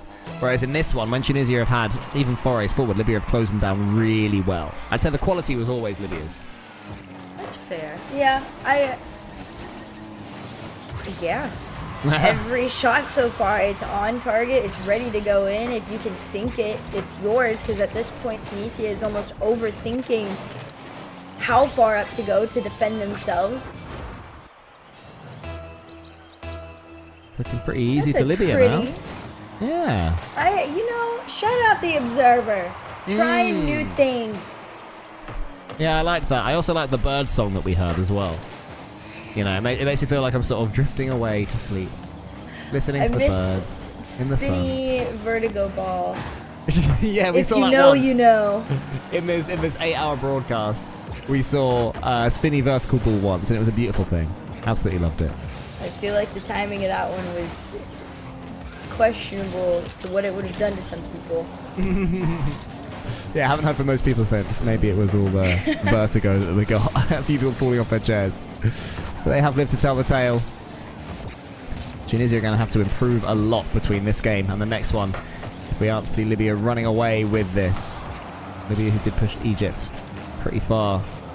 Really wants to get this catch. Took it into the centre, almost able to. Not going to matter too much though. Libya, I think, will be very, very happy after their Game 2 performance, Herc. Oh, for sure. This is a team that's definitely been... unless it's valid, but I will say up 3 with 36 is a little rough, especially for how well they've been able, to keep Tunisia at bay. I will say some people are saying that on paper, Tunisia should have it. So there is a world. It just depends off the kickoff what we're gonna get. Sendu try to do 250. It's up to Ryan now to carry it into the air. Has the time, not the space. Tunisia stays at 1. We've got a little bit of a little nugget of information here about one of these players from chat. Thank you very much in chat. Raiden is the most experienced player in the lobby, 2,300 plus player for Libya. Wow. So yeah, that's a real Rocket League player right there. You know, Yeah. you can't ask for too much more than that. That's when you're playing with the big boys and ranked every single game. Like, oh, it's up against Zen again. Oh, this guy's a rubbish teammate. You know. My biggest against a pro Rocket League achievement was me, Stumpy, and someone in our community called Lady Penelope. we were matchmaking threes, and we came up against Alpha in his pomp, who was solo queuing threes, and we won. And Alpha you got won? like 800 points, but we still beat their trio by like, I don't know, 2-1, holding out for dear life at the end. And you carried that with you for the next 5 years. And Yeah. Life was good. I'll never let Alpha forget. I don't think I have. I don't know if I have anything like that. I mean, I might have had, like, you know, it's like back in the day when you're friends with all the pro players and you're really young and y'all hop into lobbies every once in a while. And I didn't tell people I learned how to aerial. And I scored once and then never again. The next 8 years, That's brilliant. I was cooked. But That's a one great time, story. Yeah. Oh, that's fun. That's fun though. The power of being underestimated is a good one. So we have to hope for Libya's case. I don't start underestimating Tunisia because it's starting to look fairly comfortable for them now. Yep, these passing plays are making their way on back onto the field, and much earlier than we saw in that game too. Libya, even though on paper, in theory, is kind of the underdog in the situation. I say that lightly. It's not by a massive margin. Playstyle-wise, starting to work really well. They spot each other Yep. very quickly. I like how they play off the sidewall a lot. A lot of the other teams that we've seen here in Africa opt for the high wall. Crazy pass back. That was wild. That was can't remember the name of their team. The Italians that Cooksey was coaching, and they kept passing the ball back. I think Haida was part of them. That was good fun. Reminded me of them. That's 1-1. Tunisia. Ryan gets the equaliser. Ryan with the 4. I like that name. I like there's a little 4 in there. You know, just to make it interesting. It's on the Ronaldo vibe. It's like the CR7. RY4. Yeah, I'd get that much. You get RY4 merch? I think I would, yeah. Yeah, but it's sort of subtle, you know? So it's not like a giant RY4. It's like a black t-shirt, and then maybe just on the sleeve there's a little RY4. Or like a design that looks like it's not RY4, but it's hidden in there somewhere. That's the sort of merch that RY4 would be. The RY4 merch drop. Oh my goodness, what an assist this could be. Oh, they've saved it. What a shame, because that pass was banging. And it's crazy too, because Tunisia actually had a triple commit on the back line and then went into the most perfect lineup of defense ever. So now you guys are turning into a 50-50. We'll keep on going though, Libya. Even though they've conceded the most recent goal to Tunisia, they're looking the better team to my eyes. Arius gets dunked hugely though. I don't think that's going in, but it will cause some more danger. It's dribbled away. Raiden against an opponent. Gassan flies to nowhere, taking themselves out of the game there. And now we've got a chance here. It's Raiden all the way to complete the job for Libya, 2-1. Not too shabby. And also, if Libya does take this, it means momentum definitely stays in their favor. They've gotten Tunisia to be stressed enough that they're trying to force something that is not happening, and as a result, we keep seeing that, you know, what is usually a third man pretty much stay in line with the second, which in turn, Tunisia's defense is gone, which opposed to before, it used to be so strong. I feel like It's definitely their best asset. Themselves. Tunisia's defense, isn't it, when they're playing at their best. But Libya are finding ways to break through it. In a series which, I have to say, it does have Game 7 energy. It's got swinging series energy, this one. But Libya are going to try and avoid that eventuality, I believe. Udaifa gets that one towards Raiden, who's impressed me so far in this series. Gets it towards Arius. Onto the crossbar. Did well to leave it though, Arius. It's so tempted to swipe at that ball and actually save it. But instead he leaves it to Raiden. And then Udaifa gets the finish. This is like, it's a mix between, hey, what was the call on opting for the double? Or was it big brain? And he said, no, I'm going to double float it just enough because I got no boost. Please commit to this bit and put that ball in. And they did. They did. That's exactly what they did do. Arius could make it 4 into the centre. But to be on this occasion. But Tunisia, they're chasing now. They're going to have to chase, and I think that is going to play directly into the trap that Libya are setting. They love the thought of Tunisia trying to outpace them, because I don't think Tunisia can outpace Libya. Agreed. I think Tunisia definitely plays a much cleaner, patient game, whereas Libya is kind of turned into flow state a little bit there. If one person gets it, the other two are very ready to get those follow-ups as quickly as possible. This one back pass all the way to the backboard. Shot going to be taken on net and ripped out to the other end. Still, Tunisia, I was going to say trails by 2, but Arias is going to make it 3. Yeah, huge finish there from Arias. Smashes Ryan to the ball. Beats him by an absolute furlong. And there he was to smash that one into the back of the net. It's 4-1 Libya. They are making this Esports Nations Cup spot their own. Goal by goal, second by second. Ghassan shoots. I don't think that'll make its way in. Oh, it does eventually via Ghassan. Ghassan passes to himself, and Tunisia remain alive. Not too bad. I'm proud of it from them. That comeback on the way. It's a rough one, but I love the commit to just throw yourself at the last 2 before they even have the thought to cross their mind to get back in time for that ball. They cut the lead in half with ample amount of time to get back into this one. Off the sidewall, they clear it upfield. Libya's going to try and slow things down a little bit. They don't have to rush though. Tunisia are. Because if Libya have the pace their own, they're going to be able to ease this game away. And that is the last thing that Tunisia want. Sendo goes long, trying to up it. Are they able to do so? We need a big finish here from Tunisia. Do you reckon they have it in them, Herc? I do. I really do. I think they gotta, get a grip with what they're doing on defense right now. That's really what has been the difference maker between that last game that we saw and this one. But if they do, like we said, this has definitely got our first Game 7 series potential in front of us.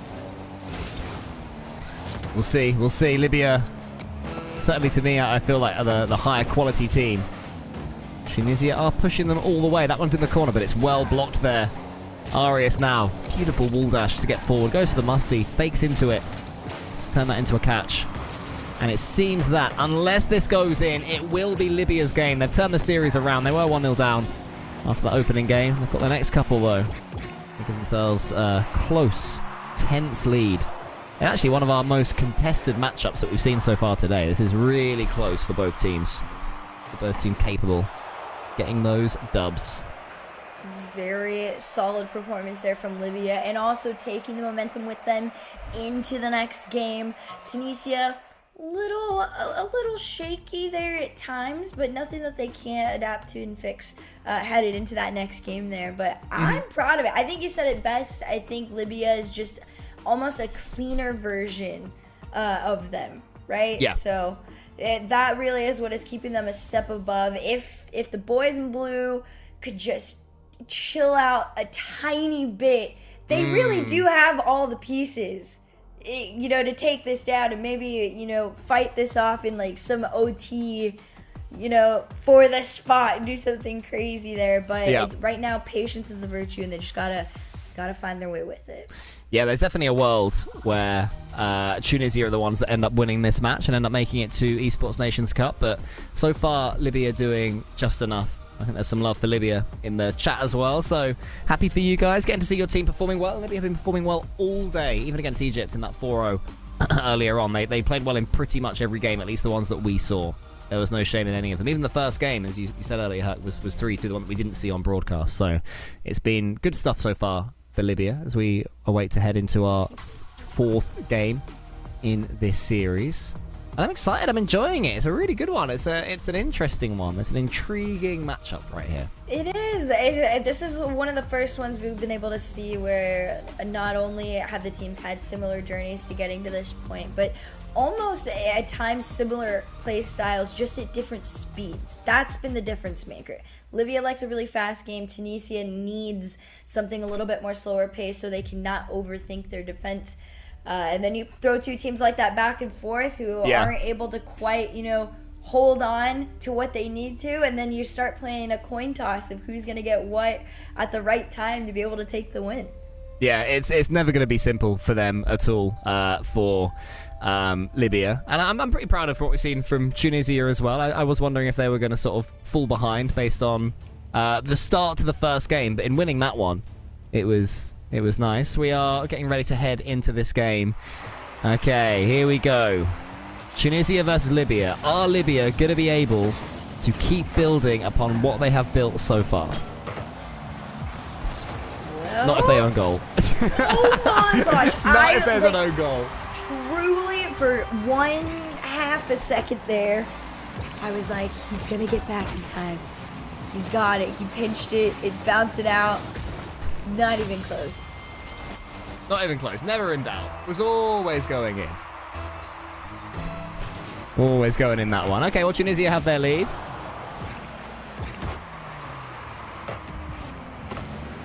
They keep on going. I was going to say, I'm not quite sure how many times Tunisia's actually had the lead and then won the game with that.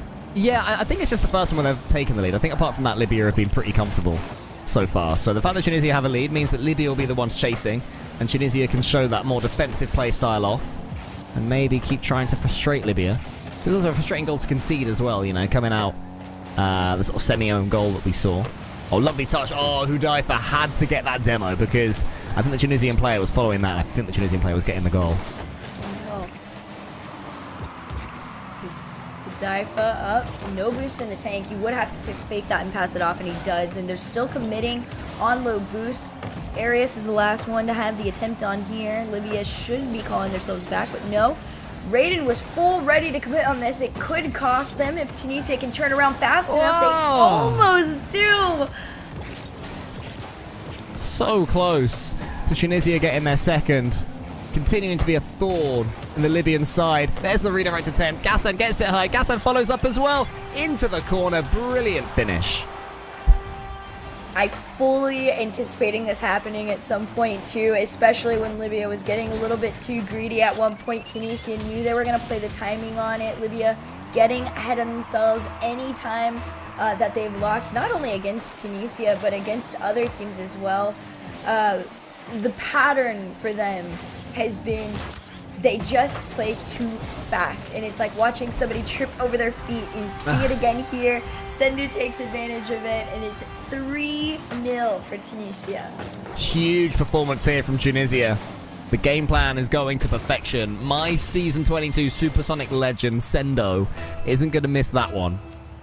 Never. Indeed, he slams it in. And again? Oh. Okay. Libya, my guys. Like, fair enough, the game's going against you. This is where you have to show a little bit of game management and make sure you don't absolutely collapse, because that is not good for mentality. That couldn't have been more perfectly deadballed too. It started just spinning in the center on the spawn point. Very rare you ever see that, to be honest. True, from the kickoff. Yeah, no, true. The ball normally has some diversion, but not this time. And 4-0, as a fan of English football, you cannot possibly lose from being 4-0 up, especially if you just go and score a fifth. Ryan absolutely stepping up for this team. They're reaching a point of just flow where they understand you can bait Libya just enough to full send their team out, and somebody's going to be there ready to go to take that shot. Tunisia going back and forth with Libya. I mean, 3 minutes, of course, is plenty of time if you can actually do something with it. You see off the backboard, another pass attempt gone wayside. Yeah, this is such a crazy turnaround. This whole time I've been saying Libya have that little bit of extra quality, but this has not been a quality performance from them. And from Tunisia, my goodness, huge step up from them. Absolutely giant. Go to the psycho now. Suddenly the confidence is sky high from Tunisia. Two of the more capable teams in this region we are watching right now. But for Libya, like, I don't know, do you write this game off at this point? Are you still coming? Are you sort of like taking this one easy, going to go next? Honestly, no. I think we're still in, like, you know, get at least one, you know, to show yourselves that you can sort of figure it out a tiny bit. I think once you hit the minute mark, yes, absolutely write it off. But I don't know. There was that shot.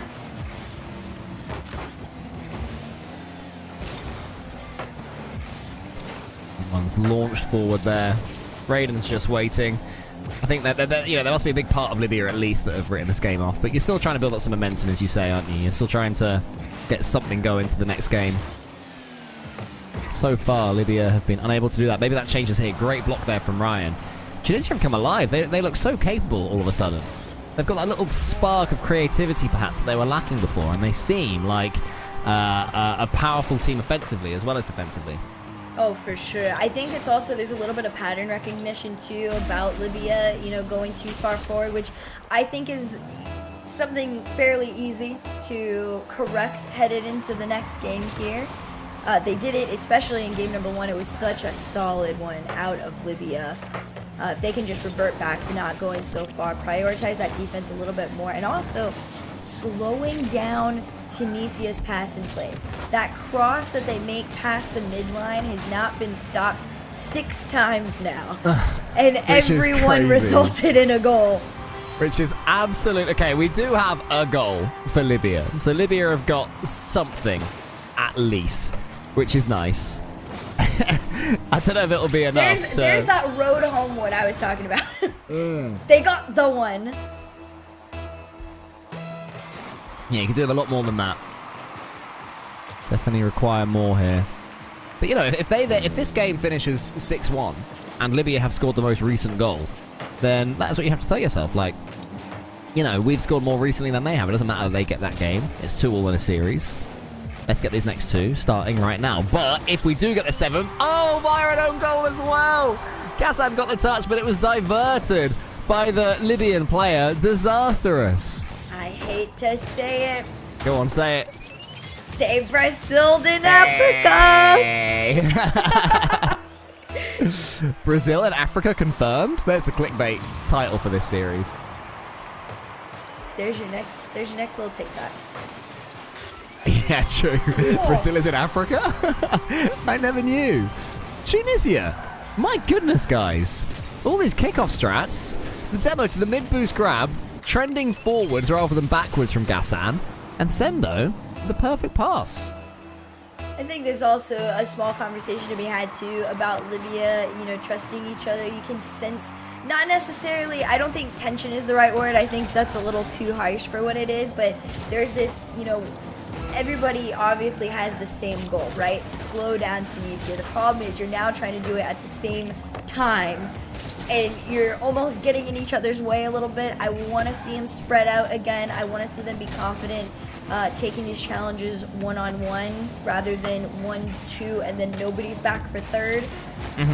10 seconds left to go, 7 ahead. There's no coming back from that. It is going to be an even It would be scoreboard. impressive if they did. It would be very impressive if they managed to score 7 goals in -2 seconds. But if anyone can, it is the Libya from the first few games. But not to be. Tunisia do get themselves back even in this series. 2-2. We wanted a close series in this one, and that's exactly what we're getting here. It's going to be a real scrap over that finish line. Both teams will feel that they are more than good enough to grace the stage of the Esports Nations Cup. It's a big deal too, right? Both of these teams had fairly, good upper bracket runs. They made it all the way to the end. The people that they had faced off against, especially Libya, getting taken down 4-0 by Egypt. It was these moments of, you can see that the potential is there to absolutely pull off a shutout, but they're too similar in storylines that it does feel like we're going all the way. It also, you have the curse of anytime somebody messes up and you gotta be brought back, or somebody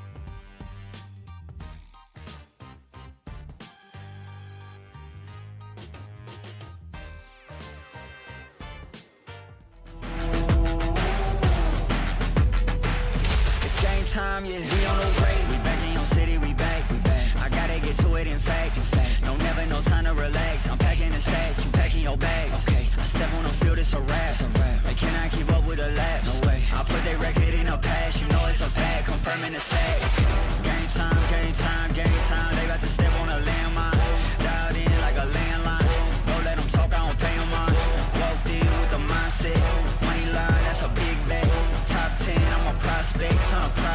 to a profit.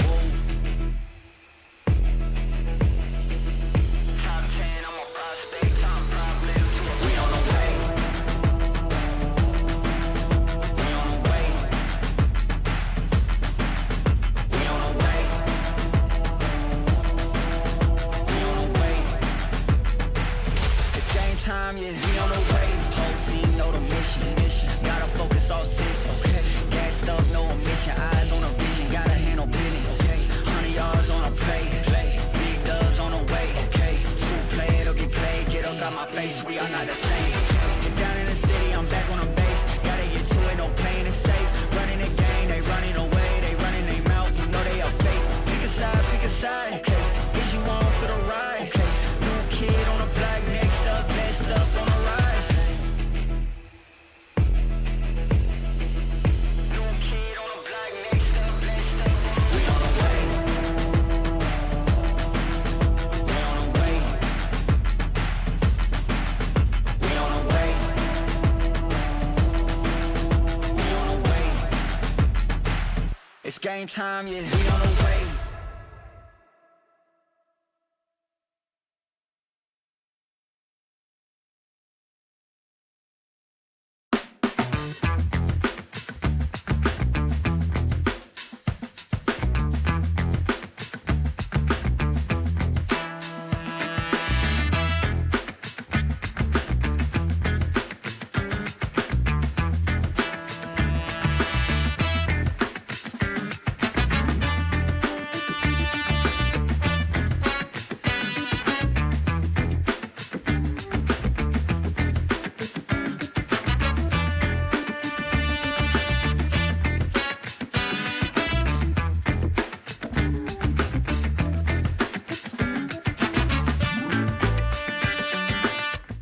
Hello, apologies about that, everybody. Things DC'd on our end, but we think they're back. Don't worry, you've not missed any gameplay at all. And the players are waiting, they're holding for you, chat. So it's all good, and holding for us as well, Herc. Yeah, all is good. It was our turn to DC. You know, everybody's got to do it at least once throughout it. Players, talent, prod, and now all three have done it, so there shouldn't be any more for the rest of the day. We'll see. We will see. Yeah, fingers crossed. Fingers crossed that is the end of it. But yeah, we're pretty much ready to go back into the game. Just wanted to say hello to you guys before we did. And a reminder, it is 2-2, and Tunisia have just utterly destroyed Libya in game number 4. So now we head to game 5. And Libya apparently have turned it right back around. You know what? Do your thing. I knew. Cole, I told you. Yeah. I knew this was going to game 7. I could feel it. Yeah, I've had that theory myself, actually, as well. It's felt game 7-y, isn't it? From the off. The fact that Tunisia played worse and got that first game, if a team is good enough to play badly and get a game, you know they're two close teams, you know? Agreed. And that's where we've been. And then the second game Tunisia won. They certainly did not play badly. Utterly destroyed Libya. Oh, but Libya are back! With a plum, baby! Love it.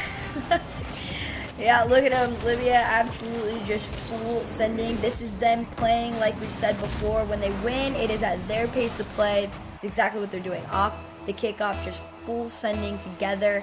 There's definitely playing in motion that we didn't get to see in the last one. And honestly, it's kind of fair. You know, when you're getting shut down into a Brazil, it kind of messes with your head a little bit. So Libya, full mental refresh in that small bit of time there. Now already up 2-0 in the first 40 seconds.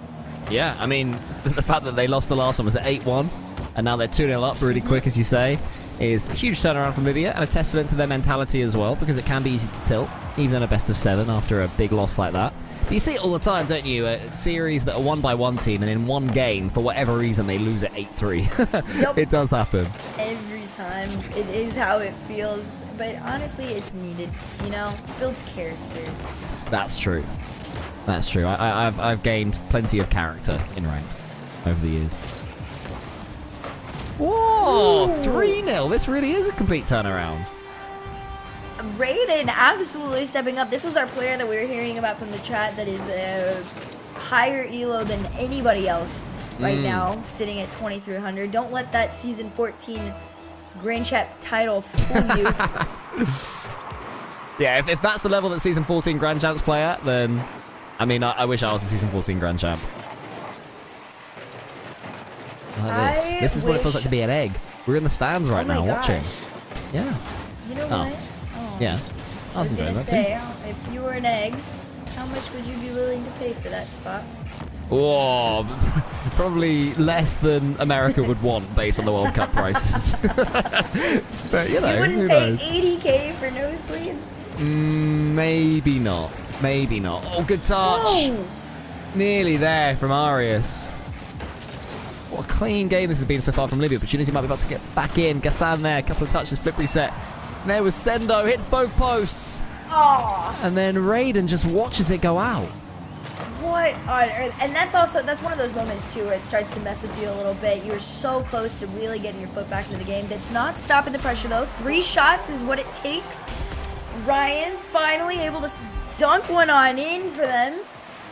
And Tunisia finally have a foot in game 5. Yeah, you got to do what you got to do. You got to keep on going, keep on barging down that door until your opponents let it open. And finally Libya did. Now, Libya coming off the back of that smashing they just had. You know, everything's going their way. They're 3-0 up, and then they can see the goal. So they start to get in their own heads a little bit. No, they don't. They've avoided that pitfall. Well done, them. It is so baffling, but also so much fun to watch a team go back and forth. Definitely the closest match we've had in, I would argue, today. This is the most back and forth we've seen overall. Yeah, this is a really good series of Rocket League, really entertaining. A huge prize at the end of it as well, the chance to play for $1.3 million, I think it was, at the Esports Nations Cup. 4-1 Libya, they will put themselves within a game. They will take us to Neo Tokyo with 1 foot ahead of their opponents. Arius gets that boost steal. Difer keeps it in the corner, but that's okay for now. You're just trying to take seconds away here and there. They all add up. And your opponent's the ones chasing a 3-goal comeback. That bounce is awkward here for Arius. Would have been tempted by the Psycho, but didn't decide to go for it. But maybe should have, because Ryan was lingering and waiting and gets Tunisia right back in it. I expected it too. Ryan's been doing a really incredible job of just kind of lurking around there on the end. He's a great person to finish these plays, and if there isn't a focus on him to cut it off, chances are he's going to be right there ready to go, and he was. 4-2 between the two with only 2 minutes left on the clock here. Tunisia slowly finding a tiny bit of momentum here, but they got to play it right. Libya has done a great job of defending outside the 2 that they've conceded. Arius clears that one as far as he can. Looking good so far for Libya.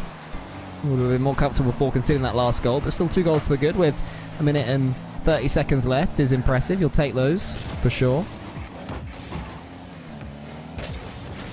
Caught here.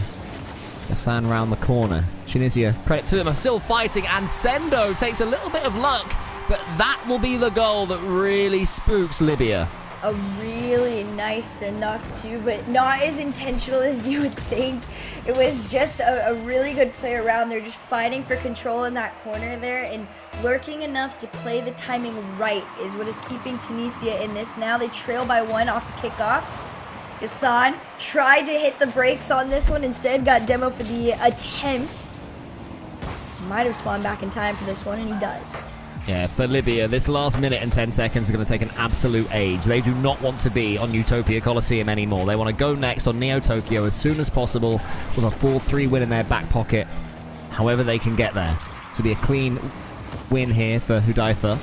He's lost out.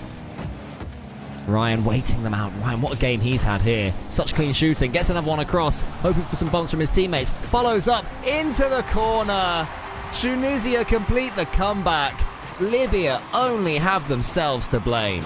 Everybody's talking about timeouts in chat, and I'm wondering who's going to be the one to call it. Do they both end up calling it at the same time if this goes, you know, what we think?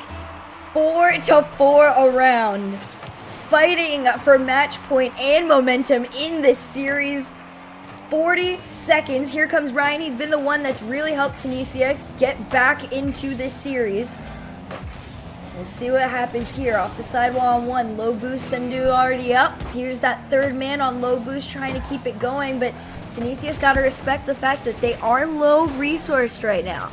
Yeah, I mean, if Tunisia steal this game, how can there be any way back for Libya in this tournament or in this match after losing 8-1 and then being 3-0 up and potentially losing 5-4 in overtime? That's a level of mentality that you rarely see even at the highest levels of Rocket League. That's where the tilt maybe becomes too deep. So Libya have to win this game. They have to make sure at least they get to overtime. Chance here for Ryan. It's blocked out by Raiden. Ghassan waiting. Wants to keep it up, but it will be OT. And this goal means more to Libya than it does to Tunisia. It does, but Tunisia has done an incredible job of finding their momentum again. Libya needed, like you said, more for the mentality's sake of headed into the next game here. Most of the pressure staying with Tunisia in the early stages of this overtime. Arias booms it as far as he can. Ghassan there, punches it long. Raiden just waiting. Where's this ball gonna land? A key moment in this series right here. It's one there by Tunisia. They send it long and the bump comes in. Ryan was trying to take out Raiden. Raiden just about got an all-important touch, but there's more boost steals going on. So uncomfortable right now, Herc, for Libya. It's starting to get shaky more than we saw at any part of this last game in particular here. Libya trying to take another shot on target. They do, but it's Sunday with a save. Pinch to go up. You already see one there trying to take the shot, and that's where Libya's got to be careful. You can't fully commit on this right now because Tunisia is starting to get it together again. Oh, that was a risky pass there. That could have gone to the opposite team. And then there's an absolute whiff from Sendo. The gift from Tunisia does give Libya the goal they needed. Oh, Sendo. That's the one. Oh. Oh. Oh, pain. Oh, I feel bad. Stop. My reaction, I was sitting like this. That's the one where you know, after that, I'm calling it. It's a Game 7 overtime, Champions Field. It's going to take like 18 minutes. It's going to be the most scuffed goal we've all ever seen in our lives. I hope so. We can only hope. Sender's going to come out from the rafters and fumble it a little bit, and then Ryan will say, maybe. Well, let's see. Let's see. I mean, yeah, there was no boost. But even so, you got to be at least getting a clean hit on that one. It was the way the car went and took the widest possible route for it. Man, so Tunisia, for all their hard work, they don't get their game reward. Libya managed to give themselves a series lead. But, I mean, their mentality is holding on by a thread right now, Libya. Oh, for sure. If anything, I would argue, and I stand by it, I think Tunisia comes out of that game with a better mentality headed into this next one. If you're Libya, you are still shaking because realistically, you were playing from behind that entire time, especially in the final moments headed into that small little moment there. So if you're Tunisia, you are holding on to that feeling. You are running into this next one ready to go, and that's exactly what they're doing. From their side, they're past one. It's a 1v1 attempt, shot on target, shot taken, but no goal given. Yeah, this might be it. This might be it. Tunisia now staring down the barrel of being knocked out by Libya in incredible circumstances after that last game, or the last couple of games really combined is what makes it so crazy. But Tunisia have their own weapons and threats, and Ryan is certainly one of them. He's scored plenty of goals here so far in this series. He's been my particular Tunisian MVP up to now. It's a great touch there from Libya. It could be 1-0. Raiden's turning, but it's a good get back there from Ryan defensively that time. First minute in right now, Tunisia is basically playing the same game plan they did before, working together to get across the field. This one sends them on back. Arias a little bit awkward there in that third man position, but they rotate in a way that allows him some room to work with as Libya head back. And everybody's kind of approaching this game 6 a little hesitantly until now. It's of course going to be Arius to step up and just absolutely slot after that demo. And it was my MVP, Ryan. He missed Tudaifa's heat check, and that allowed Arius in to get the simplest finish of his life. Give Libya the lead. Their palms will all be sweaty for all 6 players right now. This is maximum intensity. A place in the Esports Nations Cup on the line. We question these players' bravery. We question their skill and their talent. And they're trying to provide those answers. That ball rolls around the corner on Neo Tokyo. It's cleared for now by Sendu. Raiden High gets the 100 boost as well. Gassan had 100 of his own. Maybe that's why he didn't get it. Raiden underneath. Gets in front of his own teammate. But I think it was a wise decision, especially with pops like that. Leaves it for his teammate. Lovely effort there from Raiden. All decision making was perfect. Just went off the backboard and another couple saves here from Tunisia. And a small update for you guys on the other end of things. Senegal versus Algeria. Algeria's up 2-0 right now. Crazy game, by the way. It was 5-0 and then 6-0. So a really dominant lower bracket run right now from Algeria. Well done, Algeria. Looking pretty comfortable for them. You can't imagine if they've scored 11 goals in the first 2, they won't go on to win that series. So there'll be parties on the streets of Algeria tonight. We'll keep our eyes locked right here as Libya have this subtle lead against Tunisia. Demos flying in. Tunisia have to get something going. They have to change the pace. There's a clear path to goal right now for them, but it's killed by the spawning player. And Libya are able to get themselves going defensively again. More good play, but there's just no boost to play with right now for Tunisia, Herc. No, not at all. And honestly, props to Libya for taking that route. They are forcing Tunisia on a low boost, defensive heavy game. And unfortunately for them, Libya is winning every single time with that strat. They forced Tunisia into a point where they just can't get a hand up high enough. Now 2-0, sitting on a match point. It's looking good headed into this next 2 minutes unless we get that version of Tunisia we saw in Game 5. Yeah, we have seen it, and then we see it again. Gassan gets them right back in it. Just when Libya will be thinking they're able to pull away with this one. Ryan involved, of course, with the assist, but that is all Gassan's hard work. I like this from him, too. It's a really good setup, also very good patience on it. Tunisia only trailing by 1, more than enough time to get back into it. This team has, honestly, some of the strongest mental outside, I would argue, India that we have seen today. India is definitely taking the cake on it with their 2v3 for the win. But Tunisia, you are in a strong second for strongest mentality we've seen throughout ENC. Oh, and again! No, it's there! Man, they just keep on fighting. Sendo, lovely touches. There's the 1v1 skills. Just backflipping, it's simple stuff, but it's done with such precision and pace that Libya couldn't deal with it. And all their adrenaline, all their belief, Libya, is sapped away with that. Ryan might make it 3. It's straight in! Tunisia, the comeback of the day. Ryan might be my MVP. Also, this kickoff that Tunisia sends has killed that ball twice now, and both times Tunisia scored off of it. They take the lead, not even 20 seconds ago, were they trailing by 2. Now they're up by 1. Tunisia, they're trying to force the game 7. Yeah, but it won't be easy though. Libya already got a couple of goals this game. They'll be fancying themselves to get more. In comes Arius, and straight away, this game is one to get the pulses raising, everybody. 3-3 now with 90 seconds left. This is one of those moments you gotta sit there and be like, I need heart rate checks on everybody. Libya is having, this mental game they're dealing with, while Tunisia, it's more of just a physical challenge against Libya. Tied game all the way around off kickoff. It's Sendu trying to clear up field. He does. Gassan might get it all the way to himself. So close. He had that read, I think. The defense had to get in there, and they did. Yeah. If it had a little bit more power, and maybe that the backboard wasn't defended in that moment, he might have actually gotten that all the way around. In the end, though, it's going to be Libya. One more chance, Arius. Libya will know that they are 1 goal away, potentially, from making ENC. But Tunisia aren't making it easy. This one goes to the ceiling. Is there a Libyan player there? Eventually there is, but I think the player doing the assist wanted someone coming in from the side. This is better, though. We do have players sweeping in sideways.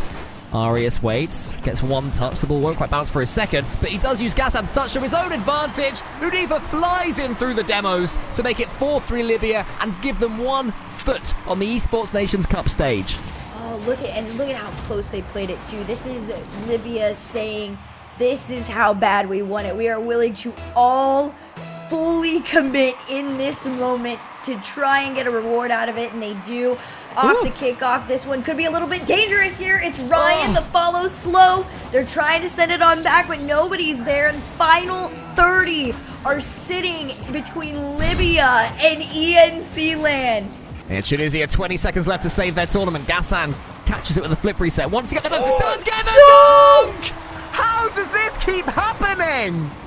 Gassan from the midfield. He knows that he has his flip on it. He throws himself up. He committed to the squishy save, and it didn't work out. It's a tied game. 20 seconds to go. Off kickoff. Another dead ball. And this one just wide.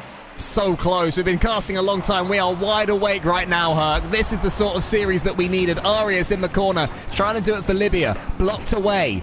Teammate comes in. Is anything going to fall for a Libyan player? I don't think so. Overtime looms unless can Tunisia steal it at 0 seconds? No, they can't. OT, Tunisia trying to keep themselves alive. Everybody's going to try and play this one a little bit safe. That dead ball has been, Libya's worst nightmare. This one does end up in their side as Ryan's trying to follow it. Goes straight almost into their nose. And it 50s, and it couldn't have gone in a better place for Tunisia in that moment. There is clearance, though, from the backboard for Libya. It's Arias. Gets the dunk on Ryan. Raiden's coming in. Sendo gets that one into the corner and almost gets it over the top of the Libyan player, but Libya get it high and do have some control in front of the Tunisian goal. Can this be the moment? The big demo comes in. They have to be careful not to overcommit, though. There's a chase here on the ball, but Libya will get back in time for now. There's the pass, and it's not going to quite be in because of more despairing dives from the defenders. And a big block again from Arias. 844 points and still getting key saves. Tunisia also extremely low on boost. They're running around trying to pick up pads right now and take some weak shots to buy time, but Libya is already in their half with it. Try to go for the center here. Does he dunk it back? No, it's a slow shot because low boost is what is slowing both of these teams down. That was so nice from Arias, though. He used his handbrake to land sideways and keep on skidding, then instantly get a jump. Bit of mechanical quality in the transition right there. Didn't lead to a goal, but just a reminder to Tunisia how good Libya can be. There should be a clean clearance from Arias, who has come alive in this game. But where's this ball going? It's to Hudaifa. Won't get the boost. A minute and a half gone so far in overtime. Ryan tries to get involved. There's a near miss there from Gassan, who has been incredible this game as well. He has. We'll see if he can step up again here. Otherwise, it might be Raiden once again. Shot and save. Gassan using what's left in the tank to just get them taken out. Third man's going to have to commit on the shot. He gets enough power, but it's immediately sent back. Tunisia, gotta be ready. Here comes the shot. Absolutely denied. I'll keep on going, though. They will keep on fighting right now, Libya. They'll sense the moment is coming. The clearance from Gassan is only to the side. It's looping, and he's taken out. Lingered under the ball too long. So on rotation, Libya are able to take him out. That's a good pass, though. Cleared long into the Tunisian corner. Another demo. So Libya, they're taking little pot shots right now at Tunisia, but Tunisia are standing as tall as they need to. There's a miss there. Gassan was almost in, but it's cleared long. Nice little catch there from Sendo. Going to play that one into the corner. Again, that low boost from Tunisia. They got to communicate really, really well as Libya approaches towards the net. Shot denied from the ground, but it still bounces up. Here's going to be another attempt taken. Out over to the side. Can Tunisia make the clear? Not quite. Everything's been fairly slow. Floor pinch. Oh. For a second, I thought the floor pinch was on there. You know those ones that just go at like 150 miles per hour into the top corner? That was open. Oh, that was open as well. Libya turning down opportunities left, right, and centre. This one again, but it's a huge save from Gassan. And Ryan gratefully can clear it long. In that moment, you are absolutely thanking Gassan for that nosedive down, but it's not going to slow down Libya. A demo takes him out. Small distraction. Going to have to take 50 here, and it does go back, but very solid follow-up on this one, too. Tunisia trying to find their opportunity. It's a shot on the goal line. Oh, post! And then Ryan can't convert it. Sendo nearly there, but Hudaifa positioned himself well on the backboard. This one sent long. 3.5 minutes into overtime now. We joked about this happening at the start of the series, but it always had that feel. Hudaifa gets in there ahead of the Tunisian player, trying to force it in. That's a great challenge, though, from Sendo. Gets it all the way across his opponent's goal line. And it is end-to-end right now. I would like to see a player just try and take a bit more control, Herc. I think we've seen a lot of boomable right now. And these players have got the ability to air dribble and to flip reset and to cause some harm. An example there. You can do something with that ball. Little catch there from Raiden, but yeah, it's right about whoever gets control, even just for a short moment now. It absolutely is going to be taking this overtime. It's just very, very shaky Rocket League from both teams, rightfully so. A shot over the corner and out into the side. Sendu just trying to take it out so his teammates can have a moment to breathe and find some sort of boost. That's it. But it's not going to be enough. That's it. Libya's in. Wow! It was that touch from Raiden. He got so much power on it. I said good touch as soon as he did it, but I did not realize there was no defense back. And Tunisia, they fought so hard to keep themselves in that series, Herc, but in the end, it wasn't to be. And it's Libya that make it through to the Esports Nations Cup Series of the Day. Round of applause for Libya, everybody. What a performance from them. What a match. And I absolutely love that. Man, it's so hard and it's so sad too. This is definitely one of those teams that you wish you would have been able to see something like that on LAN or anything like that. But ultimately, it is Libya finding their way to the ENC LAN this year. So we will see you guys. Congratulations, you earned it. It was a long day for that team, for both teams. And on the other end, you still got Algeria and Senegal fighting it out. Algeria is on match point though, looking towards a sweep.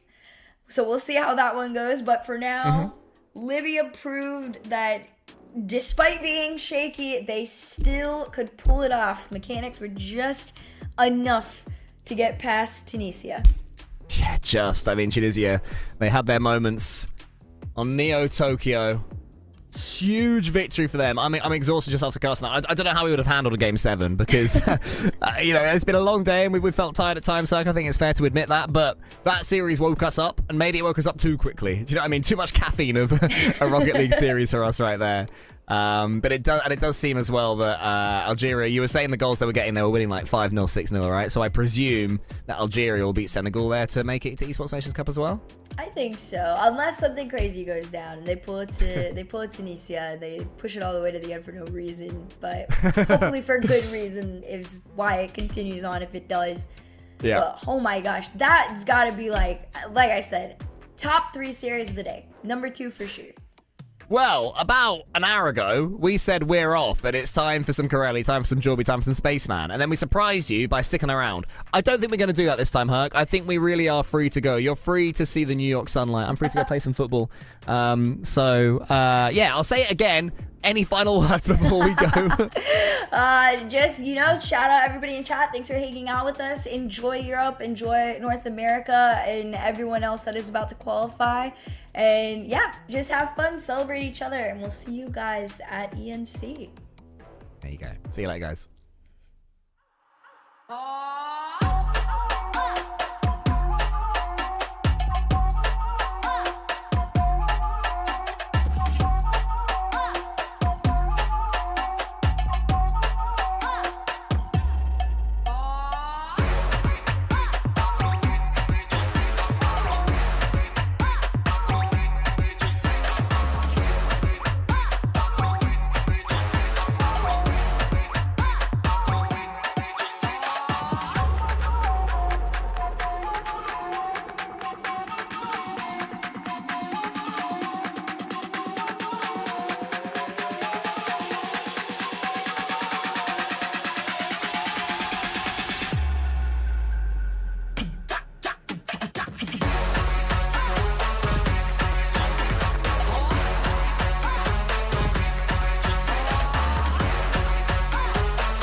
1, 2, 3, let me fire up. Let me fire up. 1, 2, 3, let me fire up. Let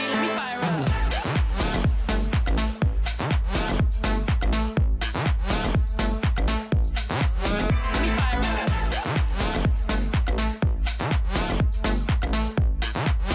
1, 2, 3, let me fire up. Hello, folks. Welcome back into the Esports Nation Cup. It's going to be another one of those long days. We have days where weeks happen and decades feel like they go on forever. This is just going to be a marathon of a tournament. I'm Spaceman. That's Corelli. Corelli, welcome in, dude. We got some fun matches coming up Europe as well on the docket. Talk to me. How you feeling? I'm feeling good. We had some banger matches just a couple matches ago too with Cole and Hercules as well. So especially that last one, so that was kind of fun to watch. We've got Hungary and Czechia, like you said, coming up here. We're going into Europe, so we're switching up the regions a little bit. We'll be doing a little bit of Europe, a little bit of South America, and then I believe a little bit of North America as well. So lots of regions to cover today. They had to bring in the real Brits for this version of That's Europe. right. So I'm very excited, man. Look, it's been a long time since we've seen national competition, specifically the fact that this goes on every 2 years or so. So we know kind of what EWC brings to the table. We know how the Nations Cup works at this point with PvE around the clock. This is about providing a leverage for international competition to continue to thrive over the years. And what better example of that than this game specifically? We take a look over at Hungary and Czech. Jumping into game 2, Forbidden Temple. Corelli, this is a matchup that I think a lot of us, you and I specifically, were curious about because these are regions that have continued to grow ever since RLCSX, and seeing them here in this kind of environment is a place for international competition to shine. Yeah, well, especially when you talk about Europe, especially, right? I mean, probably some of the most depth across the globe. So when you get down to chopping up the players into just the country or territory that they represent, you're going to get some pretty strong teams coming out of Europe, and Czechia and Hungary certainly could show us here today. It is a best of 7, this upper semifinal. We'll see what they bring to the table. Czechia already up by 1 in this series, as this one had started during the previous series as well. It's been one of them days, man. It just tends to be a bit of a long leg stretch for a lot of these teams. Try to find their footing. Qualifying match. Best of 7, you know the deal. Upper semis as Europe gets underway. We'll see how things play out for Czech, obviously, coming into this with already a 1-game advantage. We jump in the middle of game 2, but, you know, looking back to the series we just saw with Cole and Hercules, I mean, we had talked in the green room about the fact that there are going to be long overtimes, there are going to be a lot of back and forth. So we're expecting Europe to be as tug-of-war-like as we saw from the other regions? Oh, absolutely. I mean, Hungary's coming off a win against Croatia, 3-2 in that series. Czechia's coming off a win over Iceland, 3-1 in that series. So it's not been a cakewalk for either team, especially for Hungary. That 3-2 over Croatia, that was a couple of 3 overtimes in that series. See, already very low scoring here in the first 2 minutes. This team's trying to figure out a way to break through in game 2. Got close there. Leaves it just a bit awkward. And still, threatening shot, especially from the elbow. Nice little setup. It was Bibba who kind of played through that low 50 in the front of the box, and everything else fell the way of Hungary.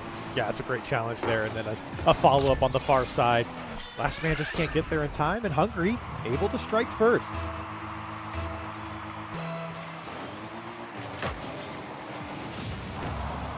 Maybe a sign of a series brewing in the making. We'll see how long this one does go. It's open. Shot. Hey, somebody get back and play some rotations, man. That's 2 in a row. I think there was a demo there as well that might have smoke screened a little bit, but open shot in the end. Strike through the last 2 defenders, and for Hungary, a great start here in game 2 as they needed to fight back. 2:45 on the clock, and for Hungary, a 2-0 lead seems comfortable with the way this game's going. Could we see 3? Yeah, I think the answer will be pretty close to that. So far, the defense of Czechia has struggled when it comes to possession time. Low boost. Very much just trying to play through the 50s. Was it Meshin? He's got the lawnmower boost out there. He's like you, Spaceman. He's got just the mowing grass Rebels on the play field. style out there. He's just Cutting mowing the grass out there. Whoa, Oh that my shot goes God. wide. And for Czechia, just trying to Uh-oh. find their balance here as Hungary has gotten a couple good 1-2s in. Got a midfield to kick as well. Oh, There it good is. shot. Nice little redirect. That's what we're talking about. It's like the Ahmad special. I mean, just downfield, perfectly set up, waiting as well. All the space in the world, Corelli, and these are the ones you have to Gorgeous. put away. Gorgeous by Sidu to just get that second touch there, using the flip coming off the ceiling. Comfortable for him with no challenges coming up from Hungary. Leads for a lot of options for him. Opts for the pass. Great flick on towards the net. Czechia back in. Give us a Battle of the Nations as long as it's not close to what the World Cup was showing when it was Colombia versus Switzerland, because that match was long and not very good. Something other than that, I'll take it. It's been a wonderful couple of weeks for World Competition, and a flip reset to boot all the way into the net. Kicked back out, downfield, a 1v1 to beat. Can you put it on target? Oh yeah, Wow. baby. Yes, you can. It looks like a ranked game. It's 3-1. Dibaba coming through with just a long clear in. Czechia sent a lot of players there, and I've been noticing Hungary now, at least 2 of their 3 goals have been just finding the long clear or the long shot. Czechia caught in rotation, caught upfield, and Hungary adding to their lead once again, up by 2. Maybe not for long. Cyrex off the kickoff. We'll put one away, and Czechia fighting back. What do they call this in our? What do we call this for Isaac when he gets a lot of those really dumb rollers? What do we call that when we're playing ranked? I don't think we have a word for it. It's But he makes it look easy is what yeah, we're he trying makes to it look say. easy, He makes it look yeah. easy. It's not bunch that of easy baloney, when I'm man. on the ball, but Yeah. you know, when the good players are on the ball. That's you. That's actually a skill issue. Uh-oh. Careful. Defense. A little bit shaky. Thinking about who needs to take possession here. Just kick it away. Back to boom ball for the moment. And a pretty easy serve that should be handled quite nicely by Hungary, and they will. Get out on counterattack, throw it towards the net, and defense for now from Czechia, too strong. Yeah, but Czechia always going backwards towards their net defensively, and bumps coming out as well. Little flip reset. And now Czechia trying to set up the team play. But with no boost, Cyrex has to go back. And so for Czechia, it almost feels like 2 different types, right, of gameplay here. Hungary trying to counterattack, capitalizing on mistakes, but the team play coming out from Czechia is paying off as they find their equalizer. 55 seconds on the clock. Do not tell me the time when I have somebody upfield getting off-ball offense and looking comfortable doing it. I mean, barely touched the goal line at all, but was putting his Fennec in a position just to create some space for his teammate, and it worked. Down to the wire again. Tie game. Upper semis number 1. Game number 2. And the 50 goes back into the orange half. We'll see what Mention can do here and just try to, again, kick it downfield, give his offense a chance to spread out. 40 seconds left, and for Hungary, how many more mistakes are they going to be able to capitalize, or will it take more of a team play? It's a great dunk coming out from Czechia. But Hungary, they haven't had much to offer besides these counter-attacking plays. So long as Czechia doesn't make the mistakes, might get out. Not a threatening touch from Hungary. And Czechia looking to set up. This one's not. Oh, it is going to get over the first player. Ipa trying to get over it as well. 10 seconds left. Maybe this is the run. Gives it back to his teammate, but really kind of just kills it where it stands. Plays it off the ceiling, holds the reset, down, for the bump. looking for the bump, and it'll touch. We got OT. Golden goal for game 2. I like that bump. All tied up. Hungary was comfortably in this game. It was 3-1 at one point for Hungary. Czechia fights their way back. Looking for the bump. Downfield. Take the shot. I like the idea. Couldn't time the boost grab. That's okay, though. Still stays threatening. And it'll just be just a bit wide. Foot race back to the ball, though, and the defense has to play this slowly. Actually takes a wider approach to the recovery, and I think he might have baited the offense there, and still goes kind of back into neutral hands. The scoreline, while very different from the first game, razor thin when it comes to the margin. It was a 1-0 win for Czechia in game 1. And now 1 goal going to separate these teams in game 2 in overtime. And it could be Sidu here. Can he find the backboard? No boost. 2 go for Hungary. Cyrax, that one's over his head. And Hungary just trying to get possession. They can't. Czechia shot. Top left corner is saved. Mesh in there, the last man to save the day. But Hungary feeling the pressure. he bought them 5 extra seconds to get a full tank. That's crucial. But still low in the midfield. Second man has a bit to work with here. And the backline now has really the advantage for the defense. Hungry going to try to just play solo up towards the ceiling. They will. And Seidu will, again, keep this one close to chest. These are moments where it feels like Hungry are finally starting to turn the table. But no strikers in a position for those elbow shots like we saw earlier. What got them their 3-1 lead. And they'll play, again, center to nobody. A couple of times where they get the demos as well. It's fake, but won't get through the first defender. Hungry trying to get back. Another demo comes out. The point man for Czechia taken out. And that will stall the offense for now. So I do see quite a few. Okay, maybe it's just one guy in the chat, one man spamming for Czechia. I don't know if that chant's it, my friend. I don't know. It might keep we working. Are checked. It might work. Collect the check. Keep going. Okay, maybe 2 more guys joined in after I said it. We might need to work on that one. We might need to workshop that one. You got time. It's gonna be a long day. Uh-oh. Here's the counterattack. Oh my, it's so free. It's so, for a moment, I was like, oh, there's no way that's it, right? Yeah, no, that is it. Great little send downfield, great recognition, and that's the moment where, one, you have full boost downfield. You're really trusting your teammate to connect on that pass. But patience downfield for Hungary was crucial in the end. For a team that had been, boost starved for what felt like 40% of that overtime, Corelli, and very much struggling defensively to hold on to possession. The fact that they're able to kind of get out and escape, those are the moments in the OT where you're like, hey, you have a window, the opportunity, they take it, they get it. Got to feel good after that 3-1 lead in that game. Yeah, I mean, I think it was a game for Hungary to lose, sitting in that position 3-1. So for them to come out and win, or hold on, I should say, in overtime is quite good from them. But I have to say, Czechia, very good team-wise. I think that, again, you're kind of seeing 2 different play styles, right? Czechia is trying to play through each other. Hungary, a lot of counterattacks, a very physical game. A lot of demos started to come out at the end of that overtime, and counterattacking when Czechia overcommit or miss their shot. So for Hungary, game plan worked here, but only barely in overtime. We'll see what game 3 holds for us. Could we be going 7 is the question that everybody's been asking in chat. I did the conversion. I looked at what the translation would actually say, and they were all saying, Corelli, we are hungry, feed us. We want goals in 7. Do you think we're going the distance with this one? Probably. Do you think we got that kind of day today?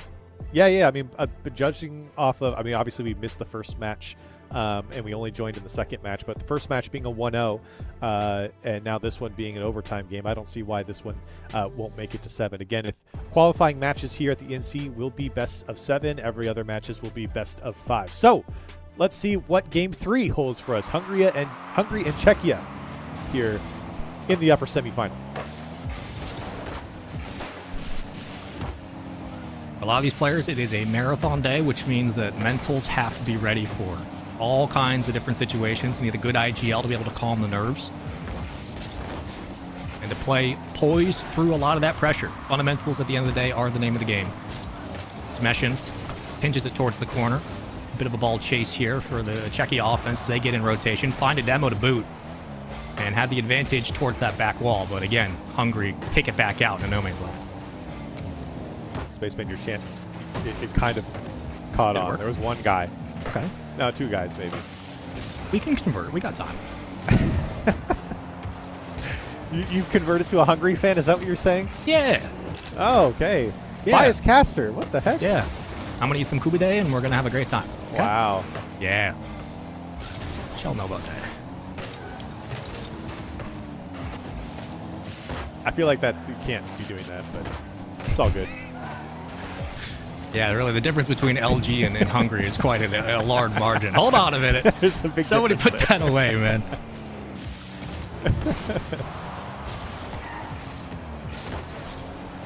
We're not being fed goals right now, I can tell you that much. Czechia trying to get a little bit of control here. That's great first touch, my goodness. And past the second, the third will comfortably bring this one down for Hungary. And isn't there opportunity to counterattack? Look out for that demo. Follow up, maybe. Still scoreless. I think this was pretty similar to the previous game. About 2 minutes in was when the scoring really came alive. But that's 2 for Hungary. Can Czechia capitalize? No, no one else is there. Plays to who? Okay, right idea. Got 2 already up. Starting to see a little bit more confidence in those pockets for Hungary. Compared to how that overtime went in game 2, really the latter half of that second game. A lot of solo ball. This time, though, very confident on the sidewall. Comfortable trying to reset it in. Opening threats there from Hungary. And credit to Czechia for being able to handle the pressure. Oh! Passed the wrong guy. Dude, that was so clean. Wait a minute. This is Meshin. He's passed to the wrong team. Cyrax will receive that pass. So clean. And he still put it away, but my goodness, what an error from Hungary. And for Czechia, a gift. A ball centered right in front of net. Gonna hammer that one home. Maybe a kickoff goal right off the bat, and Bibaba will come through. Or excuse me, Master will come through. And for Hungary, a welcome goal after the disaster pass that let Czechia through. That's a passion pass. I'm active in the play. That's like a coach. I'm here. I do that to you all the time, and you say you love it. Okay? Yeah, well, you're I don't want to hear Diamond. it. Okay, well, no, that is Diamond. This is a real kickoff. This is a great shot.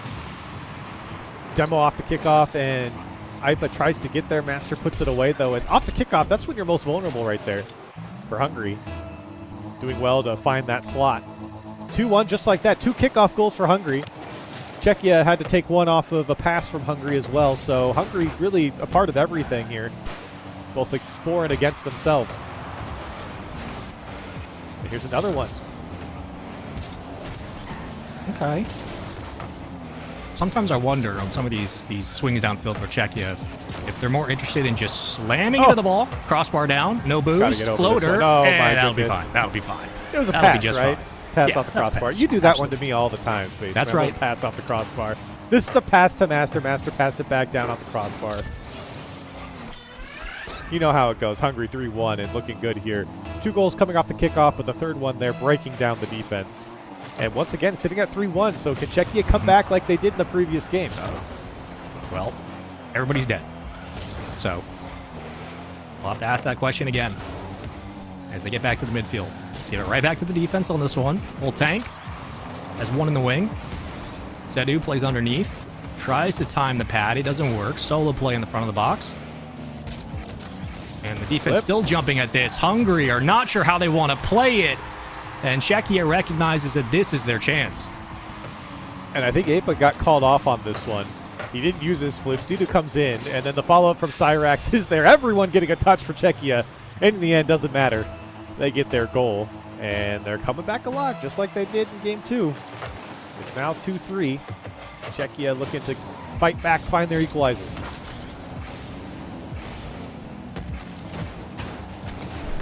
We're getting a tie game.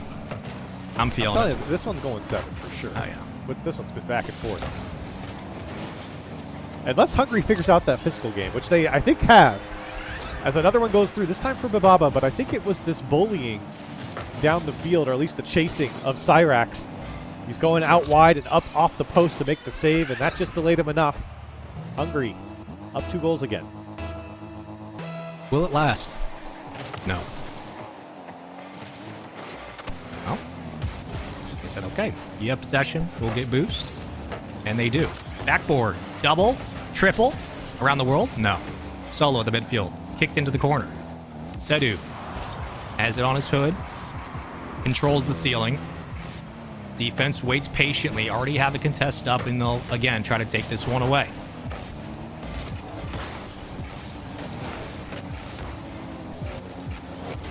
Oh, click on. Oh, it's beautiful. Cyrax there to make that save. Almost just as good. 40 seconds left now for Czechia. What do they got?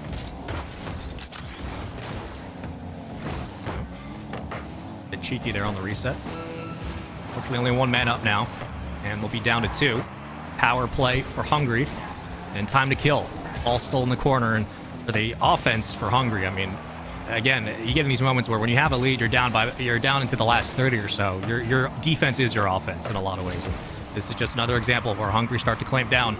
Played so much better past the midfield, off the sidewall, and in those pockets, especially in the corner of this Game 3. Looked much more comfortable in the opening 3 minutes of action with an extra one for the road. 5-2. Not a bad showing at all. Yeah, they started winning a lot of those tackles in the midfield as well. They never let Czechia out, stuffing every single one of the clears. And Czechia weren't very creative getting out either, clearing to the same corner multiple times. The same player on Hungary is able to just shut them down multiple attempts. And 5-2 is the final score here in Game 3. Again, best of 7, so plenty of time for Czechia to get back into this one. But for Hungary, a good showing in the last 2 games. A very good showing. And this is we start to see that midway point of teams where they get into kind of the thick of a series, Corelli, and you're like, okay, we're starting to find our rhythm. Then it comes down to simply who makes those adjustments, who makes the small, minute changes in their gameplay. So far, sample size says that Hungary have looked maybe the most competent into Game 3. I mean, really, the opening 2 minutes, I would say 2.5, was Hungary controlling possession, but also, again, like fighting through those 50 chips, taking the second challenge, and having to play 2 players upfield at a time where it didn't feel like they were rotating into their lane, missing the timing, and then getting out and going back to defense. It looked like they were in position for the offense they were trying to set up on field, which was a difference from Forbidden Temple. All right, so we have to do a little bit of a pulse check here in chat. We need to know who's cheering for what. Looks like we have a Czechia timeout as well. So I need to know in chat. I see 243 on the Twitch chat here. Press 1 if you're a Czechia fan. Press 2 if you're a Hungary fan. I need to know which way. No, I need to know which way the chat's leaning. Oh my god. Well, I need to know. 1 for Czechia, 2 for Hungary. Someone type 1 or 2. No one's typed anything yet. There's one man spamming going on. 1 1 2 2 1 2 1 1 2 1 1 1. Oh whoa, wow, whoa. Oh whoa, whoa. A lot of ones coming in. Yep. A lot of ones. This is your fault, actually. Did you ever consider? I asked for it, so. Wait, which one was number 1? Can you run me through the one was Czechia. Okay, thank you. Some guy said neither, but if I had to choose 2.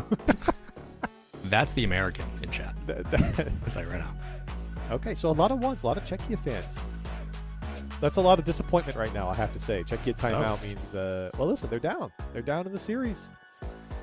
People do like an underdog. That is true. If you know anything about us, is that we bring out the best of the underdogs. Wait, who's us? You and me, right here. Oh, I thought you were saying that you were from Czechia. I am hungry. I am Turkey. I am Kubide. I am having the best time. Listen. If we don't get 7, if I don't get a First Killer-esque Neo Tokyo, I will be setting the 7. From who? I'll jump in. I'll become the LAN cable, and I will be setting this team all the way to 7. You know why? Because we got the next game up for you. It's game number 4. Let's get into it. Coliseum, 5 minutes on the clock. Hungary, up 2-1. Czechia needs some help from their international brethren. Where are they at? They need something, and they need it soon. They did win Game 1, but I would assume that they had most of that control in that game, whereas I think Hungary's kind of broken it, made it a little bit more chaotic in the last 2 games. It's been hard for Czechia to find their pace, their rhythm, as maybe they did in Game 1, but obviously we weren't able to see Game 1. Big clear comes out. For Czechia, a first goal and a first strike would be optimal, as Hungary just looking to play out and weather the storm here for now. God, I put a bait on him. Double commit. Burned all that boost at the midfield. Cyrax. Perfect timing. Shadow. Backboard. Commits. Everybody pushed up for Czechia, and we'll see again if they can find some success on the opening break. It's been the last couple of games now. We haven't seen scoring in the first 2 minutes. That could change here. Hungary. Meshin striking, but denied by the defense. Follow up. Not going to go through, and Czechia looking to gain some control. They're parking the bus now. They're not sending everybody if they don't have to, especially if that second striker sits at around 30 boost. It's not a whole lot when you're trying to beat the ball. Mister gives way. Right into the corner again. 1 downfield. And they'll try to clear the back line here through the 50. It works. They get out to midfield. Curious to know what Czechia actually talked about in their timeout. If it was just like a brain reset, or if they really switched things up. They do have more control, and they're certainly not making the same mistakes to let Hungary in capitalizing off either mistakes or counterattacks. Demo comes out. That always helps. Demo meta never going out of style. But Hungary now trying to find that quick turnaround as good clear comes out for Czechia. And they shut down the danger almost immediately here in Game 4. A welcome sign from previous games where it felt like Hungary just locked them in.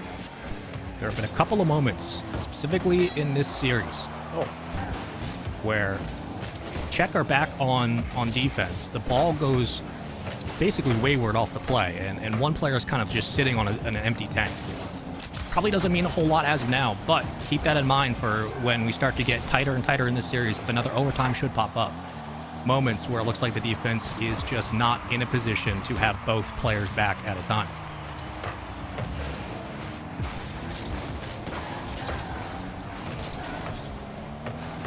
Is Italy and Austria waiting in the lower bracket semifinal for the losers of this game and the next between Switzerland and Ireland as well. Tough competition in the wings if you were to lose this game, or series rather. I'd love to just get out of this bracket now. And for Hungary, you'd love to be up 3-1 in this series. Again, best of 7.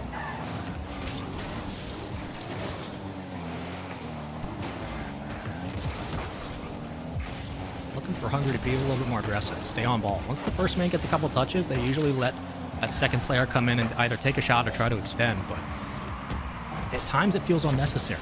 It's like they're creating more work for themselves when they might have an easier time putting themselves in position with somebody being a ball hog. As loud as it is to say, Mr. goes right underneath in shadow, plays it into the offensive third. Biba waiting, double, a little bit wide, a lot, shanked it. Still scoreless. Less than a minute to go. Czechia looking to put something together. And while Czechia's done better defensively, they have not had the same control offensively. Not as creative, a little bit more blunt, a little more muted, but at least holding back Hungary.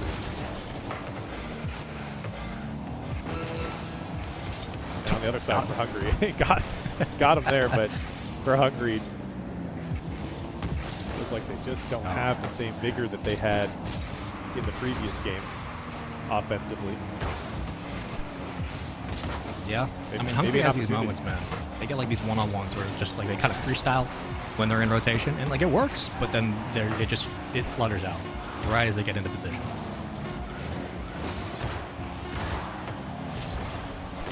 Hungary keep this one up. No, overtime once again, so 2 overtimes so far in this series.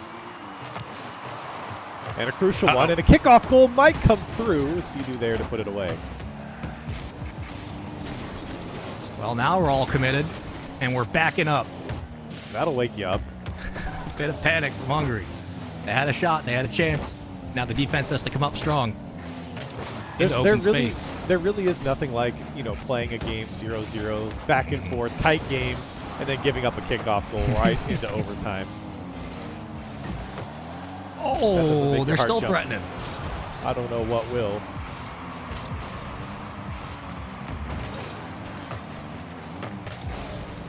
Zen. Way downfield.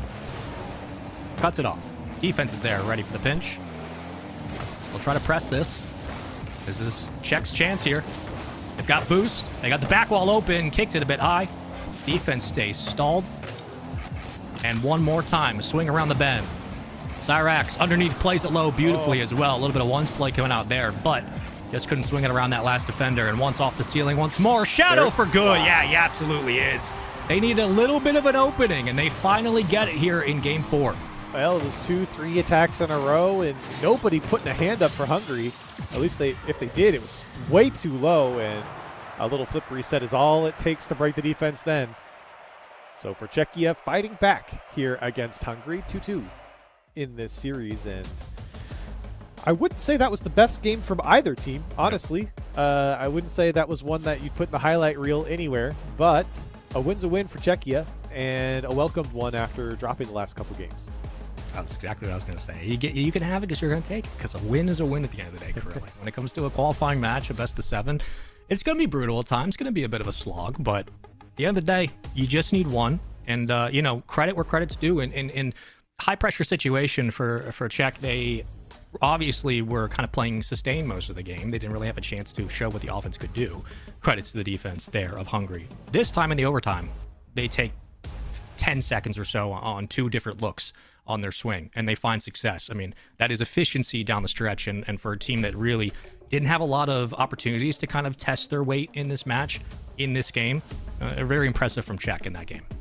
Yeah, certainly. And again, while it's not a game that I would write home about, certainly a welcome win after dropping those last 2 games. I felt like Hungary did a great job of capitalizing on some of the poor touches coming out from Czechia. Czechia cleaned those up and defensively holding on, forcing a overtime, and all tied up in this series. This map scares me. Open up a little bit sooner. Yeah, Why is that? I think, well, to kind of hit on your point, I think this series will start to open up because, dude, this map it just brings out a different level of striker. I don't know if it's my ranked experience, but I'm telling you, players feel comfortable playing in the night sky, and they kind of get vibey, and they just start hitting shots, and the crossbar definitely helps. It's the vibes of nighttime, is what you're saying. Yes. They didn't start playing out of this world. Electric striking comes out when the field lights are on.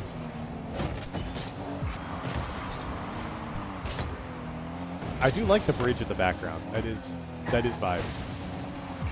Always construction somewhere. Always construction. 2 cranes at least, I'm seeing. Yeah.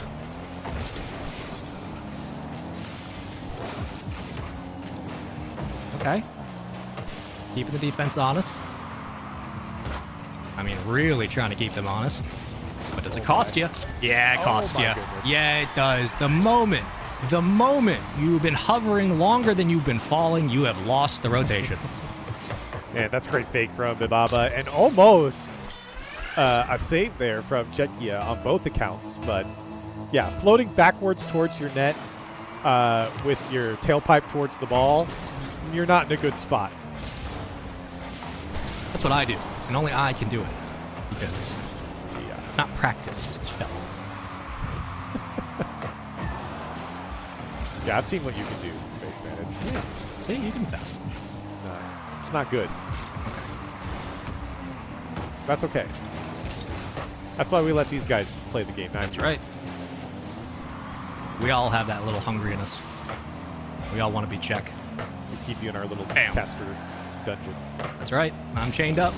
You know where to find me. Hand-painted flags for all the regions. Except for one, I'll let you guess. Bye-bye. Uh-huh. Oh, a bit wide. Post. Right idea. Wrong execution. A couple of times now for Hungary where shot's been a bit wide. Yeah, but they are gaining a lot more offensive momentum and just time down in the attacking third versus Czechia.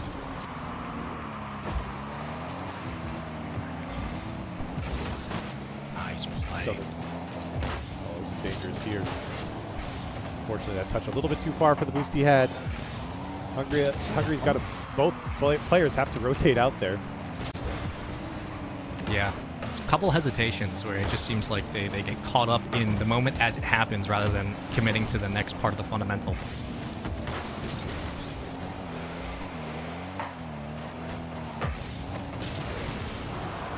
Well, it's a big demo. Counterattack to kill it.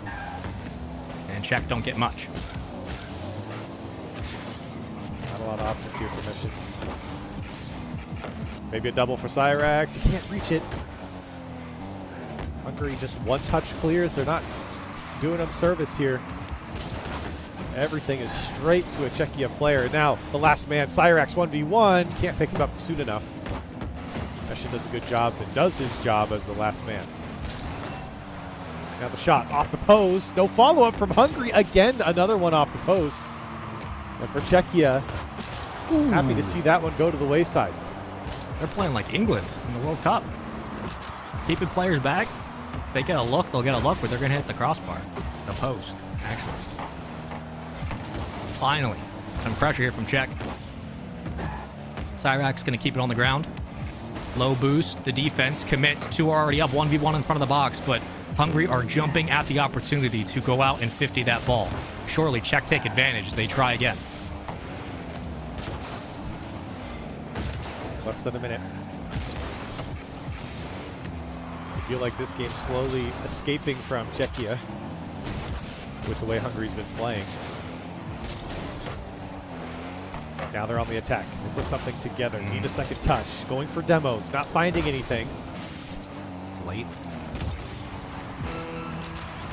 Time boost over 1. But Hungary holding strong. Unfortunately, these clears are not keeping the possession. They're giving it right back to Czechia. At this point, you're just looking to run out the clock. Yep, solo challenges upfield all day, every day if you can. Hungary just need to be good enough to get past Czechia. So far, they're doing it. One more swing. Off the sidewall. Still a bit of no man's land. Neshin on no boost. He's just going to throw it down into the corner. He will. From the blue half, do you have enough to get downfield? Answer for now is no. Hungary. Back and forth we go. Once again, tying up the series. Lose game 1, win game 2, and now win game number 5. Yeah, Thank you. and a well-earned win there, I think, from Hungary as well. So now putting Czechia on the brink here on match point. And for Hungary, you know, again, much better game, I think, than, you know, the previous game. I don't think either team played that great, but yeah. Czechia also had opportunities. You know, we talked about it coming off the post a few times there. They generated good enough opportunities to score. Their placement was just off. So for Hungary, that's the one thing you have to keep in the back of your mind when you go into this next game is Czechia was that close to having 2 goals over your 1. So for Hungary, though, the game plan's worked, and I think right now they need to hold on for one more game. They could close out the series and their day, and Yeah. for Czechia, their day might be extended by 1 series. It kind of is the thing, right? Like, at the end of the day, a 1-0 win, cheeky, is still a win, but if it works, it works, and I know it's got to be frustrating for Czechia to obviously be so contested in these kind of long boom ball moments, but Hungary are winning the game off of just that kind of minute 30, minute 45 timed goal, and then just playing boom ball. And it's worked. They really haven't had to do too much else. You just take what you're given if you're hungry. And so far for Czech, is there anything specific that needs to change, Corelli, or is it just war of attrition? We see what we get as we get into our game 6. Well, considering you already took the timeout, you know, I don't know how major of a change Czechia would want to make, and how major of a change that they would make that they haven't already made from their timeout. And like I said, I think they generated good enough offense to score, right? They hit the post a couple times, very tough post shots. There it is. So that's not the good start for Czechia or for Czechia fans, but for Hungary, you're happy as they're eating good here on Neo Tokyo in the first 20 seconds. Hungary up by 1.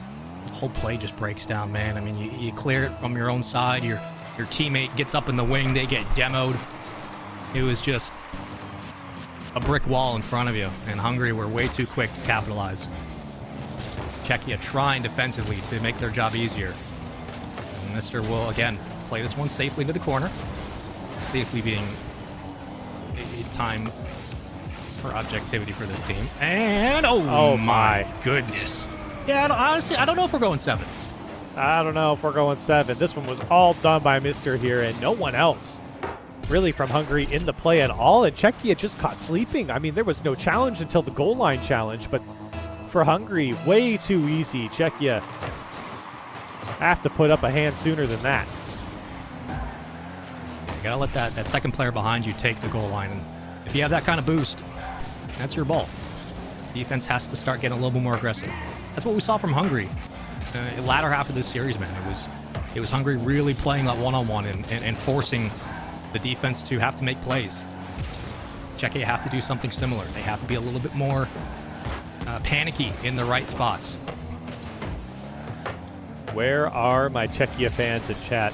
They need you now more than ever, and they almost own goal. But you better show up and show out for Czechia now. They're down by 2. They've got plenty of time. But boy, are they hurting. These sidewall touches go nowhere, man. It's always, the idea is right for Czech. We got to extend it. But it just never seems to be in the right lane. Hold on. Tried to play the center. Was looking for the Zen touch. Either way. Put it in the vicinity. The defense still ready to handle it. Back up towards the ceiling. Crossing pattern in off the backboard. Third man's going to be up. Open space downfield and a chance to put it away to really make this game impossible for Czechia, but just couldn't close the deal. More pressure now as the boys in blue try to break out of their own half. Oh, need this one to drop, and a good save comes out from Mr. there. And this one, another one.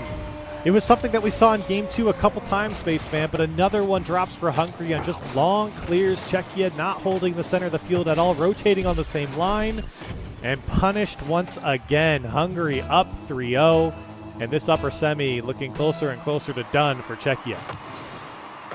You take those shots when you know you're not going to be 50'd on the ball immediately. It's just like, that's just classic down the stretch. Oh, no. If you know Oh, you no. have the time to take it, you're going to take it.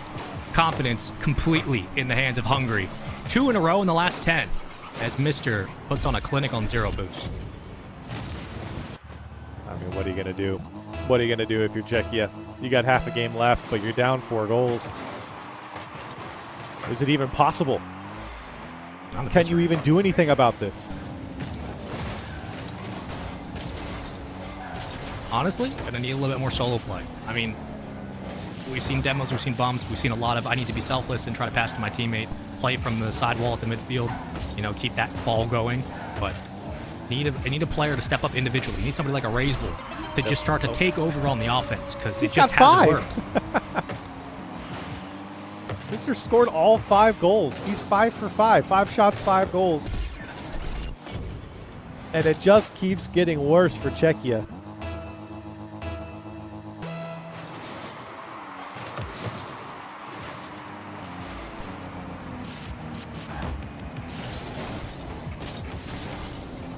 Does Czechia have anything? Are they going to put up a fight, put up a hand? Fight back just a little bit. At least get one. Oh, Nope. no.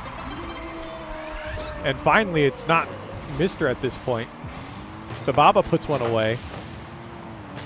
Mr. with the assist, though. Still 100% goal participation, but for Hungary, I mean, at this point, they don't need it. They just need to run out the clock. Czechia have checked out. Yeah, this is victory formation for Hungary. They have now punched their ticket through this best of 7 and qualified. So no large marathon for them. I mean, this series got easier and easier as we went on, man. If this was, at one point, a couple of overtimes, a couple of 1-0 games, a couple of 2-2s. Last 2 games completely dominated from Hungary's POV, and they have not slowed down. Oh, That my is goodness. 6 for 6 from Mr. This shot is like atomic level good. What are we doing? Look at that. It's a good shot. The defense should have been there. I mean, there's 2 players on the near post. Nobody getting a touch on it. Don't want to get down there and beat a dead horse, but for Czechia, an abysmal last game here. Hungary, full control. They might get another one. My goodness. This isn't an exclamation point, Spaceman. This is a personalized hate letter. They're sending fan hate mail. mail. No, it's hate mail. They're sending faxes out there. Wow. Yeah, I mean, it does feel like all of a sudden it got really personal. They just started clamping down on Czechia. I mean, there's been no response. It's tough at times when, you know, you see 2 teams who have been battling through a series, and obviously momentum starts to swing. You take note of the pendulum. You try to figure out what the context might be for a defense needing to do better, et cetera, et cetera. This is a moment where just nothing was left in the proverbial tank for Czechia, and Hungary had one guy who just said, okay, I'll just take some shots, and if I hit him, there's no response. Take it down from our own back end, play it off a corner, play it on pressure. Hungary were everywhere and then some, and Czechia just had absolutely no response in this game. I mean, at this point, you might as well make it 10-0. Get the double digits if you're going to go up to 9. I was just looking at the bracket just to distract from the game for one moment. I believe Czechia will have to go down and play Austria, who they've already played. I'm looking at it. They beat them 3-1. They won a game in overtime and then a 5-3 win in Game 3 and a 3-1 win in Game 4. With one game, they lost 3-1. So a series where it seems like they were able to put up some good numbers against Austria. I believe they'll have to go and play Austria again. And did they get 10? Hey, but they had to get one from Eshin. He didn't have one, so it all makes sense.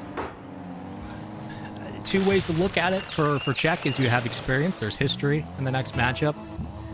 But this is a bit of a demoralizing loss in the fashion in which it's happened. And I think if you're Austria, you're very excited at the prospect of getting a frustrated Czech for your next opponent.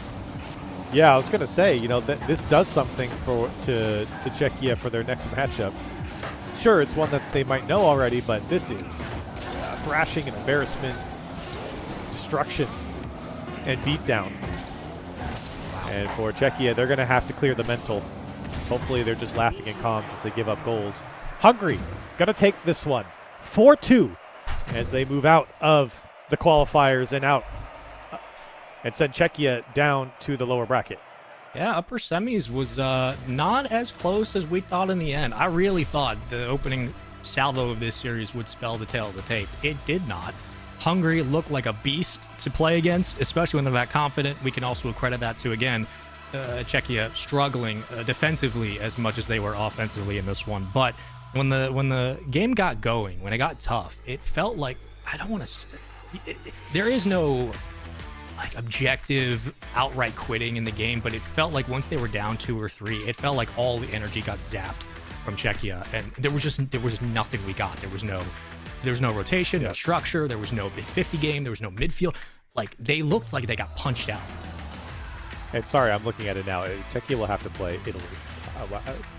That's how brackets work. You don't replay the same team. So, yeah, I believe it'll be Italy that they play. So the Italians are locked in. Is what I'm hearing. Let's take a look. Yeah. Let's take a look. Let's take a look at the bracket. Get the professional bracket up so that we can stop pretending. There they are. Okay. So yeah, Czechia will play Italy. My bad. And then the loser of Switzerland, Ireland will play Austria.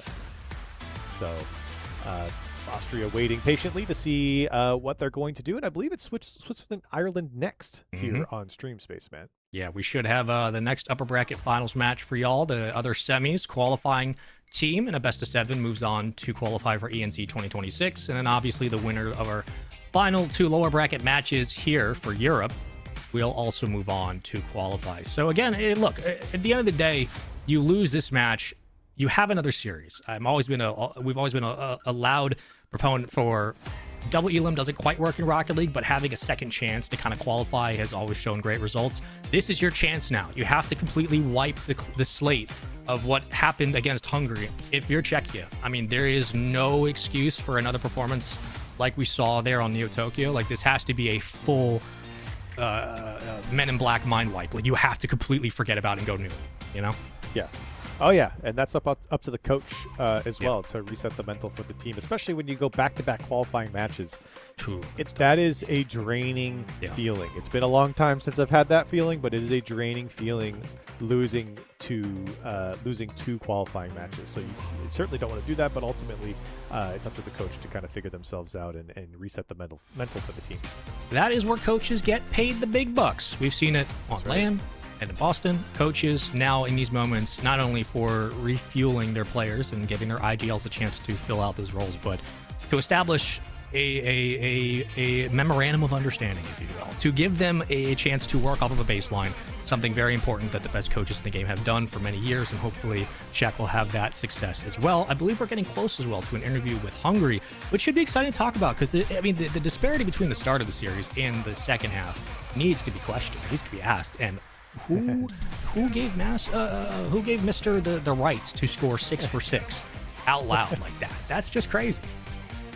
Yeah, of course, the coach is beyond Portuguese coach for Hungary, so has played on LCS and many times before. So interesting to see what he has to say about the team. I'm curious if Czechia was the team they kind of had circled and this was going to be the toughest match, or if there were other teams as well, because there are obviously a ton of countries and territories here that you'd have to go up against. Obviously, it's tough to prep all of them, considering a lot of them are like either brand new teams or parts of teams that we've seen before when they represent their nation. So for any of these teams, really, for any coach, it's probably a nightmare to think about what exactly these combinations of players will really bring when it might be the first time you're seeing it. That is an excellent point. And knowing that, look, this could be, for a lot of teams, the first time they're seeing each other. And just like the composition of these rosters, you're always going to get something a little bit different. But how much do you think that plays into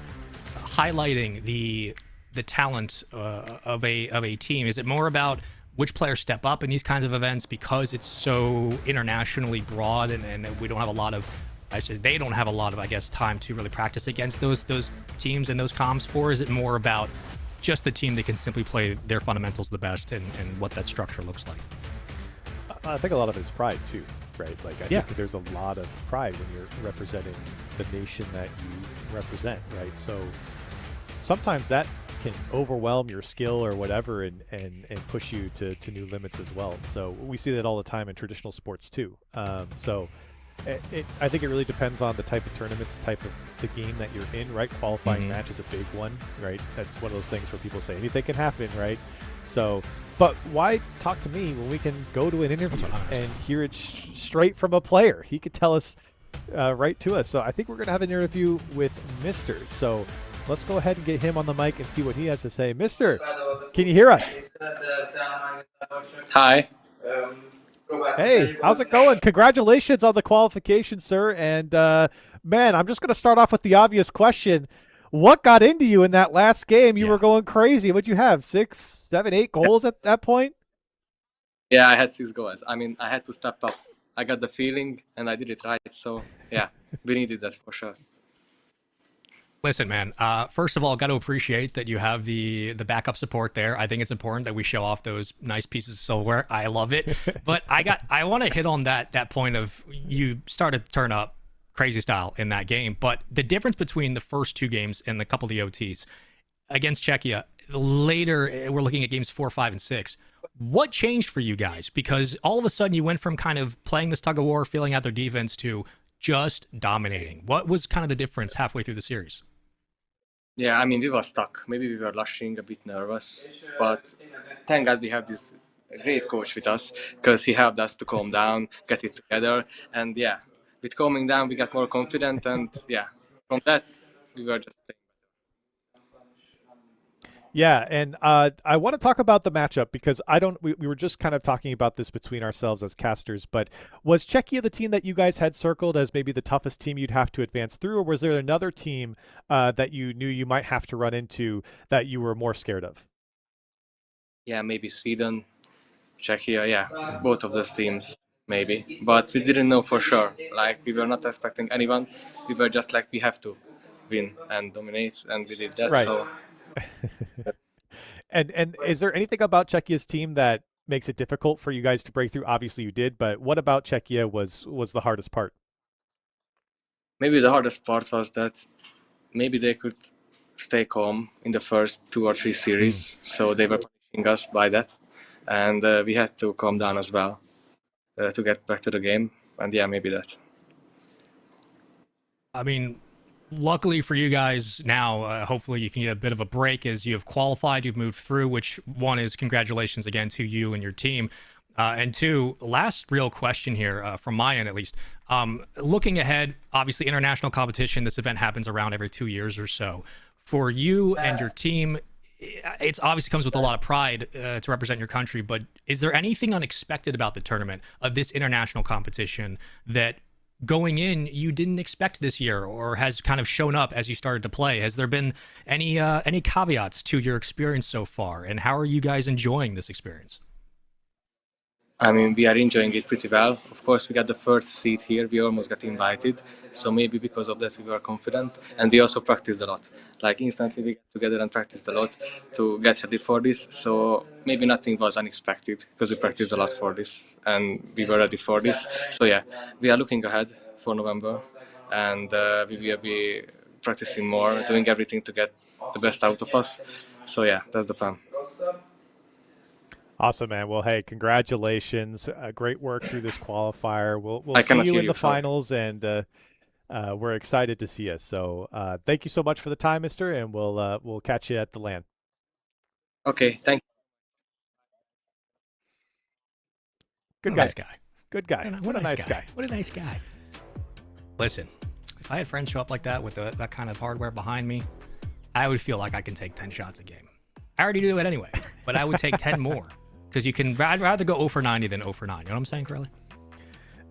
No matter how many he takes, Spaceman, none of them are going in. I can promise you that. Well, that's not true. We've seen the empirical evidence because we just saw Hungary qualify. I am officially Hungarian. Welcome me. They qualify all the way to November. They have a bit of time now. I mean, they got a couple of months to cook and see what they can do. So we'll give them that time to wind things down. For us, though, we're just getting started. We're going to jump to a quick commercial break. When we come back, we continue on with the next series, Switzerland, Ireland. Don't go anywhere.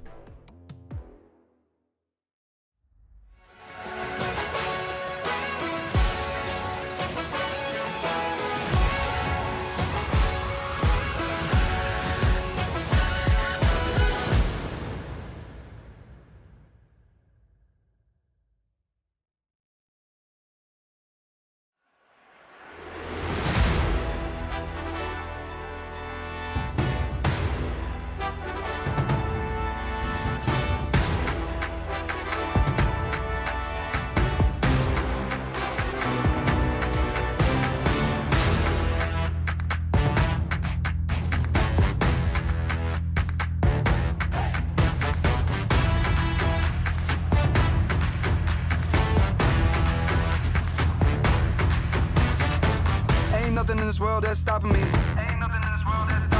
My Rari outruns your Odyssey. I'm balling, they pay me attention. Going up hydraulic suspension. Ain't nothing in this world that's stopping me. My Rari outruns your Odyssey. I'm balling, they pay me attention. Going up hydraulic suspension.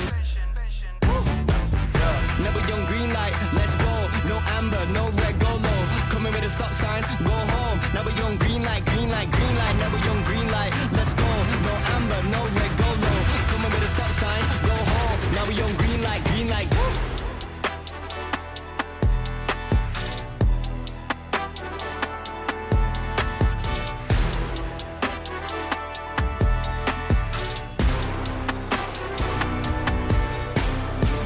Ain't nothing in this world that's stopping me. My Rari outruns your Odyssey. I'm balling, they pay me attention. Going up hydraulic suspension.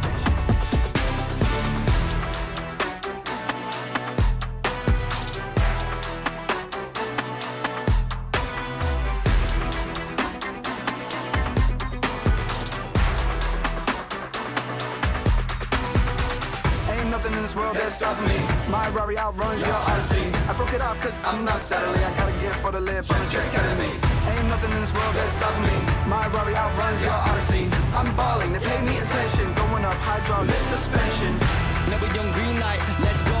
No amber, no red, go low. Coming with a stop sign, go home. Never young green light, green light, green light. Never young green light, let's go. No amber, no red, go low. Coming with a stop sign, go home.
everybody? Welcome back to the Esports Nation of Qualifiers. We are following Europe right now. We just got done watching Czechia versus, Hungary, and Hungary took the win there. Czechia are not eliminated from the tournament. They will be playing Austria in the lower bracket, but we're moving on here. Jorby and Spaceman going to be watching Switzerland versus Ireland. Spaceman, and obviously that last game between Hungary and Czechia was not very close, but some close calls there for Hungary, or for Czechia trying to come back. Yeah, it started nice, and then obviously kind of devolved into Mr. doing what Mr. apparently does, which is shoot 6 for 6 from the field. And obviously after that post-game interview, it seems the vibes are high. They get a break now to November.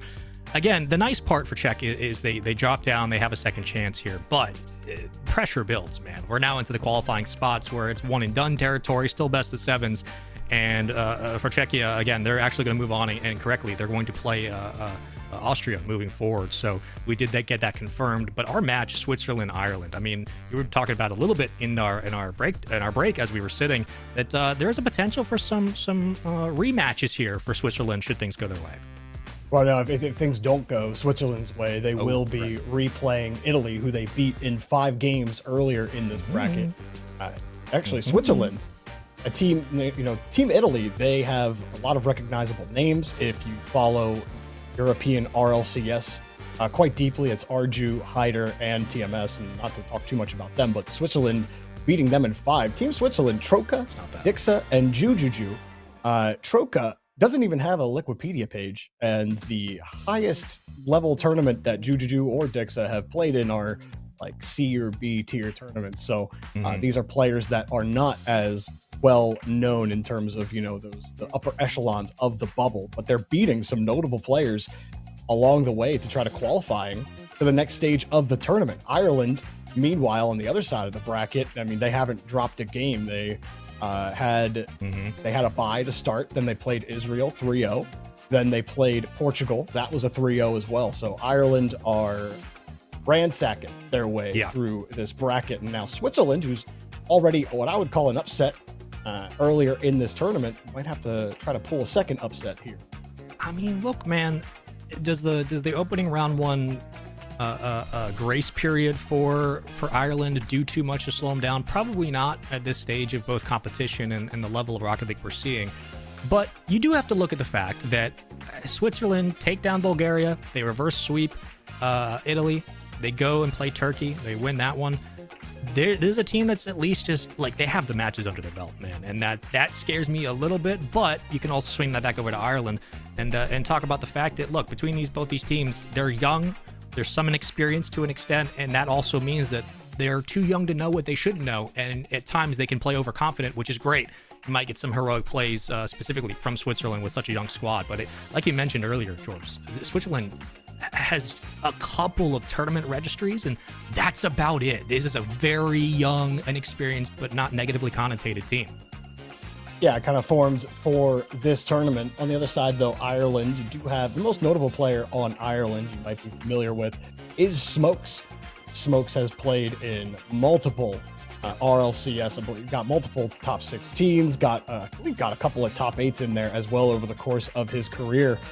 He did get, I'm looking already, as one of his top results a couple of years ago, a top 8 in an EU regional. So Smokes is definitely someone you're going to want to keep your eyes on if you're Switzerland, on someone you might want to shut down. His 2 teammates that I personally am not as familiar with. We haven't seen in the RLCS nearly as much with Shark and his teammate as well. But on the other side, Troka, Dixa, Jujuju, we talked about it a little bit, Spaceman. Troka don't even have a Liquipedia page, and in terms of Rocket League existence, first time I'm hearing of your name, but Switzerland already trying to make a name for themselves in this tournament.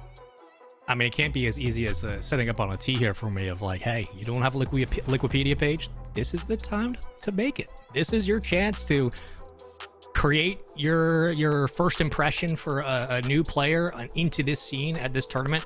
Every 2 years, we get a chance to look at the Nations Cup, and these are the moments where not only can you build your resume, but you can start to, again, build that ability for scouting, for replays, for trying to make your career as viable as possible in this esport.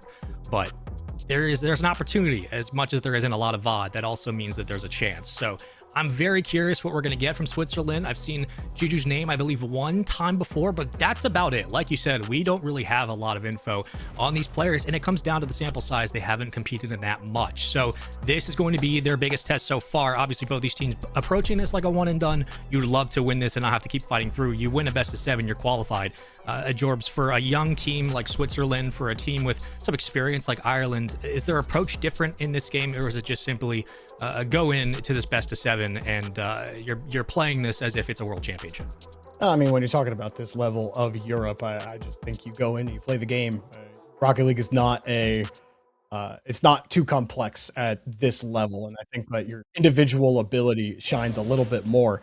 That Switzerland-Italy game, which again is their most notable result so far, that was a reverse sweep.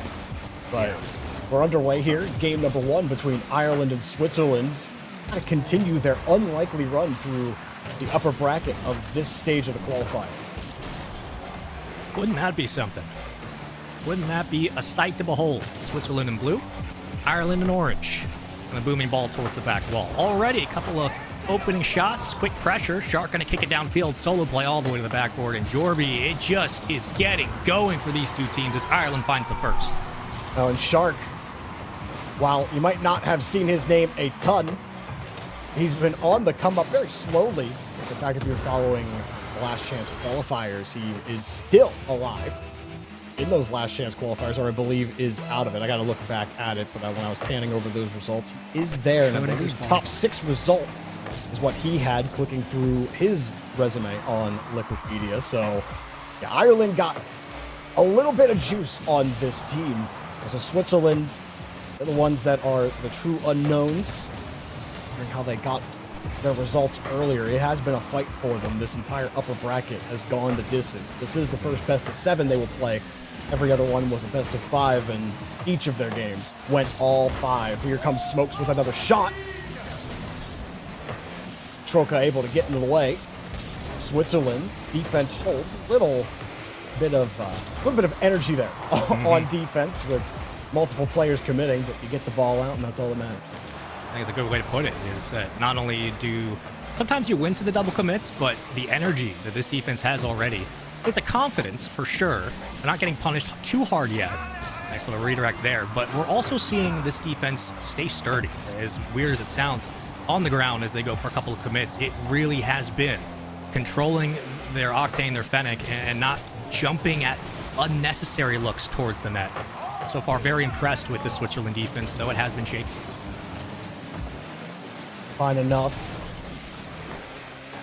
Switzerland trying to find a way to actually get to a challenge. To let Ireland move towards the midfield. Now Ireland just take more space beyond it. Challenges from Switzerland. They're having to commit 2 to beat 1. Eventually, you're going to lose that battle as 1 is left, and he avoids the bump, makes the save. Great job from Jujuju. Sticking on the goal line there and having to contend with someone trying to take his head off. Able to keep it on his shoulders. Another demo from Ireland in the midfield line. That was an interesting pitch back as Smokes comes in and dives through, but Ireland are really all over Switzerland right now. It's been a couple of looks for Ireland. They could be up 2 extra goals here, but they've taken their shot almost directly at the defender. Credit to the defense for being in position, as Switzerland have gotten away with a couple of cheeky saves in odd man situations. Ireland very happy to stack the midfield. They've won through the 50s before. They look to do it again, and a chance now as Ireland once more are pushed up, facing a defense on low boost. A shot from Pukas. Yeah, Switzerland, main problem for them right now is that, again, look, you're trying to commit there. Jujuju gets called off on the back wall. He didn't have a lot of boost, but also his teammate also didn't have a lot of boost. Thought he could get a better challenge on it, just to step behind the ball. You're having to commit multiple players just to beat 1 player on Ireland. What happened with that first goal. This time, Ireland keeping possession, swinging around to the left, tried for a bump, and Switzerland constantly having to avoid missiles, whether it be a car or the ball. This defense just can't break out the way they did in the opening 30. Starting to jump a little bit more. They will get some boost for their efforts, though. And they've been able to spread the field out, so maybe this is a sign of things turning around. Finally, Switzerland finding some space here.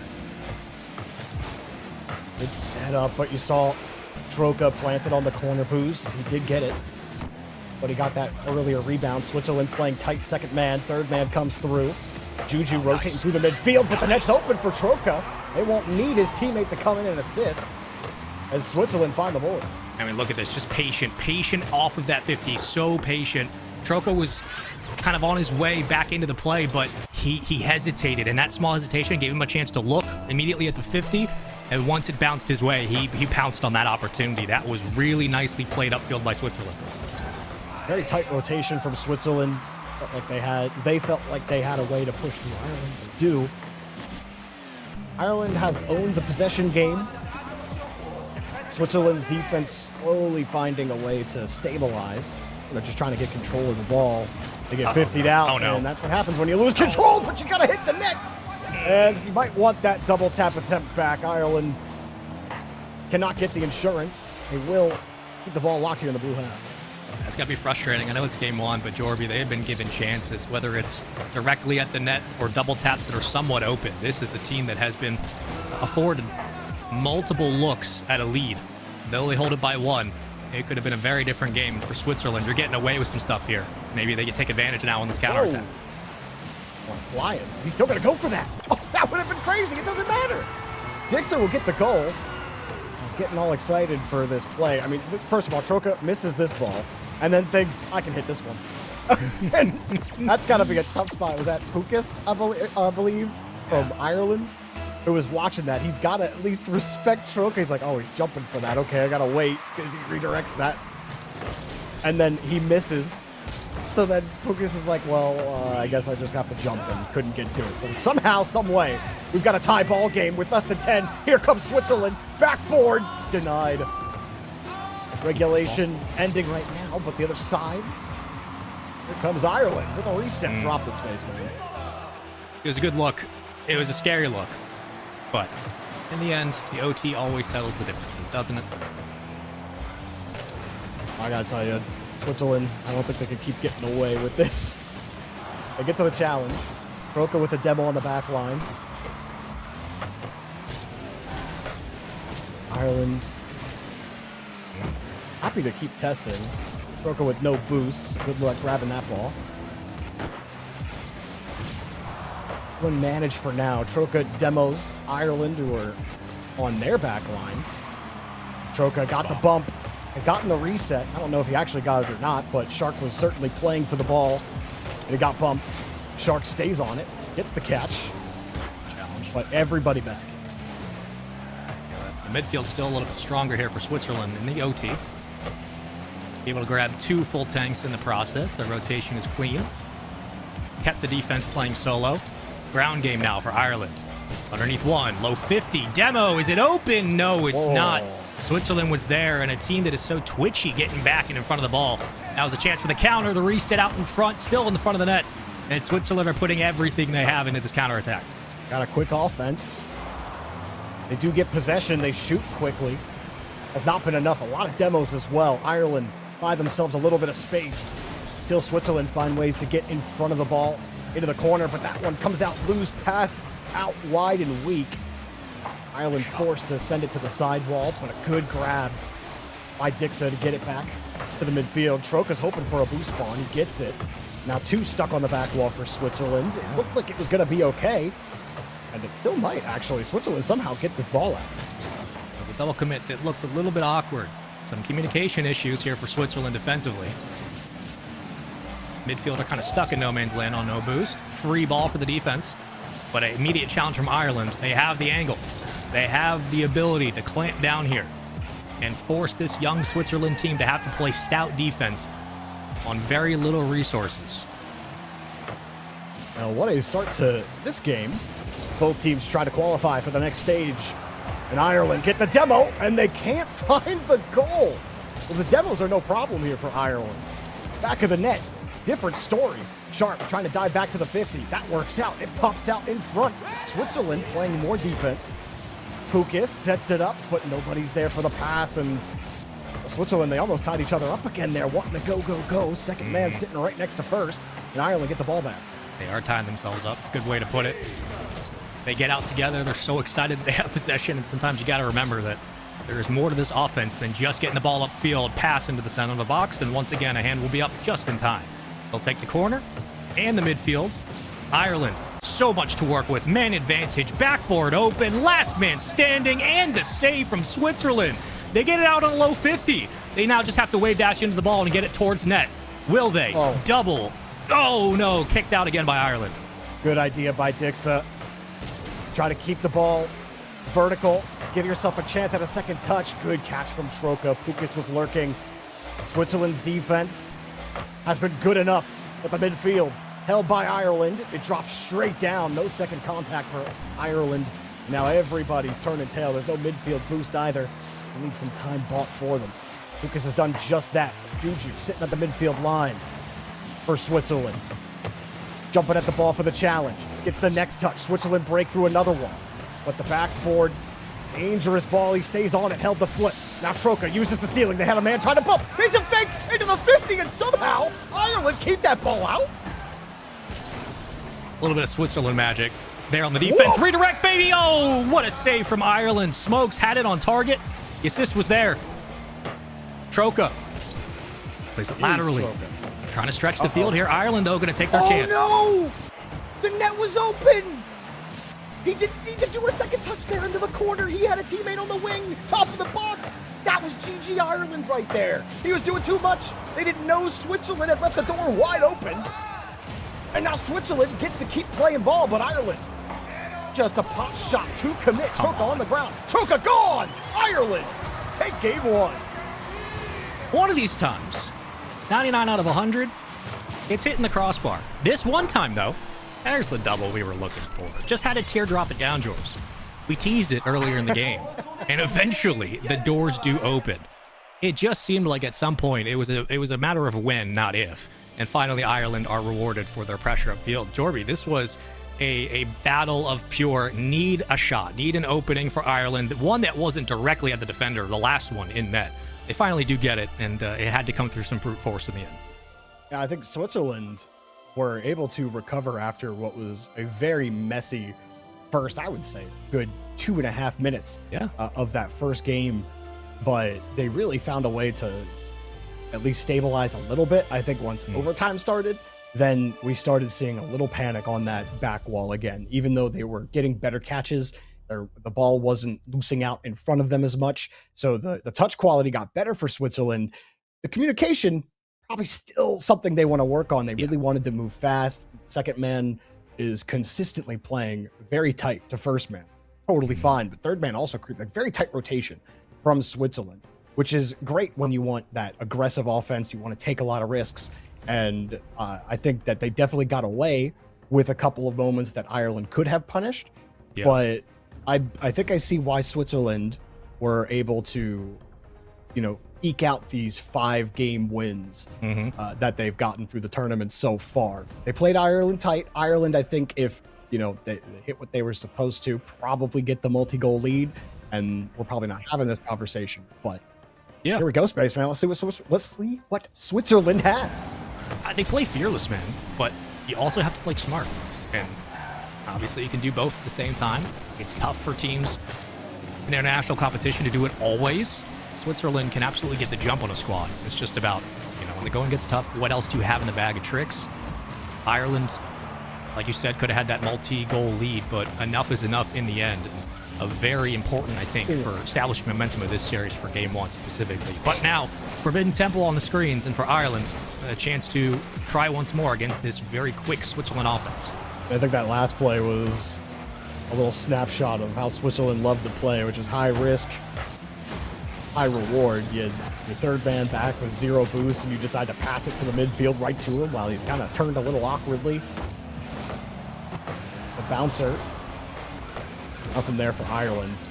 It's just slip-slap gameplay for Switzerland when they get the ball, trying to move fast, hoping for a mistouch on the back wall from Ireland. Ireland also fire a shot. It's cleared right back to center. Pukas couldn't keep the ball tight. Good catch from Juju there. Oh, what a spread. Oh, what a spread downfield.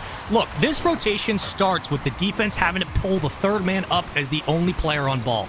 They're able to then move that pressure into the sidewall. They get the rotation going. Everybody fills their spots, and they just work it downfield like a machine. It looked so clean and simple for Switzerland because it was.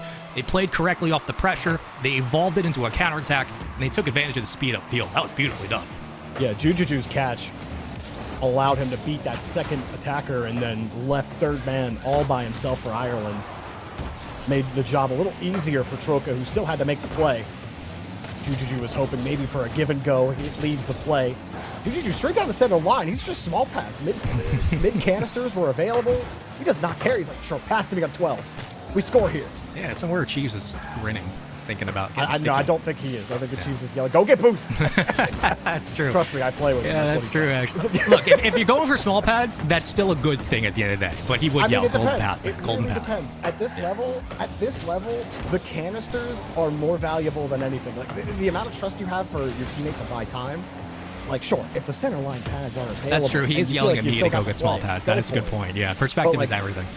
But also denying the midfield canisters is part of the game. It's not just about having 100 boost in the tank. It's about the other team not having it either.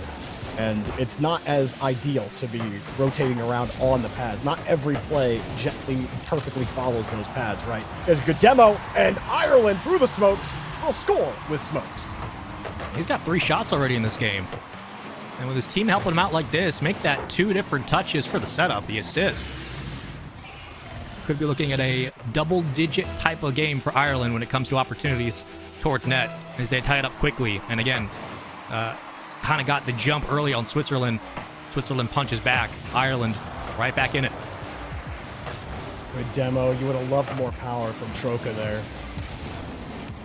Still good position for Ireland on defense. Now Shark back on offense.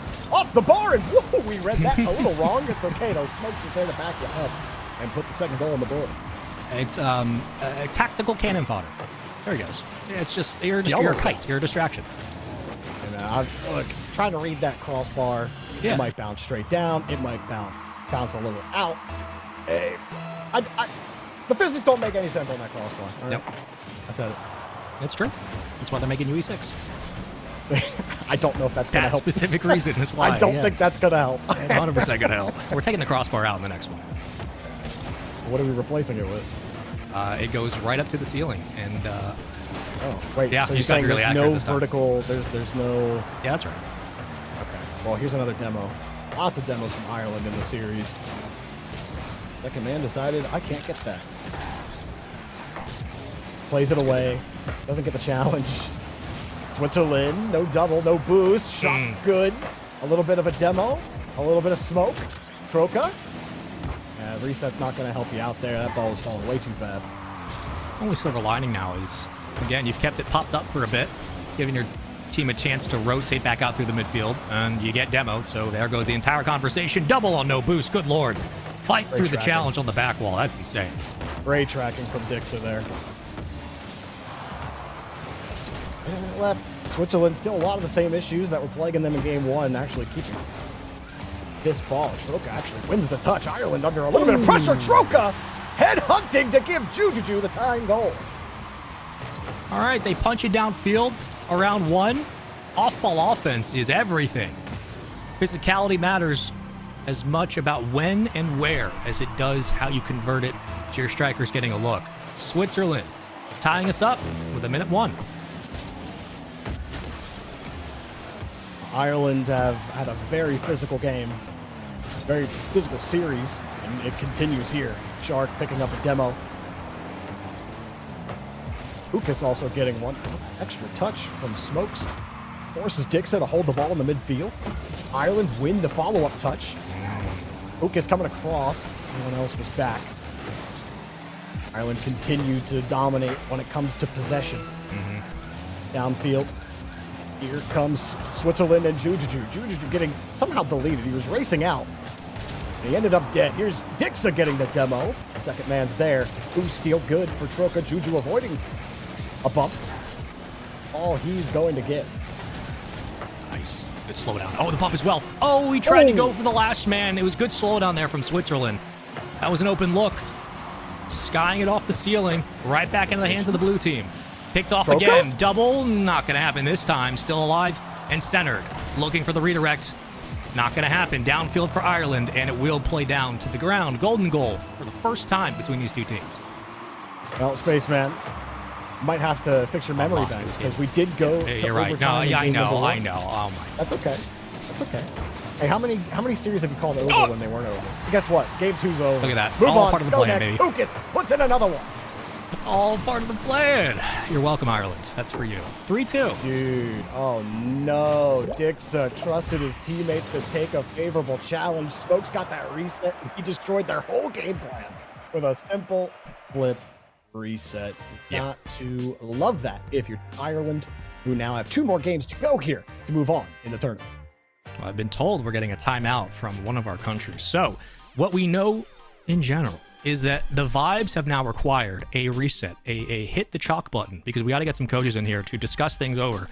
It seems that Switzerland are starting to figure things out slowly, but Ireland, again, like we saw at the end of the overtime in game 1, and here as well, their ability to play through the simple, fundamental game of Rocket League of winning their 50s, their challenges, and just being in a position to, be a bit taller, as dumb as that as analysis. I mean, this team, Switzerland throws everything they got to them. Ireland's, they weather it, they take it into OT, and they look comfortable.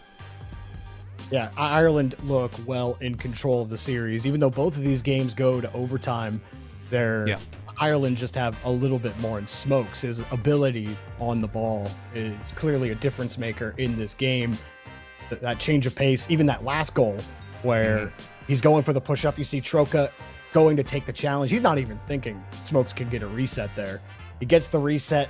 Second man's coming up behind, or third man really is coming up behind Troca, thinking a 50 is going to happen. It all breaks down. So little things like that at this level of Rocket League, if you're just a little more mechanically sound, it can pole vault you over. That being said, though, Europe has always been famous, not just in one country, really. A lot of countries love the Bim Bam Rocket League, and that can work really well. If you could get to the ball quickly, if you could challenge quickly, then you could buy yourself chances. And I think we see that with Switzerland, able to do that. But their one great goal I loved was Jujuju's catch off the pass, able to beat the second attacker, allowing Troca to get the go-ahead goal. So I do like what we see from Switzerland on some of these, but I don't think you're going to be reverse sweeping Ireland. So they have to win this next game. Yeah, it seems that again, like Switzerland, when they're in positions to do the right things around the goal line and or the ball, they're making the right plays. But Ireland bends, but they don't break. Like they get to a point where you can kind of beat them on speed. You can maybe beat them on some of those quick second touches, specifically when it comes to playing in the offensive third. Then it goes to those moments in the OT or the sidewall, where if they're just playing down by a goal or so, or playing to, stay within range, within shoulders distance, as we might see an opening, we will. Ireland have found ways to just keep the game simple and rely on what works. And they'll have to, again, play off of an opening deficit as Switzerland take the kickoff right upfield.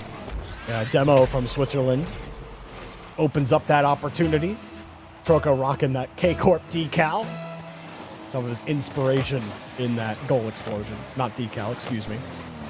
As Troca getting harassed, avoids Ireland, and now a 1-2-3 gut punch to Ireland after they've been successfully demoing everybody. Troca just avoids the demo from Smokes there and let the back door open for Switzerland on a beautiful three-point passing play.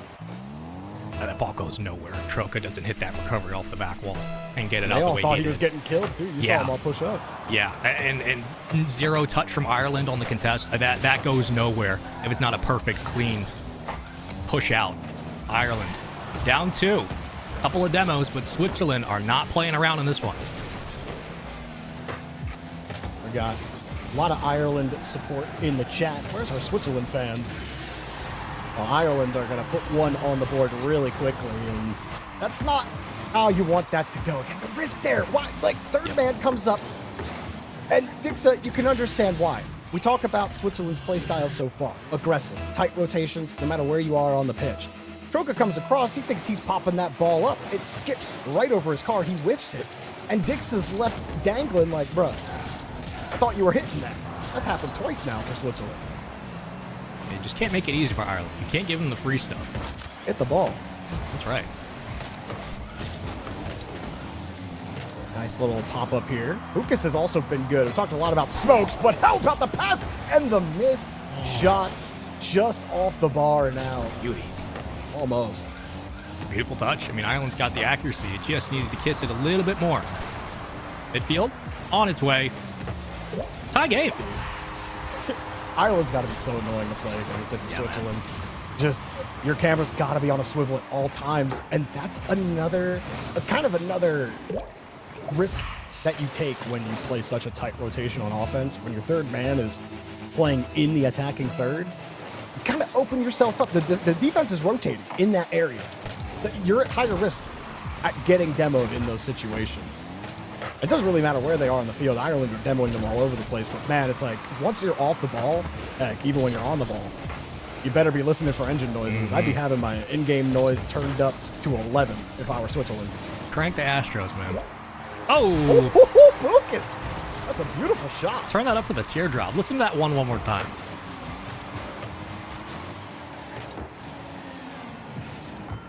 That's a fun. Sorry, I was about to take it away. That was a money shot. No, you Good got. stuff from I'm Lucas. just enjoying the moment. That was a beauty. Well, it took about 40 seconds. Switzerland were up 2-0, if you can believe that. Yeah, our whole thesis went out the window after that. That was a good build-up for Switzerland, and now, again, gonna have to really climb Mount Everest here. They get bumped. Juju's there, or Juju. You know what it really reminds me of? Remember Bo? That's what I want to do with Juju. Yeah, Juju. dude, in that game too, I was like, Oh, you're 5 getting the times ball! fast. Oh my goodness, what is happening in front of the net? Switzerland. If you're Are Switzerland, you that's a guys perfect okay? play. It's perfect. It worked out. We're fine. Oh, Pukas? Dude, Pukas wishes he had at least like Jump 20 in. more boosts there, man. There it That is. was It's open. actually Oh, great. just got to put it on target, buddy. He had to hurry up though. He was getting harassed. Oh man. He was gonna get demoed if he waited any longer. Switzerland on the attack. Good pass. Back to Troka. Juju tried for the bump. He didn't get it. Dixa trying to open it up. Juju lets it down for Troka. Troka reset, but the ball gets away. Juju needs the midfield to leave it for his teammate. That gives Ireland a little bit of space. Nice catch. No release on that ball. Dixa forced to retreat on small pads. Everyone on the back wall for Switzerland. And challenge goes away. They get the corner boost. Good touch from Troka. Troka's had some great touches so far. Can he deliver another one? Lets it go. Gets the bump. Nobody goes for Switzerland. Both stuck in the midfield. Way to send that one back over to center net right there. And Ireland buy themselves extra time here on this quick counterattack that has started to volley for Switzerland. We'll kick it right back down to the boys in blue again. Ireland holding on to their 1-goal lead. How long will it last? Breakaway chance through the corner, looking for the center. It bounces a little bit sharply, but it's picked up once more into the hands of Switzerland. Center box open, cleared away. The Ireland defense denies again. Switzerland able to hold the ball. Juju with the full tank wants the other corner. He'll get it. Couldn't line himself up on the 50. Dixa's left with nothing. Troka sitting so wide there on 0 boost. Dixa looking for Troka! And Switzerland dialing up some sick passes in this game. They find a way to tie things up. Not just that little giveaway at midfield. Look, is it going to entirely lead to a goal either way? Who knows? Not us for us to decide, but you're right. They put themselves in a position to go for those passes. The setup was there. Ireland tried to get a little bit cheeky on redirecting it. It goes right back into the hands of Switzerland, and they finally find the back of the net for the first time in about 3 minutes. Pukas fakes the touch. Aim for free off the backboard. Switzerland get a moment to breathe, but Shark in the air. As Smokes, he went off the ceiling. A couple times Smokes has been pre-jumping off the ceiling. Because of how comfortable Smokes feels, even though both games have gone to OT. This game might go to OT as well. And Juju. Follow-up 50. Last man back for Ireland will have some support as the ball heads that way. Troka. 50. No bump for him. Ireland run into each other, but an extra touch buys them time to reset. And it goes right back to Pukas, who finds the 4th goal, and they might not need an overtime. Giveth and taketh. It's not the same play, but it's the same kind of theme. Little giveaway. Right space, right time, man. Ireland, once again, pressure situations, Ireland just make plays, and it's so frustrating to play against. If you're Switzerland, you got 20. Here comes Dixa. No teammate around, though. Jujuju had to wait, and he'll hold it. They got the corner boost. Jujuju gives up the ball. Comes out to Troka. No way! It's wide, but Troka had a chance. It's not over quite yet, and now it is. Ireland take a 3-game lead, and Switzerland cannot seem to buy a win. That is the difference. The margins right there on that shot are the difference between these two teams in this series, man. It is, while there was good defense in game one from Switzerland, we saw Ireland a couple times on a double tap, a couple of times on an open net. They put the ball on target. It was saved, but they have found the doubles, the teardrops, the floaters, the redirects. They've all been very accurate. We've seen a couple of shots for Switzerland where, yeah, they're rushed. They're playing off the back foot on defense. They throw it downfield. It's just a bit wide. They go upfield. They're able to get a couple of bumps and still nothing really opening. And yet again, moments where just simply that difference of accuracy is enough for Switzerland to not find an equalizer. And Jorby, when you're playing a team like Ireland, like we've talked about, who is just so clean in high pressure moments, that is the difference maker. And clearly why, at the moment, this 3-0 lead could be very detrimental to Switzerland. Yeah, you're not seeing a lot of stress in the car language from Ireland, even when Switzerland do find a way to come back. They're, what was it? If anything, Ireland try to get a little too cute on offense. Remember the 3-point passing play from Switzerland? That came off of just trying to do a little too much on the ball from Ireland, and they end up leaving third man open. Oh, they missed the bump on Troka, and everyone's like, oh yeah, Troka's getting absolutely annihilated here. Everyone moved together. Didn't. They get punished for it. So little things like that, I think that's why Ireland don't really feel much stress right now against Switzerland. Switzerland have been able to force overtimes. Sure, they've been able to get the game-tying goal, find a way to come back into games. Yeah. How much of it is Switzerland putting on pressure and buying these goals themselves? I'd say about 60% of their goals have been theirs, but I think that's why Ireland, they know that other 40% is probably on them. Would it be an overstatement to say that, like, Switzerland, no doubt about it, good enough to compete, but right now the difference is we don't yet know if they are capable of being able to win outright, whether it's through the OTs or just the play style. How are you seeing this team? I mean, I think you have more experience on Ireland. You have guys on this team that play a little bit higher up on the European ladder when it comes to the RLCS or Switzerland. These players, when you form together, you see the communication has not been 100% for Switzerland, and, well, a whiff is not a communication issue. But Pukas will punish you for it, and he has been the benefactor of many of them. Here he gets another one. Troka, poor guy. I know that has a slight, a tinge of a blue trail off the crossbar, but that was all set up Ireland. He might be being nice. Yeah, dude, that's nice guy. I'm trying to be like silver lining. No, that was all set up. He missed that ball. Yeah. Like, I'm like, he does. Even if he did, it doesn't matter. I mean, that was just three he didn't perfect even get the ghost touches. hit. If he got the ghost hit, I'd give it to you. All right, man, I'll take that. Yeah. The point stands, Chad, is that Ireland's gaming, okay? Switzerland sent it across. They're still in this series. That's true. They are playing. They are definitely still in. Oh, look, it's not like it was Hungary, Czechia in their last game where it was 8-0 halfway through the game, but Ireland just might make it so. It bounces off the post and out. That was an absolute laser. Wait, he's got to reset. He's going for it. Yeah, it was the way his car was turned. That would have been insane. I mean, again, he's getting bumped. He was forced to jump. That forces the mistouch. There's the double, triple. Smokes! Lights him on fire. That is absolute perfection. When every shot is a threat, every single possession now becomes that much more important. It doesn't matter if it ricochets off the corner. It doesn't matter if it crossbars down and bounces out. Switzerland have to play aggressive, active, and hyper-aware defense on every single look that Ireland has because they're so accurate. And it leads to these moments where even a double, as simple as it might look, can break the back as quickly as this game has started. Ireland are just playing so good right now. Good stop from Ireland, and a little bit of help. Troka, you see him wanting to turn. He knew the pass was available there. He tried to cut that off. It doesn't work. Good avoidance there from Jujuju, but the pass too long for Dixa trying to receive it. Jujuju, chain dash. He gets bumped. Now he's left with no boost.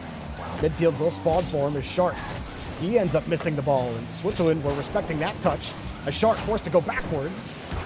It's a little hairy there for Ireland, but they break out.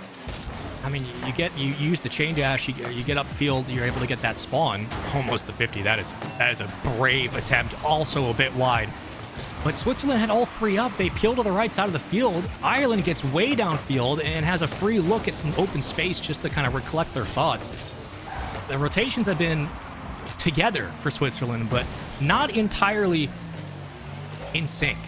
It just seems like they're always over-prepared at times for things to go awry when they just need to play the ball that's in front of them. Or they play a little too hopeful. It's one end of the extreme or the other. Yeah. I think that's part of the difficulty in these tournaments. Every part of your game gets tested. Your synergy as a team as well. That pinch goes out wide, and Troka could bump. There's still time left for Switzerland to get the ball downfield. There it is. Hold on. There it is. Oh, again, right towards the defender. Nice job by Smokes, though. Recognized the downfield. Loved the idea. Switzerland still numbers back. Floats it wide. A bit of a misdirect there from Troka, excuse me. And all the way downfield again. Ireland still taking possession. Juju tried for the bump. Didn't really get anything. We'll get a demo. Oh. And, all right, Troka. Well, at least try for a bump. Quick pass! And that was all risk. It should be 3-0 now. Oh, my goodness. Okay, it's 3-0 now. You got to believe. You're right. I knew you were right. We got there. Yeah, we got there. Absolutely. I mean, the way they've been playing, again, right place, right time. And maybe it comes down to just the timing alone. The looks are good for Switzerland. The infield passing is there. But the Ireland, one, can read it, and they have. And two, you can see the play develop, and then Switzerland react and be like, okay, now we need to be here and take this shot. Whereas on the other side, Ireland are like, as soon as we're upfield, we know where our players need to be. Player 2 needs to step up as a striker here. We need to make sure we have somebody to catch the rebound here. They're just, they're in flow state. And that is the difference right now. They're just able to keep it clean, keep it accurate, and not have to overthink the play. I think for Switzerland, Oh my God, it worked out. they tried to play about half a pace faster than maybe they're used to. We had a couple of whiffs where we're trying to move really quick down the field. We're feeling that 2-goal deficit. We're feeling that 3-0 game deficit. And so a tough last game, but it's not uncommon when you play a team tightly for as long as Switzerland did for this last game to just kind of fall off the rails. Ireland knocked them off the track quite easily. Roka's sitting downfield hoping Dixa can find a way to get the ball to him, but it's just been the story of the whole series here, Spaceman. They want to get it set up, they want to play a certain way, but Ireland always finding a way to rip that ball away from their rotation. The ball just cleared midfield. I know this game's pretty much done, but Switzerland got it defensively. Took 20 seconds to not only get the ball past midfield, but Ireland sent one up on 0 boost, and they were still winning the challenges. That is the difference. It is just simply a skill diff at the end of the day. One team playing very fast, very loose, the other able to skate alongside and lean on those fundamentals when they have to. Ireland with a sweep. Didn't think it would be like a crazy, intense series, but thought we'd get a little bit more. So we started to see eyes of that in game one, and credit to Switzerland. Look, obviously good enough to be here and played up to the strengths of Ireland many times in this series. And then once we started to differentiate as the competition got harder, Ireland really started to take over and just kind of, surgically pick them apart where they wanted to. And Ireland looks very, very good. Ireland did not drop a single game in the upper bracket. Switzerland had played the maximum amount of games up until this series where they get swept, and now they have a rematch down in the lower bracket versus Italy, who they did beat in a reverse sweep. So Italy get a chance for some revenge to qualify for the next stage of the tournament in a rematch versus Switzerland, and we're going to have that one later. We'll be excited to see that rematch and see what exactly Switzerland were able to do right against Italy that they weren't here against Ireland. Ireland are an exciting team, as I try to avoid a sneeze. Ireland are like an exciting team to watch because it feels like they're a classic example of, as they play longer, they get better, and they make the reads halfway through the series. We're seeing a more structured team offensively. They were hitting their spots quicker in that game 4. A sweep is not worth shaking, but Ireland as a squad, I mean, we've seen, again, a couple of overtimes and a couple of moments where they were asked to step up and just simply control the game, control the pace. They did. It's not going to win you everything, but being able to do so in those moments almost on command is impressive, and it's what the best teams have. It'll serve them well in this tournament moving forward. And now that they've qualified, obviously they get some time to again work on extra stuff. Let's take a look at more of what this tournament has to offer as we continue on things here, George. But I got to know, like, overall your thoughts. Ireland, how you feeling about that? Yeah, Ireland looking very good, and I want to hear more from Ireland as well and how the tournament has gone for them so far. It's been very easy for them, at least it feels like it. So let's talk to Ireland and get their thoughts for it. So, Ireland, you're representing Ireland here against Switzerland. You guys completely sweeping this upper bracket. Talk to me really quick about how it goes. You won against Israel, right into Portugal, and you guys did not stop here against Switzerland. They gave you a couple of fits early with a couple of overtimes. Where you guys didn't really seem perturbed at all by any of that. Your play style didn't seem to change. What were the comms like during this series? We were just trying to figure out kind of like what we were doing wrong. We were trying to just keep it more calm. So you're trying to play more confidence. It's kind of about it. It's like finding out mistakes that we were doing. So that's really it. I look at the game one. I'm curious. I want to know. I apologize. I'm curious about the game one specifically because there were a couple of moments where Switzerland took some pretty opening, some high quality shots pretty quickly off the rip, and moments where you guys as well, your accuracy was phenomenal in this series, and you were giving it right back to their defense. Their defense was able to handle on and hold that. But as the series went on, your accuracy again, baseline was pretty much flawless, and the ball started to land and roll the right way. How has it been for you as a team to be in those positions where you can rely on the shooting ability of this squad and recognize that whether it's top bar down, whether it's off the corner, whether it's down on the ground and playing that game, how has that accuracy kept you guys confident in these matches? I don't know. I think we just kind of trusted our instincts. I won't lie. It's about it, really. I don't think there was much else to just trusting the instincts. Trusting that's going to be fine. Pure instincts. Yeah, that's good. Love that. Love that, Pukas. And my question to you would be: you guys formed this team for Esports Nations Cup, and what was that like? Like forming this team, did you guys know like immediately that this was the squad that was going to form? Like how did things coalesce for you guys? Like how did the team form? Well, we went through trials, and it was just kind of picked out through trials. That's kind of what happened. And I was a bit shaky at first because I wasn't really performing well in trials, but happy to be here anyway. In the end, got picked first. So, and when we obviously met each other, we were pretty confident that we'll do well. So, because we all knew kind of each other based off results and just in general talking to each other. So, the results still look good for you guys so far, Pukas, and scoring a lot of game-winning goals, and you guys get to move on to the next stage of the tournament. But I'll, give the stage. Do you have any final thoughts here before we let you go? Just watch out for us, I guess. Have fun watching us. Yeah. That's about it. Talk your talk. Do it again. Watch out for Ireland. All right, Pukas, thank you so much. Yeah. Good luck in the rest of your journey, man. Thank you. Good luck. Bye. All right, that's Pukas from Ireland. Moving on, qualifying for the next stage, the Esports Nations Cup. Switzerland are not out of it just yet. They will play against Italy. I don't know if that's our next match or not. I'm not gonna, because I'll hedge. But we got that. We got Czechia, Austria coming up too. Yeah, we do. For the rest of the European ENC quals, Spaceman. As I have a string.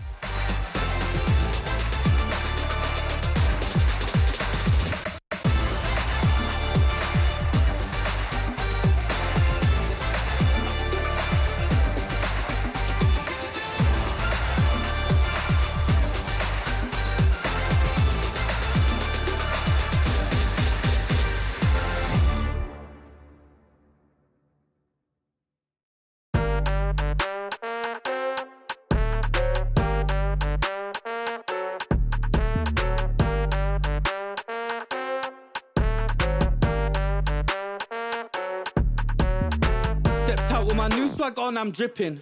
If you wanna chill with a hot boy, come my way for a minute. Come my way for a minute. Step clean any day, won't see man slipping. But you might slip on a drip, man. Tip up the sauce and spill it. Tip up the sauce and spill it. Best cut drop, cause the clock's still ticking. Just check the way man stepped. Know that I dropped it different. Know that I clocked it in it. Know that I got this in it. No, you can't stop this winning. I came for the top spot in it. Came for the top spot in it. Came for the top spot. Soon I'ma get right there. I'ma step right there. Got a bot. Came right there in the drop top. Try how you like it or not stop. Non-stop. Yo, if you wanna get this poppin', you better get to shopping. I came in a different drop this time and they thought it was the same one, they didn't clock it. Oh well, it's nothing, they call me a dripperholic. Just watch how I'm dripping on it. Please just don't be slipping on it. Oh well, it's nothing. They call me a dripperholic. Stepped out with my new swag on, I'm dripping. If you wanna chill with a hot boy, come my way for a minute. Come my way for a minute. Step clean any day, won't see man slipping. But you might slip on a drip, man. Tip up the sauce and spill it. Tip up the sauce and spill it. Best cut chop, cause the clock's still ticking. Just check the way man stepped. Know that I dropped it different. Know that I clocked it in it. Know that I got this in it. No, you can't stop this winning. I came for the top spot in it. Came for the top spot in it. Stepped out with my new swag on, I'm dripping. If you wanna chill with a hot boy, come my way for a minute. Come my way for a minute. Step clean any day, won't see man slipping. But you might slip on the drip, man. Tip up the sauce and spill it. Tip up the sauce and spill it.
Welcome back to the European qualifier for the Esports Nations Cup.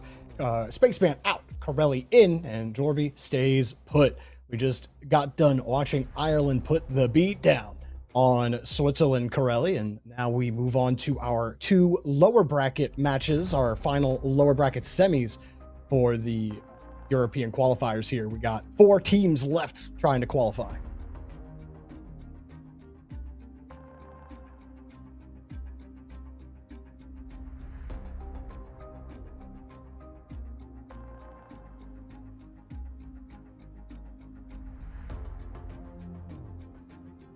Australia and Czechia will be playing as well. You got a chance to see Czechia, and they had played Hungary a little tightly before, and until that last game where Hungary had scored like 8 goals on them. So Czechia got a little bit of work to do. Austria had started from lower bracket round 1. Actually, 2 of our teams, Italy and Austria, started from lower bracket round 1. And Austria have only dropped 2 games on their entire journey. They played 1, 2, 3, 4 matches so far and only dropped 2 games on this journey to play against Czechia. And same for Italy. Italy in round 1, they actually got a forfeit versus Latvia, and then beat Norway 3-1, then beat Croatia 3-0, then beat Sweden 3-2. Close game there, and they get a chance to take some revenge here against Switzerland.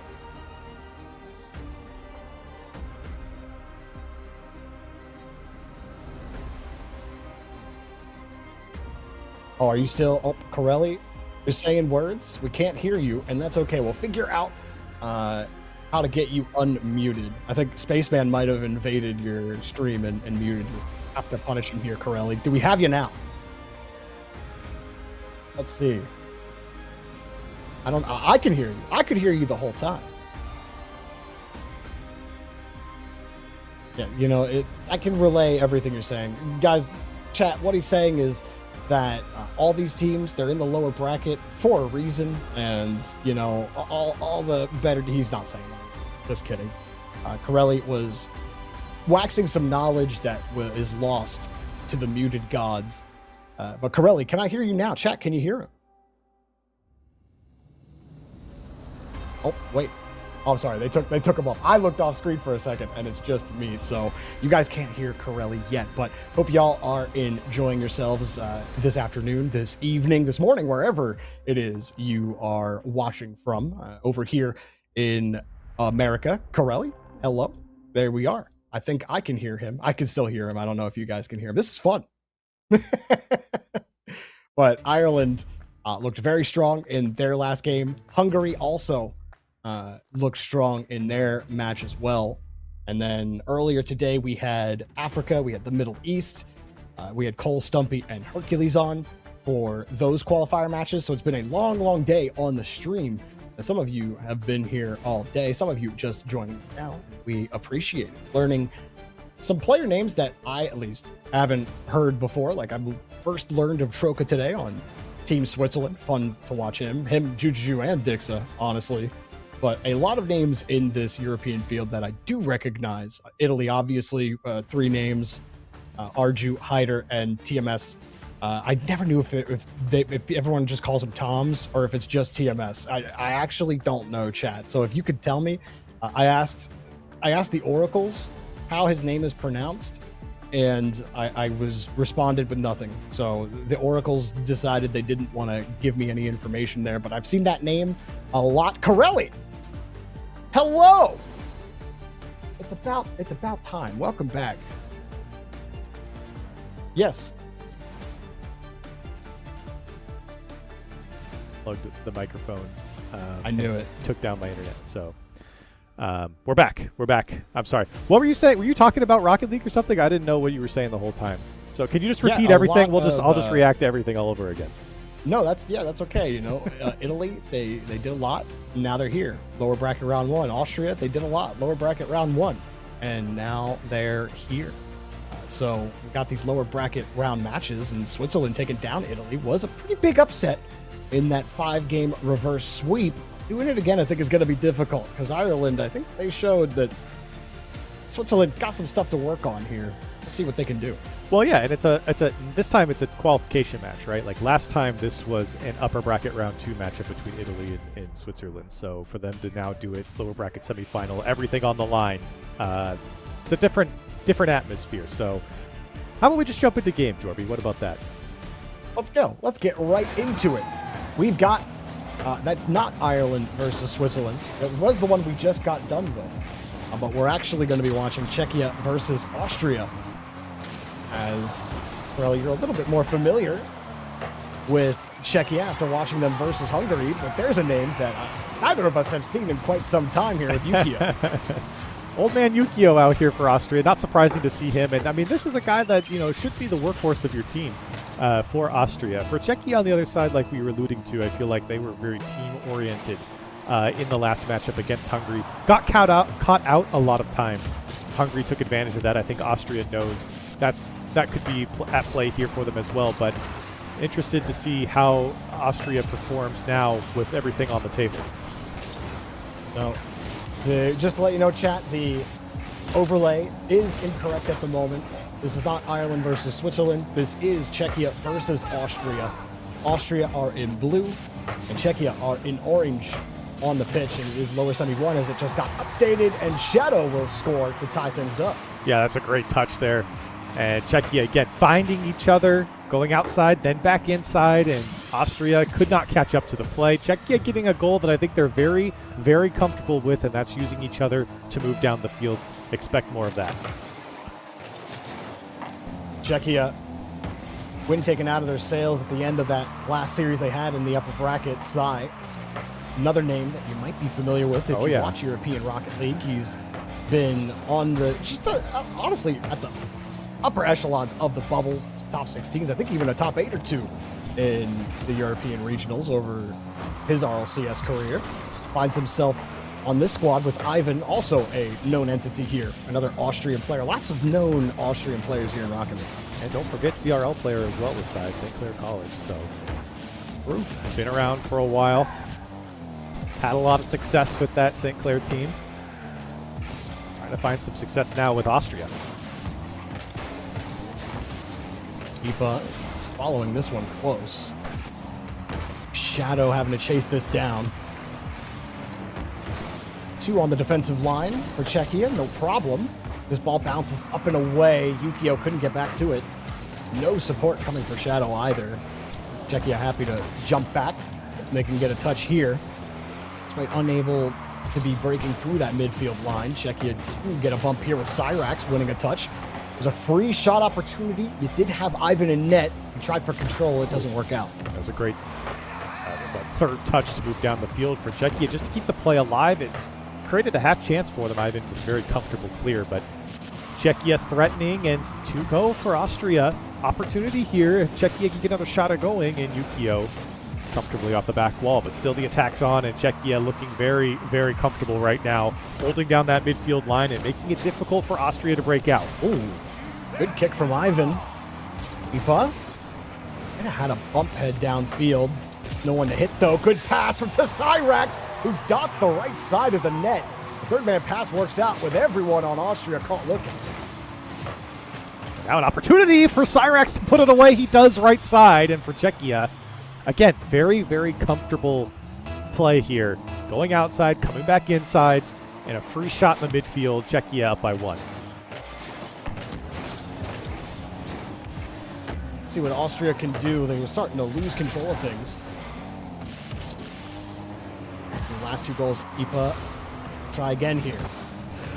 They set just a giveaway. Austria trying to take possession.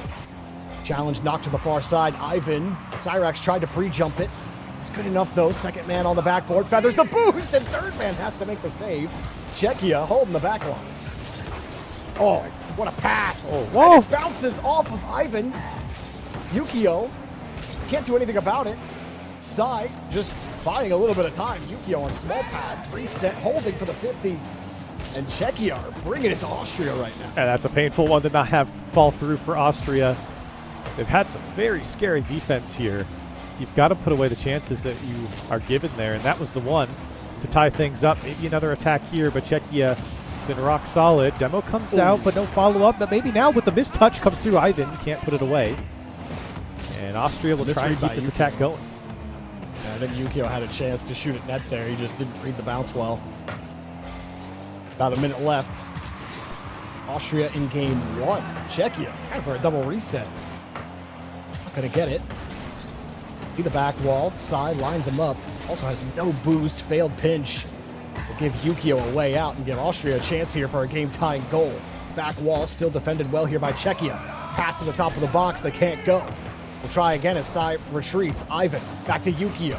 low on the ramp. Everybody committing for Czechia. A bit panicky there with how well structured they were, and they'll happily whiff it. I'm not going to say they let it go on purpose. I don't know if they wanted that one or not. Sai getting bumped, tries to recover, and Austria just can't seem to actually dictate the pace here on offense. I'll try again here with Yukio.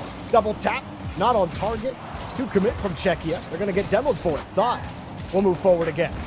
Austria holding the ball, but time keeps trickling away in game number 1. Yeah, quality rotations coming out from Austria, but they're not getting the contact and the danger on the ball that they would like for the Czechia defense. 5 seconds left, and Czechia just looking to make this one run up the clock. Yukio with a little bit of boost to try and save the day. Now it's Ivan's turn, and Czechia trying to measure this one up. It goes back to the midfield, but comfortable here for Yukio. He can keep this one up. Can they go the distance? Yukio himself needs help from Sai, and Czechia will deny again. It's still up. Austria keeps playing. Ivan tries to go under. Yukio's there, but the ball stays alive, and Sai going back to his far side. Good touch from Sai. He somehow got that one too. He's got Ivan on the wing. Oh my gosh. What a try here at 0. Ivan, it goes straight down. After all that, could not get a pop out on the wall. It goes straight down, and Czechia will survive. Oh, that's a painful one, especially since they kept it up for so long. They had an opportunity right at the end there. But I do want to touch on the point that I made going into the final 5 seconds, and that was that Austria had a lot of control. Great rotation from the team. There was a player directly behind the ball every time they lost possession or they set up for a pass. They were there, but there was no high-quality shot. Like I said, the contact was not there to either win the challenge cleanly or to just get a shot off. And for Austria, that's what slowed them down. Obviously, they blocked their own shot maybe 2 minutes ago, but that was their opportunity, and Austria just couldn't put anything dangerous on target. Yeah, that last 0-second try really was kind of the best pressure they had all game long. And Czechia able to take advantage, just make sure that they don't make any mistakes, although I do think they were getting a little panicky near the end of the game. Even before the 0-second try, there was some double commits. We had 2 players on the same in the same spot on the back wall. You see, the player who got the touch was able to get it into safety, allow the other to get back into position, but it doesn't go your way. The ball's in your net. So the positioning, have to be a little more careful. If you're Czechia, you won't keep getting away with that in the series. Yeah, 1-0 start here for Czechia. This is a best of 7. Czechia already had to go almost the distance against Hungary. But you saw the team plays, right? You saw the ability to move the ball outside, then back inside, setting up themselves for high-quality shots. That's the Czechia that I think they want to play at, or the level that they want to play at. And you saw that on pretty much every single one of their goals. They were setting each other up in very, very dangerous positions. Game number 2 underway. Lower bracket match, so this is it for both of these countries to qualify for the next stage of the Esports Nations Cup. Yukio. This one again gets popped over their heads, and Sai, nice catch for him. Sai, who had some highlight reel moments, even made some top 10 clips this past season of RLCS. Need some of that from him in this game. Czechia, though, look more dangerous. Certainly more cohesive. Feels like Austria a lot more panicked once they get into the final third. Czechia seem much more controlled. This one, Ivan calls off Yukio. And for Austria, looking to build that attack again. They did have a great series of attack, but just couldn't find the back of the net. And that's really the biggest thing I think I'd criticize Austria for in game 1, but otherwise, it's been a tight series so far. Cyrax trying to give a little bit of space. Yukio, good catch. Good size. He's still rotating back in front of the box. Ivan will delete. Might have been a shot attempt. Good pass out. Top of the box. Good coverage from Yukio. Austria's defense good enough. Shots weak. I feel like Austria almost left the door open there. A weak shot allows Ivan to get back to it. Did have Sai there. A failed chain dash. I don't know how often I see players at this level actually fail that. Actually, might be the first time I saw it fail. Not gonna lie. Well, Jorby, if you want to see someone fail at it, you can just watch me do it over and over again. Okay. Well, that's fair. You want to queue up after this? No. It's 2 minutes though. Nothing yet. Yeah, very, very tight here. Doesn't really feel like Czechia are getting the same possession that they were in game 1 either. And that's credit to Austria. I think they are playing at a higher pace. Or I should say faster pace, but still keeping up with it enough to at least block things in the midfield and fire off a shot. Yukio's forced to make the save, though not super threatening. There's the pass to the inside that Austria's been trying to work, but Czechia cuts it off. And what's this chant in chat? Like, oh yeah, they were doing this before. We are Czech, we collect the check. I like that. You like that? I don't know. I feel like that it's kind of weak. Why? Because how's that weak? But Czech and Czech are the same Czech. thing. No, they're not the same thing. It needs to rhyme with like a different word. You know? Actually, if you can use the same, you can use the same pronunciation if the two words are different, and they're spelled differently too. But it's like the exact same pronoun. You know what I mean? I don't know. I feel like we could do better. Yeah, but like the whole point is the meaning of the word. And if you know that we are Czech, we collect the check, you're like, ooh, bars? I'm saying. I mean, I get that. You know what? I think you're just hating on the rhyme. No respect. It's just not the best. We're not even going to challenge I appreciate the support. I think it's great. We got a lot of Czech supporters. The Shout whole country out for might be here. Yeah. Yeah, we're our Austria supporters. We got. Yeah, where are the Austria in the chat right now? You guys gotta show up. Czech fans are dominating. Press 2 if you're an Austria fan. We need to see. Are you guys here? Are you guys alive? Or do you guys just not tune in? We can help you construct the chant. Like, we love Austria, be the Austria or something. Yeah, see? That's already a good start. All right. There we go. We got one guy. I am not an Austria fan. I'm just here to talk about your team. No, I'm saying there is one guy. He said, let's go Austria there? chat. He put it 2? Let's go. We need at least 1. And Czechia need at least 1. So do Austria. No one's been able to score just yet here with under a minute remaining in game number 2. Hey. I think the chat's getting our voices mixed up, but Yukio's not getting his shot mixed up. 1-0 for Austria, and finally they're able to break through. It was Ivan on the first touch. This one just hung long enough for Yukio to get there. Czechia nowhere to be found. Yeah, Ipa, I mean, he just had to sit in net and hope that ball was hit into him. Nothing he could do sitting on the back line there. You said it, Ivan. He kind of had almost all day to pass that ball, too. Everybody available from Czechia on defense. And after a mostly uneventful game, offense comes out of nowhere. Austria find their goal. Czechia are forced to respond here at the end of the game. Ivan moving out of the way. Hit from Cyrax to start. Sai getting bumped, avoiding the ball. Yukio on the back wall, no boost, and it just goes right by him. There's absolutely no way that's not in. What?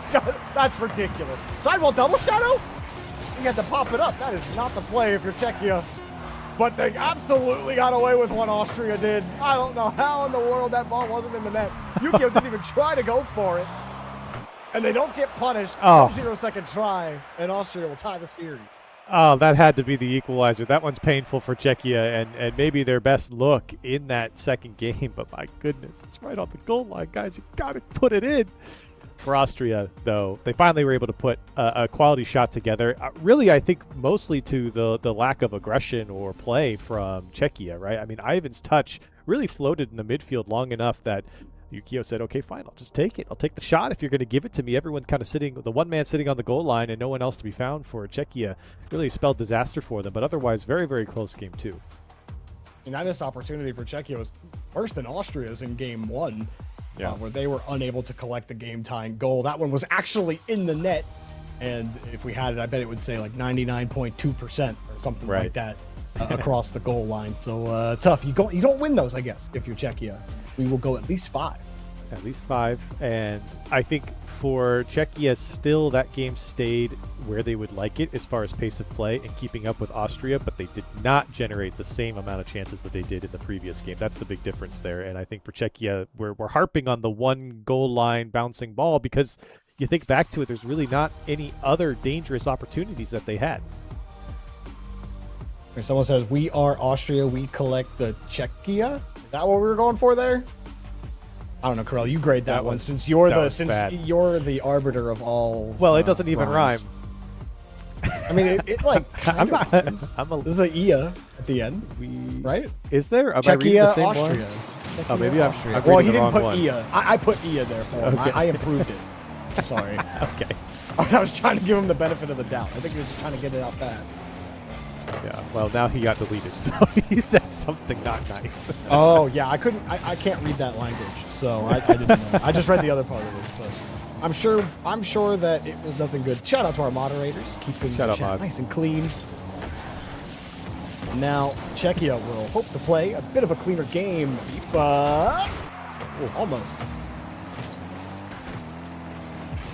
We are Austria. We are going home. That doesn't sound like an Austrian. Wait, are you supporting your team, or I can't tell?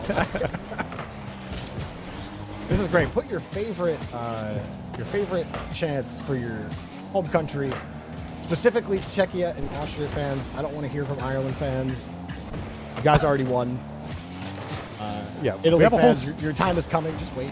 We have a whole series to workshop it here, so chat, we need to really go to work for Austria chants. Yeah, we're lacking in the Austria strength here for the chants. At least Czechia has something, so. Yeah. Well, you didn't like it, but I thought it was decent. I mean, listen, it's not the worst thing, but it's not, I don't know. No one's workshopping it, so I think that's just the one we're going with.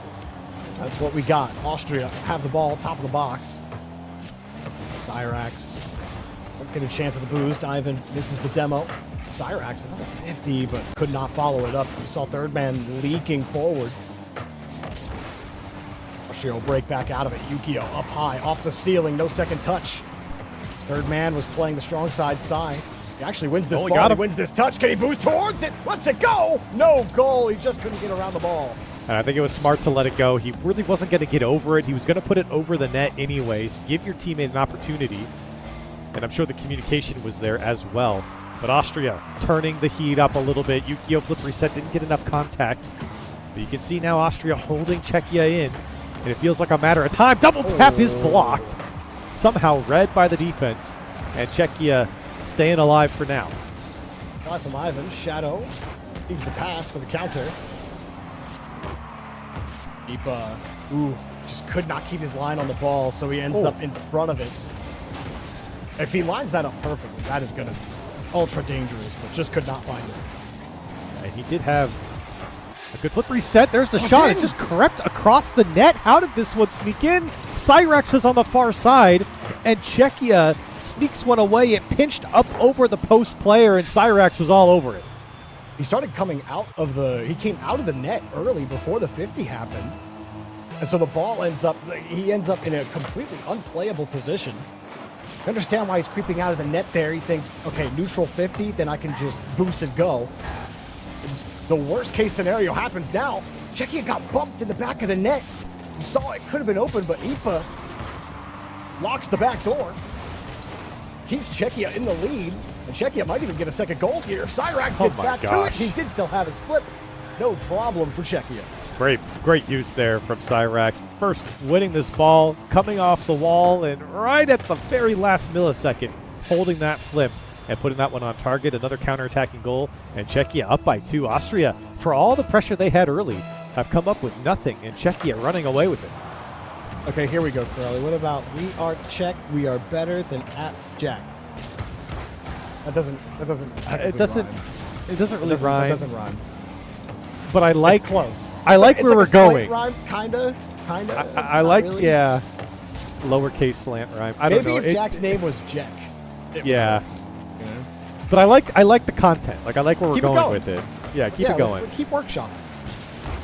Austria need to workshop a goal. As Ipa knock it back to the ball. Sai's just downfield. Can't get any power. Easy touch here for Shadow. Sai will cut it down though. Yukio diving for the ball. Wins this one. Ivan decides why not. Let's go. Misses the second touch. Wifty. Sai. Happy he doesn't have to defend anything worse than that. Careful. Yukio stealing his lunch money there. And now with a little bit of boost, is he going to take it himself? I think he had too many options across the box. Cyrax just going to blast this one downfield. Did he beat the last man? It saves off the crossbar. Surely going in for Cyrax. And a 3-0 lead for Czechia. Now, see, you could say Cyrax. I'm not going to say he's better than apparently Jack. Great shot, though, from Ivan. That's an own goal even Zen would be proud of. Nice one, buddy. Somebody asked me what's the 3-0 history with for the Czech. Czechs in Appjack. There isn't. We're just we're workshopping chants, chat. We're trying to teach chat how to rhyme. We're slowly getting there. Austria, though. I don't know if they're going to get a single goal right now. I got a man downfield, but Yukio having to fight an entire army in the midfield. This one comes through, but they were hunting for demos on the back line. Yukio challenged immediately by Cyrax. And there's just nothing open for Austria. Yeah, Austria have really struggled to put things together, but that's a great follow-up. Cyrax there to make the save. I mean, you look at the roster, you look at this team, you look at the history of these players, kind of scratching your head as they could be down 3-0, but it's really credit over to Czechia, the way they played. Cyrax with 3 goals, and he has been special here in Game 3. He's looked quite good in the whole series. Cyrax getting it done for Czechia here in game number 3. We'll take series advantage on our journey here to at least a game number 5.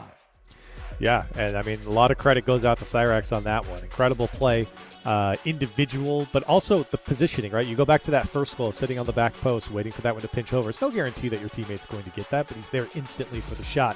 You go back to his second goal, where he's just beating the first man and then following up with his flip from the sidewall. Great play from Cyrax all around. I felt like, obviously, 3 goals to his name. He's the big workhorse here for his squad, but for Czechia overall, he's been great in the 2 series we've seen so far. Austria really unable to get like any offense going there. I think they had that one shot at the end of the game, but I couldn't see the shot totals at the end, so I'm not sure how many they got, but I'm pretty sure that's the only shot they got. Other than that, I think they were just completely stuffed in the midfield. I mean, the last one where Yukio was having to fight 2 attackers in the midfield while his teammates going down. Austria were desperate at that point. They're down 3-0, but that was like the whole. Well, Austria to get figured out here is Czechia respond back quickly here with a 3-goal lead. Yeah, I'm just reading the chat, Jorby, as you were talking. We are getting closer to some decent chance. Okay. But the Austria ones are still lacking. Austria, don't be afraid. Let's go for checkmate. I like that. I actually like that one. But you like that one? I like that one. That one's funny. Okay. Oh, so it made you laugh. So even though it doesn't make sense, it's still funny, and therefore it's okay. Czechia runs the area. How about that? Okay. Okay. That's okay. We're getting there. We are Czechia, send home Austria. Okay. Okay. That's okay. See, the workshop's working. Wait, what? Who? Wait, red and white. We stand as one. Austria's charge has just begun. Okay. The stadium shakes. We Sounds will like a do children's whatever story. it takes. Wow. Pass the ball. Attack the space. No one else can match our pace. Fight. Win. Never stop. Pushing all the way to the top. Wow. Go Austria, go. Now, what do you think about that one? That sounds like 1 fish, 2 fish, red fish, blue fish. Dr. Seuss. It does feel like something Dr. Seuss would have written. But, you know, that's someone else want to hand type one out. Bring it. Ivan will score. Austria get their first goal in 2 games. As we're unable to control the ball there, and Ivan happy to rip it away from him off the ceiling. Easy follow-up touch. No one able to respond there from Czechia. Yeah, I think Cyrax won a little Zen touch there to keep it up, keep it close, and that one just got away from him, and you can see what happens, right? I mean, Austria, they've been playing the aerial game, they've been trying to play quickly. It pays off there, where that ball just gets away from the last man, and it's a free goal in the end. For Austria, they're not going to get too many of those. They're going to have to be a little bit more creative, but it's a good start. Cyrax just driving into the ball. Oh, what a dripper. No chance for Yukio to get to it. Like the attempt, though. Ivan cuts underneath on the first attacker. Works out to get it to Sai, who avoids the bump. Shadow forcing Yukio to stretch the whole way and use all of his boost, leaving him kind of completely nullified. Sai knocks that one away. Love that touch, keeping it away from Czechia. If you're an Austria fan, you should definitely love it as they get back downfield. Yeah, Czechia's really struggling. You see these long clears, like, oh, they might catch him out here. Yukio to bail him out. But Czechia really struggling to keep possession. Look at the time Austria has. That's a good demo to stop the pass. Czechia put something together now. Nato immediately challenged. Cyrax knocked out. Still, though, Austria had to chase the ball. Forcing Yukio on the defense by himself. Problem midfield taken from Austria, but they left the door open, maybe. That's just a great touch from or Ivan, excuse me. It's so easy to let that ball leak out right there. It had power. Great catch. Austria's defense holding well for now. This one comes across, and third man wisely stays back as that clear came back quickly.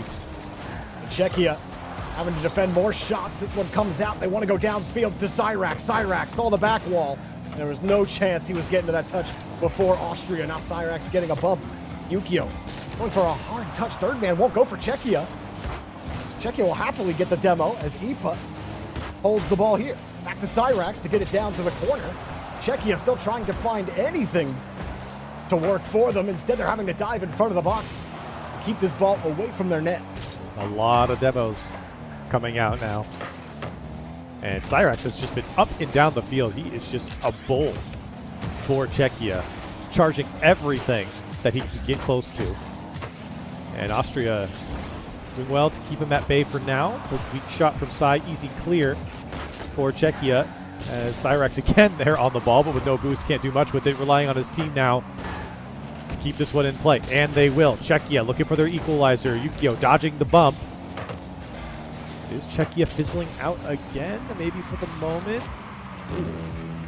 It's Ivan there to just slow it down. But Czechia maybe trying to clamp down here to get back possession.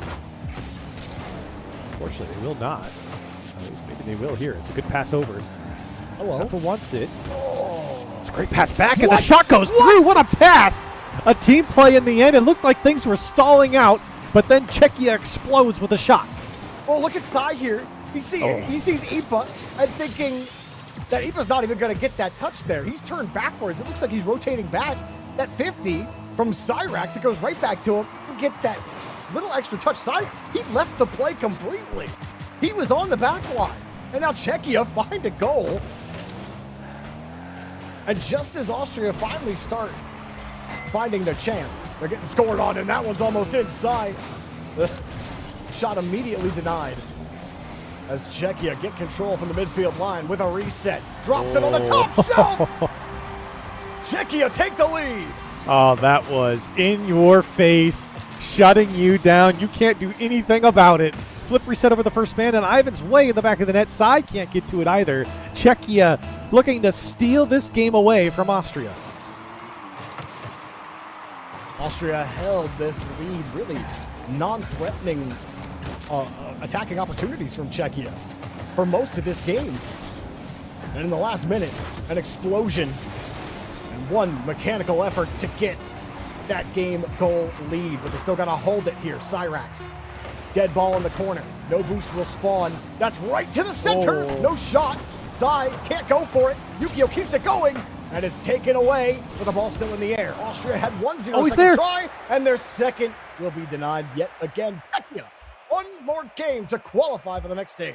And maybe it was hard to see from our angle there because we were seeing it from kind of the right side, but Yukio had an opportunity to wind up a shot there at the top of the box, but he went towards the corner instead. I don't know if there was someone in front of him, but yeah, Austria, that's a painful one to lose. You had your lead, early lead at that. Czechia did not seem like they had the same consistency that they had in previous games. And then all of a sudden, a couple good little 1-2 touches in the midfield, and you find yourself down a goal with 30 seconds left. And for Austria, a painful one to lose. It was stolen away from them. All right, Corelli, I got a couple more iterations for you. Are you ready? Okay. Now, this one is: we are the Czechs, we bring the mechs. Okay. Yeah, you like that? That's a good okay, one. ready for this one? We are Austria, we give them nausea, going for Gloria. Okay. Feel like we're stretching that one. That one's oddly specific, but I like it. All right. How about this one? We are Czechia. We don't suffer from dyslexia. I don't know. I don't know. What's that one? What does that have to do with Rocket League, though? I don't think it has anything to do. But I like this one, which is: we are Czechia. We cause hysteria. Okay. Now we're getting Yeah. somewhere. Decent. That's one I'm not saying, chat. Good try though. But that's all I got, Corelli. So who's winning the champ battle right now? I mean, clearly those were all Czechia ones. So Okay, well, how about this one? We are Austrian. We claim the fame. We are Austrian. We win the game. okay, see that's a Put good like some claps in there, you know? Yeah. Like there's some good iteration there. You know, you don't have to rhyme it with Austria. You can use other words. I think that's the first one I've seen that doesn't use the country as a way As to the rhyme. stuff. Yeah. Yeah. We're slowly getting a little more See? creativity out of the chat. We're putting the hive mind to work. Great work, everybody. All proud of your contributions. As Czechia tried to close down Austria here, but Ivan couldn't get the reset. Ended up ahead of the ball. Shadow going quickly for this one. Has the flip. A little awkward here for Austria, but good patience from Yukio. Waiting for that ball to drop down in front of him. That's an insane pinch attempt from Ivan.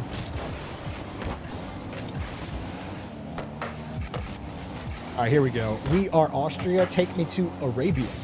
Thoughts? Okay. That one's at least, on the nose, right? It's If relevant, they qualify, right? Yeah, then they are. I like Chat, that. just to let you know, you don't have to use a rhyme with the country name. You don't, Yeah. you don't have to. We're trying All right, our we best. gotta let it cook a little bit. All right, yeah, we'll Keep get going, it out chat. there. Keep going, chat. You're doing great. You guys got this. I believe in you. Yep. Yukio might have a chance here. There it is. Oh, yes, Dude. the boost. Why is he backwards though? Oh, he didn't. He thought Yukio was just gonna shoot. He didn't He have thought to to go steal the boost. Yeah. Well, that's a great Oh. touch too. Yukio's all over it, but again, just not getting that extra touch to make it dangerous enough. Here's Sai with a flip reset. Did carry it. He got Yukio to go with him. It's just Ivan. Does well to slow up the play. Czechia trying to get their bearings here. This one gets bumped back towards the net. And now maybe Czechia able to get out, but maybe not with possession. As I think that's Good their finish from strongest suit here. Now Cyrax, if you feed him the ball, that's their strongest player. At least that's what it seems so far, as he's denied at the back of the net. Excellent control, but just good coverage on the backboard. Yukio has the midfield boost. Shadow did not care. Cyrax goes again, low 50. I do really like Cyrax when he's on the ball. Great touches. Definitely most mechanically consistent that we've seen in the lobby so far. Shadow, ball comes straight down. Good shot from Yukio. Dotted the center of the net. Austria have the lead. And here we go again. Austria striking first. This is great from Ivan. Just forces a poor clear. Comes straight out to Yukio. And those back players on the wall, Cyrax, it's very tough to stretch out and read where this shot's going to go. Basically have to guess with the proximity of where that shot's coming from. And for Austria, a welcome first goal. Okay, all right. Are you ready? Oh, no. Wait. Let's see what Czechia scored here. Well, Czechia securing the area. Cyrax making the stats. Ipa with no hacks. Shadow for the final blow. Yeah. You had me in the first half. Sai has got the second half of this goal. 2-0 here for Austria. Yeah, Czechia trying to get back into this game, but they can't catch up to it. This one gets away from Cyrax. Couldn't catch up to it. It's Sai able to jump all over the mistakes, and I feel like that's really where Austria is getting a lot of their goals, is Czechia making those mistakes. Once again, nobody getting in front of the ball from Czechia. Now they've got some work to do, and in Cyrax, you're looking towards him to show up big to close out this series. Ipa, 43 boosts. Cyrax getting harassed. He tried to do it himself. Cyrax still in the play. Yukio rolls over his 50. Quick landing. Wave dash on the wall. Leaves the reset down. Czechia know they need a goal. Good carry. Good enough for Ipa. 2 though on the backboard. He's got a beat. Cyrax gets over another one. No one across. They need the boost. He can't. He's got to go for the ball instead, and it allows Austria to get refueled, and one more 50 breaks them out. Good one there from Yukio.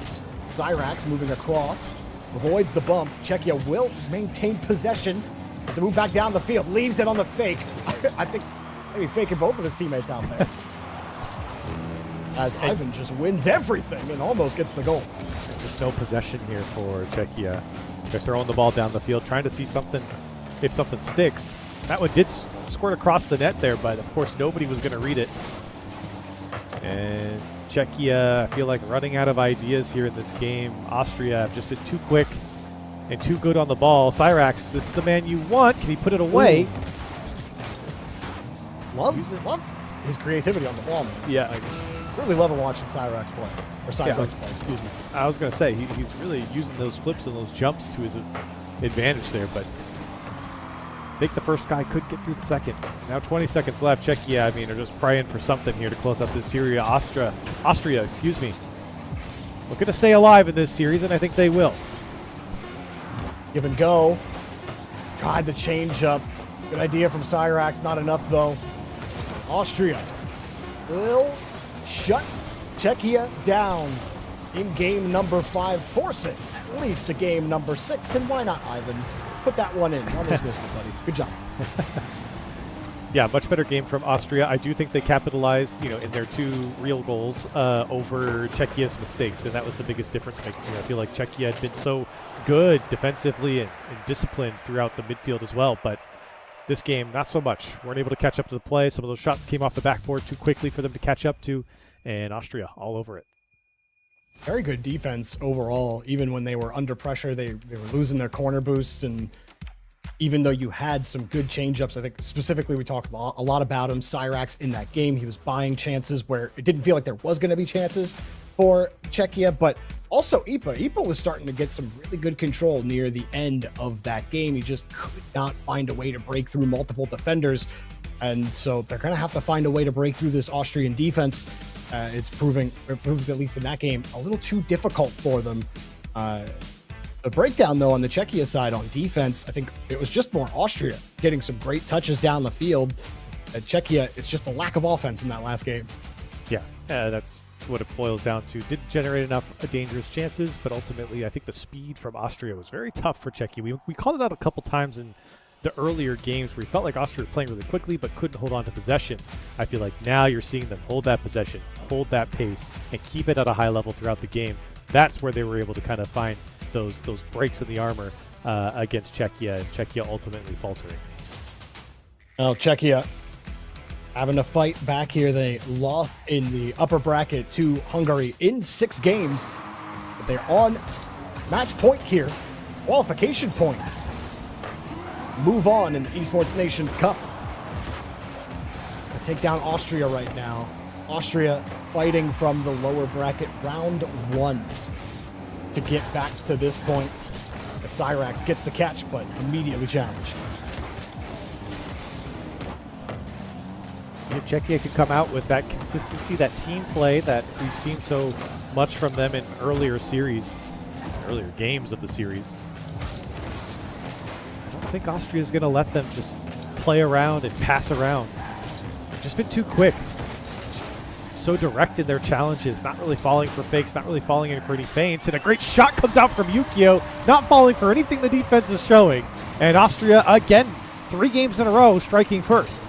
Oh, Ivan, so good. He acts like he's going to drill that ball into Oipa, just kind of center his nose on it, and then he lets it go. The Oipa, expecting a 50 on the center of the ball, instead ends up above where the challenge happens, and that just leaves a dead ball for Austria to take. Now Ivan tried for another one. This time it doesn't work. Decent chance for a check, and they are able to follow up. It falls to Cyrax, and Austria could not get a hold of this one. The first shot just gets by Ivan. He ran out of boost, and I guess Yukio thought that Cy was going to go there first. And Cyrax, in the confusion, strikes quickly and ties things up. Getting absolutely roasted in the chat for my IPA, OIPA, IPA pronunciations. And I just want everyone to know that, yep, pronunciations, we got them here on this cast. I believe it is IPA, though. I thought, I made the mistake, Corelli, trusting a chatter. Said it's more like OIPA. And then you say that, and then chat's like, wow. Don't do that, Jordy. Don't fall for the chat. No. You know, and I'm giving chat flack for not being able to rhyme. Can you believe that? Chat disinformation. Don't do it. IPA. It is IPA. I've confirmed. Thank you, chat. This is great. This is a great live workshop with all of you. You wouldn't believe how many players just don't tell you how to pronounce their names, though. How many times, Corelli, have we asked a player, how do you actually pronounce your name? And they go, dealer's choice. And I'm like, that's not what we asked. I have an opinion on the pronunciation of your name. Oh, yes. Got plenty of stories about that. Well, here comes the story of Czechia with the bump and the shot, but it's blocked. Free ball. Ooh, blocked again. There are shots there coming out from Czechia. Austria, though, getting up quickly, turning it away. Coming up on halfway through this game, 1-1, and Czechia trying to put something together. You really want to see Cyrax behind this, and he will come up and take it to the back wall. It's the follow-up shot. There it is, floating to the far side. Ooh. It's perfectly placed, and Czechia take the lead. Yeah, Ipa sitting there, and then second man comes up out of nowhere, and wow, that shot is just perfection from Shadow. It was actually decent coverage from both players sitting in net, but you saw how deep they had to stretch to get there, and enough power for Shadow. And here comes another one, but Yukio gets the ball off the kickoff. And so far, Czechia, the quick hits have been good enough halfway through Neo Tokyo. Looking to close this series out, and the pressure's on Austria now. Kind of force them to be a bit more aggressive, a bit more desperate. They're the ones who have to push it to get back into this game. If Czechia can get one more, they're even more comfortable. Sai will win his corner boost. Yukio first on the ball. Everyone from Czechia rotated back. Flick down the field. Ipa had the midfield boost, but he decides to give it to his teammate with a clean 50 and a fake in front, but the shot was right into the defenders this time. No cheeky placement from Shadow. Czechia will only have a 1-goal lead coming back to the orange half. Minute 30 on the clock. Czechia looking just to run it out. They can get another one, they'll take it, but for Austria, got to push it down the field, and with no boost size, just going to have to go and take the other corner. Czechia looking to pad up a little bit. Cyrax looking for help. He doesn't find it. Big clear comes out from Austria. It's tough for Czechia to deal with. Demos are coming out as well, but Austria is still just going into the corner and not really coming out with anything.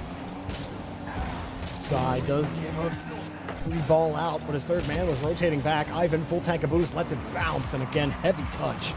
Off to the side, it's working out. He doesn't get a reset, doesn't need it. Teammates there to help him. They're going for the bump. Good night, but Yukio has to stretch, and it just takes way too long as Ivan gets back to his own half. Yeah, he could have never taken the shot immediately, but that first touch was just not it. Too much from Yukio, especially with both of his teammates in front of him. Got to put that one on target. At least give it a chance. 30 seconds left, and that may be the last opportunity Austria gets. Czechia playing safe here, conservative. You can see players not diving into the corner, just playing whatever Austria gives them coming out. Yep, Yukio thinking a challenge was going to come there, but again, the feint in the midfield. Cyrax, much more for him there. Ivan can't move down the field, and Austria are not where they need to be here. About to be eliminated as Czechia survived that beatdown in the Game 6 versus Hungary to take down Austria here and move on in the Esports Nations Cup. Yeah, great work from Czechia here, and I think ultimately this was a game where they survived based off of their team play. I think a lot of it came down to Cyrax as well. I think he was incredible, but for all the Czech fans out there, I think they're quite happy. Let's go ahead and take a look at the bracket, see how things are panning out here, as I think a lot of Czechia fans in the chat I see. Maybe not so many Austria fans now. They might have turned it off at this point, but Czechia happy to see this team qualify. Yeah, Czechia looked very, very good. So let's take a look at the bracket. A lot of countries tried to fight their way to qualification, but only a couple have made it through, and there's one more spot left to qualify for the Esports Nations Cup here in Europe. Hungary, Ireland, and Czechia have all dotted their names on the list, and now Switzerland and Italy, a rematch from the upper bracket. Switzerland had reverse swept Italy in uppers. Italy from round one lowers had to fight to get back to this point And so Switzerland have a chance to upset them again. Italy with some chances for revenge. Yeah, excited to see that one. I believe that's our next match as well, Jorby. So that one's a lot of history, obviously with them playing before, but also now all the marbles are in that match coming up. I believe we have Irax with Czechia for our post-game interviews. So let's go ahead, go right in and talk to our recently qualified country, Cyrax. You guys, congratulations on your victory here against Austria. Had some difficulties against Hungary in the end of that series in the upper bracket. What were you guys talking about in between series getting ready for this game versus Austria? Well, we just had to restart for the other series because we knew we already beat Austria once, so we could beat them again. That was the main talking point we had, and I think we did that good. We had a nice restart, started very strong in the first couple of games, and then just finished it. And when you walked into this game against Austria, what were the biggest threats that you guys felt Austria posed in the matchup? Well, we knew their defense would be really good, so we were like trying to not get scored on by their counterattacks because they have really good eligible demos. But I think our defense was a lot better than it was against Hungary, so I can be very happy about that. You guys have qualified, but talk to me about how this team formed and how you guys started getting ready for the tournament, and both of those things, because this is a new tournament for Rocket League, and you guys get a chance to represent your country. So what was that process like and getting together as a team? Well, me and the boys, Ipa and Shadow, we've been playing together for 5 and more years. We're like playing a lot together because there's not really a lot of Czech people who want to play this game. So I hope this win is like a nice start for our community, and hopefully more Czech people try to play this game. I hope we inspired someone to play and try it out from our country. And we've been just practicing a lot, and I hope we do better or even have a nice result at the Riyadh. Well, yeah, Cyrax, I think go ahead, Corrali. Go ahead. I was just going to say, yeah, you're qualified now. Obviously, yeah, there's some inspiration there. But what are you looking forward to? Going to the event now and representing your nation.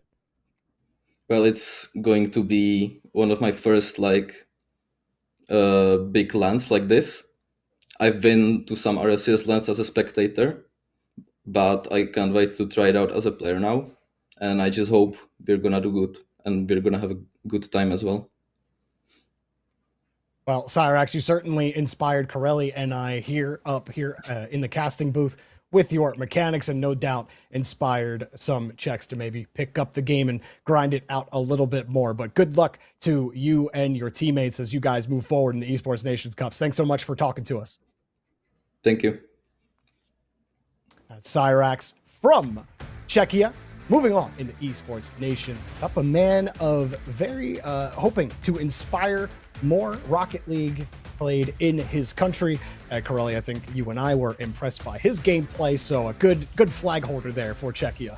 Yeah, absolutely. I mean, he was their star player for sure, especially in this series. Maybe not in previous series, but absolutely in this series, he's been phenomenal. So I'm excited for him. I mean, he seemed like, it meant a lot to him. They had been playing together. They have some history together as players, as a team. So for them to qualify together and be able to go to his first LAN as a player, I think is really cool. Well, we have even more action coming up. It's a rematch from the upper bracket. Switzerland taking on Italy for our last European spot here in the Esports Nations Cup. Do not go anywhere. We'll be right back.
me canta canciones y tengo un coro. Ganador ves el oro, brillo como un tesoro. Y tu novio es un bobo, mi gatita tiene todo, pegajoso y hermoso, con la 3 peligroso. Ganador ves el oro, brillo como un tesoro. En el bosque como un lobo, cazando el dinero, haciéndolo solo. En mi vida he visto todo, nada puede asustarme, solo tengo que cuidarme. Paso grande, voy a brincar, yeah. Cuando fui chiquito me dijo, hermancito, tienes que luchar. Para llegar a la cima se tiene que actuar, se tiene que escuchar. La calle te llama, la calle la fama, que está tu hogar. Bolsillo llenado, si escucho un poco los oigo cantar. Plata me canta canciones y tengo un coro. Ganador ves el oro, brillo como un tesoro. Y tu novio es un bobo, mi gatita tiene todo, pegajoso y hermoso, con la 3 peligroso. Pegajoso y hermoso, estoy más grande que un oso. Mi pistola está muy hermosa y la tuya estaba so. Mi palabra tan filoso, porque el game es una guerra. Patrullando Panamera, yo no ando con cualquiera. Cuando fui chiquito me dijo, hermancito, tienes que luchar. Para llegar a la cima se tiene que actuar, se tiene que escuchar.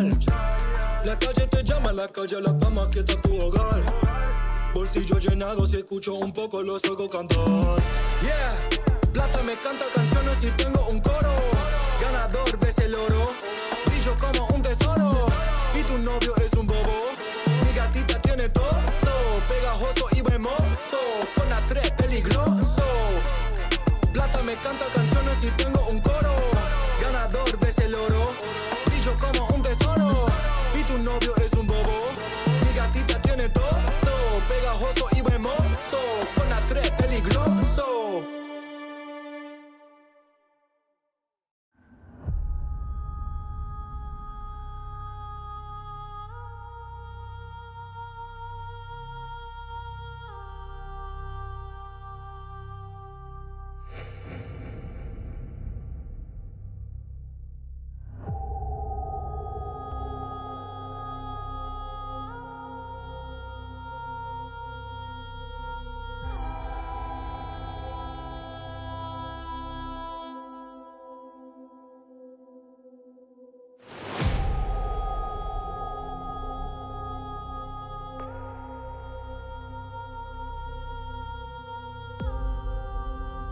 Freaks! Welcome back. Jorby lied to you, actually. It's not going to be Switzerland. Jorby's a liar. He is a liar. We actually kicked him out. We put him in the Rebels dungeon because he would not stop lying, especially in the green room. He jumped in and said, guys, Switzerland, can't believe it.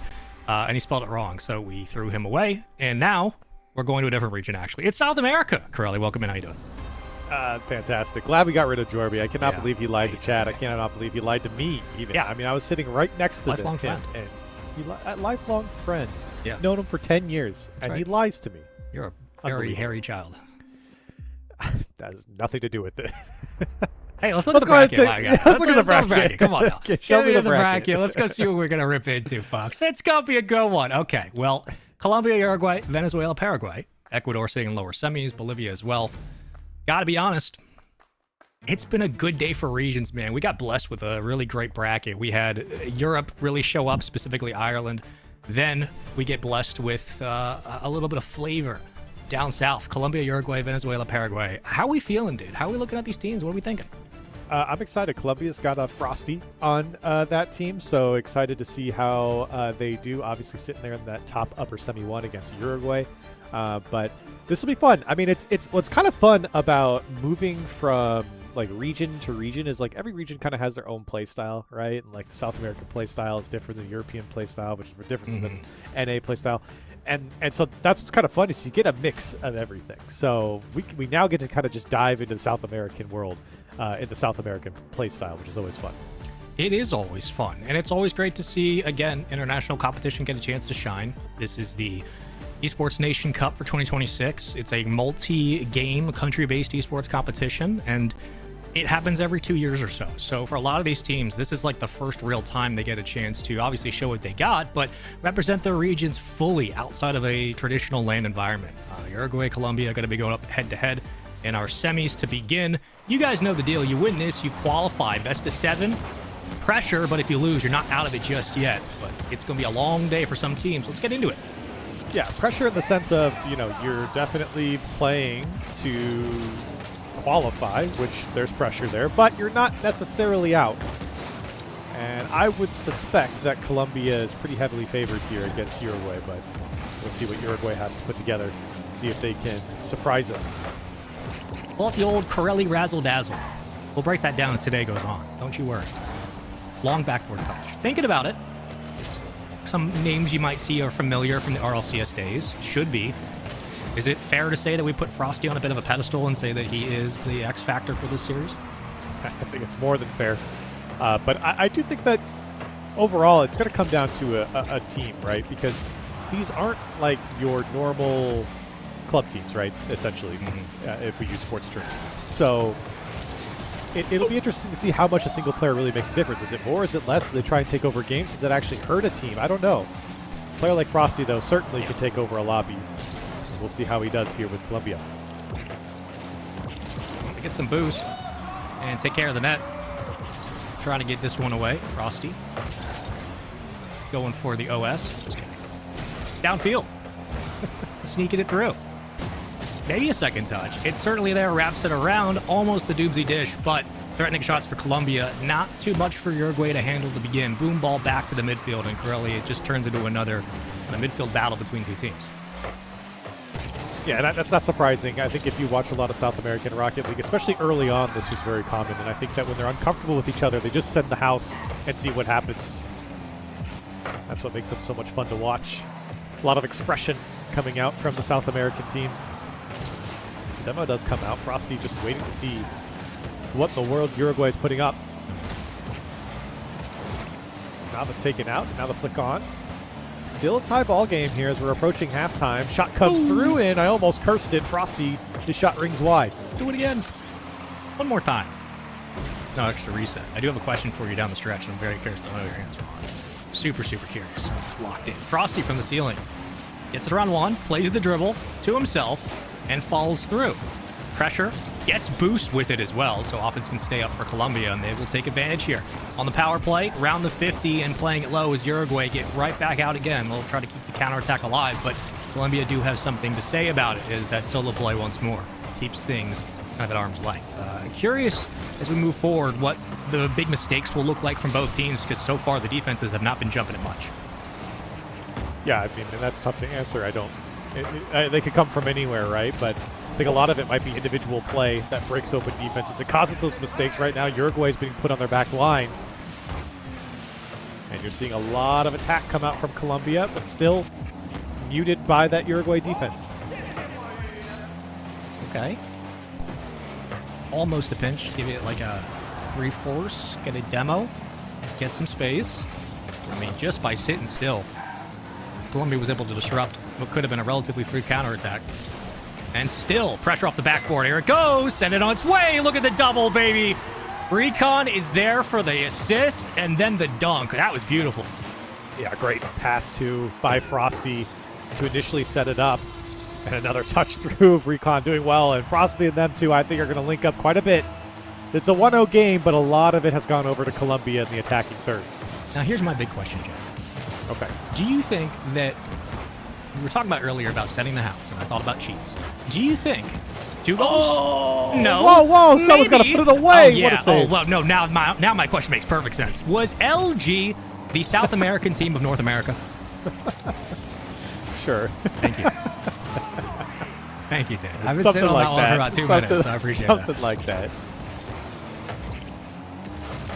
I don't think anyone in the chat knows what you're even That was just about. for you, man. I'm just asking you. Okay. You know, chat this one, chat, turn your ears off. It's not for you. Same with the OS comment. I think I'm the only one who knew. That's right. There. That's if you know, you know, and if you don't, you'll never know.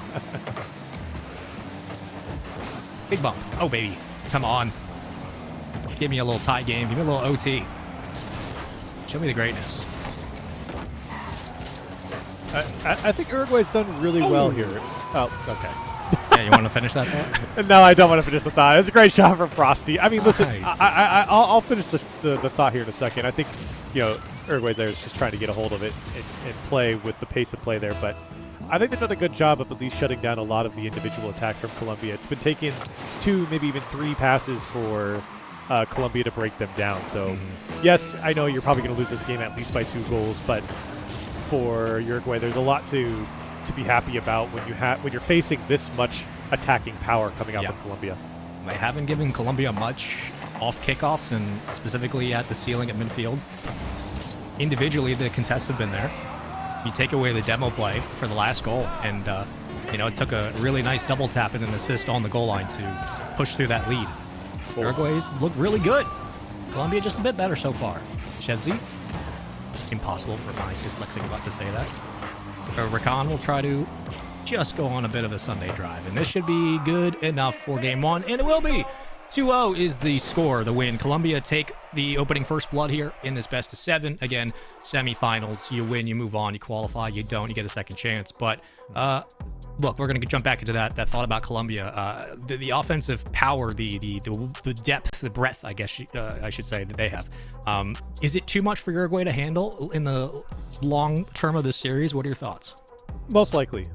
I think individual play almost always outlasts, like a team formation or a team game plan, because ultimately an individual player with consistency as high as some people like Frosty, they're going to be able to do that anytime they have space. They're always looking for it, and it's hard for teams to stay consistent, to stay in shape, to keep their form throughout an entire series. It's very rare that you see that in the Rocket League world, just because the game moves so fast, right? Like if you're talking about a game like soccer, it's different, but for Rocket League, there's only 3 players on your team. The game's moving up and down the field so quickly. It's just tough to keep your form, right? And your shape defensively. So offensively, I think players are always going to get the edge when we're talking about individual skill and the ability to put pressure on a defense. And you're going to see that a lot from Colombia. That's why I was really complimenting Uruguay from just weathering the storm, standing up a lot of those individual attacks from Colombia. I felt like they did a good job. Yes, the score was 2-0. Yes, Colombia was constantly attacking. Yes, Uruguay didn't have a lot of good attacking opportunities. But at the end of the day, you're going to be facing that regardless. Colombia's going to do that against most teams. It's up to you to slow them down. They did. Now, how do they transition to an attack? Their midfield looked really good.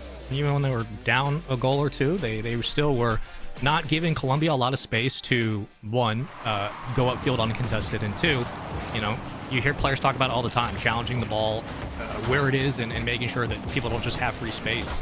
They were there at the midfield every time, ready for the challenge. So hopefully to see similar things here going into game 2. And into Forbidden Temple we go. The stall off the ceiling gives it to his teammate, and already the defense of Colombia pulling out a couple tricks. Yeah, and Uruguay's pushed Colombia back already, and I think for Uruguay, they just have to keep that pressure up. They've got boosts. They've got options. Can they find each other? They do. Double tap. Looming. Can he put it on target? He did. Recon able to get on it. I mean, if that one was put anywhere else, it was going in. Recon was already pre-jumping it, but this is a great start for Uruguay. What a moment it could be to find that first goal. Right some of the wrongs of game 1. Set the sails for game 2. Solo play off the sidewall. Gets around 1. 2. Looking for the dunk. Not quite there. But the shot was threatening nonetheless, and they'll keep the ball in play. Great start for Uruguay. I mean, Colombia really haven't had a lot of attack. They haven't had a lot of control. The control they have had, Uruguay's been all over. Keep the ball away from Frosty. Keep the ball off of individual setup from Colombia. This is fine. If Colombia picks you out in the midfield, it's fine. It comes right back to your team. Now, you can't give it up there in the midfield or in the corner. That's what you can't do. You can't give it right back. It was so good from Uruguay, but that touch from Nava, I don't know if he was thinking the boost was going to spawn. He had full boost, but he came out a little wide and was late to the challenge. And Colombia steal one. I mean, they were controlling midfield. They were reading the interceptions from Colombia. Uruguay was set up for so many different looks that Colombia would throw on the table. And Uruguay just a little bit lackadaisical on that corner challenge, and it punishes them. Granted, only 1 goal, but it's still a tough one for sure to swallow this early on with how good they've looked. We'll see if they can get it right back. Colombia going to now try to fight for their first real swing on offense they've had all game. Yeah, despite the scoreline, despite the mistake again, it's been good from Uruguay. They've been controlling the possession in many cases. That's not the best touch for them to give that one up.